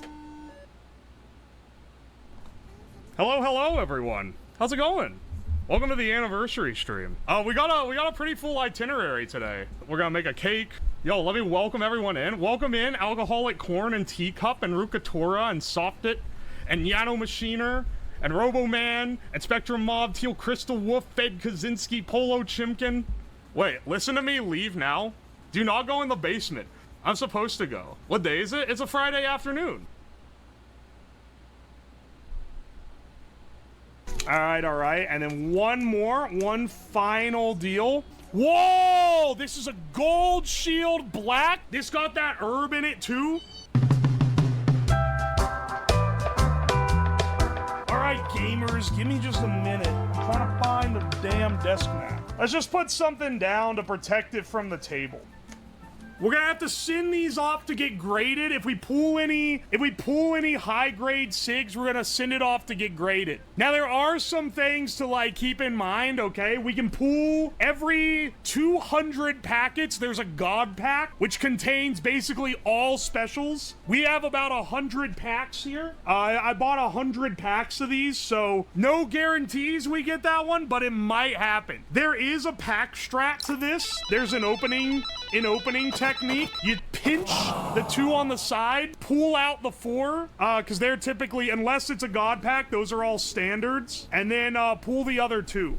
Or sorry, the other 3. There's 7. There's 7 in a pack. So pull out 4. They're going to be normal ones. The next 3 have a chance to be 2 uncommons and a rare. Sometimes you get lucky and there's more than 1 rare. That's like really lucky though. At all odds, our first one is going to just be a normal ass pack. So let's go ahead and rip this. All right, we pull out our 4, set those aside. Do on the next pool. All right, this guy, standard SIG. Nothing special, another common. This one, oh, we got a gold band all white. All right, nice. We're not looking at a lot on the actual market value, but you know, that's something different. It's a little bit of variety if you were buying this for practical purpose. Oh, holy shit, dude, oh my gosh, wait. We gotta get the value out already. Hang on. I can't believe there's only like a 1 in 200 chance to get one of these. We've got an illustration rare right here. It's got the prismatic on it too. This is ultra rare. They barely have any of these. Mods, can we price check on this illustration rare? This is a red band ill rare. Holy shit. Right out the gate. That's the luckiest pack. Most of these don't have anything in them. Let's add our price to the thing. All right. We're at 500 so far. We're plus 500 right now. Let's rip open another one, see what we get. Hold these 2. All right, that wasn't a clean tear. Hang on a second. Scissors. All right. Pull our 4. I cannot believe we pulled an illustrated on the first pull. What are the odds? All right, this guy. All right, plain Jane. Another plain. And it looks like, oh, okay. This is a holograph. I don't know if you could see it so clearly there. This is a holograph pack. Holo pack, red stripe. Most of these are going to be red stripe. It's only if you get like an uncommon or rare additionally onto it. If we get a hollow non-red stripe, that's like more rare than usual. Nice. Probably only worth a couple of bucks. We can have mods run price check on that though. I would say probably, you know, not worth more than like $1 or 2 though. If these are up $9, let's keep these in a stack and tally them at the end. And finally, the odds of this one being different are higher because we've already had a special one in here. Whoa! Holy shit, this is a brown case gold band. This is a completely different SIG. This shit's got additives that are banned in 13 states. This is intrinsically valuable just because it was pulled from the pack. Can we get a price check on the Cigarillo? It's not hollow or poly or anything, but it's rare all on its own. Holy shit, this price check, this is 420, 70 at most, 70. All right, I'm hearing 70. Let's put this in the value pile, add 70 to 100. Motherfucker, I just yoinked the entire microphone. All right, crack another one. We've had some pretty solid luck so far. We haven't had any packs that have no special SIGs in them. Maybe that's a knock on wood here. Okay, hang on. Let's not damage it, even if it is a common. Ooh, you see that thing flip up? I knocked the scissors on it. That's crazy. Anyway, be sure to smash that motherfucking like and subscribe if you want to see more SIG flips. Pull out our 4 commons. Excellent. Next guy, another common. That's fine.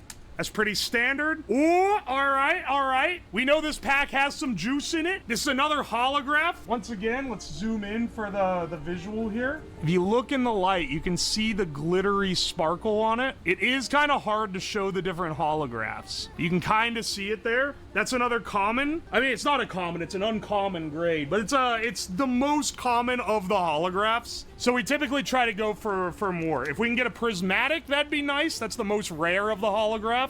All right, hang on. I could tell this one's a holo. And what are we looking at? Oh, okay. This is a sparkle class. That's like second most rare of the holographs. It is on a standard stock body, so it's not worth a ton. We can maybe get a price check on this, but I'm pretty sure it's gonna just be like a few bucks more than the standard glitter. All right. And then one final deal. Whoa, this is a gold shield black This got that herb in it too. Yet again, the illegality of this one is hitting like pretty decent highs, dude. Holy shit. Can we get a price check on this guy? This isn't as rare as this is not as rare as the illustration rare, but these are pretty damn good. I think these run typically around like 110 the last I've seen it. At the very least, I think it's worthy of a sleeve. All right, sleeve it, sleeve it. Let's get another guy. Let's get another guy opened.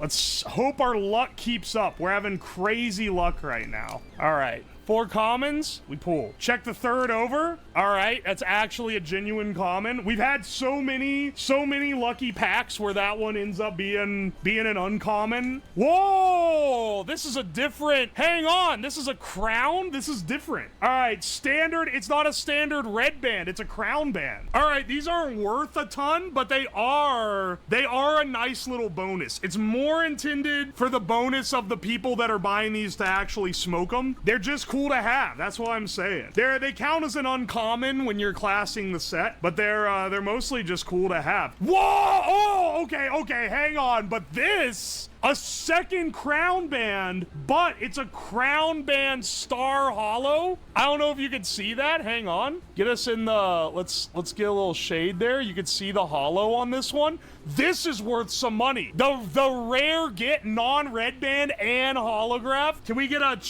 a price check on that? And I'm gonna get a fucking vibe check on this one. Ah, yeah, that's some good shit, brothers. The longer I watch a stream, the more ridiculous the concept seems. I don't know what you're talking about, dog. This is awesome. There's only 2 rare bands on eBay. They sold for 200. All right, maybe optimistic. Maybe optimistic. This is a pretty fucking rare get. All right, a 200 pack on that one. Thanks for the price check. Let's go ahead and update the total. Bump us to 830. All right, let's pull open another one, bro. All right. Pull out our 4 commons. 4 commons, there we go. We're so due, brothers. Common, all right, not looking great.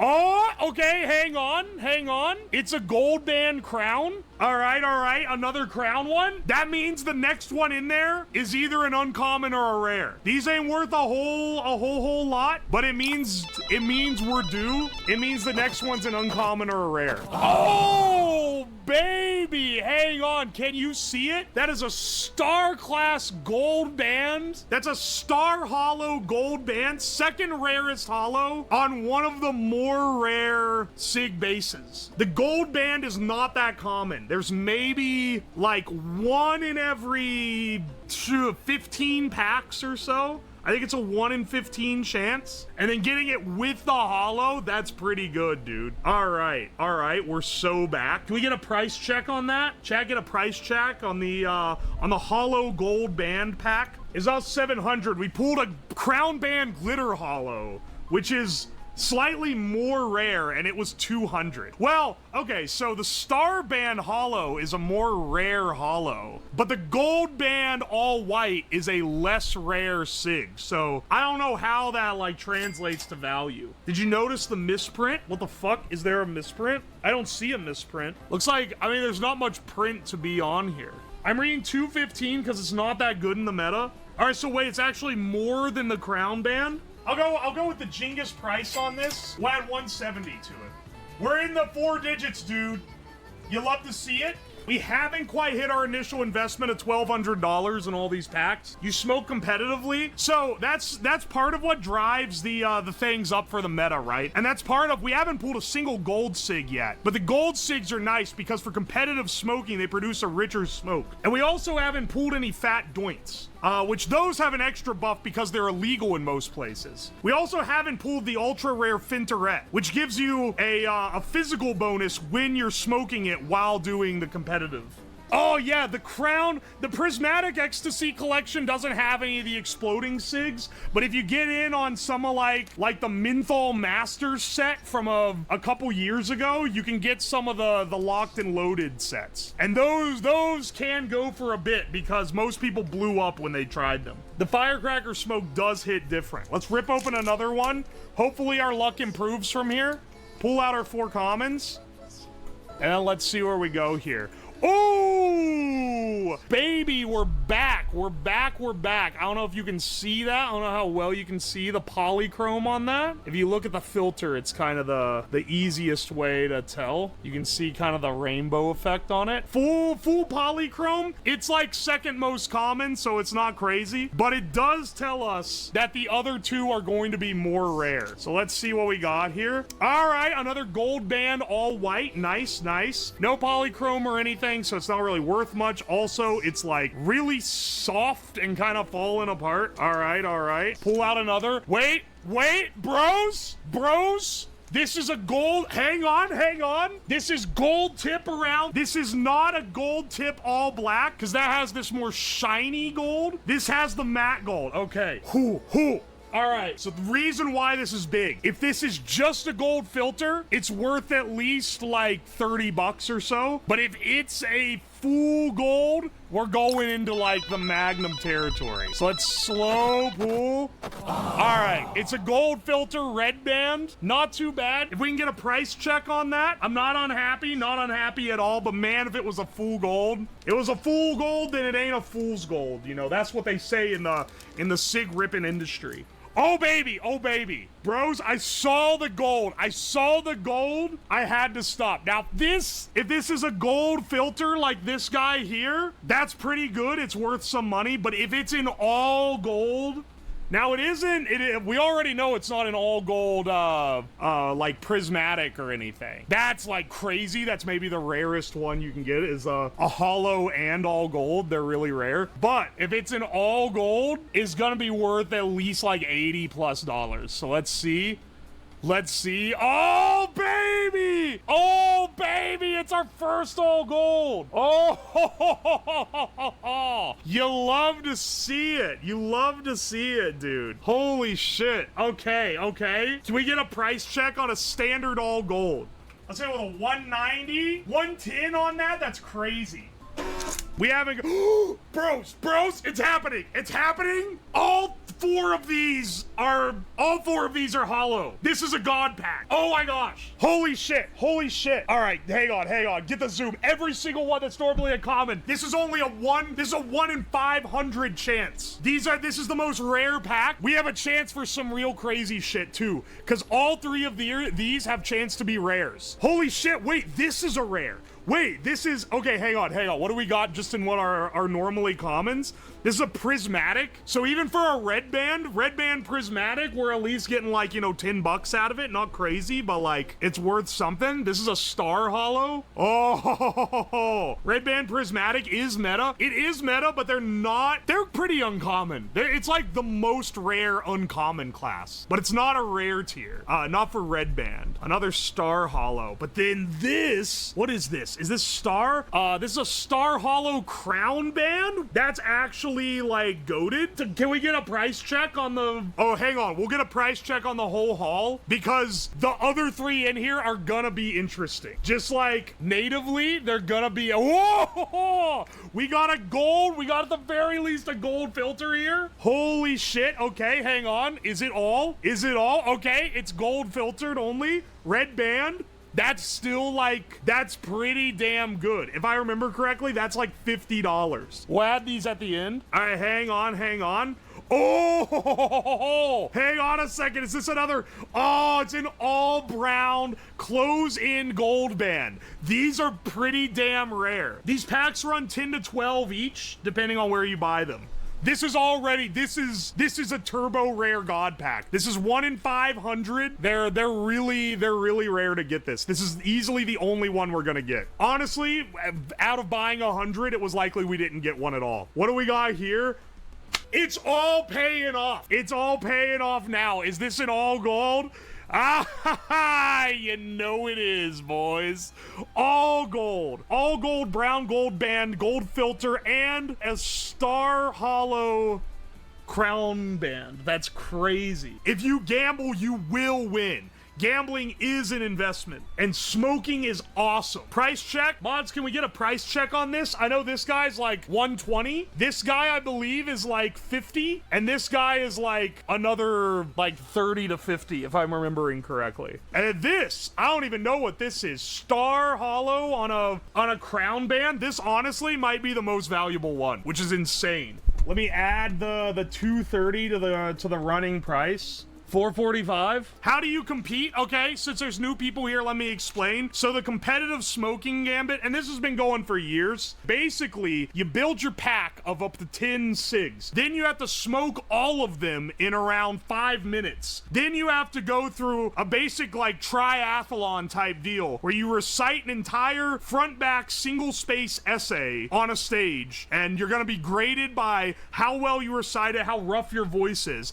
Then you sprint 100 meters and then eat a 2-course meal without throwing up. If you manage all that, the person who's the fastest plus has the greatest score in the essay, that's the winner. Typically you do a 12 stack, so 12 people doing this, because it makes it a lot more entertaining, because if you have too many finterets, you're gonna have someone like pass out mid-sprint and then cause a collision. It's basically like watching NASCAR. You're kind of going for the spectacle of it all. This is a pack for the competitive edge. All right, we got the double Fint capsule. This is gonna help you with the, you know, they're a little slower release than other methods. It'll take until your speech is done before they kick in, but this is a real good boost. If this is in all gold, we're going to the damn moon, dude.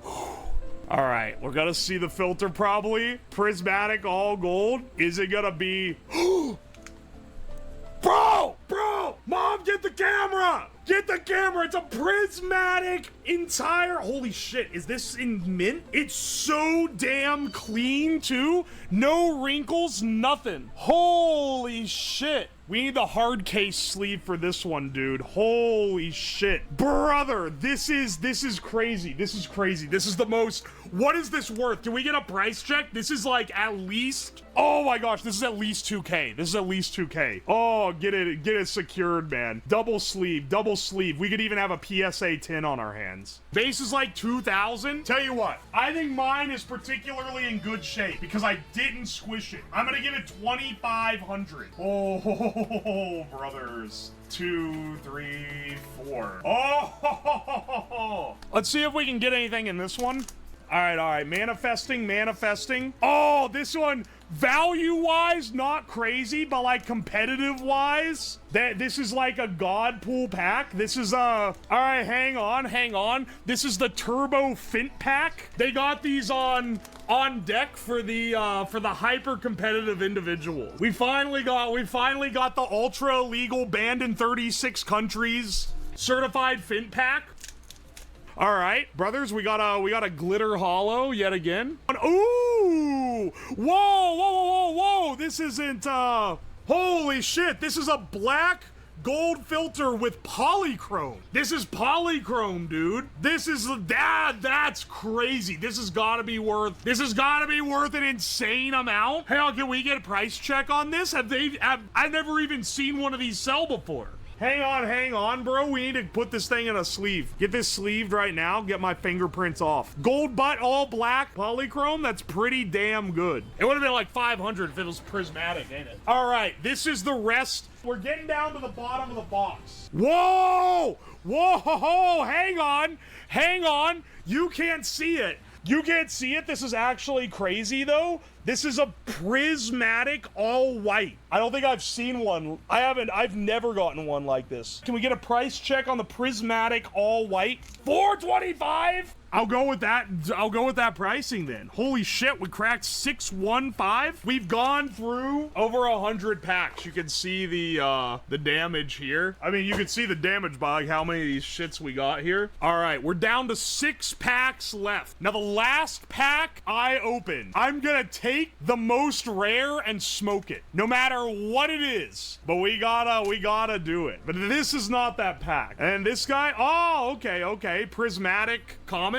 Prismatic red band. Ooh, we got a hollow sparkle red band. Hollow glitter, nice, nice. Prismatic red band, okay. Dude, there's no fucking way. There's no fucking way there's another all gold. If it's all gold... Oh, are you kidding, brother? There's no way there's another one. This is this is double the amount we should have been able to get. The luck is so juiced, there's no way there's another one. We do not know what the last pack is gonna have in it, okay? If it's the God pack, I'm gonna die. Let's see. All right, take out our commons. What are we gonna be smoking today, bros? All right, well, not this one. Oh, it's a prismatic, so it's a prismatic red band in the 3 slot. So the last 2 are gonna be special. Oh no. Oh, okay, an all white gold band. Oh, and then because of the deal, I have to blaze the last one, which is gonna just erase its value. What is this gonna be? What's it gonna be? Oh no! It's an all brown gold band. Oh, this is like one of the rarer ones. Well, bros, we tried to dodge it. That said, these are valuable in the competitive smoking metagame due to their smoothness of a smoke. So yeah, $70 up in smoke. I can't believe this. Bros, we got $6,760 total. It's crazy, dude. And if we add up the value of all our holographs, all of our unmarked gold bands, our crown bands, and our all-white double golds, that brings our total estimation to around $7,400, dudes. That's insane pools. And remember, gamers, for more competitive SIG opening content, be sure to smack that subscribe button and smash that like and ring that bell and leave a comment. We're doing our nuclear Boy Scout rebuild. There's one thing that's important in the name of safety. It's having the +2, -2 meter at the bottom of the screen. Everything's gonna be tested. This is my handy Geiger counter. I use it on a lot of different streams. Now, as you can see, I plug it in to my mixer, and then I go over here and I turn on the mixer level, and then when I have a radioactive sample, I can go.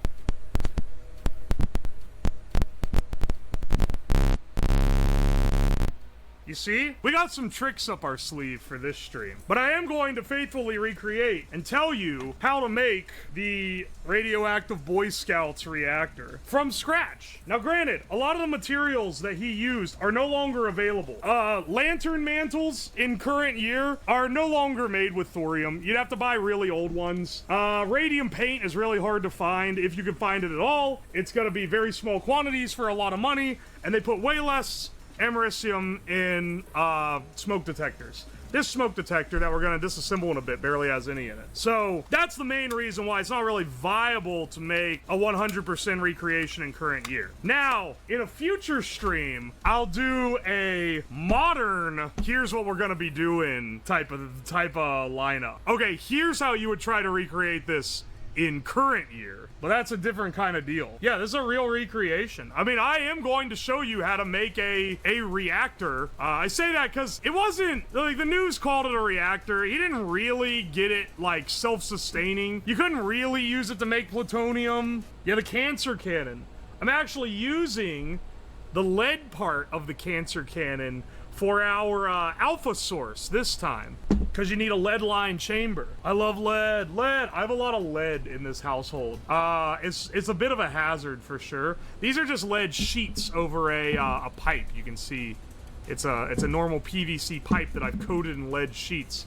And then originally I had an X-ray tube that went in here, and it would blast X-rays out the end, which is pretty cool. But now it's going to be used to contain my smoke detector sources. This is what they put the little radioactive part in a smoke detector in. I know, because I have ripped a bunch of the radioactive parts out of smoke detectors. That was in a previous stream though. That was for a YouTube video I saw where a guy was like using the alpha particles to trigger a solar panel or something. Anyway, turns out that video was fake, or it wasn't faked, but it was like inaccurate. You're not gonna get radioactive poisoning. Don't worry, I got protections. I got plenty of protections. I think I'll be good. So I don't know. This vial of radium paint's probably gotta take a few years off my life. Hang on a second. Where's my Geiger counter? This boy is like, geez, a little spicy. Let's use this guy to help with the Geiger counter. All right. Now, do you guys want to see? Okay, I'm gonna be doing things according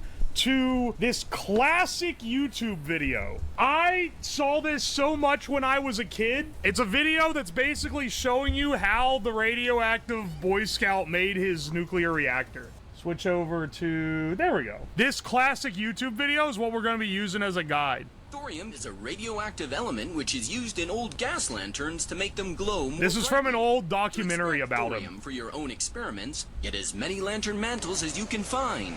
Blowtorch them into a powder, mix the powder with some lithium from a battery, then wrap it all up in foil.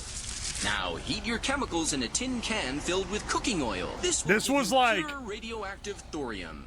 This video was my good 9/11 when I was a kid. Nuclear reactor.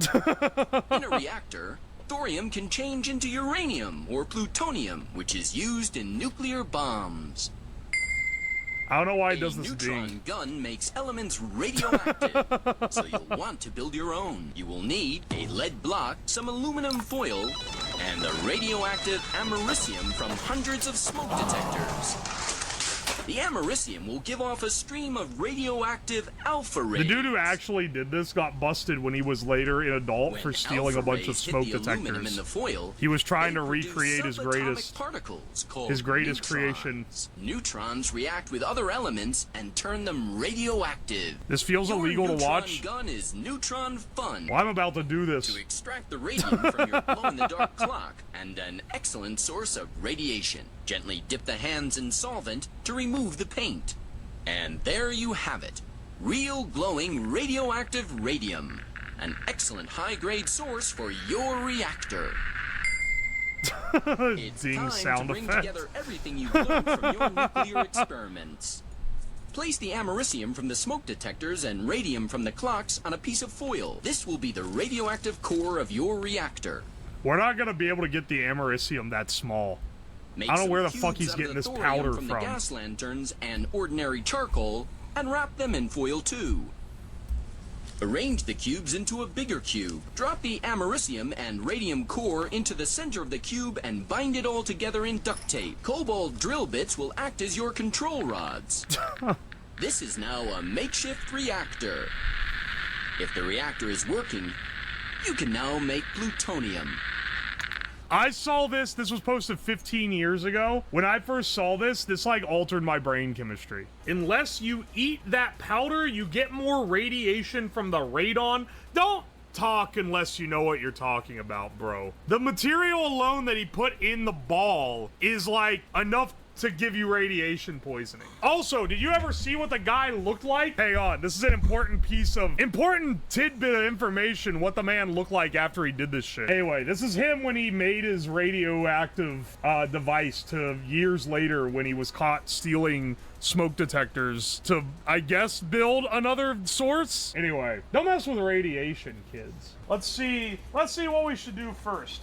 Okay, so, you guys ever seen lantern mantles? I got these giant mantles, which we can use, I have a set of them here, which we can use to burn down to get the thorium that we need for our reaction. So let me get,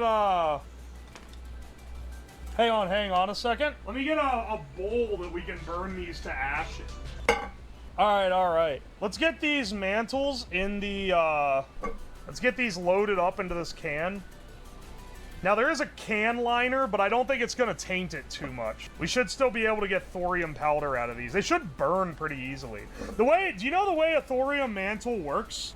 They're bendy right now because they're made of cloth, but when you torch them, they solidify into a lattice. And then it's like a hard, like, ceramic. And that's what actually burns, but it's super brittle, so if you, like, touch it, it dissolves instantly. It's basically a wick for the propane, yeah. They're really cool. Grandpa used to have one, an old Coleman lantern. All right, we'll start with these.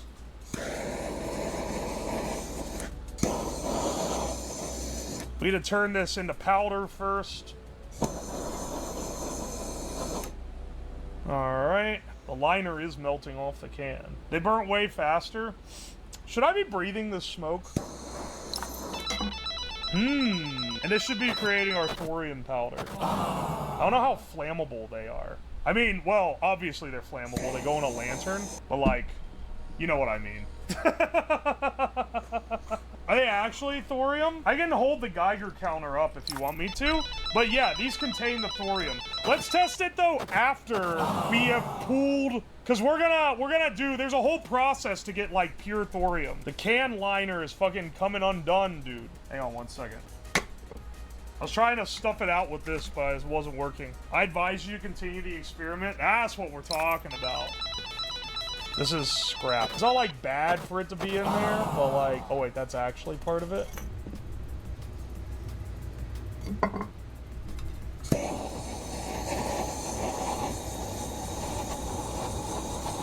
Looks low-key yummy. Mmm, tasty. Want some of that good thorium powder, child? Holy shit. It doesn't burn away that fast. Basically what happens is all the chemicals that form the mantle are bound to a cloth mesh, and then you blast propane through them and it puffs them up, and then you light it and it, and then once the cotton burns off, you're left with the part that glows. All right, so we're gonna follow as the video says. Maybe after it like stops smoldering for a bit. How long does this take? What, the whole process? Don't know, I haven't done it before. I've had this stored in oil, my lithium. I've had that stored in the oil that I used. Remember when I was trying to make sodium metal a while ago? That's what that's from. Okay, pack this guy down into a little foil ball. And then now, according to the guide, heat this in oil. Respirator and gloves. I can wear gloves if you want. That makes you feel better. People always come in here and freak out. Just be chill, man. It's just a little bit of material. All right. Take our ball with our thorium and lithium, and then we're gonna heat this guy up. All right, let's turn the heating up. When this guy gets like pretty hot, we'll be reacting and we can pull it.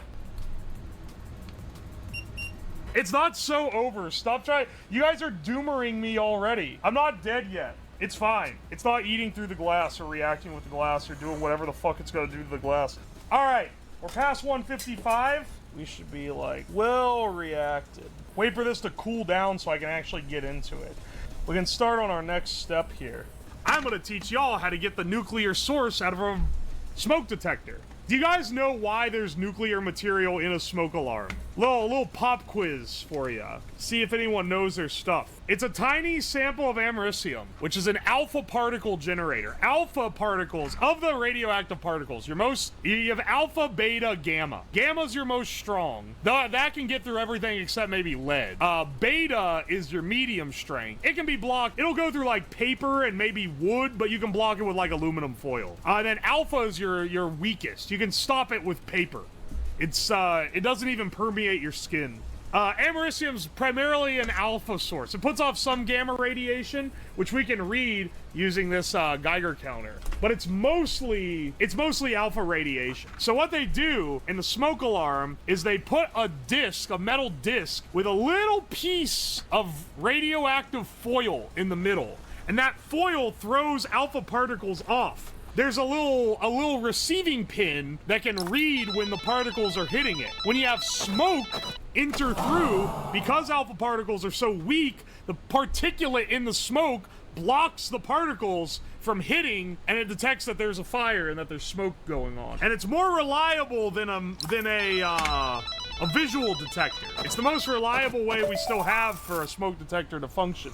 At least in like a manner that can be made for cheap. And we already got the nice little legal exceptions that let these exist. So there's a little tiny piece of radioactive foil that we're gonna try to get out of this. I've popped these open before, and now I'm trying to remember how I do it. Pry these guys apart, and then it just lifts off from the hood. I've taken apart a lot of these, because, once you know it, I've already taken a bunch of alpha sources from these, from these smoke detectors. This is where the source is contained. It's in this little hood here, and to the bottom. Oh no. We gotta break through the wax and shit so that we can pop the metal shield off. Actually, I forgot. When I was doing these earlier, spoiler, I've already gotten a lot more of these sources isolated, because normally you would need a lot of smoke detectors. You can also cut these off. I'll do it the, like, nice and neat way to show you, though, just because that's a little nicer. And the other one that's under this wax, pop the top off. And there's our source on this little disc. Well, not this disc, but the disc underneath this disc. There's the disc with the actual little thing. So if I take it over here and pry it off and then snip this. All right, and then there's our source. This puts off only a few gamma rays, and we're not gonna be able to read the alpha rays with this Geiger counter that I have. So now, just imagine for a second that you do that with, like, oh, I don't know, maybe like a couple dozen more smoke detectors, and now we've got an actual decent alpha source. So we should be able to use these to create our main box here. I'm not gonna try to scrape the foil off. Technically in the how to build video, they show you how to scrape the foil. He, like, has, like, a powder that's like, oh, this is the americium I got. Clearly, because he didn't actually scalp all of the smoke detectors. Now, we have this lead can that I made earlier. But this will help focus the alpha particles. So, let's go ahead and put these in here. And I'll just keep them on their metal plates. I guess the metal technically can block it a bit. Once again, we're going by the video here. Now, I need a way to choke down the front. I need more lead. Oh, that weighs so much more than you think it does. Oh, the lead cast cup. A classic project. Here, I can take this big, thin sheet of lead and use this to filter the radiation. This lead sheeting should be able to block it. There's some holes in it, though. We only want one hole. We're building the reactor as... Oh, it's cool now. As the radioactive Boy Scout built his. Let's see if this guy's been radiated. Well, I might be getting some radiation coming through this tinfoil here, but I'll test it with the Geiger counter regardless. You know, just in case. All right.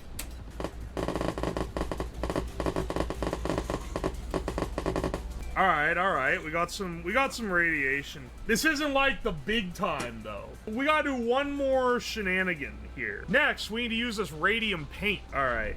Let's take this apart. We were mostly just testing if that would produce radiation. That is not the sound of my DNA strands popping. So, in the classic video, How to Build a Nuclear Reactor, where they do the, they go through how the nuclear Boy Scout did it. They like, made cubes and, like, built, like, a cube thing. I don't think we do that. I don't think we do that here. I think, instead, we should... Okay, here's our smoke detector sources.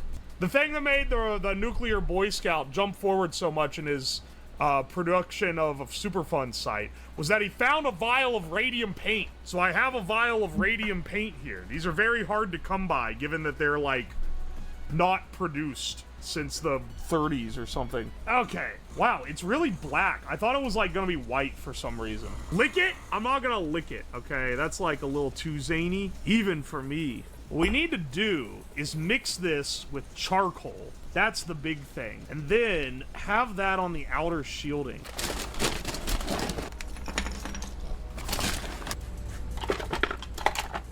Heavy metals, microplastics, and seed oils. My favorite. Maybe this isn't the best way to do this.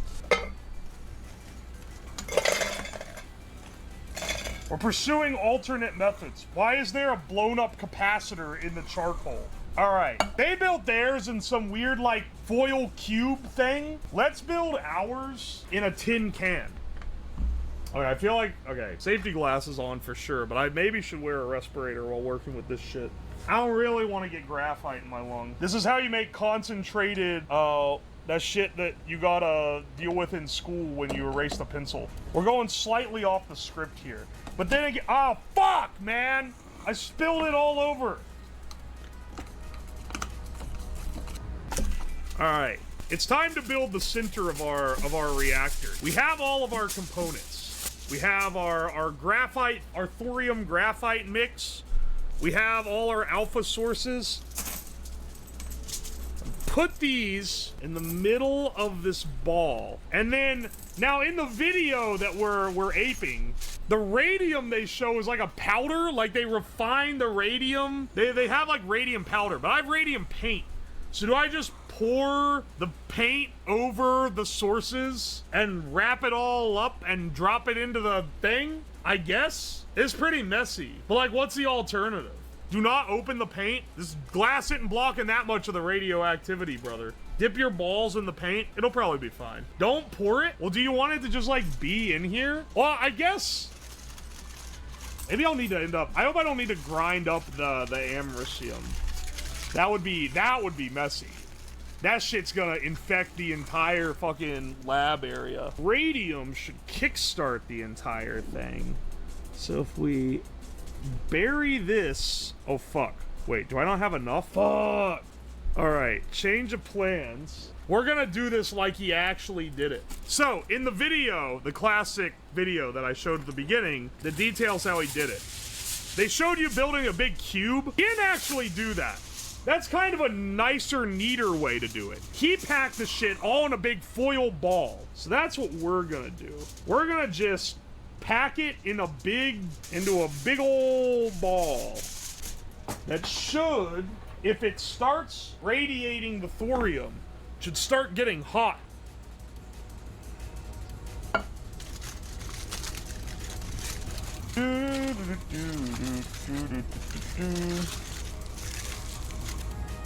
All right, we've got our little like nuclear burrito here.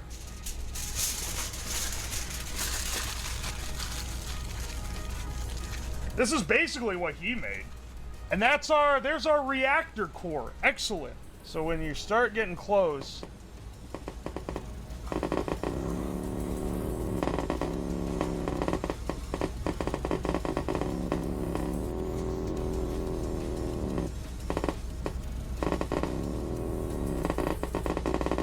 it's pretty spicy. So the idea is that it's self-sustaining to the degree where the radium and americium core irradiates the thorium further. Let's, so now we start stage 2, disposing of the evidence. What we have here is the shit that Superfund sites are made of. So now we got to make sure to clean this shit up. Anyway, I showed you guys how to make a nuclear reactor. Excellent, excellent.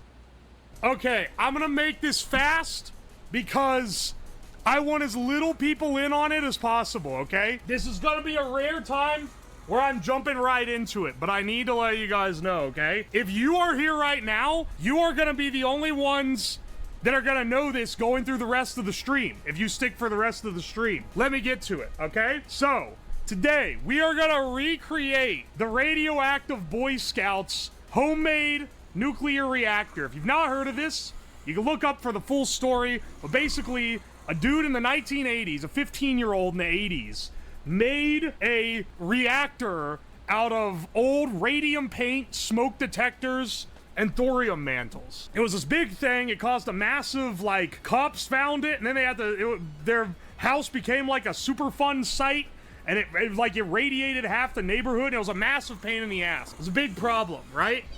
Clocks. Well, that was the radium paint, was the clocks. Because you could take the hands of old radium clocks and strip the paint out. Though, something that happened with him is he just found a vial of radium paint in the back of one that actually was the reason why he was able to get it running to begin with. Anyway, we're gonna recreate it faithfully. However, and this is the part that only you guys are gonna know, we're not gonna actually use radioactive stuff to make it. It's gonna be a photo-perfect recreation, but not a functioning model. Oh, boo! Oh, boo! Oh, he's not gonna break 5 laws and go to jail! What a piece of shit! Now listen, you guys are gonna stay quiet about it, because the rest of stream, no one else is gonna know. I'm not gonna say it for the entire rest of the stream, and no one else is gonna know that it isn't made with actual radioactive material. So, no snitches in this chat.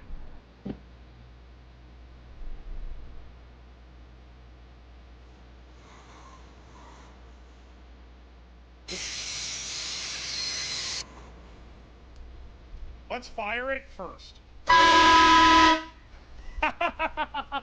Put this guy right here, and let's go. It maxed it out. Alright, this is one of the best creations ever. Step 1, to test this, I gotta drink. This is a fun stream. Otherwise, it don't work. How am I supposed to test it otherwise? Cheers, brother. Alright, bro, I'm ready for my keys. Here, I'll blow on the breathalyzer. Thanks, bro. It works! Finally!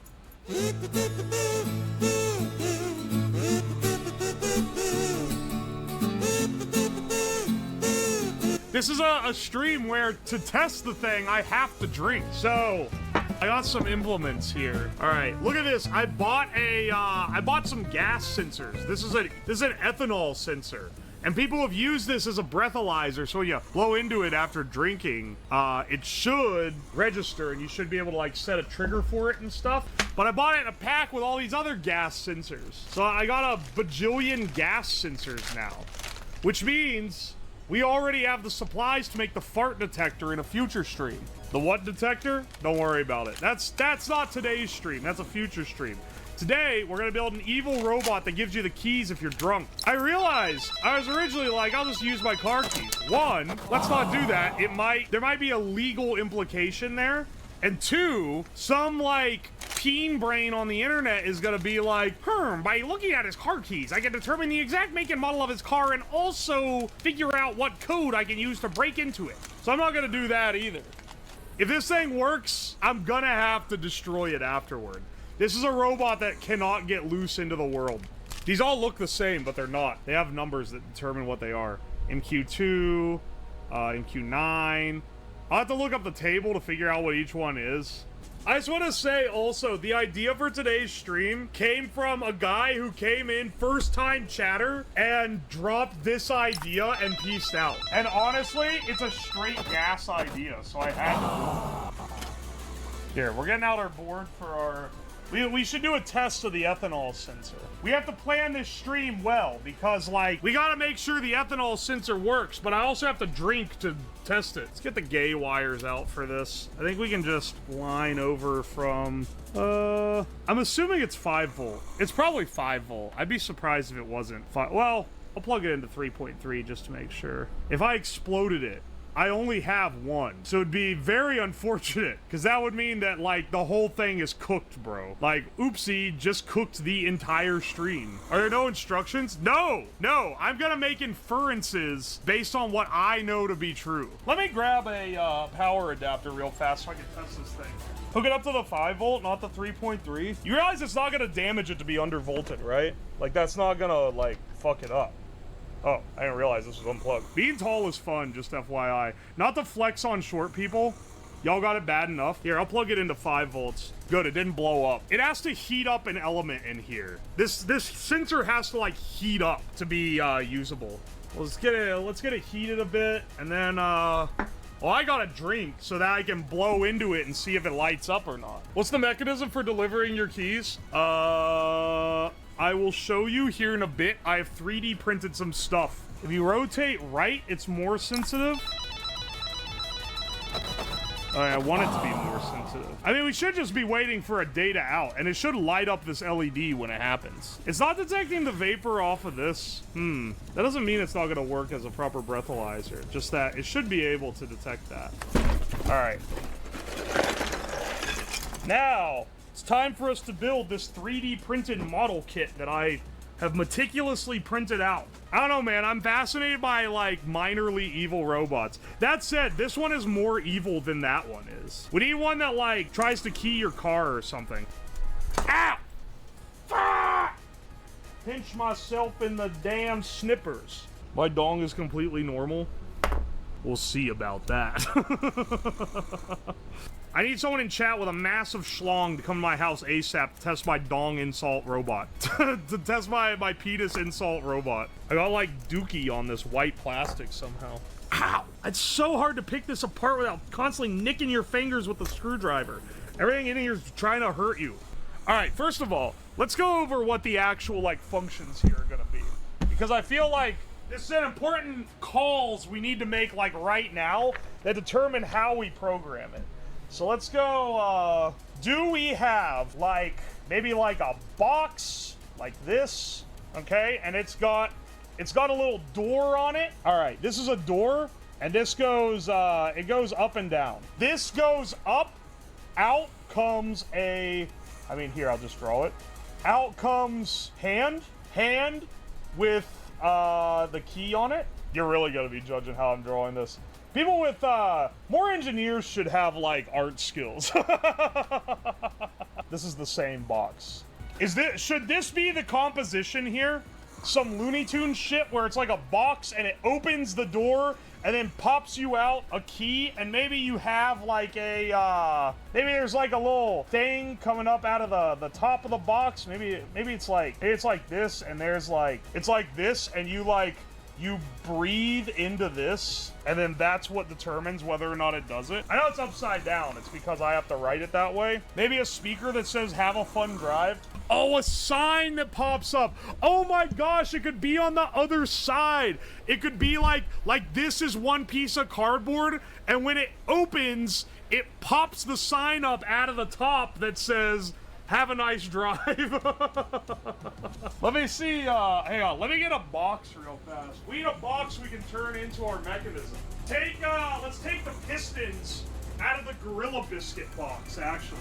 This cardboard construction device, like, this is the perfect thing to draw inspiration from for how we're building this one.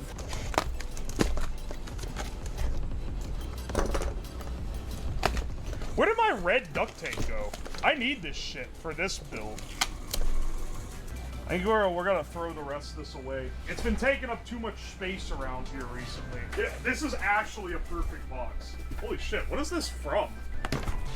Yeah, because the door... Is something gonna catch fire? Today? Probably not. Then again, I would have said that last stream and something did catch on fire, so... Who knows? Alright. And then, we gotta put a special message on the pop-up part.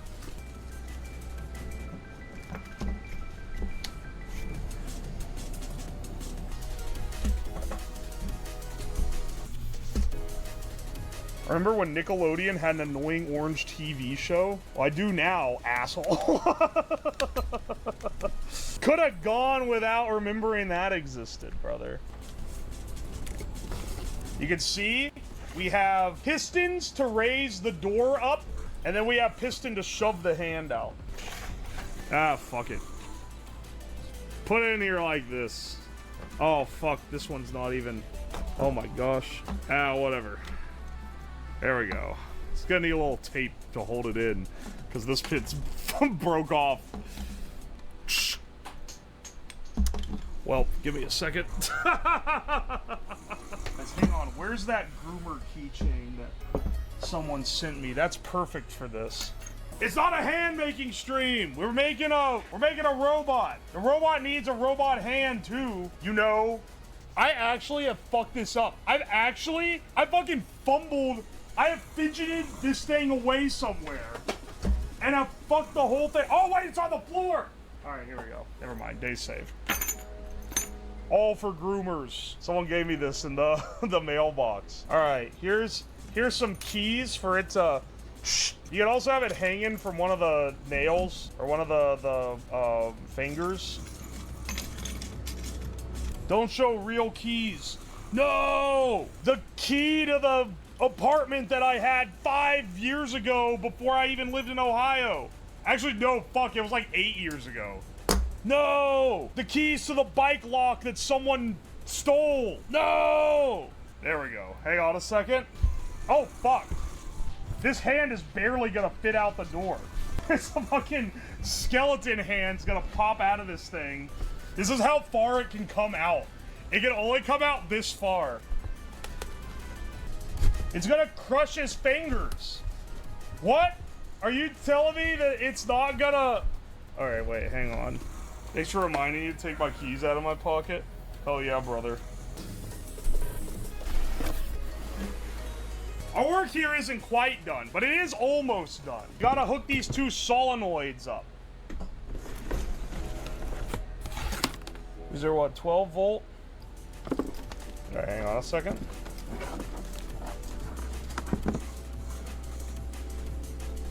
Can I even pull it? Oh, I can't. Whoops. I don't have the ability to do that. We're wiring up the grand manifold up here. This is the shit that's gonna make the hand come out. We already made the shit that makes it detect if you're drinking, which is good, because that was like the harder thing to do. All right, and this goes into here. And this all goes to like the main nozzle. And I'll just stay over there. Here's our code. Genius code, I know. Big time. All right, hang on a second. Is it like resetting? It might be drawing too much current and it's resetting. I wouldn't put it past it. Or it's doing the main cycle. I can't tell. Maybe it is, maybe it's active high. Or sorry, active low instead of active high. All right. Now it's doing right. All right, step one. To test this, I gotta drink. This is a fun stream. Otherwise, it don't work. How am I supposed to test it otherwise? Cheers, brother. It's not registering. Oh, wait. Is it because it's not on 5 volts anymore? Shit. Okay, hang on. I need to jumper the cable over. Ah, there we go. Now it detects the drinking and it does the thing. Uh-oh. Uh-oh. You know what I said? We can't wire the hand backwards or it's going to shoot out the back of the box? It just shot out of the back of the box. Whoops. Guess I wired that backwards. Well, it was a 50-50 shot. All right. Blow on the breathalyzer.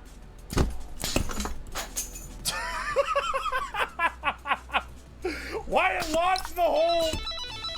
It's supposed to have the keys in the hand that it came out with. It launched the hand off the end of the thing. I love the timing of it, though. It's great. Breathalyzer machine. What do you think? Oh, thanks, bro. You shouldn't have. Fuck. Why does it only push it out that far? That's so short. Oh, fuck. I can see how now. It's like all fucked up in here. I feel like we need an alternate angle at this thing for like true comedic effect. Hang on. Let me get the other camera around here. All right. Bro, I'm ready for my keys. Here. Here. I'll blow on the breathalyzer. Thanks, bro. Oh! It works! Finally! Yes! I already got my extra power drop here. This one's not connected to the same breaker that the PC is on. So if I blow the breaker when I plug like 5,000 watts of hair dryers into it later, it doesn't explode. I got this at a Savers. It is a, rather it's supposed to be a UV sterilizer. That's the idea. I bought it for $10, I think. Turns out it does not work at all. I don't know if the bulb is blown. A new bulb costs more than I paid for the entire thing. I bought this ages ago, and yeah. I haven't had a use for it. It's been sitting around the basement collecting dust. So this is what we're gonna use as the body of our air fryer that we're gonna build. There we go. Wonderful device. Anyway, we're gonna be drilling holes in the side of it so we can fit our hair dryers in. But first, it gives me bad flashbacks to the Styropyro. I need to do the Styropyro microwave. I think I could do, I can do the level that he did because I don't have a power pig or whatever they call the big like transformers on the top of the power poles. But I do have a neon sign transformer. We could get some serious output from that. I got 3. These are really cheap. 3 cheap hair dryers off the internet. 1600 watt each, which, if that's true, is gonna blow my breaker. Now, I should have this. Oh, wow. You can change it between 125 and 250. Keen for the international traveler. So this should be on a different circuit and therefore will not blow the breaker when I turn all of them on. Or it just won't work at all. Oh, there we go. This thing's gonna be hotboxing like crazy. Hey, it's dusting my desk off. We melting some power strips. We're gonna try our best. All right. How many kilowatts for one of these hair dryers? It's 1600 watts each. So we gotta see if we'll blow the breaker by running all of them at once. You know, just a little experiment. Now, this should be on a different circuit than the PC. So if the breaker blows, it shouldn't take out the whole stream.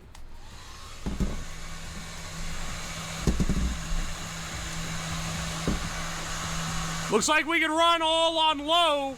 What about high?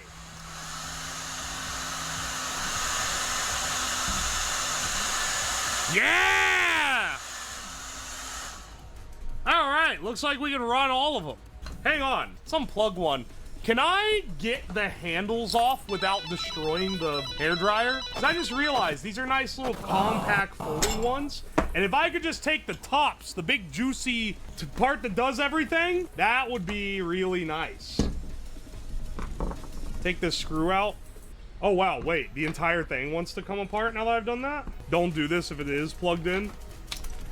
Ah, all the pieces just fell. Wow, good news. Good news, everyone. It does come off. So we can just take the handles off and then have 3 independent heads. Wonder if these will auto shut off if they get too hot. Good question. I don't know if they have that tech. That sounds pretty high tech. I don't know if Conair is on that level quite yet. All right, I should put these off to the side so that they don't get lost. Also should maybe do something about the literally, like, completely exposed 120 volt lines that are here. But, you know. If it's like, oh, wow, we're running all these hair dryers. But we need a little more heat. And also, we really want to blow the breaker. I have this guy. This is a 1200 watt heating coil. And I use this to boil my bathtub for the bathtub shrimp boil. So I know we can put out some heat. It gets orange hot if you just let it run with no, like, PID controller. Anyway, that... Good morning.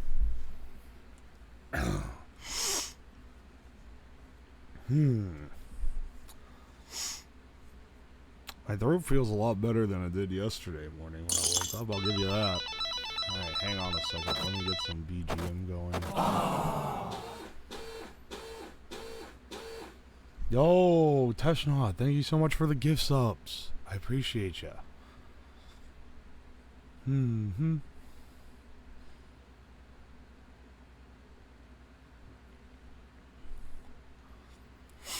Dude, what is this,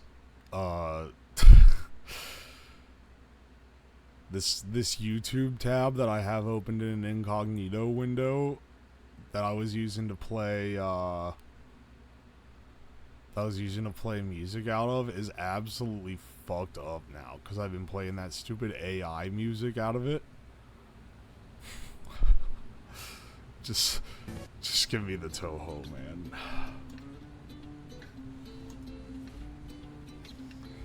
Oh.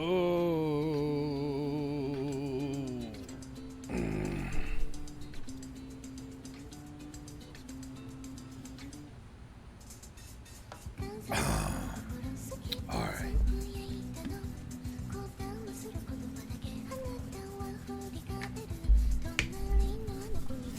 The algo is fried, little bro. Alright, switch me over to the cam. Let's go make some morning tea.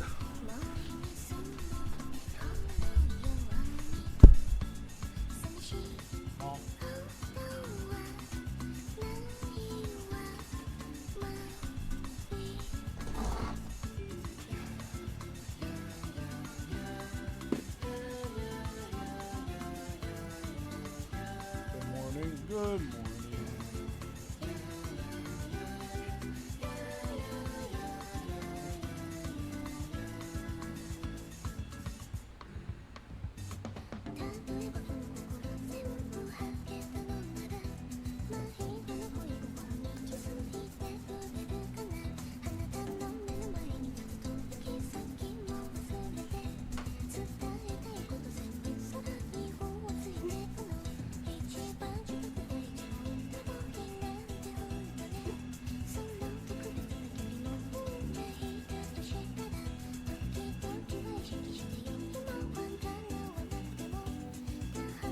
Hello, hello. Alright, the wireless mic works. I'll go up and get the tea. Let's see. And we'll start waking up.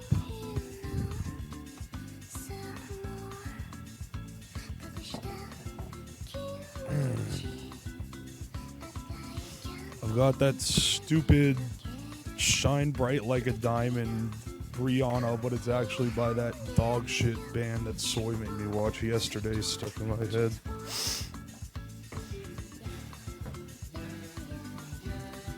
Why would she curse me like this?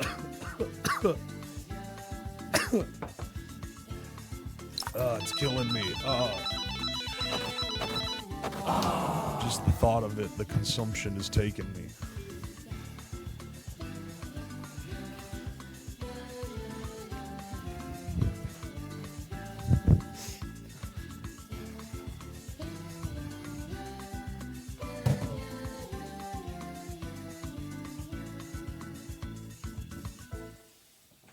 Dude, how do I have so many dishes to do?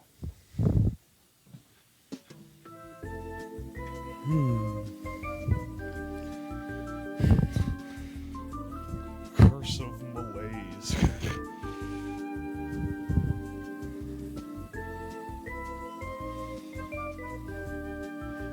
Curse of soy. That guy was moving like a 2017 TikTok. I'm pretty sure that shit's from like 2010. He was the precursor to cringe theater kid TikToks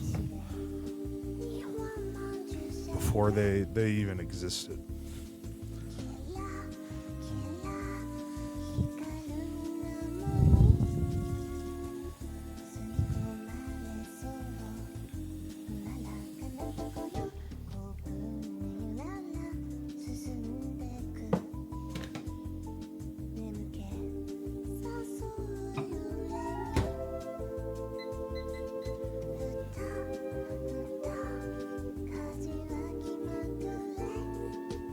Yeah, they were the OGs, dude.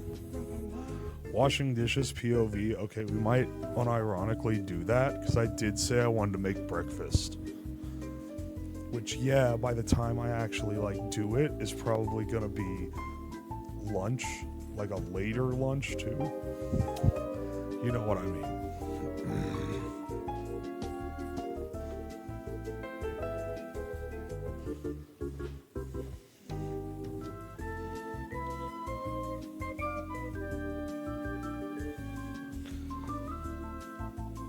Brunch? No brunch? Well, yeah, no, I guess it would be brunch. But like, okay, it's what? It's 11:30 now.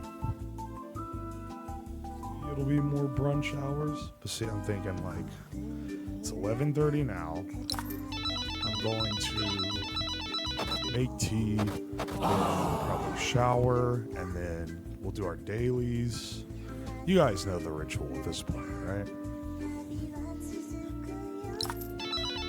By the time we're all done with that, it'll probably be like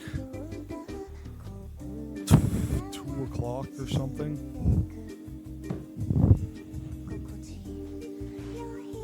Luckily, none of these scheduled bangers for today are going to take that long. None of them are going to be that time intensive. So we can kind of chill, which is really nice. It's really nice specifically for me.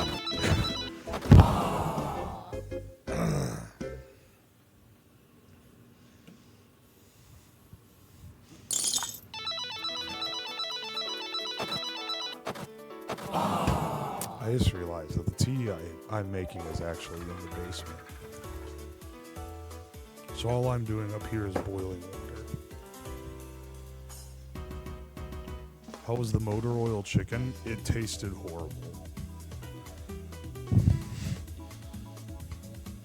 It tasted horrible, and hopefully I didn't get poisoned by it.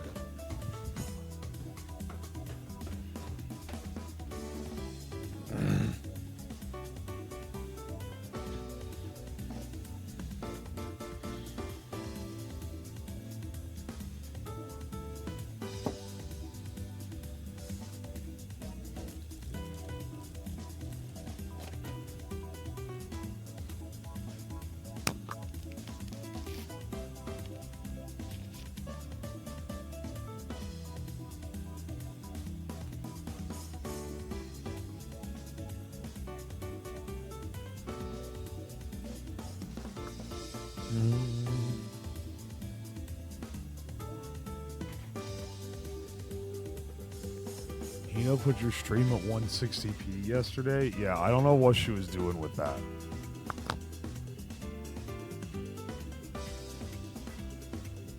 But I did look at her stream, and it was, like, so crunchy, it's crazy. Honestly, kind of based. It was the ideal way to watch Kikassia.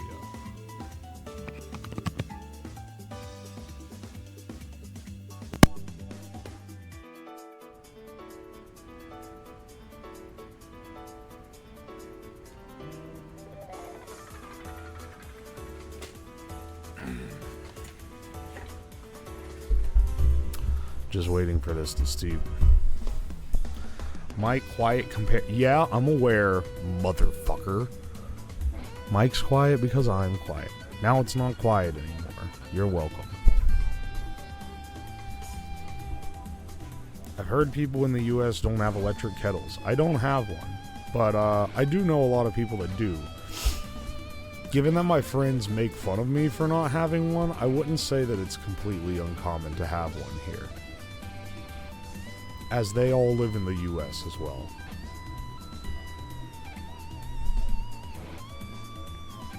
How many shirts sold yesterday? The end of day tally was 200 shirts, which is way, way more than I thought was going to sell. So we added 400 subs to the tally.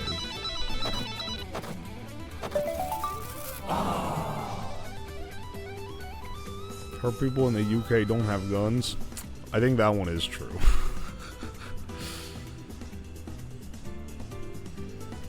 They're uncommon. Yeah, also, it's faster to heat up on 240 volts than it is on 120 volt, unless you make more efficient coils. Or unless you make a coil that's designed more for 120 volt, which a lot of places just don't do, because it's not as popular here.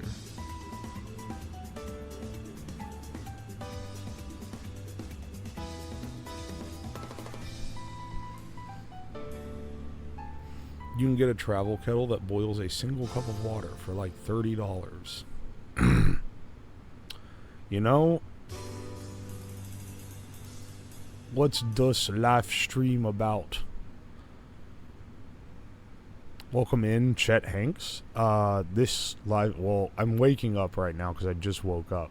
So the thing's 24 hours, so you have to watch me sleep and wake up and get ready on stream. It's not quite as condensed as normally. Sorry for I'm just giving you shit. It's okay.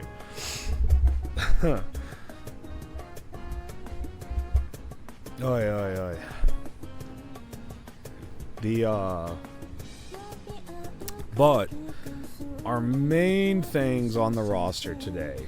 So tomorrow, and we've already unlocked this day, tomorrow we are going to be launching chat to near space, and that is a huge project. So we're gonna prep the payload for the near space launch today, because most of tomorrow is going to be spent going out, launching the thing, and then tracking it and going around with it, you know? The voice does sound better. It gets better as the day goes on. Also, once I have the tea and stuff, it gets better as I wake up. But man, yesterday I was like, oh shit, it is so cooked. This morning, it feels a lot better. I also, and this is maybe crazy, I feel a lot better rested this morning. Despite the fact that last night I slept in my real bed. Like, I just got more sleep tonight.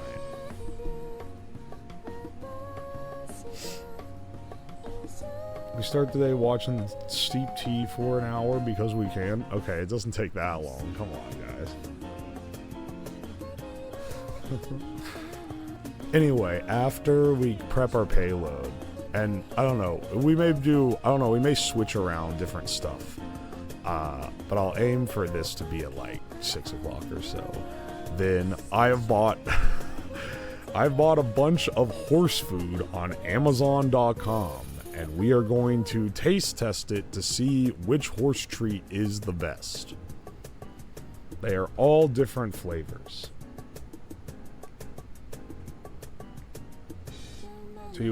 Oh, that's true. I took the NyQuil before sleeping here. That's probably why I zonked out and didn't wake up. Once I was out, dude, it was all over.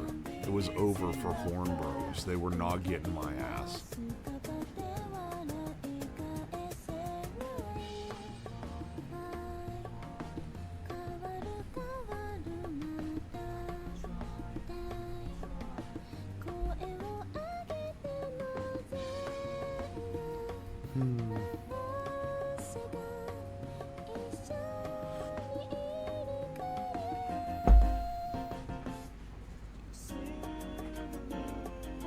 Hope the horse food doesn't wreck your stomach.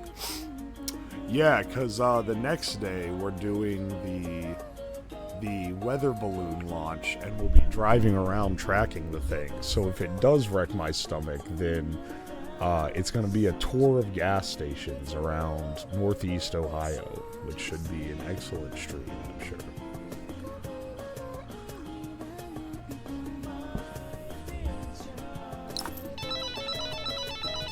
Did you get the bed? I got the bed, not this last night, but the night before. Do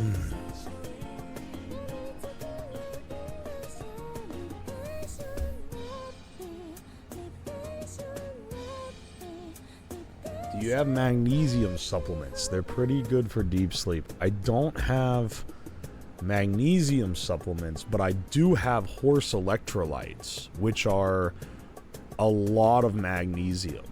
So I could take a little horse electrolyte before knocking off tomorrow as some DIY deep sleep supplement.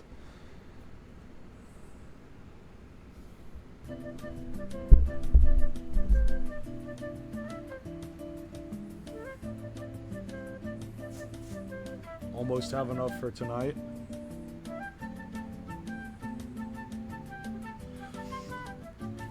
Change your title today. I just woke up, okay? I'll get it. But thank you. Yeah, you're right. I should do it.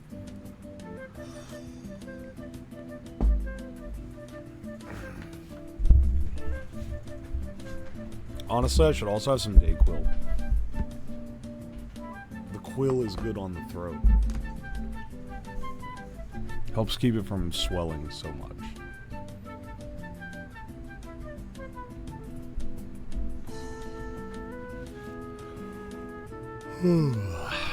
Alright.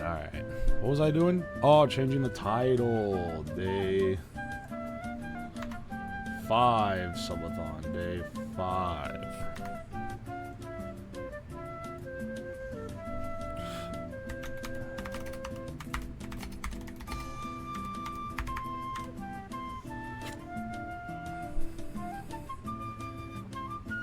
And then, yeah, what are we doing?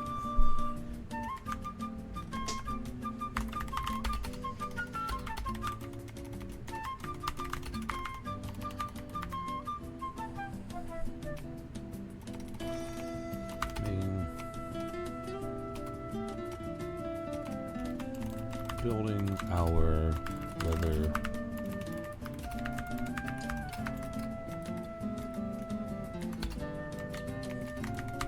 Eating horse food. Should I change the category to science and technology? Given that we are now doing science and technology. You know what? I'm gonna keep it on just chatting. I feel like if someone comes on science and tech and they see me sleeping, they're gonna be like, what the fuck?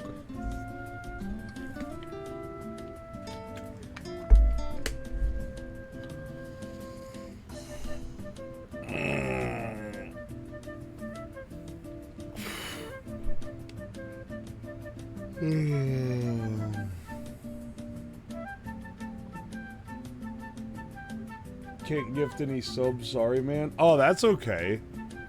The subathon is an event for everyone. And some people can gift subs to keep it going, but I'm certainly not expecting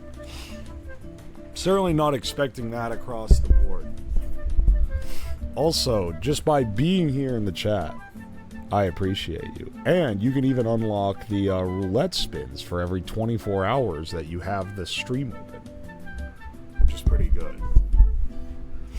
I think that's a pretty nice reward. How many times did the horn go off last night?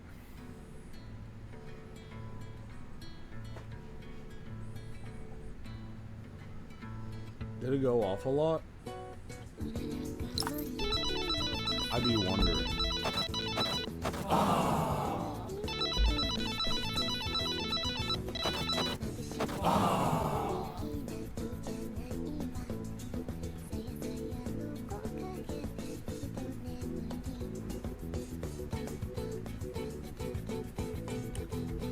Slept like a rock? I couldn't tell you. Well, that's the thing, is I slept like a rock, so I don't think I detected all the times the horn went off. Pam said you snored? I swear to God. You guys told me you couldn't hear anything on the mic. You said you couldn't hear me rip celestial ass at 6 a.m. Are you lying to me? You also changed the probabilities a bit? Yeah, it's because it's mandatory.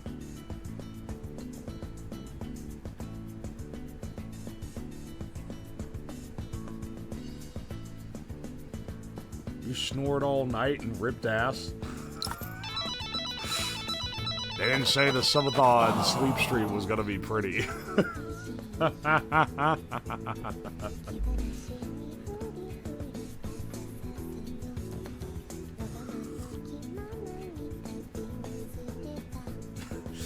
Are you telling me that putting the VODs up... Wait. Are you telling me that putting the VODs up is literally just... You're just watching old videos, but with intermittent snoring and fart sounds in the background? Are you fucking kidding me, dude?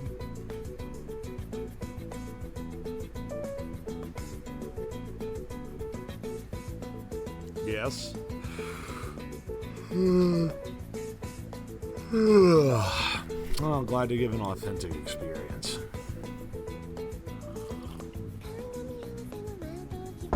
Do you smoke? Not habitually. So, before you are like, that's why your throat's all bad. No, I think it's due to the fact that I've been talking for 5 days straight.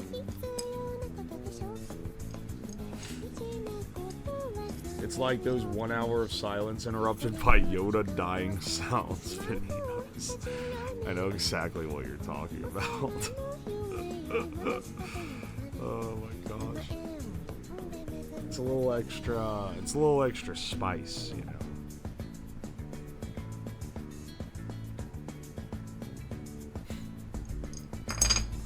I had to put my my camera back on the good stand. Right now it's on this really short one.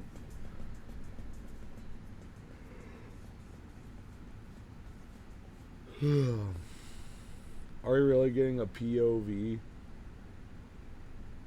We really are getting a POV. You had a date with Slab last night? Yeah, POV, I invite you into my house for a date, but I'm in the basement in a cold, kiddie pool and we're watching Kick-Assia on the world's worst projector, projected onto a backwards flag that says Dr. Freak.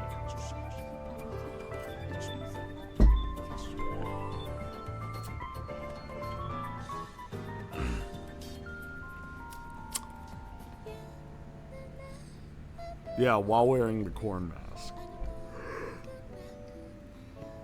It's a true experience, to be sure. Ugh.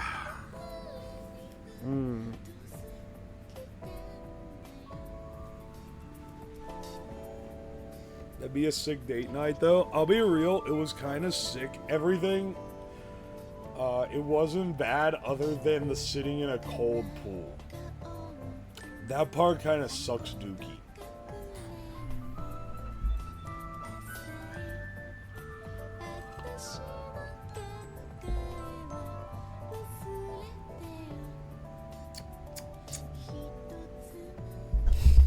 I'm sorry, did you hit me with a what's up chat meow? Also, welcome, Untitled Ham. I miss movie night. That's so sad. I will say, I forgot how painful it is to watch the entirety of Kick-Assia.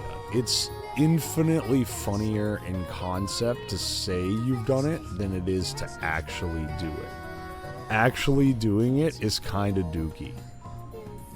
We did watch Killer Bean after, though, and that one kicks ass. I'd never seen the entire thing.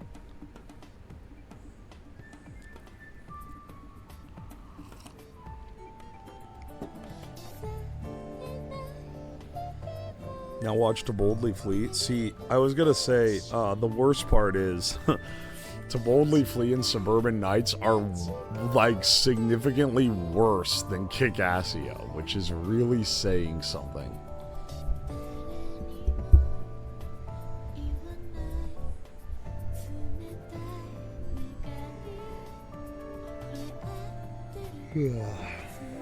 Killer Bean is awesome. Yeah, it's pretty great, honestly.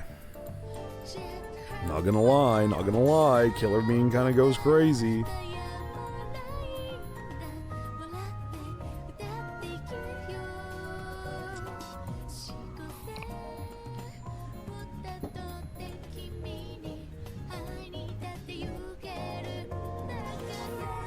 You still have the chat colors inverted? Oh, yeah.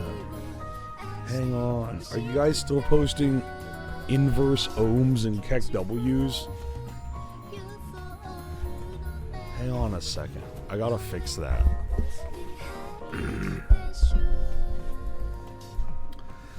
I like the, as much as I like dark mode, I don't really like the fact that it's, that it makes everything look fucked up and evil.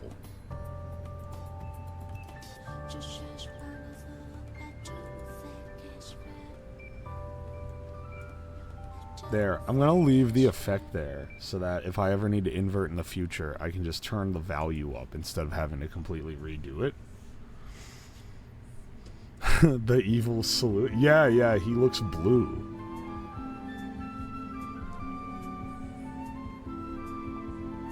This is the chat at 3 a.m. This is chat at 3 a.m. Talking to chat at 3 a.m. Gone wrong, gone sexual. Whatever happened to the guy that used to make those videos? Like, that trend was one guy where he would do, like, talking to whoever at 3 a.m. Gone wrong.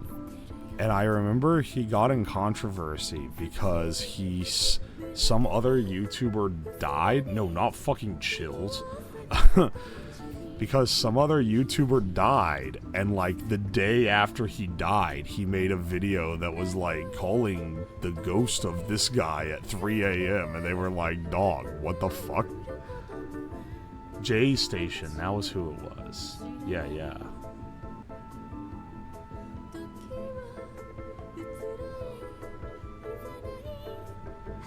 It ain't Chills. Yeah, no, Chills is a... Sorry if I sounded aggressive. Chills is a respectable content creator. He would never. Chills would literally never do that. I'm crying and shaking right now. Chills would never say he contacted the ghost of a dead YouTuber at 3 a.m. Oh yeah, he also faked his girlfriend's death. I forgot about that. I actually completely forgot about that part. That guy would do anything for clout.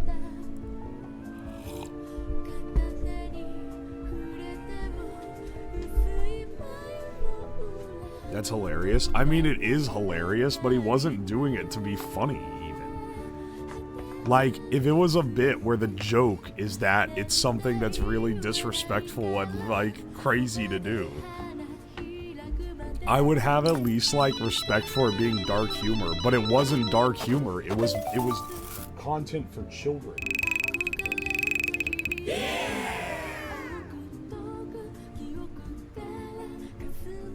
It's funny in, like, a meta sense.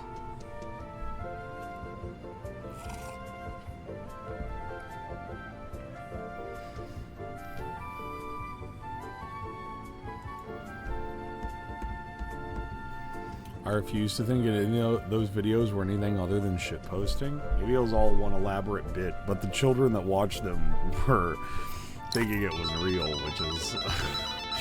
it's a little fucked up. Okay, hang on, wait, what was I gonna do? Oh, let me check my messages real fast. Grow your channel with sponsored ads. No, I don't think so, dog. Partnership placement inquiry. Please send your rates and your Telegram handle. Nah, fam, I don't think that's gonna be it. And your company has chain in it? I can smell the Web3 slop from here. We're not gonna be doing that one, dog.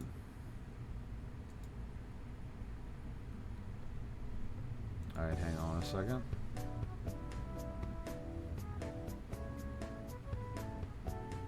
Hopsity sent me a picture of onion butter at 3:12 a.m.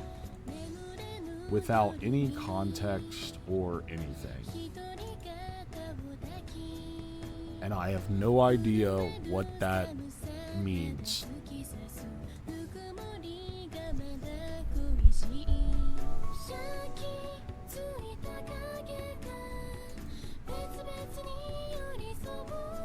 He was drinking all night, to be fair.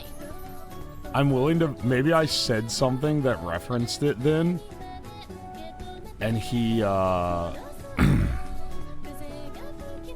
maybe I said something that referenced it then, and he just sent it as like, oh, look, here's some context. But I don't know what it was.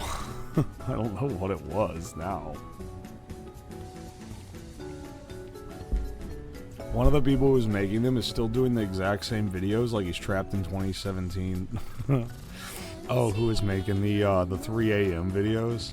The Calling Among Us at 3 a.m. It's about condiments that you made. Yeah, but the picture he sent me is a bottle of pre-made branded powdered onion butter. It's not, it's like the flavoring. So it's not homemade, but I was talking about homemade condiment. Oh, you know what? I was talking... You know what it was? I think I was talking about food I was making. And he probably was like, this is good. I sent it to you, and then I didn't see the message.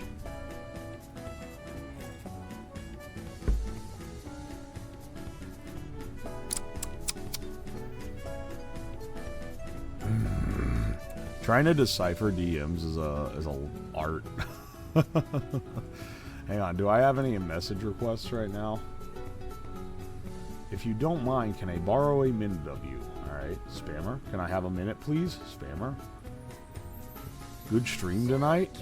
Over 30 days ago? Hang on, wait, this guy might be real. Just wanted to let you know this was a joke. I'll remove if people took too seriously.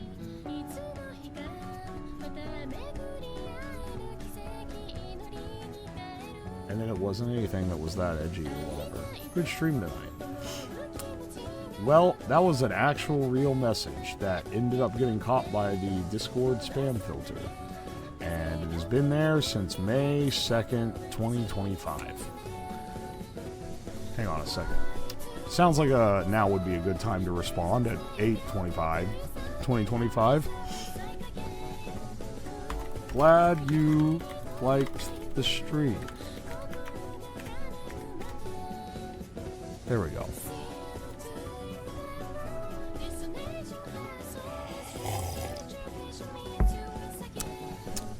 Oh, on that note, let's check the Twitter, because that gets even more errant message requests. Let's see. August 13th. This is a long shot, but would you be down to something like a collab? Alright, you know how this goes? Y'all know how this goes. If you ask for a collab, I expect you to, like, tell me what you want to do, and they don't say. Not really a collab. I'm not expecting money or anything, but I kind of post infrequently, but I think we could vibe. Okay. I wouldn't typically pay someone that I'm collabing with, but I think this person's maybe just new to this. I don't know if I'm going to respond to that one. Alright, let's see. Next one, August 12th. Regent seems to be dead, doesn't it? Had high hopes for that one. No idea what that means. Next one, August 11th. Hello, Uwo. I hope you're doing well. I want to say I like your content. I won't say his name. I'm a video editor. Okay, no. I don't want to. Let's see, August 10th. I have a funny idea for you. No further context given. If you have a... Hey, want to do a collab, but you do all the work and I get to post it on my channel? See, I wasn't going to say it, but most of the time when people want to do a collab, most collabs are, hey, you want to do a collab where you do an entire project that you have to plan and pay a lot of money for, and then I react to it? And the answer is no, unless you have like a very different audience or a really big audience that I get to expose and advertise my channel to. Like, if that's it, I gotta think about it in like the business sense. Now, if you're like my friend, that's different, but you know. If you're someone who is a smaller streamer starting out and you want to do a collab and you want to pitch a collab to me, then what you do is you come up with an idea that uses a skill that you have that you think will be entertaining, something that I couldn't normally do, and then you say, or maybe you know something I don't have a lot of knowledge on, and be like, hey, I really know a lot about this thing, and I think that you could do this thing that would be entertaining. I'd like to do a collab with it. Honestly, though, I don't do a lot of collabs in general. Are we playing with hydrogen again? Not right now, but we do that a lot. Did you all get a new mic? No, I'm talking low to conserve my voice. I can talk up in, well, hang on. I can talk up here, which is where I normally talk on stream. But that's a little harder on the vocal cords. And I've been talking for 5 days straight. So in the morning, I talk like this, and then I will raise up after. Literally collabed twice yesterday. Yeah, one of my best friends in VTubing, actually two of my best friends in VTubing, two of the only people in this industry that I would say I trust with anything. That's a little bit, that hits a little bit different than if you're a random guy. Unfortunately, it is like, you get to the point where you're not really meeting new people anymore, if that makes sense. Like, Like, you know, when you're starting out, the people that are hanging around you because they just enjoy your company, you know, are there just because they join your company. They enjoy your company. But at some point, as you grow and like your channels get bigger, you have to start you have to start considering the fact that a lot of people just want to get close to you because they want a cut of your audience. Which is unfortunate, but it is very much a real part of this industry. I think a lot of the smaller people that are asking me, though, are not that cynical. I think that maybe they just think the videos are cool and are like, I think it'd be cool to do something with this guy. For what it's worth. Maybe some of them are like, oh, I can use this to launch my YouTube channel. But I think that a lot of them aren't. That's more something, that's someone that's like a little more established and is trying a little harder. The unbearable weight of massive clout. I don't even have massive clout. I don't fucking want to know what it's like to be like Michael Reeves or something. I'm in a Discord with a bunch of people who are like tech YouTubers and stuff, and they're jerking him off every damn day. And like every big tech YouTuber. Oh, maybe I could collab with them. And they don't understand. They don't understand the collab metric either, because none of them are streamers, I think. When you streaming collabs are a lot more common than YouTuber collabs, so I feel like you run through the gauntlet a lot faster. And they don't understand that you need to have something to offer if you're a smaller person that isn't a name, if you want to actually collab with someone like that. You know? Doubt most of it comes from malice. I mean, I think most malice in streaming doesn't come from malice. I think a lot of it's just people not understanding how it works. There's a lot of people that just don't get it. And I know this because I used to be someone who didn't get it as much as I do now. And there's still a lot of stuff that I learn by fucking up. That's just the way of it. It's like when I started my corporate job, and then you realize, oh, I shouldn't really work so hard at this because no one cares about it. Oh, I should put more effort towards this because people disproportionately do care about this, you know? Who's the #1 subber? Right now, it's Magnacore, who has 560 subs, but they also gave a cash dono, so they are in the lead at the equivalent of 660 subs. Collab with Nile Red? If he wanted to collab with me, I gladly would, but I am not in a position where I can ask.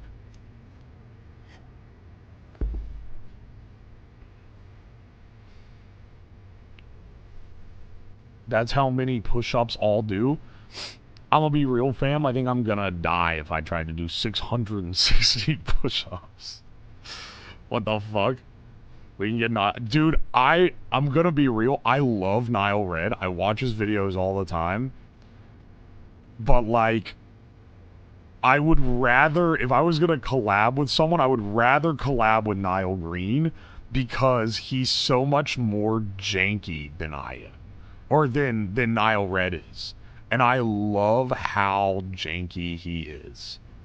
Like, he just bullshits his way through stuff. Nile regularly collabs with smaller people. Yeah, but like, okay, see, all right, here. Do you want me to give you some tips? If you're a small upcoming streamer, how this generally goes. There is something to, if you don't ask, you'll never get a yes. It's worth asking if you wanted to collab with someone. If you send an email being like, hey, I think I can do this. I would love to do a collab with you. We could do something like this. Worth a shot, you know? Some people really will just go off that. But for most of the time, it's someone who gets established in their community, and then like the streamer or the YouTuber is like, oh, this person's doing some cool stuff, and I know them because they're in my community. And then that's the in to them going, hey, you want to do a collab?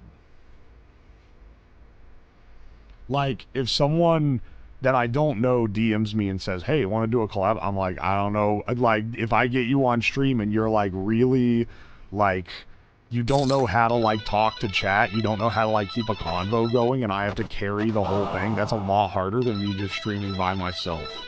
Holy shit, Nanny, thank you for the 20 gift subs? 20? Thank you so much, dude. I appreciate you. I appreciate you, man. I was saying, what was I saying? Is basically, it's like, that's like the one thing, right? It is semi-RNG no matter what. I mean, yeah. I've collabed with smaller streamers.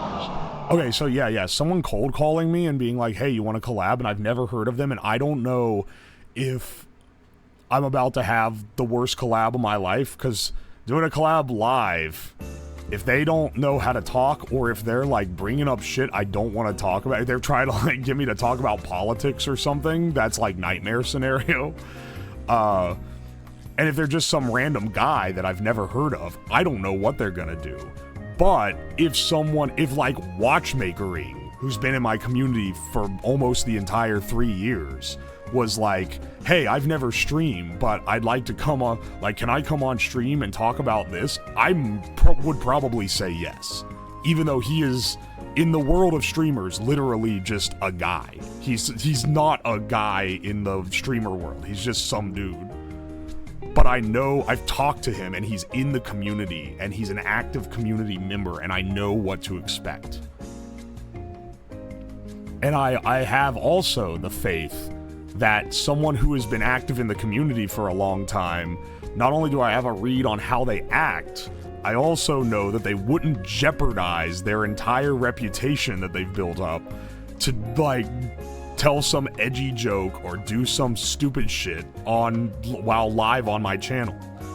Same with, this is also why, like, you tend to just trust a collab with bigger creators, because, like, it's not so much that it's like, oh, it's about trying to get the clout from them. It's that, one, if they are able to hold their own viewership, then I know that they're good enough to talk to chat, and I'm not gonna have to try extra hard to carry the stream.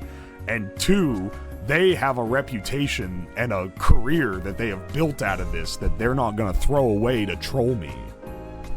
So it's like a double, it's a trust bond thing. So yes, if you're a smaller streamer and you want to collab with other larger streamers, become actively involved in their community. Not with the intention that you're gonna get something out of them, because generally that's not appreciated.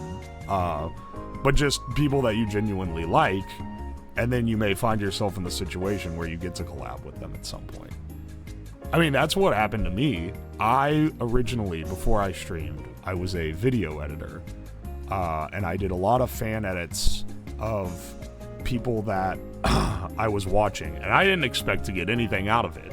And after a year of doing that, I started streaming myself, and then those guys were like, oh boy, this person that made all these nice edits was streaming, and then they raided into me, and their communities knew about me, and like that's where I had that initial audience. And let me tell you, having like starting streaming with an initial audience of like 10 average versus starting with an initial audience of like 2 to none average is huge. That is a huge difference, because not having the chat makes streaming a lot less fun. His voice is gone. I'm talking low to save it. I can talk high like this, but I'm talking low like this.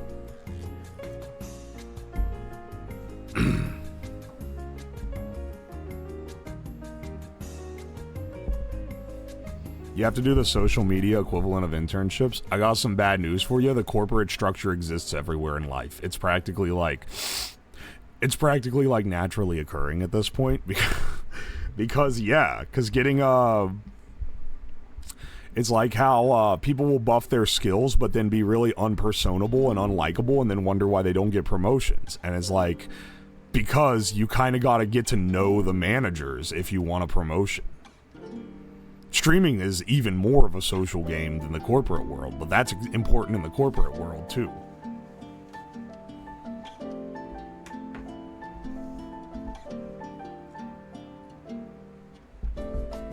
And there's plenty of people who are like, well, I'm not doing this as a business, so I don't care about that. And that's honestly based. Like, I mean, I didn't start out trying to do it as my job. I started out just doing it for fun, but I still wanted to make entertaining streams. And once it started taking off, then I was like, oh, okay, hang on, let me treat this a little more seriously. And I tried to dial things in a little bit more. Favorite genre of YouTube videos? Science, tech, goblin creatures, and I only found you recently. Oh, welcome in. Welcome in, Florida Gator.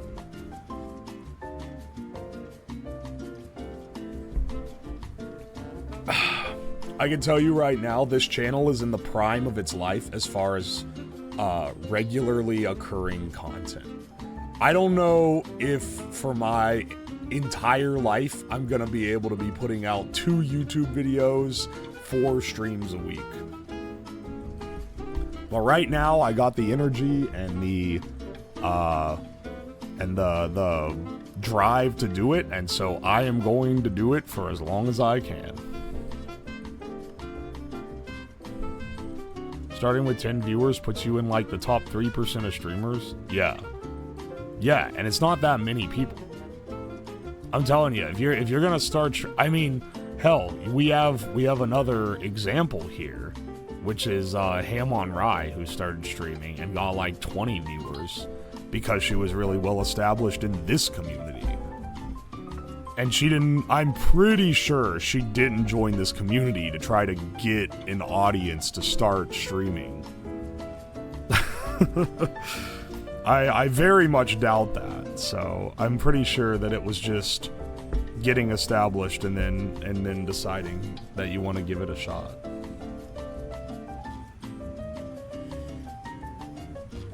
Yeah, the Clipper mod to streamer pipeline. She's kind of base for that. She's a good streamer too. She's genuinely, and I, not to pat myself on the back, but I think I'm setting some decent standards here on streaming, because she does like, a lot of the streams she's done are really high effort. Also, holy shit, I just realized the clock is over 3 days. Wait, it was over 3 days yesterday morning. We've managed to make another day of clock yesterday? Yeah, you guys bullied her to get her to start streaming. Hey, you know, I see reflections of myself here because I got bullied into starting streaming. People were like, "Oh, you do the good edits," and I would hang out in VCs and stuff, and they're like, "Oh, you should stream. Oh, I think you'd be good at streaming because your edits are funny." And I was like, there's enough wannabe male VTubers in this world. We don't need another one. So then I started, and I didn't really do, I'm not really a VTuber, but you know, I have a PNG, and I don't show my face unless I get a ludicrous amount of subs on this subathon.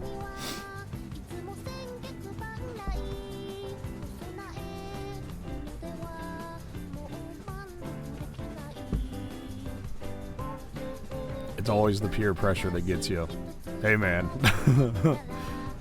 Guy with no coochie started streaming? Wait, what? Yeah, he did? I know who he is. See, that's someone that could probably finagle their way onto my stream because I've seen them so much. Also, we need to get his ass, someone needs to take one for the team. He needs to get coochie so that he can become guy with coochie instead of guy with no coochie. He said that he would change his name the minute that his status changed.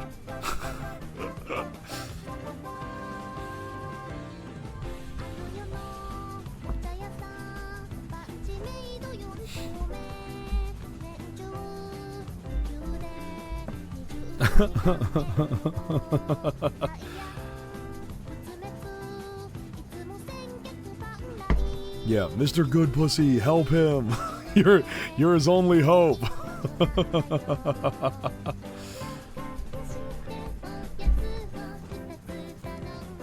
No, Dice Roll. I don't believe that he is saying he has a coochie. I think he's implying that he wants to get coochie. That's the implication, but maybe I'm misreading it. If I am misreading it, then, you know, hope he finds his way. Hold on, babe. I gotta change my name on Twitch. It'll be the first thing. It'll be the first thing he does after. Does he have a boat? Does he have a truck to pull it? Does he have a Yeti 110 iced out with some silver bullet? I need some, hang on. Maybe I should get some Dayquil on my throat, too. I feel like most men don't have coochies, but it is 2025. Yeah.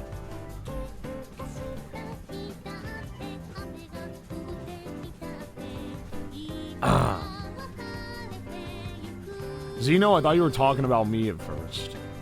When you said, I wish this dog would stop barking like an idiot.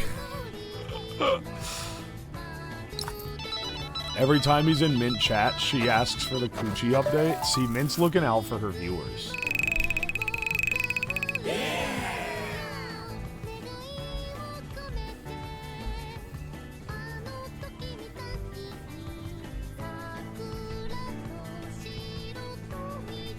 I was 3 seconds from typing, don't call you a dog. Oh, I swear, man. Oh, I should also, I want some caffeine, too, to wake me up. You know, normally I do 1 week on, 1 week off with caffeine, so I don't get too hooked on it. But for the subathon, I think I'll probably be largely subsisting off of caffeine.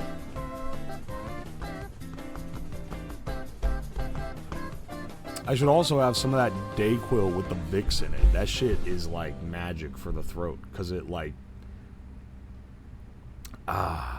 it calms it down, it stops it from swelling so much. Really helps me wake up in the morning. Wake me up inside, can't wake up. Wake me up inside, save me. Call my name and save me from this. I'm glad now. Have a nice day. Oh, have a nice day, Bimbo. I gotta remember to call you Cocoa Puffs. I can't be calling you Bimbo. That sounds disrespectful. Alternating booze days and Dayquil days.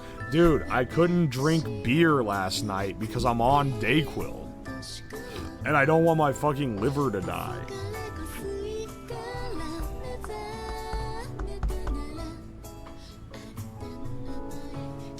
Aye, aye.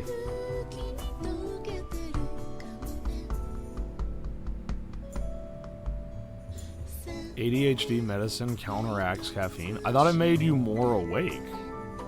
How does it counteract caffeine? Where did the name Slab come from? Because it's Uwoslab. That is the origin of the name. Have you heard any of the weird official Disney remix cover albums? My brother, his roommate was really into Disney music, and he was at a gas station one time and saw they had like a $1 CD rack with all like the dog shit CDs on it. CDs what, you may ask? Huh, CDs nuts hit your chin. Anyway, he saw one that was a Disney CD, and he was like, oh, my roommate will like this. I'll get it for him. But he didn't realize it was like a Disney, like, Eurobeat remix CD. And every single track on it is like... And so it's like 30 Disney songs that are all remixed to insane degrees. And I think the most, like, okay, having like One Day My Prince Will Come set to a crazy Eurobeat, that's insane, like, in its own right. But the most insane was they had When Somebody Loved Me, which is the sad song from Toy Story 2. set to like an upbeat fucking Eurobeat mix. Hang on. Let me see if I can find it. It's one of the most insane. Like, I can't believe this was made in earnest.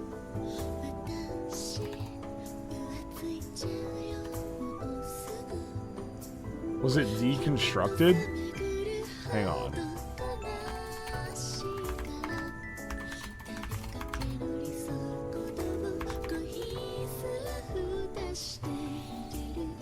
Oh, I'm gonna have trouble finding this.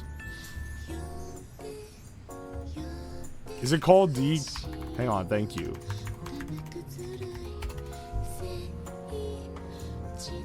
Not Somebody Loves Me.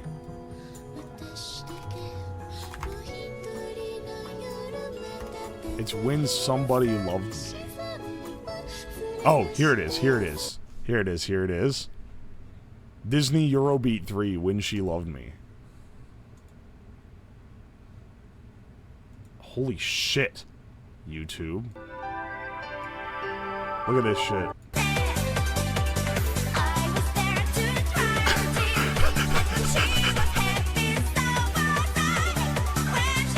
Why did they make this, dog?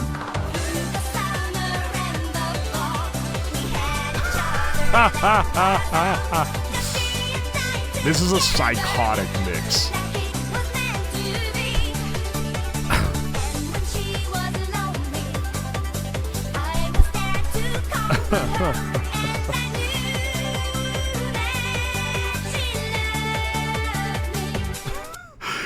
Dude, if you know the original song, it's such like a sad song, and they fucking turned it into Eurobeat remix. Peak breakup music. Yeah. When you're sad about the breakup, but you also kind of glad to be out of it, you gotta bump this. You gotta bump the When She Loved Me Eurobeat remix. Oh my gosh. Was that kick-ass song you played the other day? That was a great mix of an old song. If it was in the car, I don't know. Oh wait, was it the,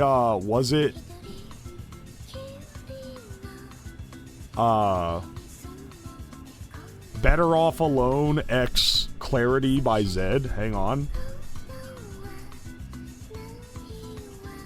Yeah, was it that?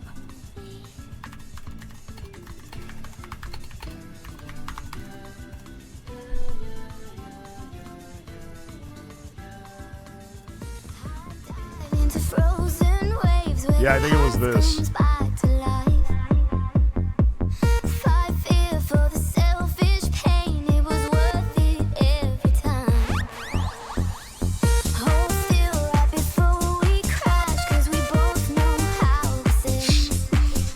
This kind of goes crazy, I'm not gonna lie. Hang on, I'm gonna go get some Dayquil while you guys jam.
Shit sounds like it'd go great in a Agartha edit.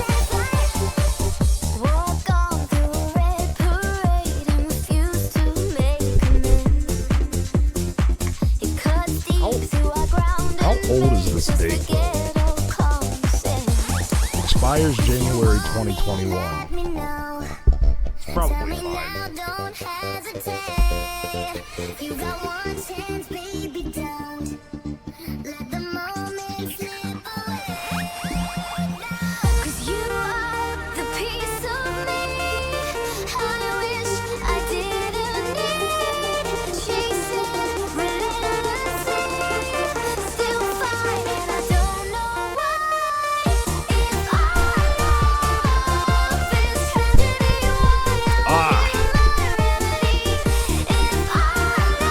That shit opens your voice up like crazy.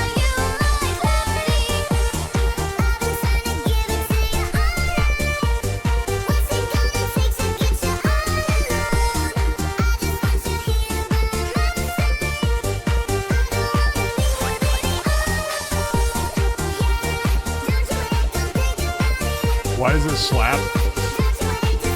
It's actually like not bad mixed.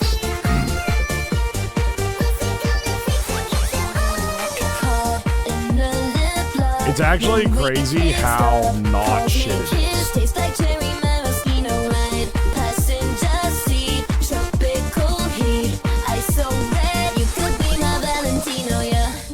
Why does it have the tag slowed down reverb? Is that just to trap? Why is Dexter on that? Yeah, why is it an image of Dexter stretched? I don't know, man. Hang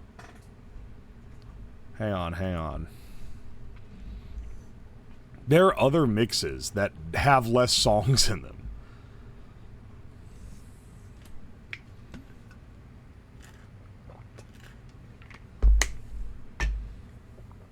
The pitched up voice turns me off music, but this goes hard. It's pretty good. Stretch.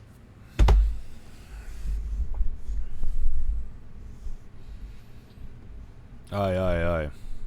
There's a lot of remixes of Better Off Alone mixed with Clarity.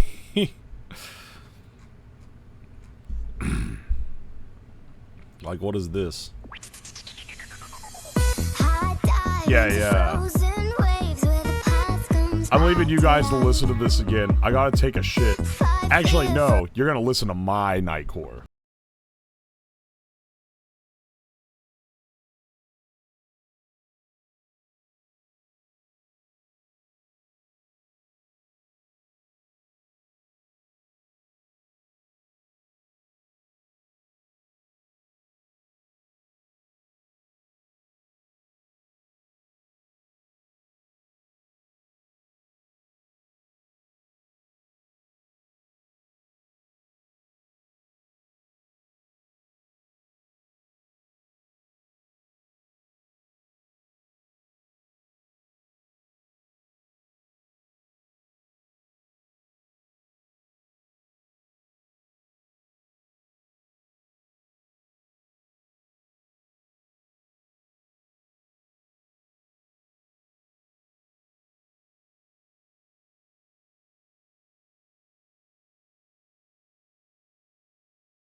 That's an epic thing to say.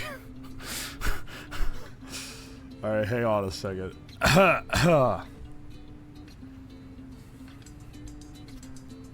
Pissing the night away. Can we get the Misery CPR Reese's Puffs next? Nah, I don't think we're gonna be doing that.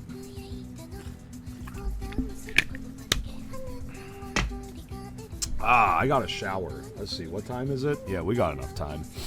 Shower and then doing the dailies. Let's get the morning moving along here. I don't want to be poking around too awful long. Did you sleep better? This is the best I've slept in the basement. And I can tell you right now, here's why it was the best I've slept in the basement. One, is I took NyQuil before I went to sleep. Absolutely zonked me the fuck out. Two, I put tape over the lantern so that light wasn't fucking blaring in my eyes, but it was still enough ambient light to keep my feet lit so you could see if I was moving around on the camera. And then 3, I put t-shirts over all of my monitors so that the light across the room was not blasting in my eye. Honestly, that fucking, like, that makes it so much easier to sleep down here. The movie Bob finally passed from your colon. I hope so. I don't want any more movie Bob in my system.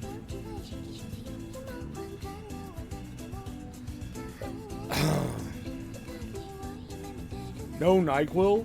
I literally just said I took NyQuil. That was one of the 3 lists.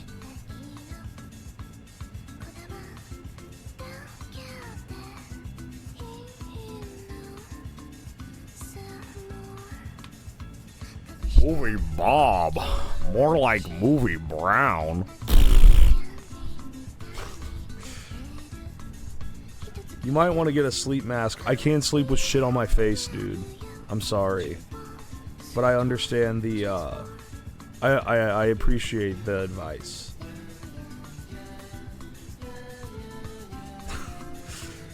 Did you have NyQuil, though? Shut the fuck up.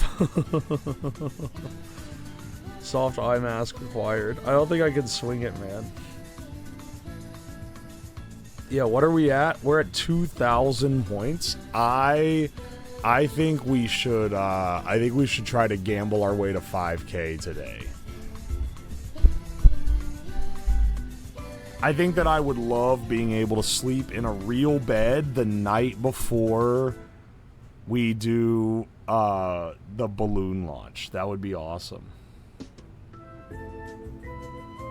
I can't sleep with clothes on. Yeah, normally I take my shirt off when I sleep, but I don't want that on stream, so I'm not gonna do that when I'm sleeping down here.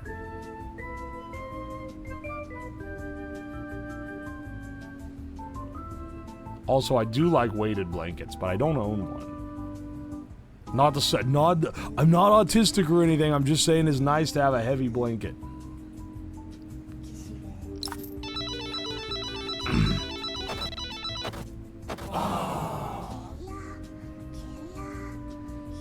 Should be easy with the dailies. Oh, that's the thing, is I'm gonna be gambling a little heavy in the dailies today, I think.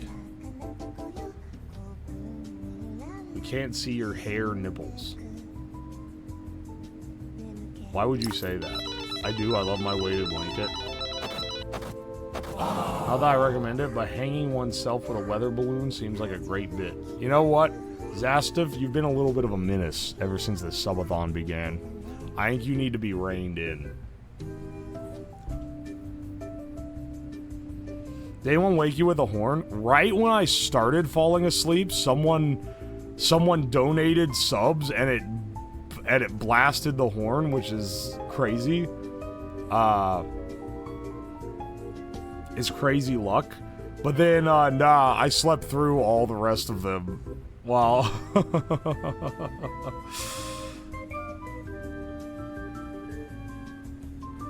Didn't tell my wife I was autistic for the first 2 years, and her response was, okay, that explains everything.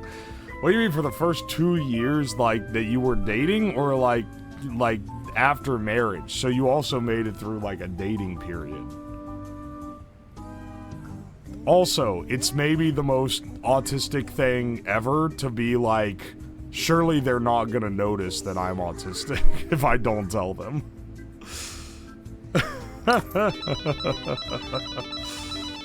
2 years of marriage? Aw.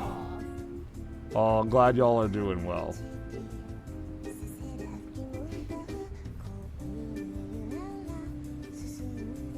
Oi, oi. Yeah, I promise you she knew. She knew something was up, I promise you that. You're not passing that well. There's no way.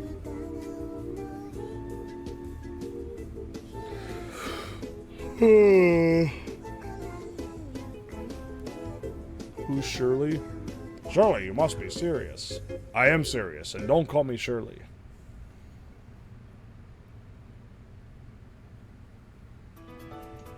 Hat that says undiagnosed, but something ain't right.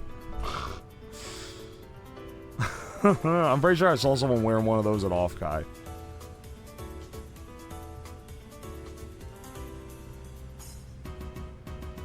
Been together for 10 years tomorrow. Congratulations, dude. Hope you're doing something fun for your anniversary.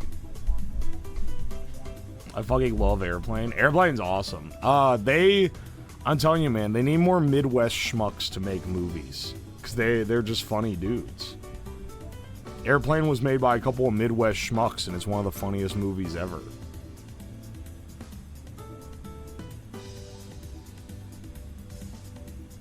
Who are you? How did you get here? I'm a locksmith, and I'm a locksmith.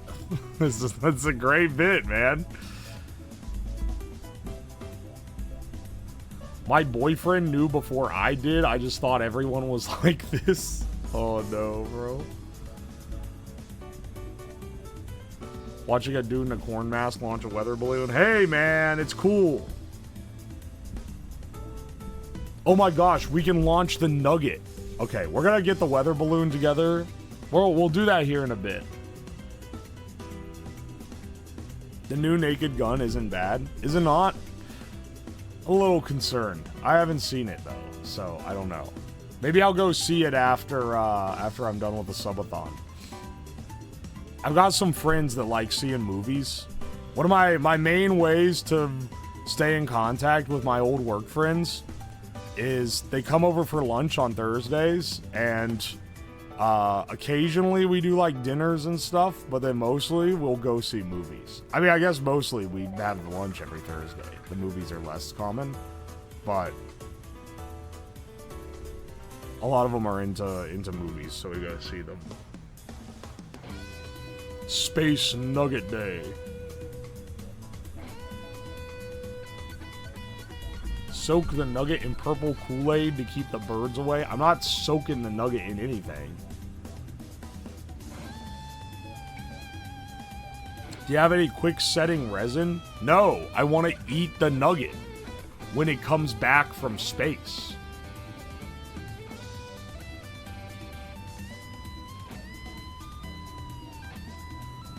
Or rather, near space. This one isn't going to get as high up as I would like it to get, but it'll get, like, pretty high up. What if a bird gets it? Then the footage will be really funny.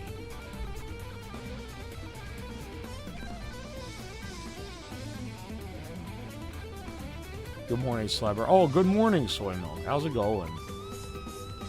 Make sure you get it fast before the birds. What are you thinking for estimates altitude? Alright. Glad you asked. Okay, so using current weather patterns, if we launch at 2 p.m., which is a little ambitious given how long it takes us to wake up every morning, but I'm hoping to get started a little earlier tomorrow. We start at 2 p.m. Let me run prediction. Our altitude we should burst at 23,687, assuming the target payload mass of 1 kilogram with this current balloon.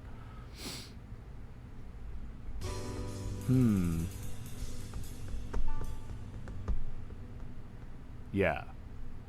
And then I set a target ascent rate, and we try to match to that. And it'll go pretty decent. We're going to launch from Observatory Park, and it's going to zip way down here. I can post what the current projected map is, and it changes a little as time goes on.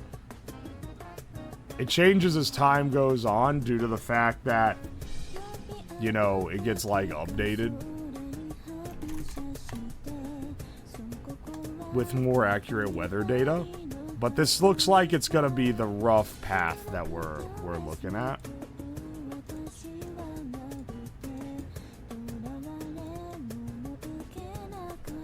The little red dot there in the where it like comes down and then it loops back and then there's a little red dot, that's when it bursts, and then the rest is it drifting down.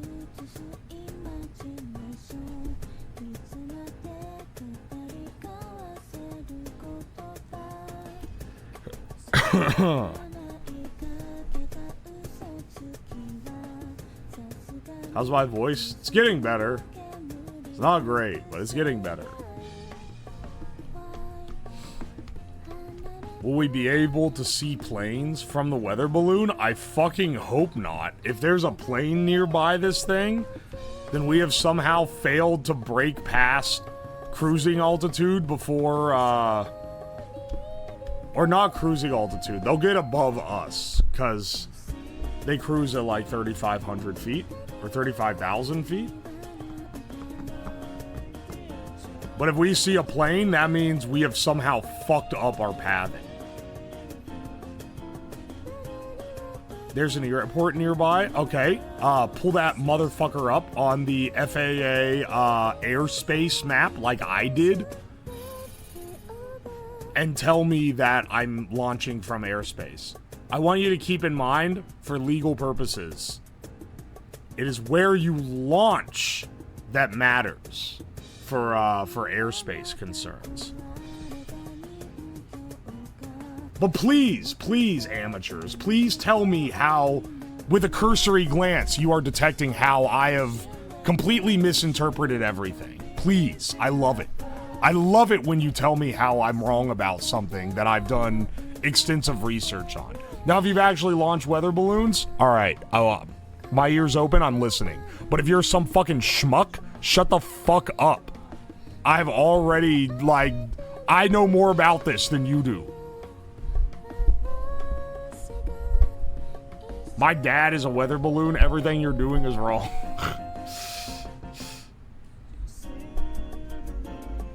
Have you taken NyQuil? I'm gonna kill you. It's to the hammers with you, brother.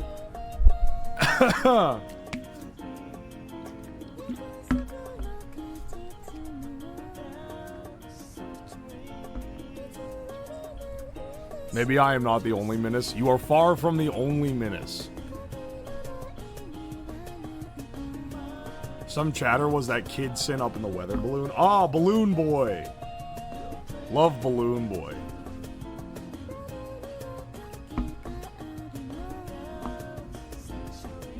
Why not a drone balloon thing? Because the legality of a weather balloon is pretty nice due to the fact that we're sending up a payload that's under 4 pounds. However, the legality of a drone balloon, now I need a fucking commercial drone license and shit. Ain't no damn way. Yeah, I'm using a lithium-ion battery. Well, that was the idea. What are you gonna tell me? Lithium-ion batteries spontaneously combust when they're at like 20,000 feet or something? Thousands are released twice a day across the whole United States. Yeah, they're everywhere.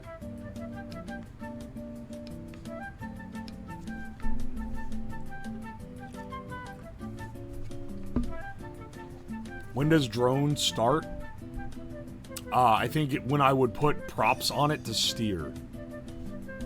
Also, I don't want to steer it. Part of the fun is tracking it.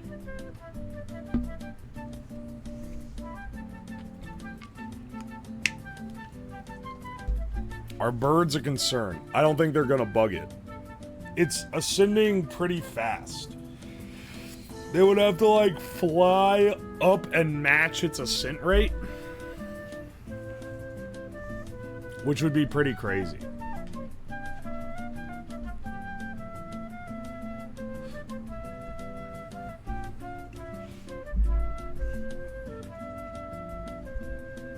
Can we also try a hydrogen balloon? Probably too late for the suggestion. Giga too late for the suggestion. But hydrogen was going to be the backup if I couldn't get a helium. Luckily, I literally just ran into a dude at the store who heard me asking if they could sell me helium. And he was like, oh, I have a helium tank I'll sell you.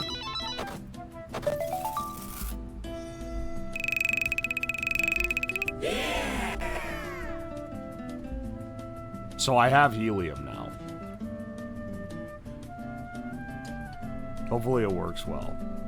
That's pretty dope. Yeah, it's pretty sick. Not gonna lie.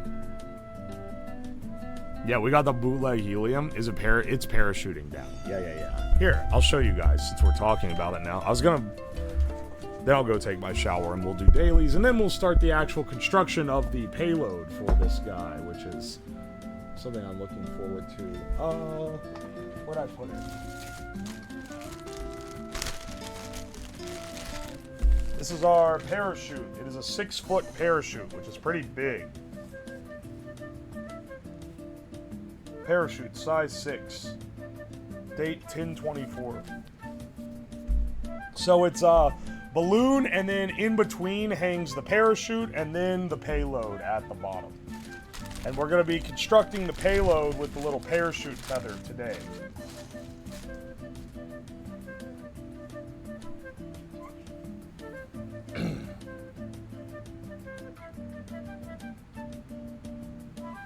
Used helium. A half-empty helium tank is half full to one of us. Well, the trick with the helium tank, they're actually always half empty. If you fill it with too much helium, it starts floating away. So, you know, you have to keep those levels right. Will you be launching it today? No, tomorrow. But it's like a several-hour ordeal, and you don't want it to be going past nightfall, preferably. So, I'm gonna construct it today so that tomorrow all we have to do is head out and launch it. All we have to do. It's like a whole ordeal. The balloon does not have a graphic. It's a plain white weather balloon. I have no idea what a payload consists of. Telemetry gear that sends the GPS signal to a laptop that I'll have.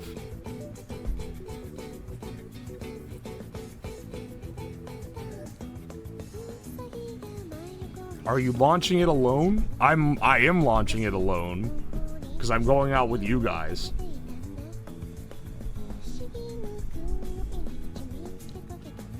Are you setting the parachute to deploy at certain altitude? I don't think I can do that. I don't think I can set the parachute. I think it deploys when the balloon pops.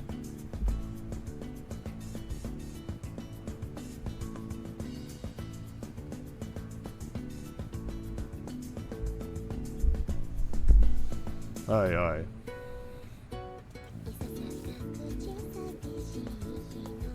When are we launching it so I can send my my fleet of trained birds?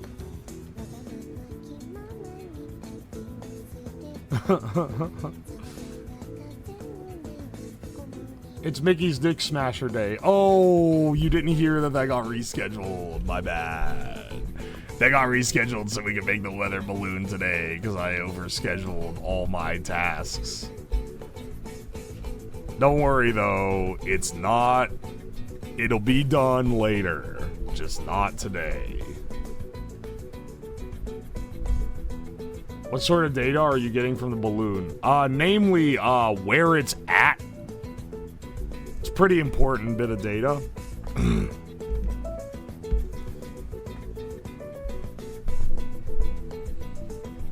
Did you sniff the helium before making the deal? No, but I did fill a balloon with it and let go of it to see if it would float. Just to make sure he didn't give me an argon tank that he swapped the label on. It is, in fact, helium. Didn't cheese me out of that one.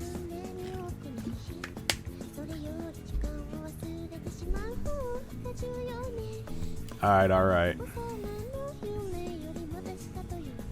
Had it been stepped on. The helium tank? Maybe. I don't know. This would be a good chance to see if there's farts in the atmosphere. If you want me to have some other metric gathering equipment on there, I guess I can do that. But it's mostly just going up to take pictures.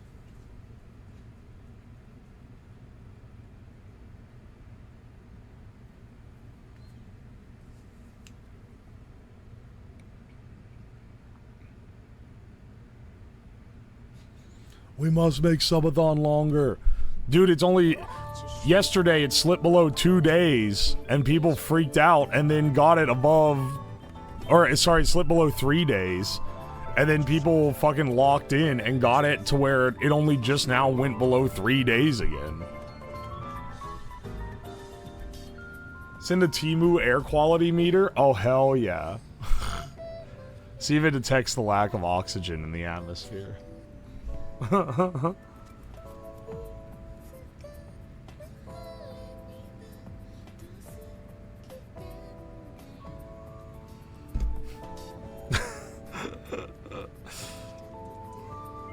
Hang on, how,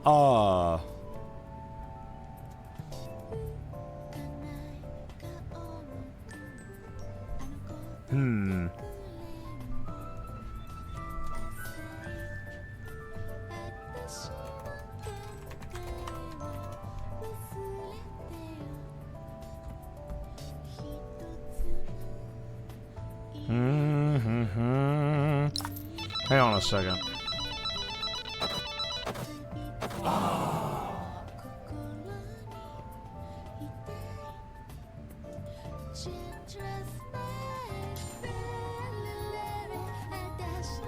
I just realized I should probably have a cellular...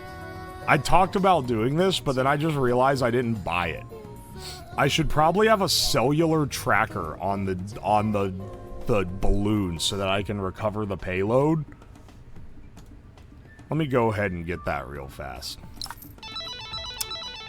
Yeah, get here tomorrow at 7 a.m. Excellent.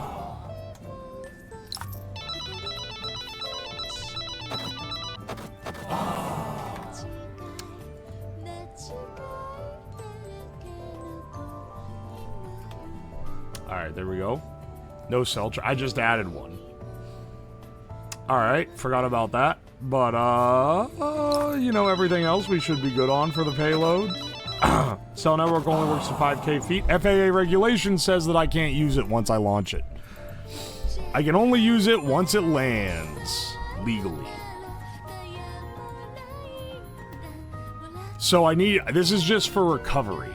This is for recovering the payload once it has landed. I can send a text to this thing, and then it can send me back the GPS coordinates. Now, is the FAA gonna know if it's sending me text updates while it's in the sky? Not really. But, for, you know, legal purposes, I prefer to not do that. Because technically, you're not supposed to do it.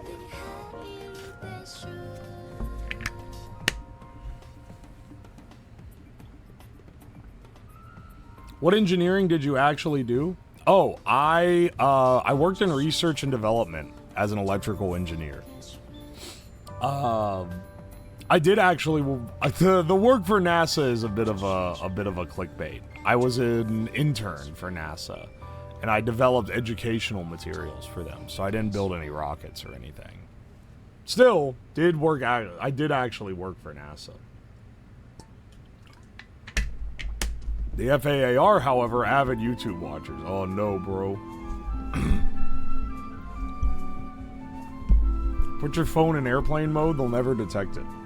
I have never in my life put my phone in airplane mode, and nothing has ever happened. But Maybe I'm being a bastard.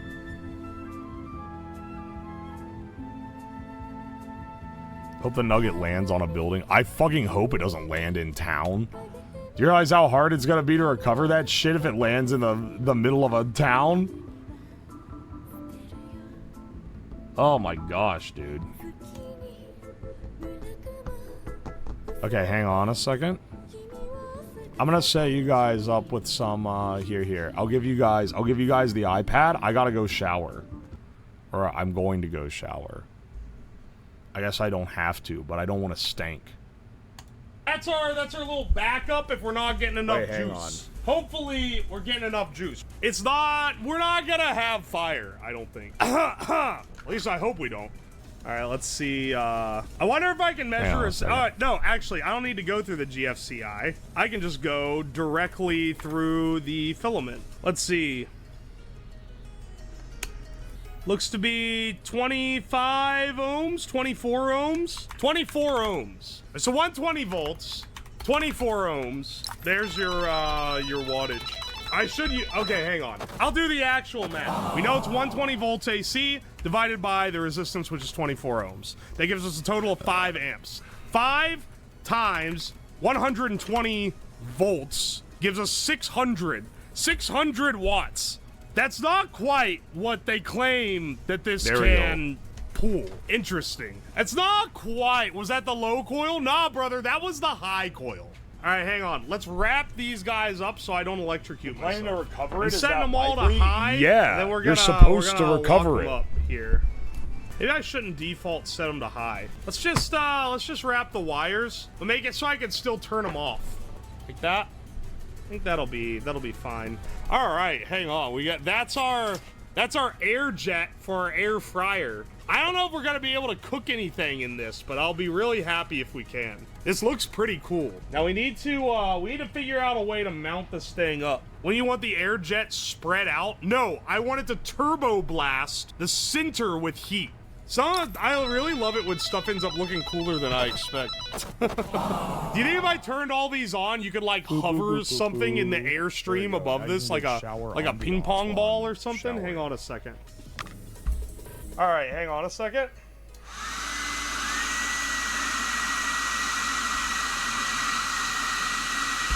Never mind, I think I need a ping pong ball.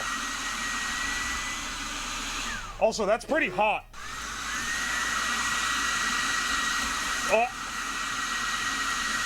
Come on. Oh! Okay. That kind of works. It's hovering. There it goes. Where'd the ball go? Oh, ow! Wow, that's hot. I think this could have some cooking power, man. We'll see. It does kind of look burnout. Should have identified that when I was buying it.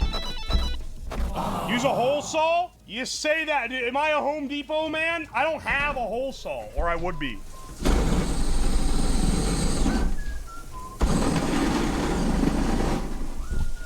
Ow! Fuck! Ow! Fuck! That's hot! Is there any material between? No, there isn't. It's just air. It's just air insulated, apparently. There's nowhere to center it. I already drilled this out. It's just gonna travel. Try these guys first, then.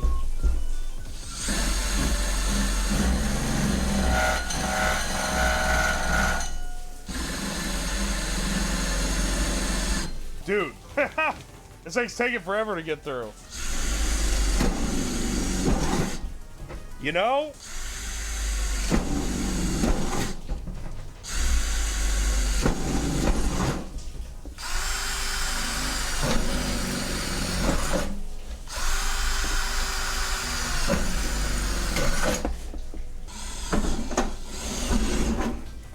Bit is traveling like mad. I really need to use my drill press on this one.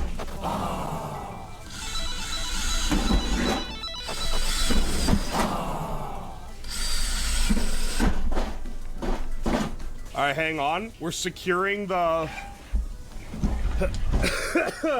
we're securing the payload. Oh baby. All right, there's our dryer array. Plug this up. I want to know, is this going to cook food? I feel like we need... This is our final... This is our... Well, I don't know final, but this is our test product here.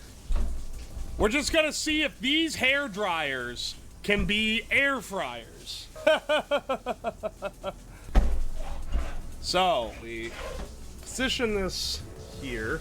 We have all of them plugged into this big manifold so that they can all turn on at once. I've just got them mounted into a box so that they can actually, like, heat things up. Here, I'll put my factor chicken in here.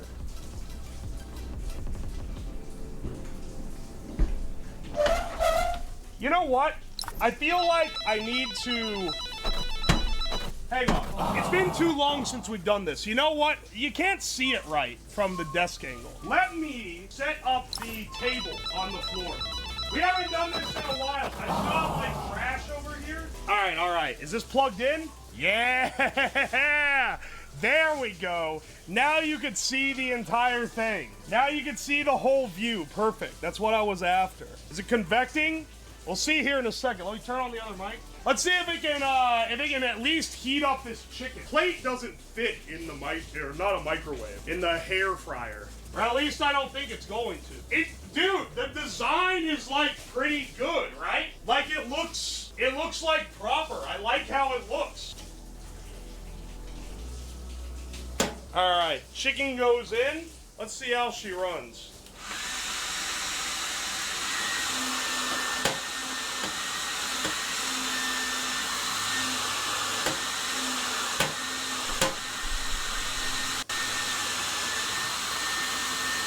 All right, hang on a second. We need a stronger magnet on the door. It's not staying closed as is. Hang on a second.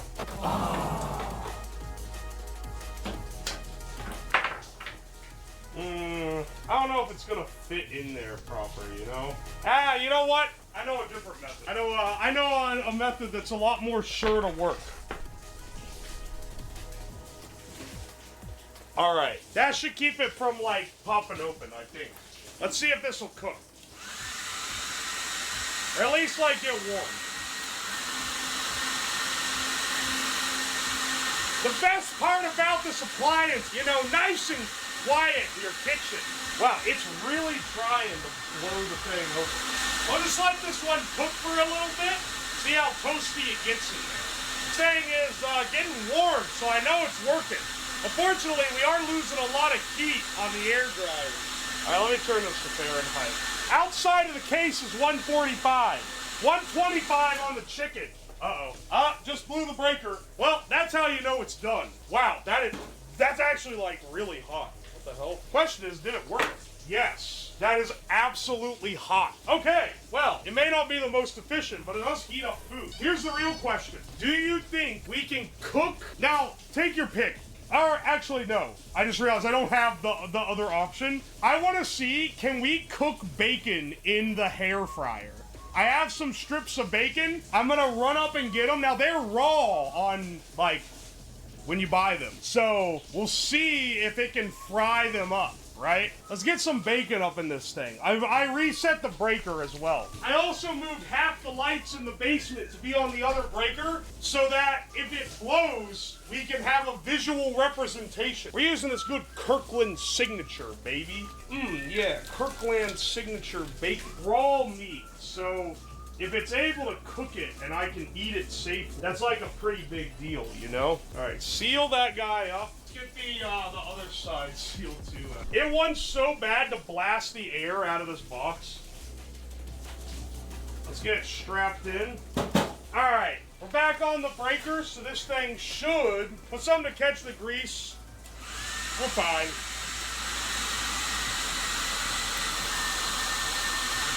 All right.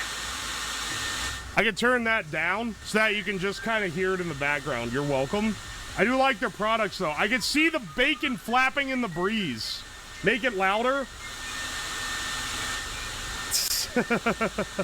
You think it'll pop the breakers 3 times to fully cook it? That's pretty severe, isn't it? It's already sweating. That's what we like to see. That's what we like to see. Whoops. Well, the breaker's blown already. All right, give me a second. Hang on, hang on. We have to let it, maybe wait for it to cool down again. All right, reset it. I can't hold it open, so like. There we go. Very efficient, run 2 of them. Come on, man. Where's your... The goal is for this thing to cook fast. It's splattering grease all over the window. House fire gaming. Crazy, you're hitting 20 amps. These are like 1,600 watts each. Supposedly. I don't think they're actually hitting that. I think they're like 1,000, maybe 1,200 at peak. So I don't even think they're getting at their full heat. All right, I'll turn off this one and then we'll turn it all back on. So we'll be running at 2/3 the capacity, but less breaker flow. I don't think it's working. Look at the bacon. It is working. It's literally working. It smells like cooking bacon, dude. I can smell the cooking of the bacon. It's absolutely working. Oh, there goes the breaker. Let's see, the tape peels, the tape is melted. Ow, ow, that's really hot. The tape is literally melted. You guys really thought this wouldn't cook the bacon? Look at this, man. Bacon cooked fast. Ow. That is cooked. That's cooked bacon. Here, I'll eat it. I'll take a bite of it right now. Even the edges have crisped up a bit. Yeah, baby. That is cooked, dude. It's even got a little... Why is it floppy? Because I don't like crispy bacon. The lean parts have, like, stiffened up. It is cooked, man. I'm telling you, man. It's like... It's cooked, dude. What can I put in here to prove to you that it cooks? This box is, like, incredibly hot. Like, egg? You know, you're right. Egg would prove it. You know what? Okay, hang on. Let me get a plate. Let me get a tiny plate, and I'm gonna put an egg on it, and we'll do egg. We will do egg. All right. Egg. And also, I got my, my good duct tape, too. So let's actually secure the door shut.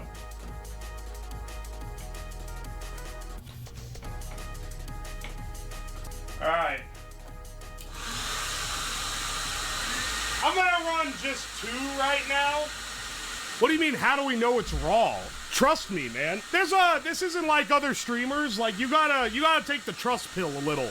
Cause I can't prove to you that an egg in the shell is raw. Spin the egg to prove it. Wait, how do you prove it by spinning the egg? You're gonna know it's raw when it comes back out of the hairdryer, it's still raw? First of all, excuse you, it's the hair fryer. And also, it's not gonna come out raw. We're gonna cook this egg. A raw egg will spin a little after stopping it briefly. Hard-boiled eggs spin like tops, raw eggs spin all gross because of the fluids. Interesting.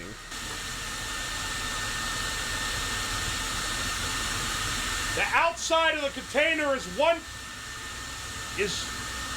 focus, 153. I can tell it's hot though because the tape is melting again. 211 Fahrenheit? The egg is 211? It's probably done. I'm telling you, man, the hair fryer I think is gonna come in clutch here. We just need a better latch on the door. The control panel on here. Oh, wait. Dude, right, it's brothers. melting. Look at that. Hang on. I didn't realize. I thought the box was built better than that. The box is melting, dude. All right. Well, that's not so nice. That's it's a spicy meatball. All right. Hang on a second. Where's my fork? Welcome back. Thank you. I love the Ow, it's like too hot to pick up, but I need to like called the peel it. chat Ow. overlay, Ow, like the plate's hot beginner too. Fuck. Photoshop It's got a soft typography center for overlay. sure.